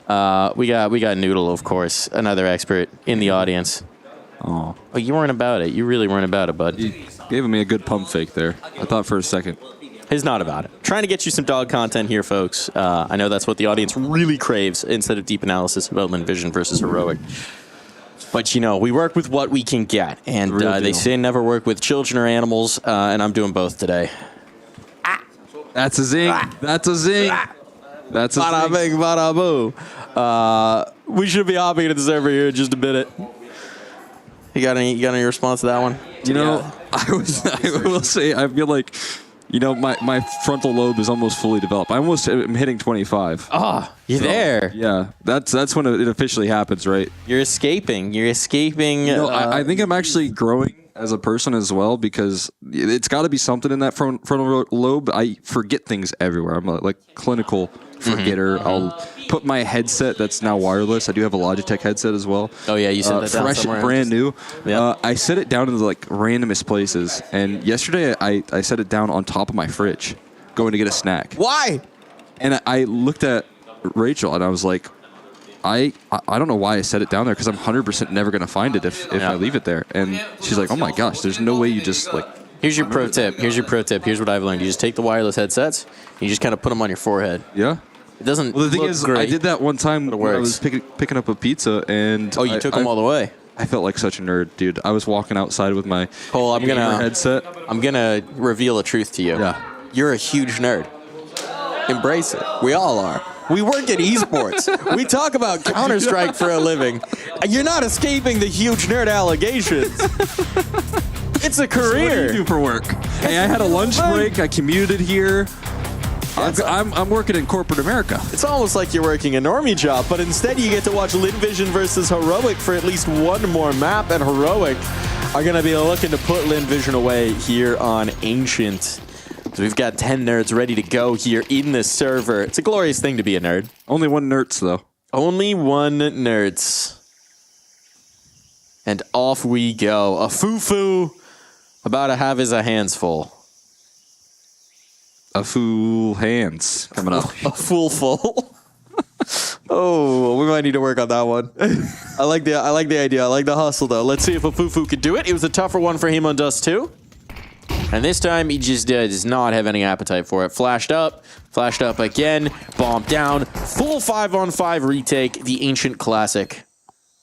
Usually there's a kit, though, in these sort of scenarios. Unfortunately, in this case, there is a lack of a kit, which could be a problem unless they can make it happen in a 4v5, and a Fufu is able to do that here. At least a kill. The trade also not connecting here. We're just missing some of these opening shots, and they just keep on swinging, just keep on battling towards Temple. You never know what's going to happen in a 5v5 A-side retake, and it's never as you would expect.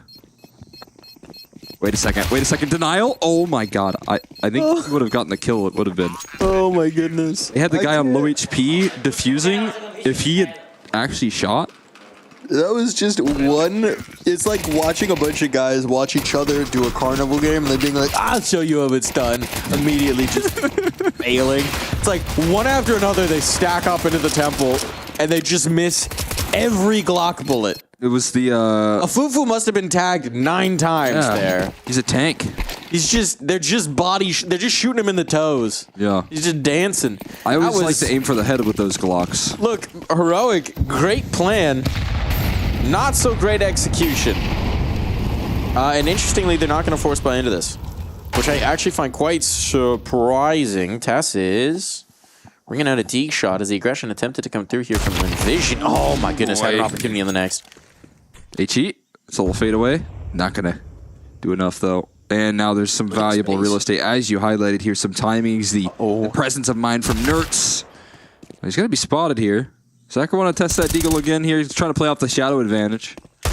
He's fighting 2 players, and unfortunately, going to be taken out by the real Nertz, not just a shadow. This could be a bomb plan. I mean, this could be a bomb plan. They hear the player out B main. They're funneling in towards A. There's the donut player. There's a Fufu. He's got the nade as well. Got to plant. They're planning exposed to him.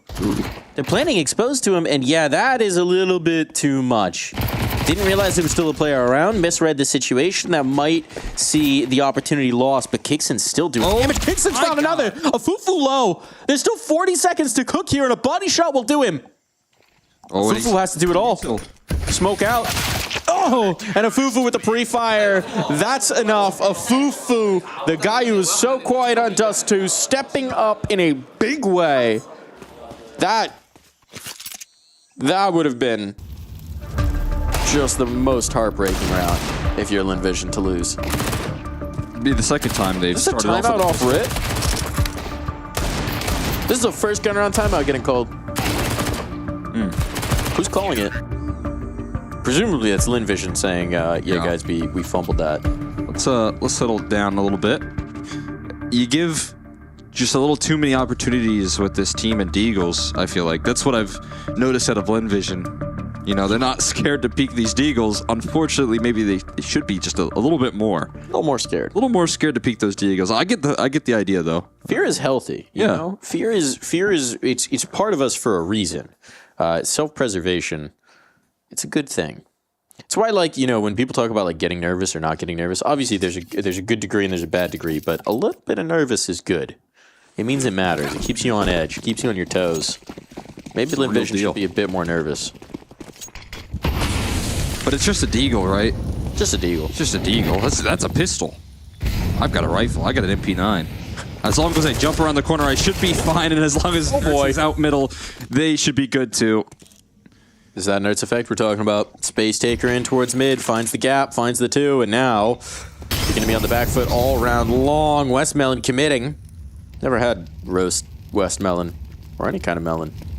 Can you roast melon? So I was listening earlier, and Westmelon is just a watermelon, right? Like, that's their translation. Is it? I think so, as far as I understand. And my source, I think, is Dinko from their matchup versus Navi. So I'm trusting Dinko knows things. Trusting Dinko is a risky maneuver, though. I trust him. I don't know what it is about him, but I believe. All right, we'll put our faith in Dinko for this moment. So I'm assuming if we're wrong, watermelon. If this is not actually a translation of watermelon, or deep fried watermelon, it's Dinko's fault. No, I can't say that I have. It sounds like it might actually be good, though. I don't know if it's even possible. Right? Yeah, would it just like take all the moisture out of it? Yeah. Yeah, I don't know. Because I feel like you stick a watermelon into a deep fry and all of a sudden you just got that overflow effect. Well, presumably you're battering it. Sure. That is how you fry things most of the time. Yeah, I don't know, really. Dixon gets a kill. Zacher, nothing. Blanked out of this one. Nothing doing. Heroic on the board and no cash saved. And reminder, they just dropped 4 bodies to the naked pistol. So now the money is gone. I think you'd get deep fried watermelon at a Kentucky State Fair. They're not deep frying anything that healthy. They might deep fry watermelon Kool-Aid powder. we have deep fried Oreos. They might do classic. They might do flavored things that approach watermelon, but there is nothing natural going into that fryer at the Kentucky State Fair. No, I'll tell you that much. Oh, you are right in that sense. Yeah. Deep fried watermelon popsicle. Might need some deep fried D kills right now. If you'll envision. Can we get that effect on the broadcast? Deep fry this? Yeah. I don't think we want that. I think if that happens, it's cooked. There's a technical issue. There's a technical error. We will try and avoid deep frying anything whatsoever. Oh, Westmelon. Yeah. Getting his hands on the fryer. But he's been burned. The Deagle can't cook there with the fryer. Yeah. Here we go. Hang on. Fry batter. Warmed up. The oils hit the right temperature. Oh, and another one. Yeah, they got the advantage now. Hang on. Fry cook. Amelia reporting for duty. They're going to lose the control of the site. That's a bit of a problem. 3 bodies here, though. The re-smoke's essential. AK picked up as well. Oh, all right. A foo-foo. Not loving life. Oh, but through the smoke as well. What? Okay, I thought that flick into cave landed for a split second there. Unarmored Zacher. He's been the clutch king on D2. Can the king regain his crown? Out of the fryer and into the firefight. First one, no, nothing doing. Shots don't land. Shush with a 4-piece to keep that one going. I mean, again, Shush providing so much coverage when he's low on HP and keeping a couple of difficult rounds safe for Heroic. I mean, it's all, I feel like he's really required. He had that, again, one big capitalization on that mistake from Lin Vision, rotating back with the bomb and dropping that. If you remember from Dust 2, he was the one getting caught with a knife out. And when things go wrong here on Ancient as well, when they start to fall to those Deagles that are just Deagles, it is Shush that saves them and bails them out of that problem.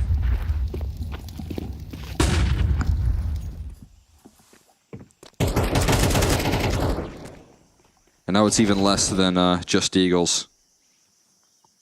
It's just USPs.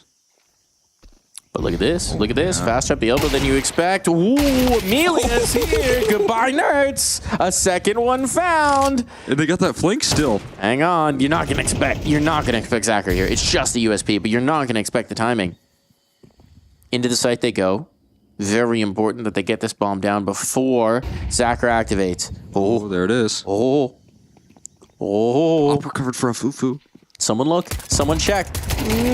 No. Okay. They got both. The USP kills. It's a catastrophe. Tesses, what do you got? 4 required. None of them have armor. But none of them have to peek you either. And there's an AWP on the other side now in the hands of a Fufu.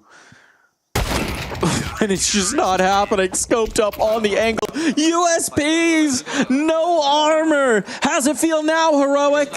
Yeah, a little taste of their own medicine for getting capitalized on. And look at that. You know what's better than 5 deagles? Just 1 to start off the round there for Amelia. A second one, too.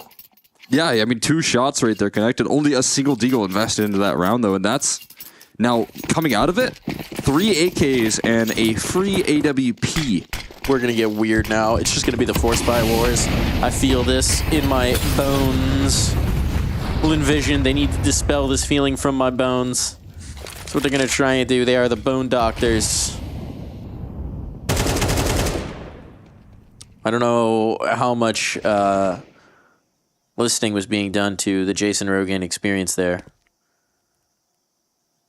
But hopefully they listened not at all. I kind of I was with them. I mean, they started mentioning Blue Aliens. Blue Aliens, yeah. That's where I got lost a little bit. Blue Aliens, The Art of War, I heard psychedelics in there. Just rattles off. It's important to keep in mind that those segments are not actually scripted at all. It's just Jason going haywire on the microphone. Just hijacking the stream. Hold on, look at this space though. Oh, Westmelon's in trouble. Westmelon's in trouble. Gets run down by the techie, and Tassis gets another. He's going to be dropped, but he's done his work. He's done his job. And now with this bomb likely to be planted, should be planted, is going to be planted. Shush might be exposed by that Molotov. Oh, gets away. Unpunished. That's going to be the opportunity they missed, but Amelia is going to kill back onto Dexter. 2 players here in the cave. 1 up top, 1 down below. Shush and Nerds. What do they got on the angle? Here it goes. First player found. Dropped on down. A Fufu eliminated as well. Zacher.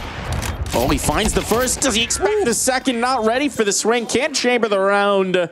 So the Force Buy Wars are off to the races. And Heroic keep this close. It is instant redemption for Heroic at least, and again at the hands of Nerds in a late round who stabilizes Tessus with the craziest Tech 9 entry route. Look at poor Westmelon having to switch his attention every which way. Tessus went for the full loop-de-loop and then pool. That's all you need sometimes. Yeah. Keep it all together. Tie up the round. But, I mean, I guess the good news is when you win a USP round, that usually means the money's not in a drought. It's interesting here, yeah. Saul calling the timeout right off the back of that to get Heroic's minds right, to make sure that this one's important, right? Make the finances good, get some words in their ears. If they can win here, here's where they break that eco. Here's where you can start to run over this ancient game. That means that this round has a massive importance. Have you gotten used to the jump throw sound now? I never used jump throw binds, actually. I didn't use the binds, but I mean, now you can hear it when the players throw it. Oh, yeah, yeah. As a spectator. Yeah. So you'll just be watching and then you just hear Yeah. I have gotten used to it. I kind of like it. I'm a big fan. It is a bit interesting, though, but not a big fan of this. Yeah, I mean, Westmelon's so close to converting the kill, but it's all ignored there by Tessus and his aggression. That's a huge bailout kill from Tessus. Tessus has had, I mean, obviously the Tech 9 in the previous, huge. But that's a massive one. They could have lost Nerds right off the rip. I think they're very fortunate in the Heroic camp that Nerds is still walking. That's what, you know what's better than a trade is just getting the kill before your teammate dies. That's always the best way to do it, I think, on the T side. Usually that means you're going to put yourself in a good chance to win it. Trade offer. I get the opening kill. You get nothing. 78 damage onto Nerds. And you get to stack up on towards B. Enough utility to pull them off. That means they're going to concede the A site. This might just be a save once the bomb goes down. I think they threw 1 smoke on B and then they spammed through that wood wall and then You saw the panic in the rotation there from Linvision. They got very eager. I don't mind the decision, though, because you've got no armor on Zacher. You're out of utility, basically. So you're just saying... You're playing off the only info you got, right? Honestly, it's a super conservative decision, and I like it. It's the gamble. Either they hit B, we have a really good chance to win, or they go A, safe. And you know, there's people on B, at least. That's something you know. Versus the unknown at A. They didn't make any noise there. So, bomb going boom. Heroic in the lead. Linvision will keep this buy going at the very least, if they can actually keep these bodies up. Big if. Kicks on. Giving a look. He's a little curious. The money's not there for Heroics. I don't know how eager they're going to be on this hunt. The answer is not very. So we get another gun round. We get another buy. Linvision will empty the pocketbooks once more. But this time Zacher will have armor. You'll have one player on an SMG, presumably, maybe just Deeg. Yeah, one Deeg's been the perfect magic formula for them in the past. Maybe that's the secret. Land a couple nice Deeg shots. It will be MP9s, though, in play, and the 4 spies with 4 surviving will continue, of course. And this is an interesting call here.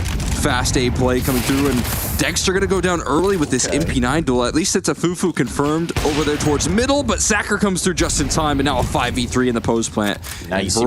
They're gotta panic. You see why they saved. You see what they got. But this got them. Tesses can't lock that one in. Nearly caught Amelia on the reload, it seems, but Amelia had the presence of mind for that one more check. Bomb ticking away. Plant money at least secured, but so much work to do now for Nerds and Shush. Flashbang for CT could be the move. You don't need a flash if you're Nerds, so you just go swinging in a Fufu. Maybe need a flash. Yeah, you probably... We would have liked a flash. Would have loved the flash. Clean. Clean as. Clean as a whistle for Linvision. That'll get the money right. That'll get the mind right. They do well in those A-side retakes, it seems, from the pistol round and then the and this one as well. It helps when you're in that 4v5 though, and then obviously Zacher also cut one on the cross, so it wasn't even a 4v5, it was a 3v5. And if you're stacking that amount of presence, I mean, I think it was the right call from Heroic initially. You got Dexter as well, like a chance with the opening duel. He just missed his shot alongside it, and obviously maybe a little concerning, but I feel like Heroic had the right read. I saw a white monster there. Yeah. Me personally, I love a white monster. They're good. They're real good. But again, it's one of those things where I drink it, and then some of my friends call me like the uwu guy. They think that white monster is for like whoever uwu guy would be. I would say the white monster is probably the most consumed one. That's what I think as well. Rooms. But maybe again, it's just me being. You know, like, these aren't gamers, right? These aren't gamers. These aren't gamers that are clowning on me. They don't know that... They don't know. The white monster is a popular, well-received drink. They don't know about your white monster, Cole. You don't know about my white monster. They don't know about it. I recently had the mango one, the juiced. Oh, so good. It's too good. It just tastes like mango juice. Yeah. You forget the power that courses through its veins. The thing is, I'm a fan of the classics. I've stuck to the blue monster, the low carb one, and okay. Go to. Hold on, elbow spotted. Amelia dropped. There's very little utility for Heroic, so some of these early kills would be huge. Saki almost feels like gonna get active here. They're gonna test him. They're gonna test him. Flashbang. Oh, he's so quick. Flash did not catch, and nor did Dexter. That's not an angle you would really anticipate an Opera to be at either. I think that's why that flash just goes maybe a little shallow or just off the screen. Expect him to be in a way further back angle. And Zacher, again, looking to initiate on the server. This time, though, it's a little too much sauce on that. It's going to be Flying that can recover it, though, with 2 quick headshots, and that's what's necessary to get back into this round. In a 2v2... It will be Westmelon going on a solo mission, though, and a Fufu. How is your opping here? He's done much better on Ancient, but needs the 1v2. I'm ready for it. Ready for a Fufu to cook. On the angle, on the shot. Ooh, doesn't land the first, and now I think he just wants to get out of there. Can give another look, but this might just be to guarantee the bailout. Health is low, time's ticking away, and yeah, Fufu is gone. No appetite. He found what he was looking for. And it was a bullet. So, a Fufu out of there. 5 on the board for Heroic. This back and forth nature, they're keeping in it. They're keeping it close. They're keeping it contested. And the question starting to become for Linvision, can you build enough rounds that you're going to be able to sustain after the half swap? Because this back and forth, you always do think at the end of the day, it's going to favor the teams. That's how it usually goes. Usually just can't sustain the back and forth for all that long. Yeah, more of the great individual prowess of flying. I've been impressed with him on some of the anchoring duties. Yeah. I talk a lot about Zacher, obviously, on Dust too, but the reason I think some of those rounds were close, you know, you had Westmelon and Flying playing kind of well off each other on that B side, but Flying understanding how to work in these anchored positions. There's another nice multi out of him. It's super encouraging for Linvision too, right? Because obviously, you know, Zacher having the eye-popping map is dope, but having your 2 young guns, your 2 new additions, and Flying and a Fufu show up, much more important, right? If everyone, as a team, if everyone's having a good game, even if no one's having that insane pop-off, you're much happier, I would say. And in particular with, you know, a Fufu being so new to this level of competition and Flying not much more tenured, that's what you want to see. You want to see that them settle in, find their footing, show you what they can do. Shown some good looks so far. I like the little chemistry between Shush and Nerds in that little timeout. Look like the vibes are good in Heroic here, but are they great? Westmelon has a great opportunity to flank out towards this mid side, and I feel like either heard or just aware of that possibility. They'll keep his aggression at bay, and there's very little information even established by Westmelon's move. They got 2 players here, though. Flying, next one up. Not worth the price. Nerds too good on those angles, and now so much pressure on Zacher.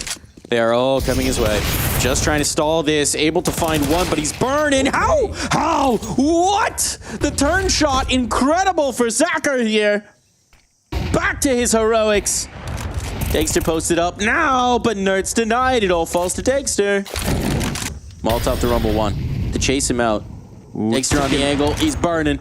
He's got it down to the clutch. Zacher is low. There's time to cook. What's he gonna do here? He's shaping up for something. Trying to get that bomb. Trying to bait that shot. He does. And he's out. Oh my god.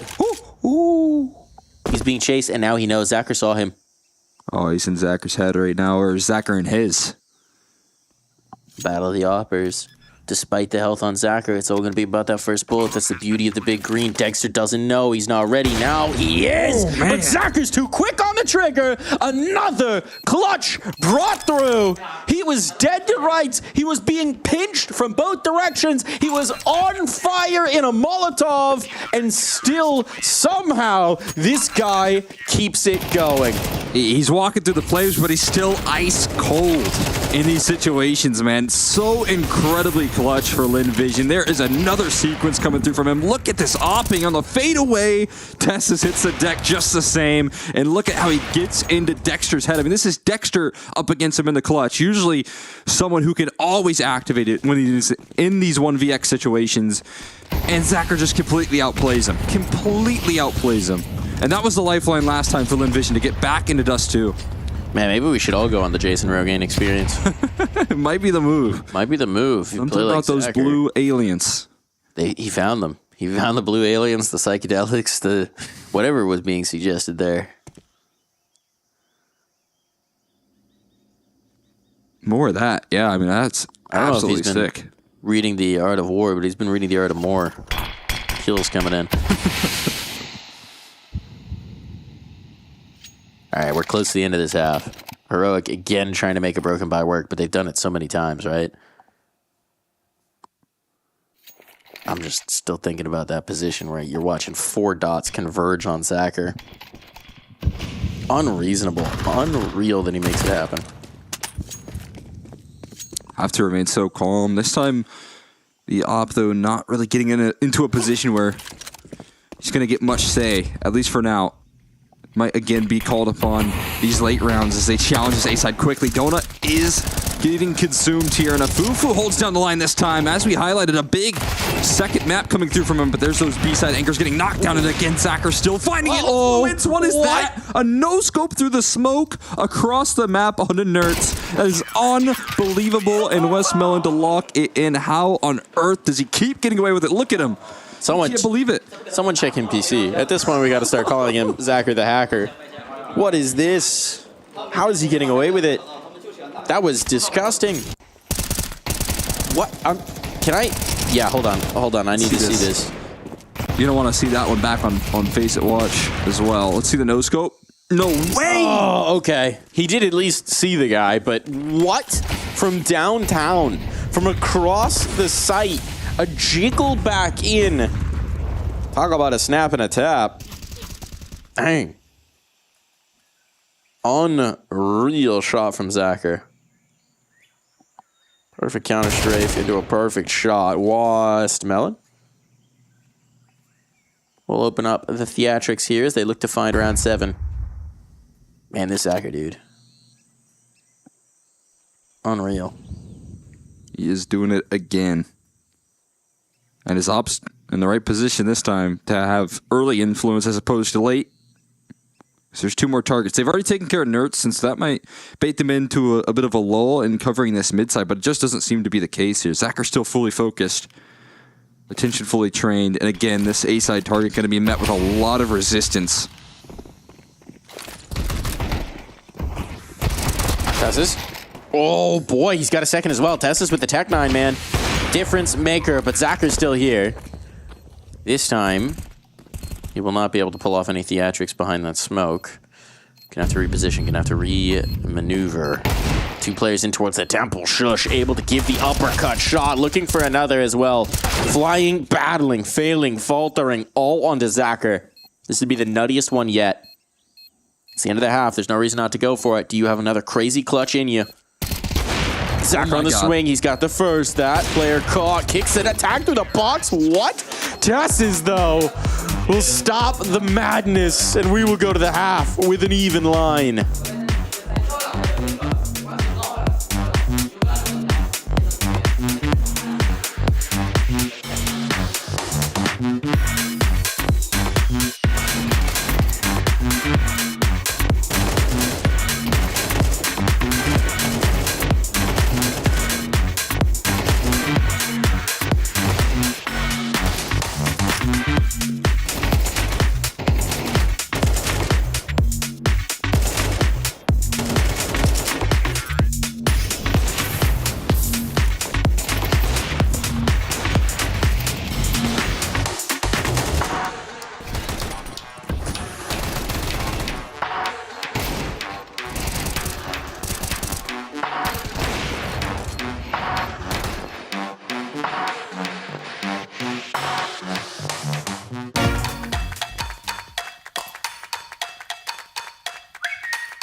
Jet set, a high class, high fashion. No time to talk, no distractions. I bet you never met anyone else like me.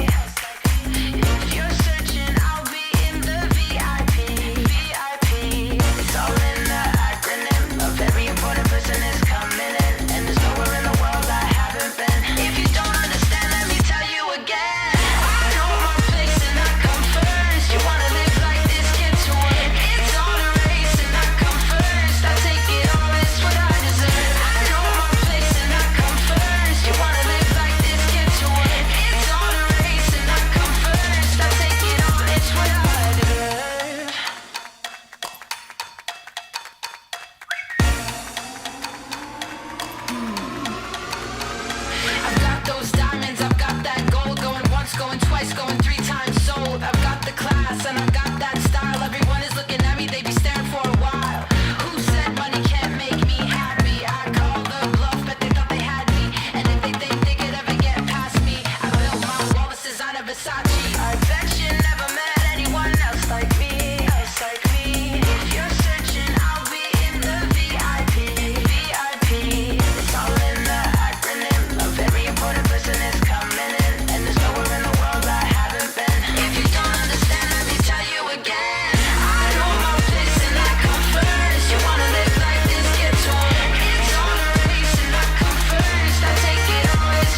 back in for the second half. It's all tied up, but Zacher propelling Lin Vision into some heroic rounds, into some unbelievable.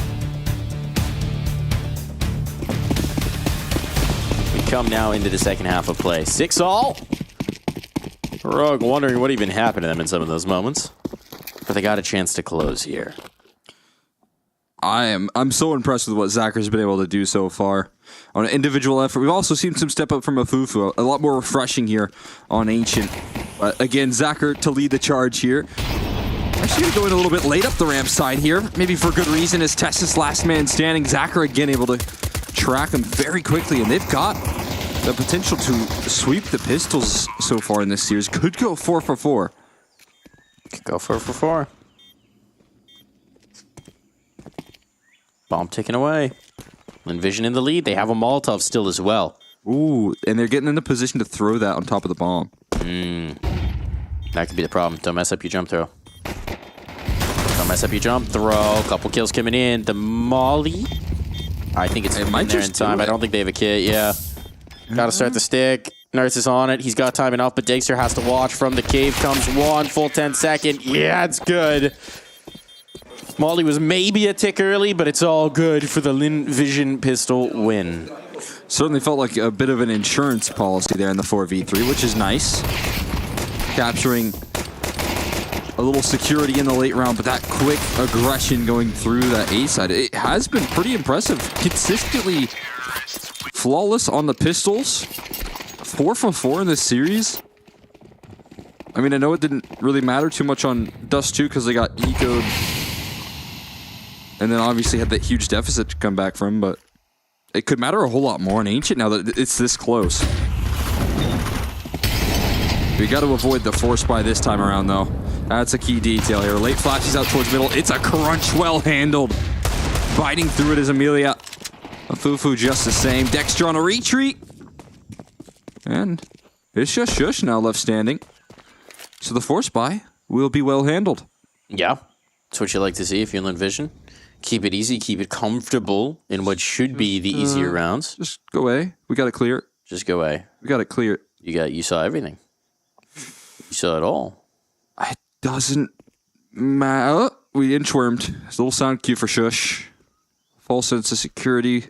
A was cleared. B is not. Hang on. Oh, okay. Okay, they know. Okay, they figured out. Zacher hunts it down. Diligent. It's like okay. 9 out of 10 paths lead to a dub here. And they took the 10th just to see if it could get interesting. Yeah, maybe take an 8.9 right there, just at the edge. But they avoid a bit of a scary possibility. Obviously still far-fetched, but even scarier is the opportunity to get answered back. Now we got USPs. We got that Astralis deck, the reverse pyramid, the shoulders, the back of Nertz and Dexter on this team. It's fitting that it is the two stars lifting up the rest of the squad. This map's been a full team effort though, and Amelia now identifying that and gonna try and get out of this position. He is toast though. Goes down swinging. Tessa's gonna hit the deck and 4v4 should be just comfortable. I guess if you're Dexter, you maybe want to try and pick up that Mac 10 and try and get extra kills because an extra $600 goes a long way to more utility for that AWP. He's got plenty of cash though. He's got some money. Oh, there's that telesover. He listened to you. He said, "You know what, Cole? You're right. That's the I am season 36 knowledge coming into bear." Yeah, it was me that was always making those moves. Right? They kept on giving me the raid boss, the op. It's all about those little details, man. Counter-Strike's all about. They're hoping to catch someone in transition here in the exit. I think it's just going to be Westmount who even gives them a possibility, and Westmount's quickly going to realize, I don't know. I don't love that. Molly to tick, and as they burn, it's all good. No casualties. Headshot. Oh no. Good ecos for a Fufu. Sweet, sweet eeks. Good util damage as well. That Molotov. You know, that's good for the util damage. For the stats. West Melon. That's Dar Farming right there, if I know Dar Farming. got to be done when you're IGLing, you know? Mm-hmm. Got to be done. There's that Dexter op coming out for the first gun round. Lin Vision, 3-round lead now. That could go a long way. It's already, I mean, this is light years better than we saw against Na'Vi. Yes. Who's been playing good along Zacher and Amelia. It's been a Fufu. That trio to try and lead the pack into this A side, holding down the spray. It's so much damage and a kill for Shush at least. But the A site becomes compromised here in the late round. A popper. Does he realize that Fufu's in the tight corner? Has the idea, but can't do anything about it. Bomb's gonna be planted, and they've only got this one direction. They have no donut control. Wow, how is a Fufu alive? How is a Fufu alive? Westmoreland's been gone, but Fufu manages to get the reposition off. He's out of bullets. He still gets a kill. Maximizing this position here. One will do him. They can just spam him through the boxes. He's got no health, but he's got flying to support, and he has stalled so much time out for his teammates now. Molotov can come in. They're just trying to keep them off of the possibility of a defuse. Smoke to cover. Got to get on that stick. Nade popper. It's not happening. And he lines him up. Nade for one, up for the other. Double digits on the board. Look, it's Zacher with the cool play, but it's a Fufu who wins that round for them. I mean, a Fufu's just ability to buy time. He's doing it on the T side as well. I gave him a lot of credit for what he was able to do on the defense, but now in these late rounds, he's not overextending. He's not giving them these duels that they would like. And that buys so much time. You can see the panic setting in for Dexter and Nertz as they have to run forward into the fire, essentially. And again, it feels like Lin Vision in the closing stages here of Ancient are just simplifying the matter. Fast towards A again. They're not going to meet a lot of resistance. The smokes are effective. They are bloomed right in the face of Nertz. The molly's a bit deep here. There's no one covering Donut. Nertz will at least claim one and drop that bomb. But a Fufu stepping up once more and ready to seal this map for Lin Vision, getting one step closer.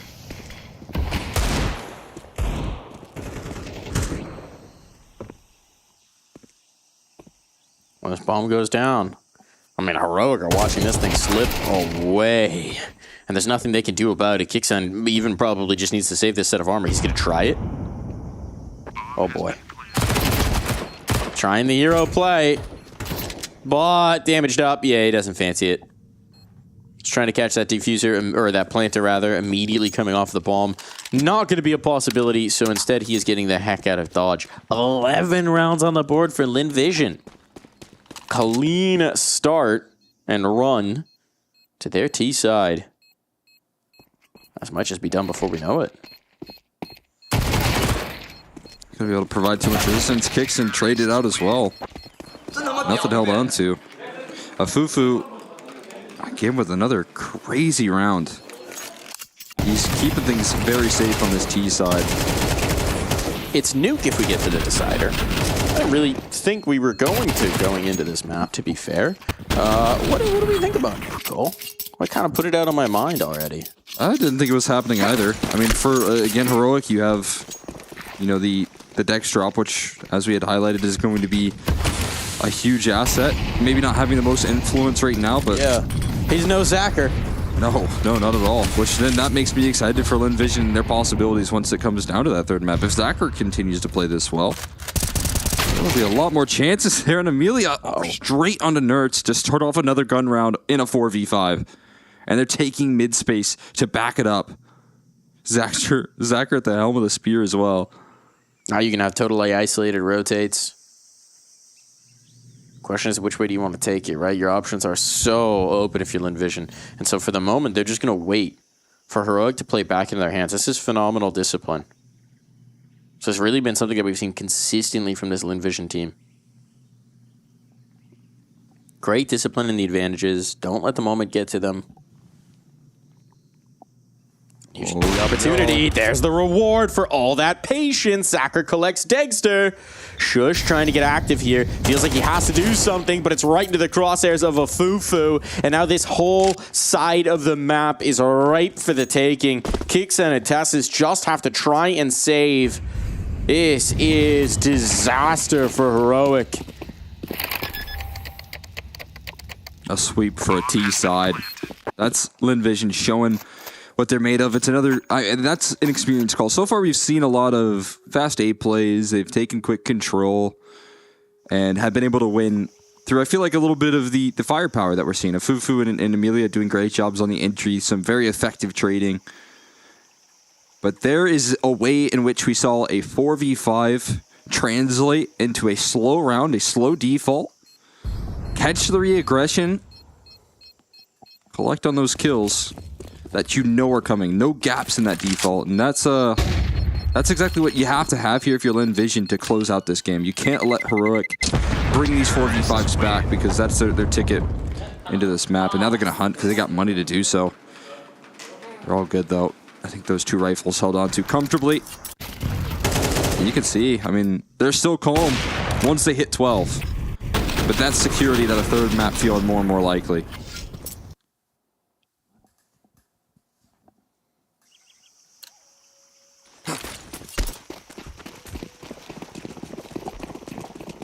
Yeah, I mean, no kidding.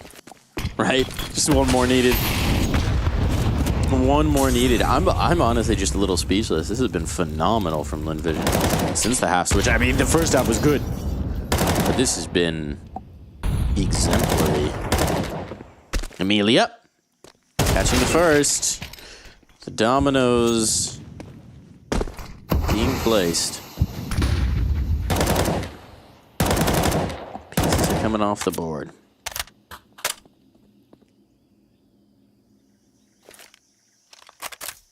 I have the advantage here, but do we have a 4v4?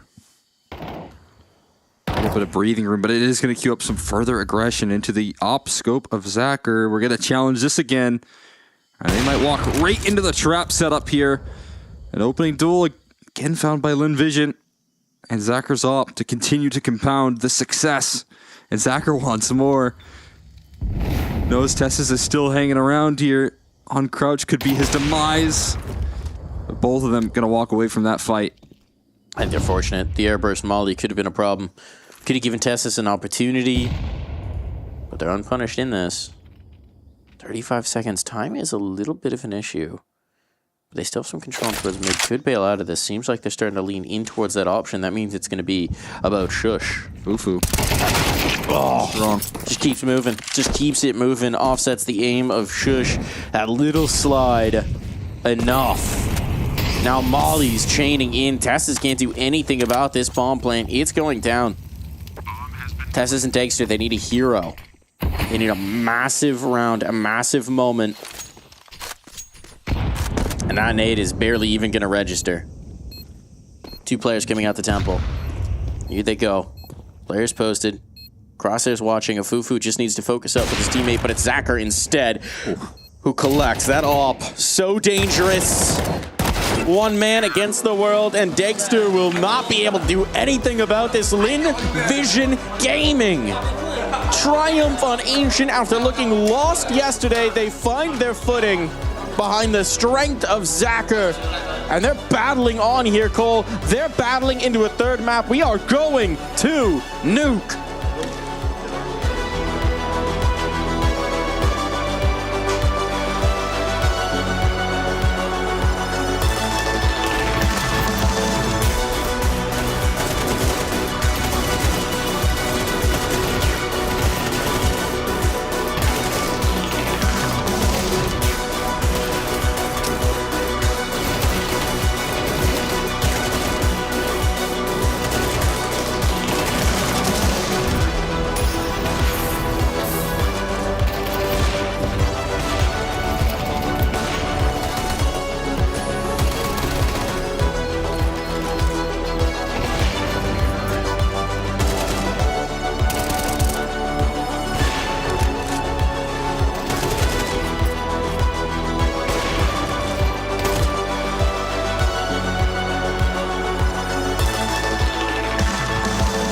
Think you've seen it all?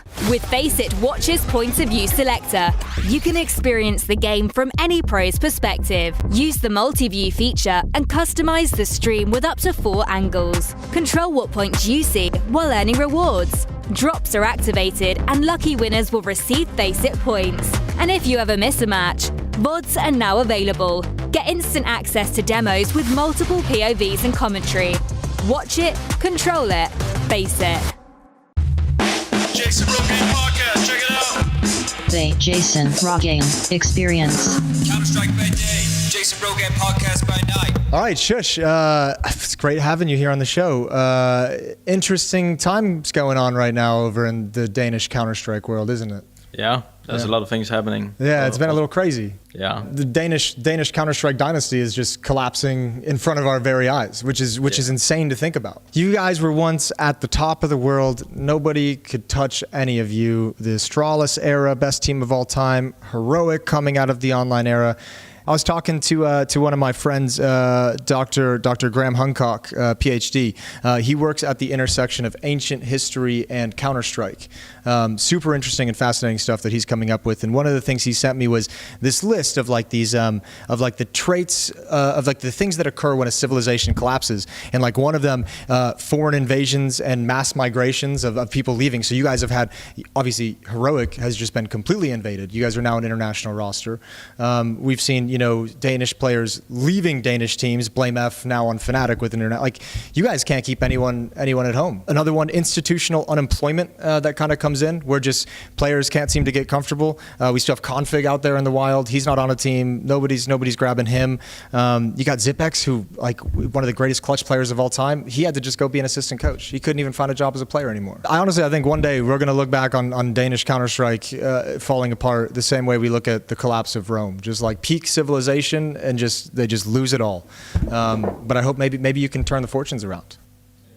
Counter-Strike by day, Jason Rogan Podcast by night.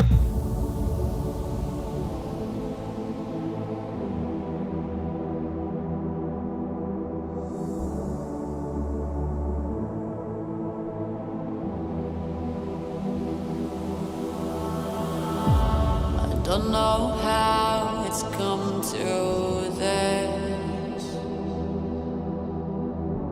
I don't know how I could resist.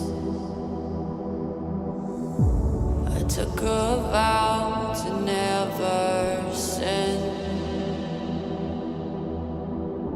but I saw the darkness from within. And if the sun can't break through, just let the thunder shake you. I know there's a hunger for the truth. Another moment of clarity. I see the one who breaks me.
what you read, not all words are the same. Not everything you see, you can't trust anyway. All the thieves dressed as sheep tell you they know the way. So bite the hand that feeds you to the wolves as prey. Get out my face, try to stab me with a saving grace. Fool me once, never twice, now I got the knife. Try to cut off my conscience, bake me a cake full of nonsense. You eat it too and I got deja vu when your words are up, you got you nauseous. Your shit belongs in the driveway, no, no, no, but you wish, babe. Took out the trash like I used to have rest, but all that's in the past, now I upgrade. Upgrade. Shit in the past like I used to have. Snap the C on the pictures, they flash on the page. Now they're pleading on the fifth and last mistake. But I know that dirty secrets the gamekeepers hold the keys to the gate. Only open for the pawns who sell their souls just to play. I don't keep up with the fake. We are not the same, so go take your license. Plastic and products left in a box with nothing to promise. Get out my face, try to stab me with a saving grace. Fool me once, never twice, now I got the knife.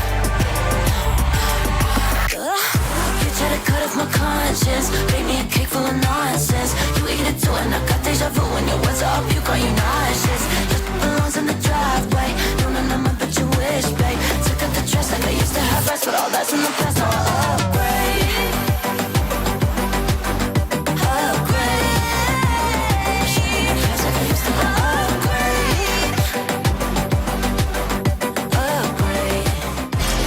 It's up to KB to make it work with Eagle.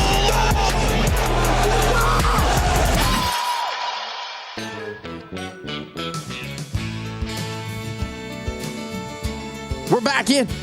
I like that sound. I know, it's listen to that music. so wholesome. I feel like I'm starting a new Mario level. Some Delfino Plaza action going on here. It's certainly happy days, sunny days. If you're a LinVision fan, holy cow, you had to be nervous after yesterday going into Ancient, but LinVision showing a whole new face, baring their fangs in this one. Oh no, the camera's gotten skewed. We're ruining the magic. Hold on, hang on. I can fix this. Fix it up. I can fix this. Maybe. Let's see. I'm nervous. Just a light little. We'll see if that fixes. Oh, perfect. That's right. Perfect. That's because I'm a professional, ladies and gentlemen. I'm a professional here at our very professional studio in my basement. Here with Henry Cream, Darth Mike, and Exner, bringing you this last map of play. Look, LinVision, man, Zacher, nuts. A Fufu, man! Let's talk about a Fufu on Ancient. That dude popped off. I would absolutely love to talk about a Fufu. This guy coming into the first half here versus Heroic on Dust 2. He started off that first half 1-11. Look what he does to bounce back after that performance. They're on Dust 2, dropping 22 and 912 ADR. This guy turned into a monster when LinVision needed him most. And I think the most impressive thing as well is, right, the numbers are eye-popping, but what was actually coolest isn't just the numbers, it's how many moments he just finds the stall out. He holds onto a position where if he loses that position, his team's in big trouble in the round, and he survived. He maintains control. That's kind of the primary responsibility of a Donut player, and he did a great job of it. Such a nuisance on the A site, both sides of the map, really. Just phenomenal showing for the new guy, for a Fufu, a guy, again, we just don't know much about. Like, every map is a new piece of evidence in his sample size of what the heck this guy can do, and that Ancient is going to be pumping him way up. Yeah, the stocks are way up right there after that. That's a very impressive performance. Zachar's still doing what he did, and I think the key difference in between Dust 2 and Ancient was that Zachar had a whole lot more help this time. It wasn't just a Fufu, right? Amelia also having a lot more impact individually. Flying as well. Up rounds. Yeah, flying coming through. But there was no question that standing alongside him, dude, Zachar, in any clutch, it feels doable. And again, I highlighted this, clutching over Dexter, clutching over these incredible heroic individuals is not an easy task, and every single chance he's been called upon, he has made the right decision, and I can't believe he continues to show that. That no-scope from CT to the A main player, just one moment, but it's just so many of these moments, right? And he's so good. He's so quick. It's actually obscene. I'm actually just waiting for us to catch up to that in the highlight. Incredible round. Look at that. On fire. Oh, flame. That was a crazy clip. There it is. Oh. Ah. Dang. Oh. Unacceptable, honestly. When you make Dexter look pedestrian in an opping matchup, this dude's a human highlight reel. That's just it. I think that's the biggest factor. He is making Dexter look a little bit rough in the opping. Did they have a knife round? Fellas, come on now. Come on now. Uh-oh. This is crazy. What's going on? We gotta wait for the players to come back. Game crash on the knife round? Heroic players are like, what are we doing here? This is actually my ESEA Open experience. I have somehow never played a 5v5 knife round. Well, you know, someone's coming back from the bathroom, someone's still getting their drink, someone's waiting for the tea. And what's craziest about it is that there is an option. Hang on. Oh boy. Oh boy. All right, they're getting to know each other. A little too friendly. Getting to know each other real well up in spawn. Being forced back here by Shush. No fraternizing with the enemy. Are we waiting for everyone to get back? What just happened there? I don't know. I think we've officially called the knife round live. But now they're bailing back and they're going to reset the knife round. Gentlemen's agreement. They're resetting the knife. Look, respect to Heroic, right? I like this sportsmanship coming through, and their reward's going to be losing the knife round. Oh, unless clutch up. Clutchable. Clutch up. How often do you see a knife round clutch come down to a 1v1? Gentlemanly knife round indeed. Oh, he's backed into the fence. He's back into the fence. He's losing the space. He's going down altitude. Oh, spun. High ground. Oh, little fake. Oh, all sorts of creativity right there. Clutching it up in the knife. Let's go. Let's go, Tessas. Yeah, and you know that's usually a Fufu who's been very clutch. Or I guess Zachar. They should have had him last man standing. I feel like that lost Ancient is also going to take some of the shine off of some of the things that Tessas was actually able to do. And that first half in particular, with the tech darns in rounds where they seemed like they were locked out, Tessas was a guy who sort of skeleton keyed open a bunch of sites for them. He had a very good map. I don't know what the numbers were at end. Honestly, they were probably not great, but impact, especially in that first half, very reasonable. So I do think it's going to be a little bit of a bummer for him that obviously that second half of Ancient got away from them. But we'll see if he can keep that impact going here on Duke. Because I feel like he's a guy who, in the whole lifespan of this Heroic roster, right? Like, the old Heroic, he's a guy who's getting scapegoated, who's getting talked about as a cut candidate, as a potential removal, who wasn't having the big impact in the big rounds, who wasn't translating to the stage.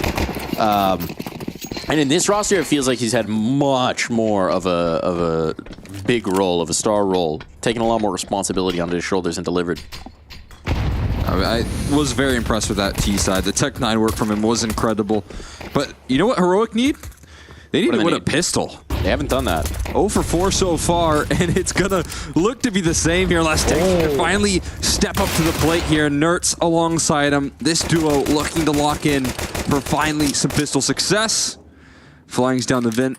No bomb. But he's forgotten the package. No bomba. A little frustration. A little knifing at the vent. What did that vent do to him? What did that vent do? You know what I realized? And I might be putting someone on blast here. Hold on. Flying might be able to push this up. Oh, don't give him the peek. Tessus almost. He just slides his way into vent. This is a nasty 180 crossfire. How do you break through this? Yeah, it should be impossible. Would require the ace. Gives him the reload too, just in case they were wondering where he's coming from. It's here. It's mini. Here goes. And yeah. And oh. Ooh, dead. There it is. So the thing I wanted to say is, you know, we did that graphic in the pregame that was a hoo-hoo. A hoo-hoo. Yeah, we showed the photo of flying in it, which actually makes it even. That's because we didn't know what he looked like. Yeah. Maybe we can change it to a him. A him. Yes. All right, you hear that here, production. If he pops off on this map too, please, a him graphic with the Afufu stats. That would be fitting. They've finally done it though. They won a pistol. That's got to be such a refreshing sign for Heroic. I don't even know if it mattered all that much. It maybe helped out on Ancient a lot more than Dust 2 because of that crazy lead, but yeah, Ancient losing both of those pistols and then never being really able to recover that CT side. They never found any grip on that defense. No. And now they get to start off the CT side of Nuke, of all the sides, with a pistol. I hear it's a good side. They say that. I've heard tell. Envision just chilling. If you're wondering why teams do this, it's so that they can maybe get the aggression into them, maybe they can punish someone getting overzealous, and also you just draw nades. That is the other thing. You don't have a lot of chance to have impact. It's a full Glock round. So if you can get every single nade out of their hands, that is money.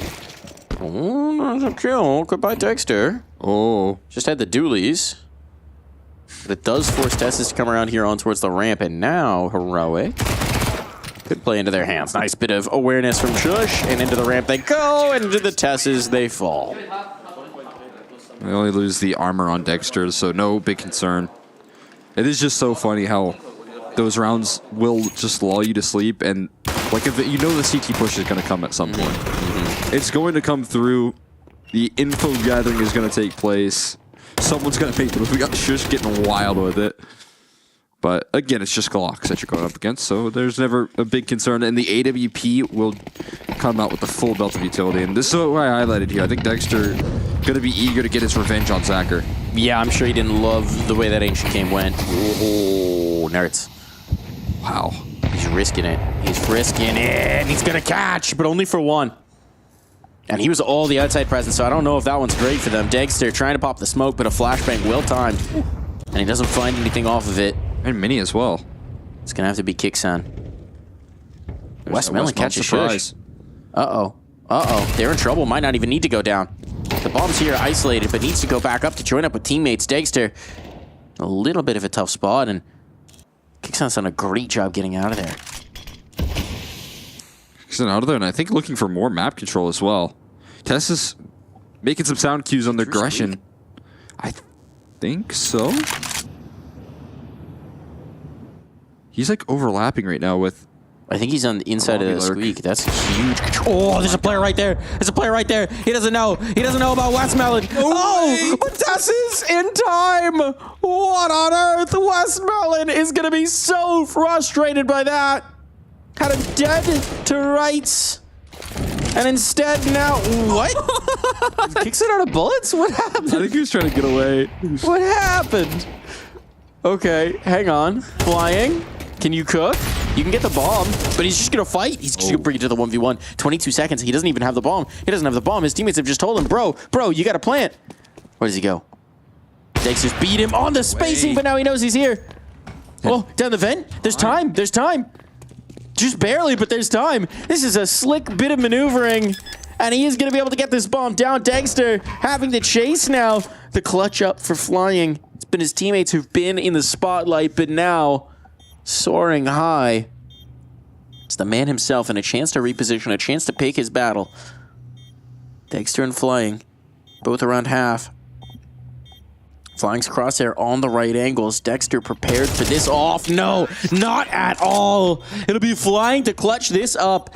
No world where he should have even been allowed the possibility. Instead, now it's Lin Vision on the board. I mean, that's a 1v3 with full control on the CT side with the bomb. And if Flying just makes every right move in this clutch, that is incredible stuff. Oh, what a secured round to just set the tone for how this T-side's going to go when everything was going wrong. Look at this Cassis and Dexter combo. That should have been the killing blow, and I don't know what happened with Kicks in there.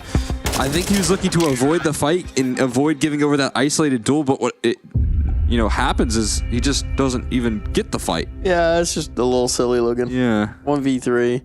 I think he's trying to get out of there while his opponent has utility in hand, I guess. Either way, that one's a little bit of a bumble, little fumble from Heroic, little oopsie whoopsie. What happened there? A little aw man. A little aw man indeed.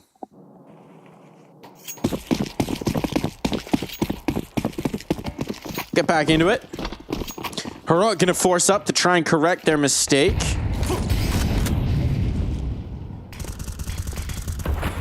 They've had some of these clutch ups against them, right? These big hero play moments. And the thing is, as nuts as the clutch is from the LinVision side, at the end of the day, in any 1vx situation, your opponent has to make mistakes for you to win it, right? So LinVision are capitalizing. Flying is capitalizing beautifully there.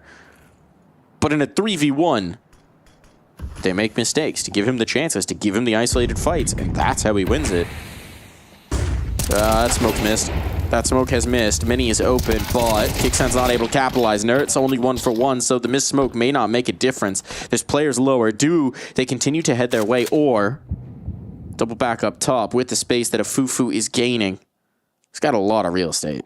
Fufu's opening up doors elsewhere if things go wrong towards this lower site, so plenty of opportunities to reroute. Tessis gonna give him a duel he's looking for. That's just one more further confirmation, and there you go. Dexter gonna probably cement that this should be an A play, but they're sticking around a little while. Shush now chasing and following in their footsteps. Both players kind of identified. Yeah, the vent's already being covered. You can't just go up there, smoke to cover it, but he's gonna make his move out towards Squeak. He got the space, gained the ground, lets them know that he gained the ground, but the bomb's already crossed, so he can't deny that. Meanwhile, Dexter's working his way up heaven. Eventually. It's gonna take some time to get there, and a Fufu not interested in giving him the access point. Yeah, they're bailing. They're bailing onto the save. Tied up. LinVision again. Capitalizing on a massive clutch coming through from Flying, but then just looking good in this round.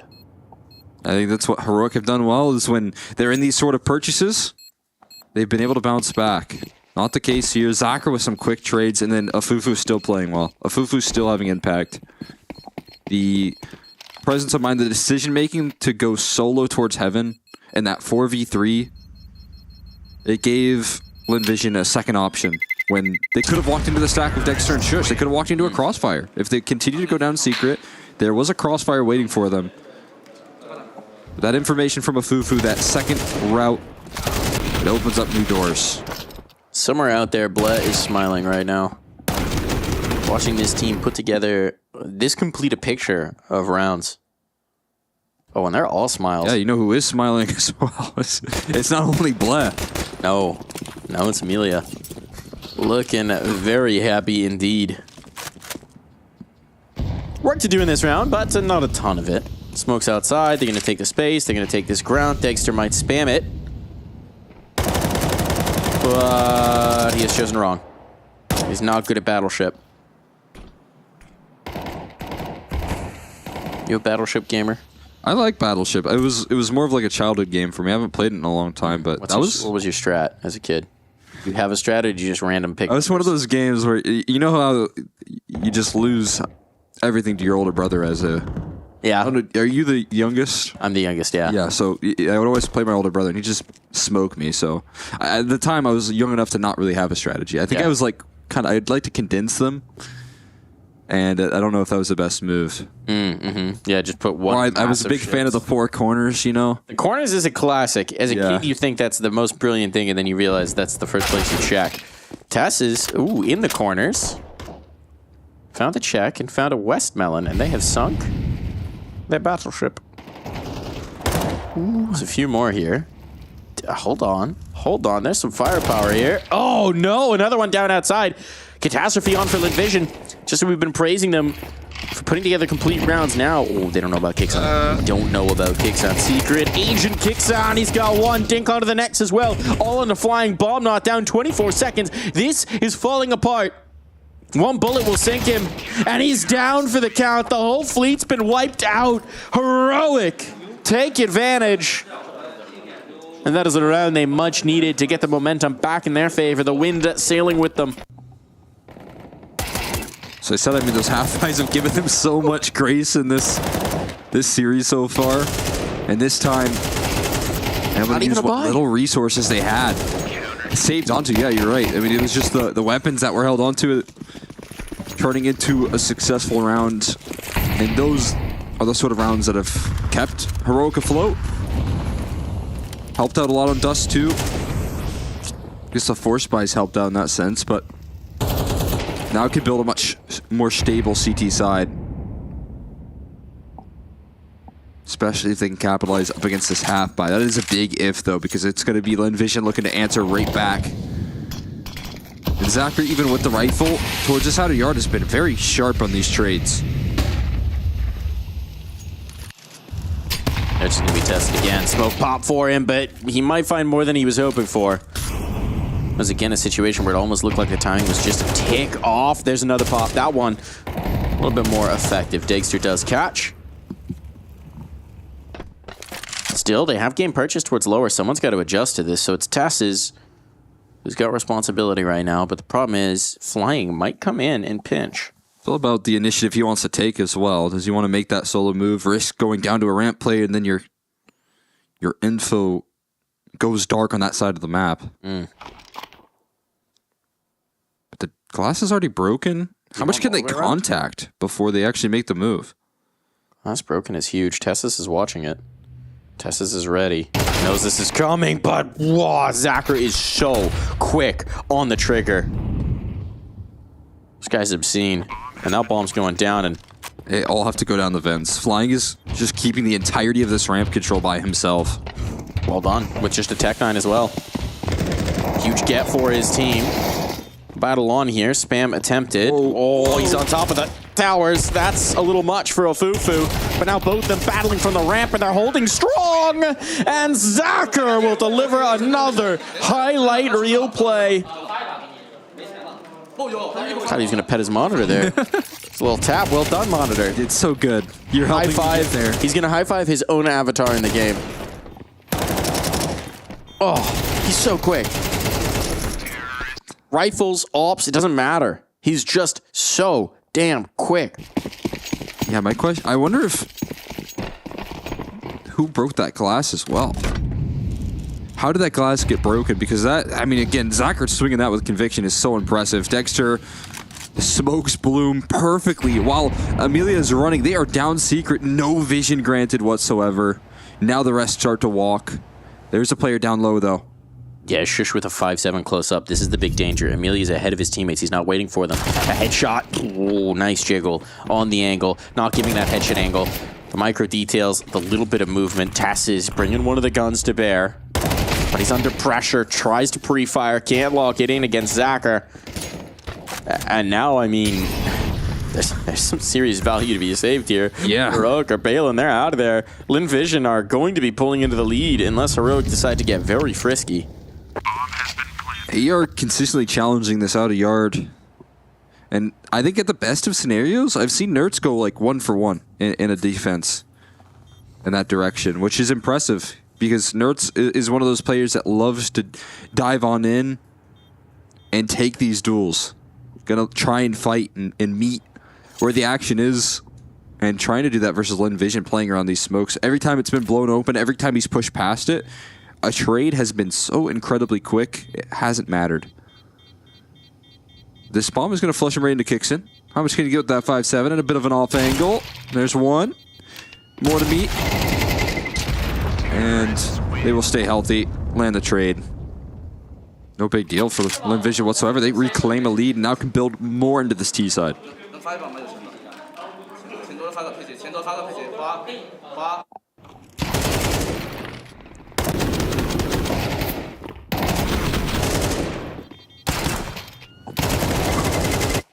I mean, we're now just in this situation where Heroic are really starting to feel the pressure. They're really starting to feel the tension.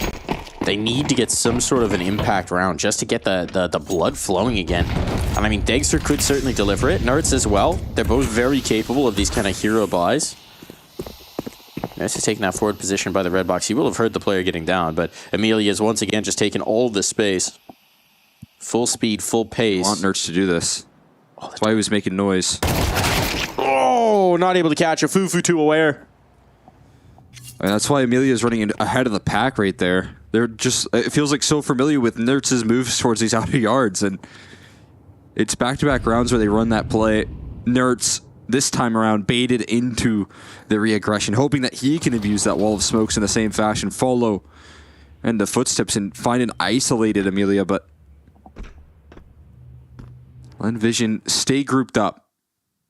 They still have options, right? They've still got this player top of Secret. They've still got this player back of Lobby. Just waiting. The Lobby player in Flying just missed. 3 players rotate through the ramp. So if they do hit B, might find this a little riskier than they anticipated. Gonna mully and smoke, but is that gonna encourage them seeing that op? Uh-oh. Uh-oh. That's the bomb. That's the bomb. That's the bomb. That's more guns gained. Now it's all falling apart. You had all this control, but you've gone right into the stack. A great job maneuvering for Heroic. And now, once again, time is so low, 20 seconds. Linvision were taking their time with this, but they didn't actually get any information with all of that clock. And they're saving. They're saving this. They know they can't do anything about this round, so this is going to be a lifeline thrown for Heroic off of USPs and 1 op. That is now the second lifeline they've gotten as well in this half. Well, you know, it's really hard. Here's the thing about lifelines. When someone's in the water, this is where lifelines come from, right? You throw someone a lifeline when they're gone overboard. When someone's in the water, especially if there's dangerous seas, they're all over the place. Yeah. They're going up, they're going down, they're getting water in their face, they're trying to see what's going on, they're trying to wave like crazy. You in the boat, you're trying to spot this little tiny head bobbing. If there's bad weather, if it's raining, if there's poor visibility, it's so hard to spot somebody. So you might need a few lifelines to get to them. The trick, one of the #1 rules is if someone goes overboard and you know where they are, you throw everything that floats in their general direction, both to mark visibility so you can find them again as you're coming around, and also in case they can grab onto something and it'll help them stay afloat. So a lot of lifelines. The more the better if you're Heroic, because right now they've been drowning on Nuke, and Shush is trying to get them out of here. Shush and Tess is the Danish duo holding strong up top, finding the damage they need, and now they might just be able to pull themselves onto the boat. After long last, they might cut it. Oh, extra. What? Gonna let him slide. I don't know. What? At least if that's gonna secure a bomb plant, looks likely. Just heard the door. He's like, wait, huh? How'd that happen?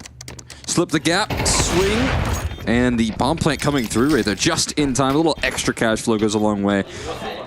But yeah, I mean, Heroic being able to stay afloat by defending that.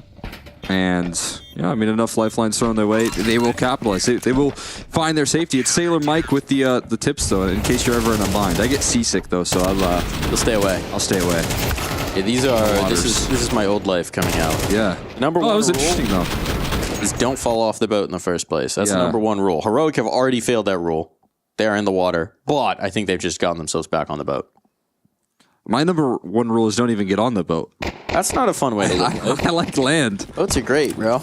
I did see the jet skis with the Malta footage, and I was like, that does look so fun. I bet you if I was driving the jet ski, I wouldn't get sick though. I'm not a jet ski guy, but every time I see all these beautiful Malta coastlines, I think about the sailing. Yeah. They went out at one of these pro leagues. They went out with everybody on this giant catamaran. And they didn't do any sailing. They just parked it somewhere and partied on the boat. Is it possible that you could sail all the way to Malta? Oh, sure. Really? It'd take a while, but yeah, absolutely. Why not? There you go. Great thing about the ocean, it just keeps going. It'd be like you could light the Pro League torch. Yeah. Bring it over. Yeah. From NA. If they look, ESL, if you're listening to me, powers that be, if you want to sponsor me to take a boat across the Atlantic and sail to Malta, I will happily do that. That'd be great. It might cost a little bit. Both, supplies, boat. Probably not doing that solo, so, might need some rates. I guess I could some do mateys. it solo. I don't know that I'd trust myself to do that solo. With the crew, absolutely. Some mateys are required. But I'd be down. Alternatively, I would love the opportunity to take all the broadcast talent out on a boat and try and teach them how to sail. Or at least a few of them. There you go. Just throwing it out there into the ether. If you got enough budget for sailing lessons, hit me up. I'm gonna get that in one season. It's gotta happen, right? Gotta happen. We could just put a little sailboat behind us. It's a good talk about it. Green screen idea. We need more of those. Nerds, feeling the way the wind blows. Trim the sail for this round. That's heroic. Starting to build back into this half, flying. Oof, what a shot there. Looking for more. Pressure on. Molly to force Zachar down, and the nade chases. The health's not great for heroic as well. Shush is low off of his earlier engagement. So they got this ramp control. At times they've been a little stubborn about going in towards lower. The smoke pop. Great maneuver from Kixan. And the catch is huge. There's nothing doing. 7-4. And heroic might just be bringing this one out of the storm and in towards port. That's another multi-purpose HE right there. So much damage done.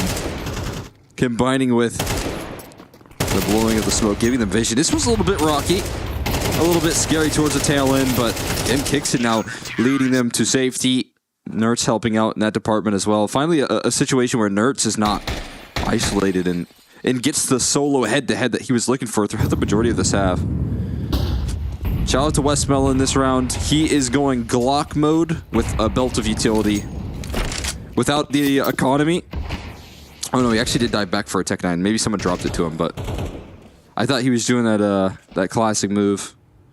Oh, I don't have enough money, but we need this utility. Fine, I'll get it myself. I'll sacrifice the Tech 9, but also give it a bit of firepower to boot. 8-4 half, considering how Lin Vision were looking, I think would be a surprise for me. Nice catch there from Dexter. And now they're following it up, locking down this ramp control. Bomb in their possession. Everything's looking good. They have battened down the hatches. And now it is looking at ship shape for heroic. A walk back in for Westmelon. Shadow gives him away, and Amelia, the last one, alone, isolated. And Rocky sees boats taking on water. How many more can I shoehorn in here? Not many, because this round's about to come to a close. 30 seconds, gotta get a move on. Long way to go to even get that bomb, much less get it towards the site. And around the corner goes Amelia. 4 targets to find. Many stones in this harbor. What a shot on the first, but the trade is instant. Well done from Heroic to recover, to bring this to 8, and send us to the halftime break.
Anybody else but you.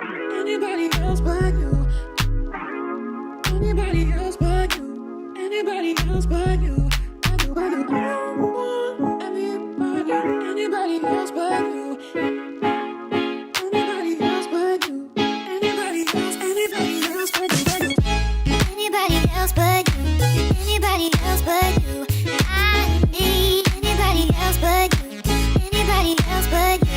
I don't want anybody else but you. I need anybody else but you. Anybody else but you.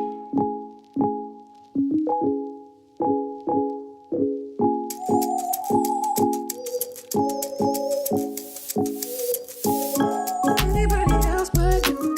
Anybody else but you. I need anybody else but you. Anybody else.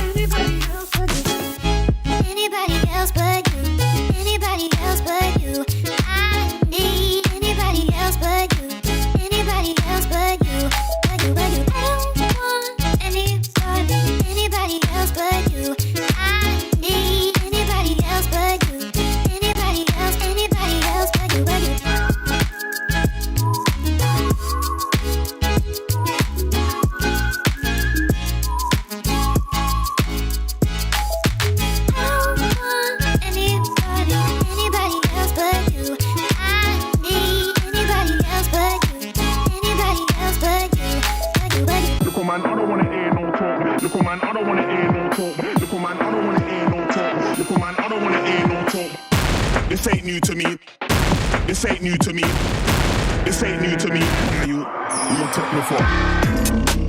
Imagine that when it's time to get bread, I don't panic, man. When they ask what I do for a living, I just say I met paper, appear like the magic man. Imagine that when it's time to get bread, I don't panic, man.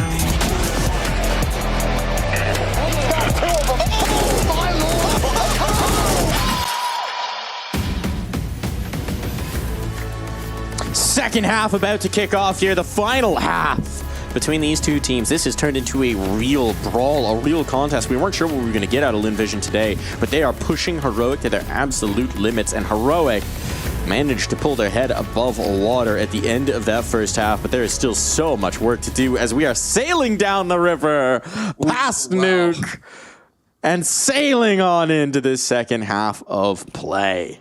Shoutouts to you, Observer.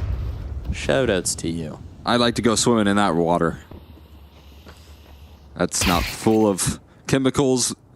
But Linvision have been full of pistol rounds in this series and looking to add a fifth overall here. They lost the first on Nuke. And looking to recover is Tessis, quick with the headshots and finding further success. They are routing from outside to ramp. That is one way to take control of the B side. Nerd's going to plant for ramp as well. Coverage is comfortable. The bomb is down, and somehow they've made their way into the wildest path to this B side. A quick recovery coming through from the dual Berettas, though, looking to save them. What can they muster up? There's some shots popped off, and Amelia looking off the flashbang, looking to charge forward. Can't collect on the kicks in, and the kills flood the feed for Heroic. So it will be both pistols here on Nuke when it is the decider and when it matters the most. And it matters. And it matters. They're locked in. They're zoned in. Long since done underestimating the opposition. This one is all business, as they will be standing on it. Slaps just fired up. Oh, he's and Bumpster. Multi-kill fist bump round. Bumpster, Slapster. It's basically bop it. Mister. Zip it. Pull it. Slap it. Oh, and we are sneaking down the vents. Oh, cheeky. I think you saw the cheeky. You saw the boot. Did he see the boot through the wall? No. Only is that just the X-ray? That's just the X-ray. Yeah. X-ray confusion. X-ray distracting. So you saw them big Tims. Yeah. Good so far. Oh, well, no ankle That's break. a little bit dramatic there. Just the audio cue, but no ankle That's a little break? dramatic, don't you think? I didn't know you could do that with no damage taken. Yeah. What is this tech? Yeah, you can work it a little bit. Is it like, did he take like an eighth of a point of damage, and so it made the noise, but didn't take? Yeah, sure. It's one of those situations where sometimes you get like a wall bang that will only do armor, maybe? Yep. It's like the equivalent of fall damage, but like making that noise for... He ain't got no armor. Making that noise for like a tiny little fall, like a stumble. It's like, owie, my toe. Like, come on, is that necessary? You get the ooh. Thump. Shush. Force back in. Oh, it's looking like they might get something out of this. But a Fufu cannot lock in those kills. Zacher. 1v5 USP round. No time to defuse bomb, but he can kill everyone still, Cole. It's possible. But it won't happen this time. Still doesn't land a headshot. That dude good. Just getting some aim training. I mean, I want to know whatever his routine is. Whatever the routine is, Zacher, I want to know. Because it's looking crispy. I say 15 minutes a day of deathmatch will keep the losses away. Ooh. Oh. I'm already getting seasick. Shaky seas. Shaky seas. You're going to do it, Cole.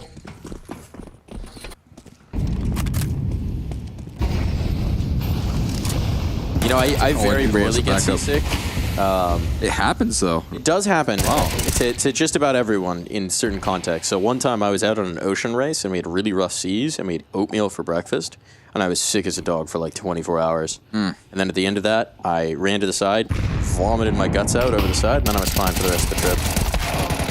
All good. But Zacher puking bullets all over Heroic right now. As Dexter's finding himself sick to his stomach, churning and burning here. He may need to find some relief. Lin Vision, they're not done yet. Not at all. They've proven that they are a team capable of coming back on Dust 2. They didn't fully formulate it. This time they got more runway, though. So we'll see what they can make happen. Dexter looking for some exit damage, I think would be ideal. And a Fufu. First contact, get a quick trade. Good way to close that round. No questions asked. Only an extra kill, dropping the MP9. AK's recovered, and that is what they needed to start off this defense here, to start off making the effort to get back into this one. And a good Zacher multi-kill will always go a long way on a CT side. And I think this is where you do need to see the energy come back into this camp. They looked very calm, cool, composed in their efforts on Ancient. But when you're down on the third map, you could really use that little spark.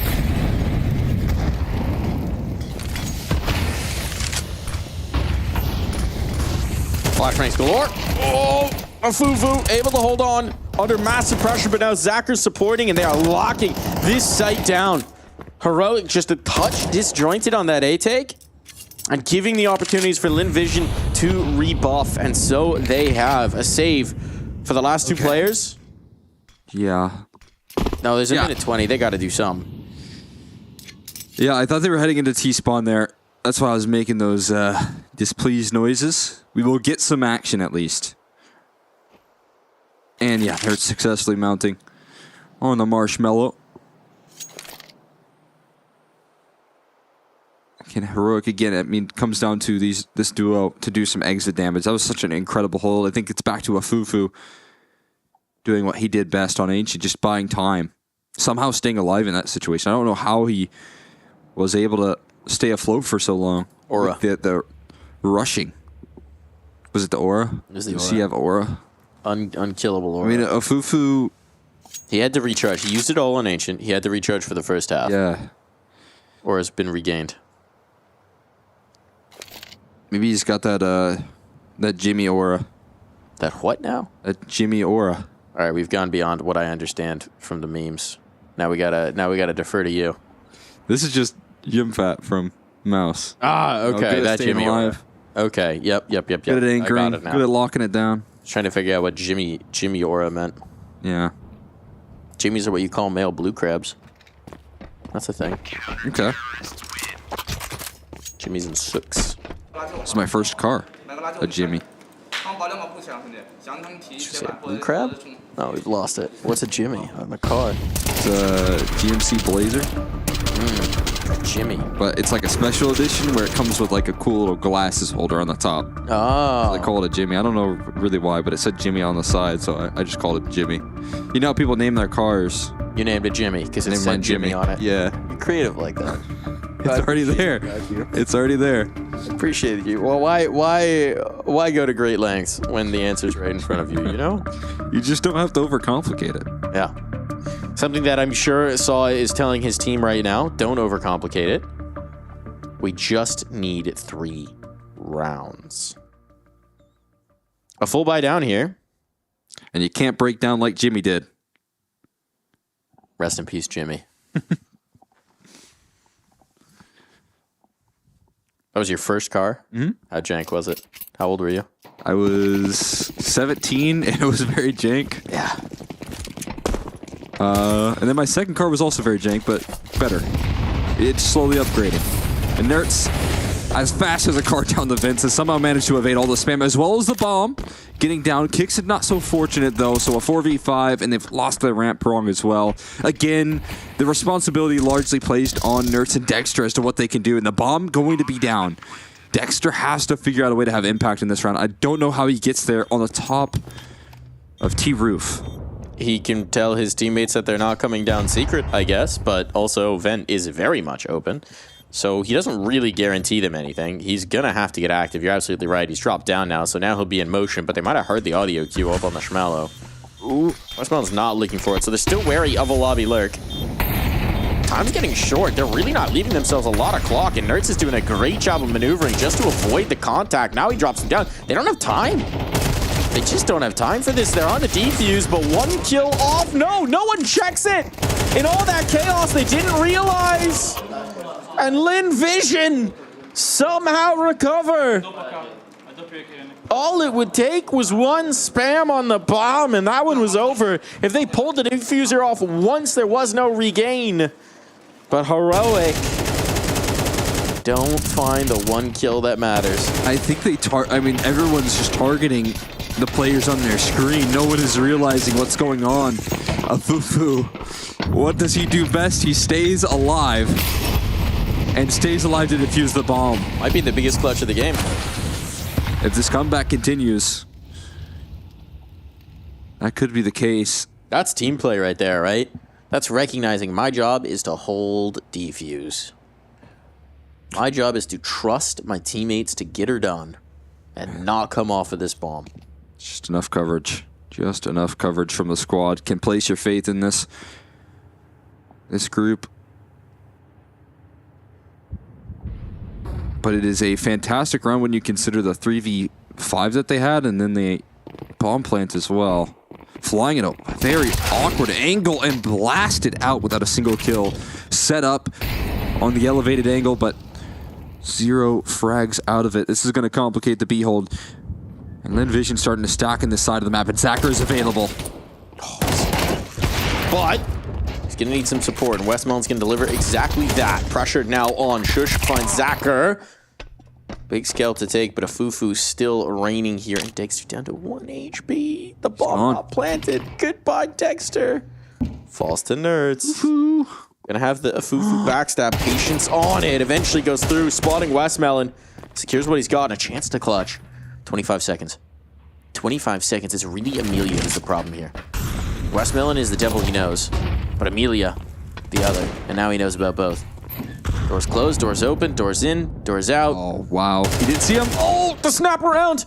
Does he know? Did he lose track? Is there time for the plant? Surely he's dead. Amelia's not checking. Got time. Oh, Amelia thought he might go for the chase, and now Nerds get a chance to clutch this up. One headshot, all that's required. He's got the read. He's got the shot. Nerds has done it again. And I think that right there might be the biggest clutch for Heroic. Nerds showing up in the 1v3, able to pull through the flank, shut down a Fufu first, and follow through all the way into the finishing stages. That is a huge topple for Nerds.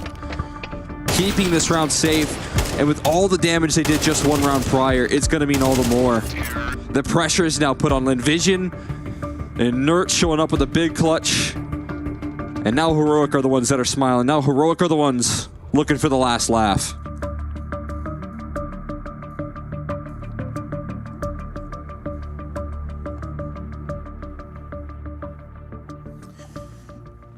Oh, tension on for Lin Vision. They've done so much work through this series. Oh, dodging the fist bump there. There we go. Locking it in.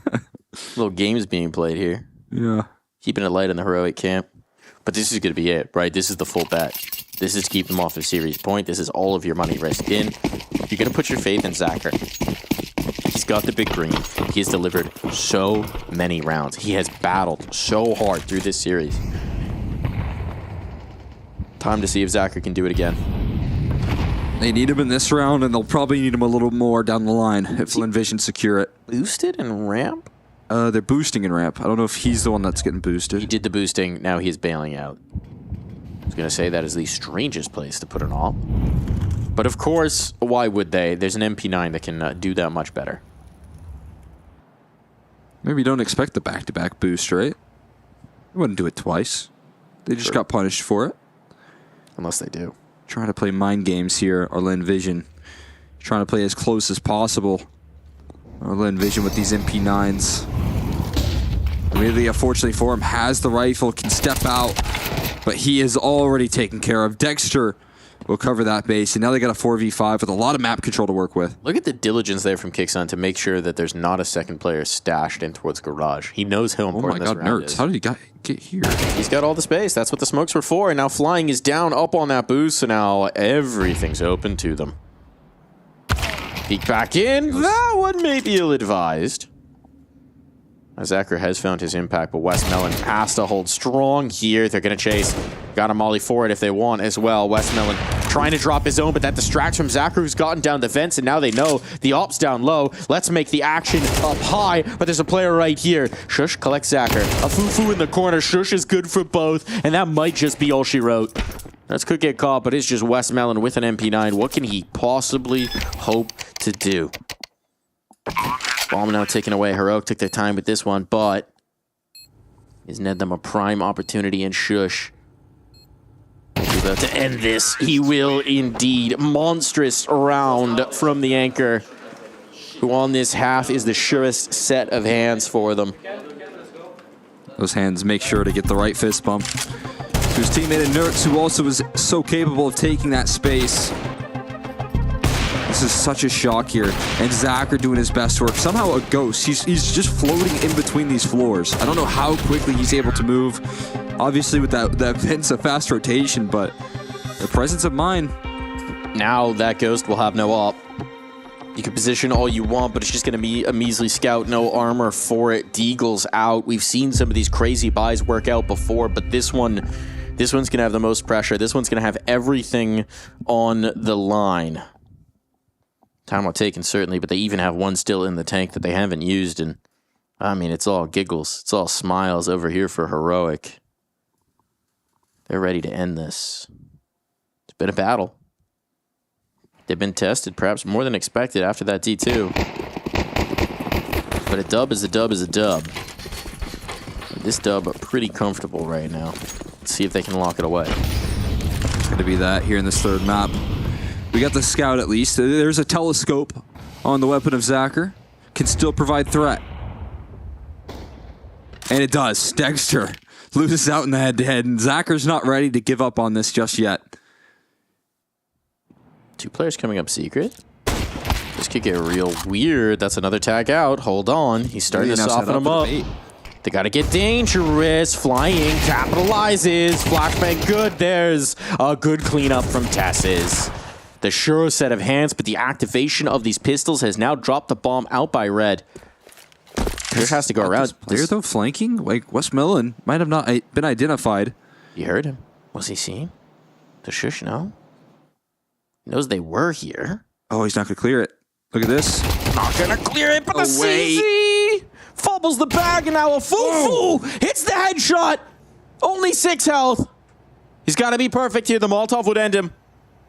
Oh, the rifle certainly will. Is it too low? Is it too low? Does it spread? A Fufu painted into a corner and painted out of the round. Heroic have done it. Lin Vision give it the best damn try they can in that last round with what they've got, but oh my, just wasn't quite enough to bring them over the line to keep it going.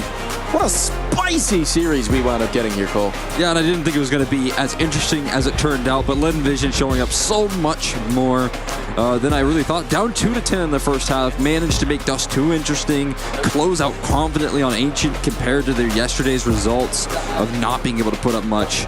And still, I feel like even despite Nuke looking a little bit more one-sided, had so many opportunities to capitalize. If it wasn't for how good Heroic played, you know, with those lifelines. You're still seeing the promise of these guys. You're seeing the pieces that they're putting together. They're playing some nice Counter-Strike. And when you've got players like Zacher, I mean, obviously Zacher blowing us away, but Amelia looking good. A Fufu coming into his own and Flying, developing into some moments as well. This is a very fresh team. This is a very young team. When you're looking at a Fufu, when you're looking at Flying as well, they have not played together for very long. So it is exciting. You can see the pieces of what could build in something very interesting.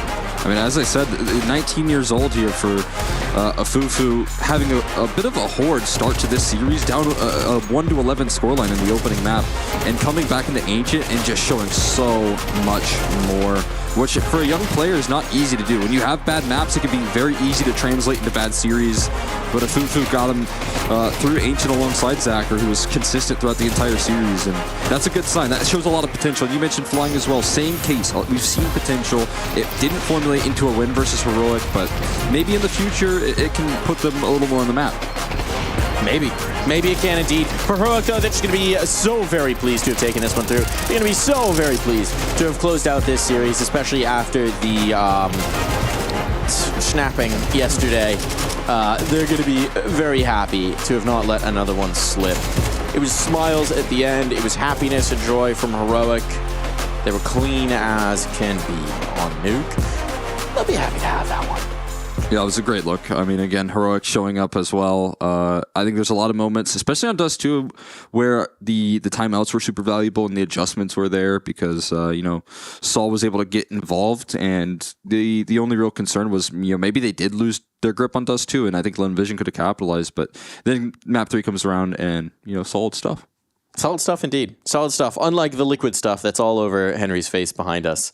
Not very solid at all. Actually, the little fractal effect on our green screen kind of looks like it's dripping off of his face. So that kind of works out a little bit. Just lean forward. No shadows. I mean, no green screen. Henry is actually definitely with us as we've come to the end of our day. But what we've also come to is our Aim High player of the match, our Air Force Aim High player of the match, who was Mr. Nerds himself. Consistently strong, consistently powerful across the series, always a danger, always a threat. You can't count them out of any round when he's still alive. Absolutely super consistent. As highlighted, we were talking about what would be the third map defining clutch. He was able to bring a very key one into the mix and started it all off on Dust 2. This CT side was so powerful from him. I was, highlighting, especially on Dust 2, the combination effort. You got Dexter and Nerds on Dust 2. That's going to be terrifying to deal with for Lone Vision. It was in the first half.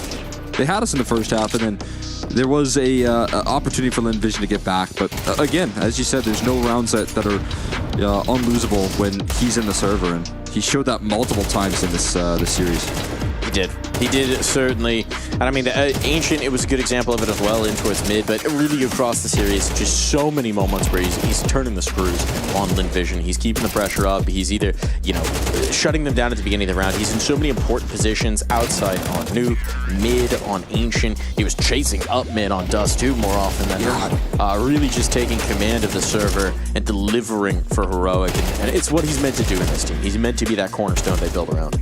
I think this is the clutch that secures the closeout right there for Heroic. I think that one, just puts this one on a silver platter for them to take. And again, that was at Nerds' hands. Having that impact, being able to close out, it's again what we would expect from him.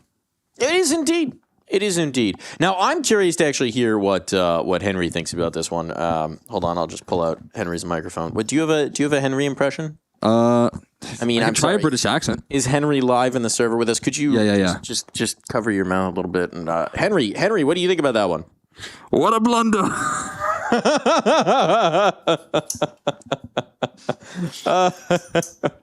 A blunder indeed. I tried to get the liquid effect there. I couldn't really find it. I like it.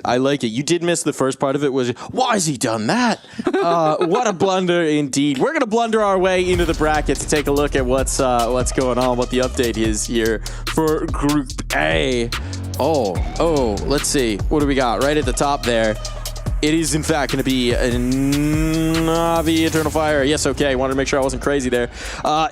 Towards qualification and a match for seeding, figuring out how far they will go. So that's what's going on in the upper bracket. I'm very excited to see the Eternal Fire Na'Vi matchup. That, I think, is going to be a heater. Should be fun. I think Na'Vi handle firepower very well. That's one of their strong suits. We'll take a look at the mid bracket, as we do have some of these teams getting sent into the last dance. Yo, that's kind of a mid-bracket. That's kind of a heater. Senegal Heroic, I think, is going to be a lot of fun as well. And, I mean, continued questions for NIP. Can they provide that juice against FaZe? Yeah. Well, I mean, what juice do FaZe have? FlyQuest Lone Vision. We're going to make some sad Australians the Aussies like the ACS too. So someone's going to be sad tomorrow. Yeah. It's going to be Black. But also happy. Right? Or he'll be happy. It'll be mixed emotions. Or Mac. I think Mac will be the most heartbroken and or elated. Yeah. And elated. Two sides of the same coin. That's the question. We're into Group B. Spirit Mibber. How you feeling about that one? Well, I think MIBR coming into this one, we're looking a little bit weak. They were going through some, transition periods of like IGLing and questions around that. But a 9Z victory is overcoming their demons, it feels like. So maybe they can continue that. But if Donk does what he did today versus a wildcard, no one's beating him. Like, I just don't think that'll be an easy task. Wildcard 9Z. Ooh, that is a tough draw in the lower bracket. We were saying that when 9Z lost that opening matchup, that's going to be a tough draw. I really like the way Wildcard looked, frankly, in their matchup against Spirit earlier. The fact that it took 75 kills from Donk to put them away on both maps. I think that one... I do rate this 9Z team is the problem, but I think Wildcard could bring some noise. I think they could bring some juice in that one. I think so as well, but yeah, like you said, I think 9Z still have a lot more fight in them. Wildcard, I have faith with how well they played today that they can translate some of that and have someone that doesn't drop nearly 80 kills in 2 maps. That's going to help out a lot. Basically, the lesson that we're taking away is that it's going to be very exciting tomorrow. I'm curious about what games we're going to get. Do we have the schedule? Do we pop that up? Can we see what games we're going to get here on the B stream? B stream is best stream. We're not quite ready for that, so we'll find out. Yeah. We'll find out about that. We'll see it tomorrow anyways, so. We will see it tomorrow. We'll find out. We'll find out in real time, Cole. Who needs preparation? We'll just learn live. We're doing it live. We're doing it live, and that's what I love to see. Speaking of doing it live, we've been doing it live all day. What was your moment of the day? I think my moment of the day was watching Zacher play. I think I was pleasantly surprised. I learned a lot from watching this Lane Vision team. I did too. I think it was that one Zacher no scope CT to A main. That's my moment of the day. That's the moment that we're going to share together, folks. Because I think we're going to wrap this up. I think they're playing me off with the music here. So thank you so much for tuning in here to the ESL Pro League B stream, where the B stands for best. Would you like to send them off? Henry Cream. Hold on. Let's get the camera out. Send them off, please. Goodbye, everybody. Thank you. Thank you, Henry, for that contribution. That's definitely, you sound like a muffled Muppet. And we'll see you next time. See you tomorrow for more ESL Pro League action. Good night, everybody.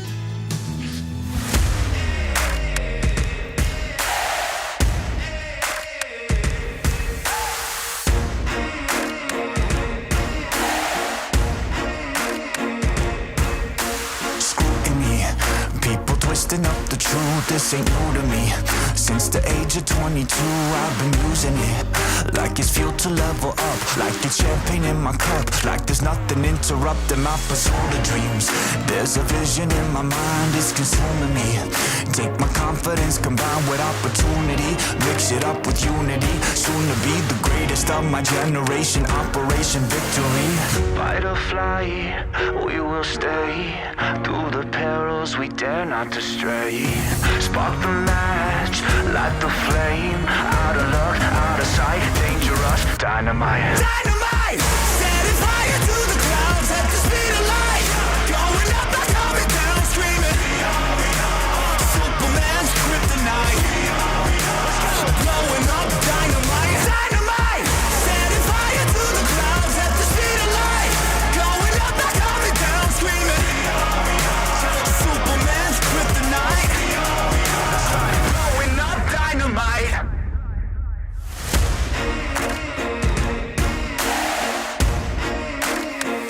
Check it. Troubled days, lonely nights, lot of tears, lot of fights. Big dreams met with bigger lies. It ain't what it seems from the outside. On my downfall they pray. Will I surrender or will I betray? Given the trauma that lives in my brain, or use it to fuel up the fire in my veins. I never complain, I boss up and do it. If there's a battle, I fight my way through it. If the wind blows, I thank God that he blew it. Cause what is a blessing depends how you view it. The fruits of my labor are in abundance. Indispensable, I'm not redundant. Incomprehensible the way I've done it. When the struggle pushes me, I'll shove it. I rise above it. Fight or fly, we will stay through the perils we dare not to stray. Spark the match, light the flame. Out of luck, out of sight, dangerous, dynamite. Dynamite! Setting fire to the clouds at the speed of light. Going up, not coming down, screaming. Superman's kryptonite. Blowing up, dynamite. Dynamite! Setting fire to the clouds. ESL Pro League Season 20 is brought to you in part by Intel, Acer Predator, DHL, Kadia, Monster Energy, U.S. Air Force, 1xBet, White Market, Gaming Malta, and Logitech G.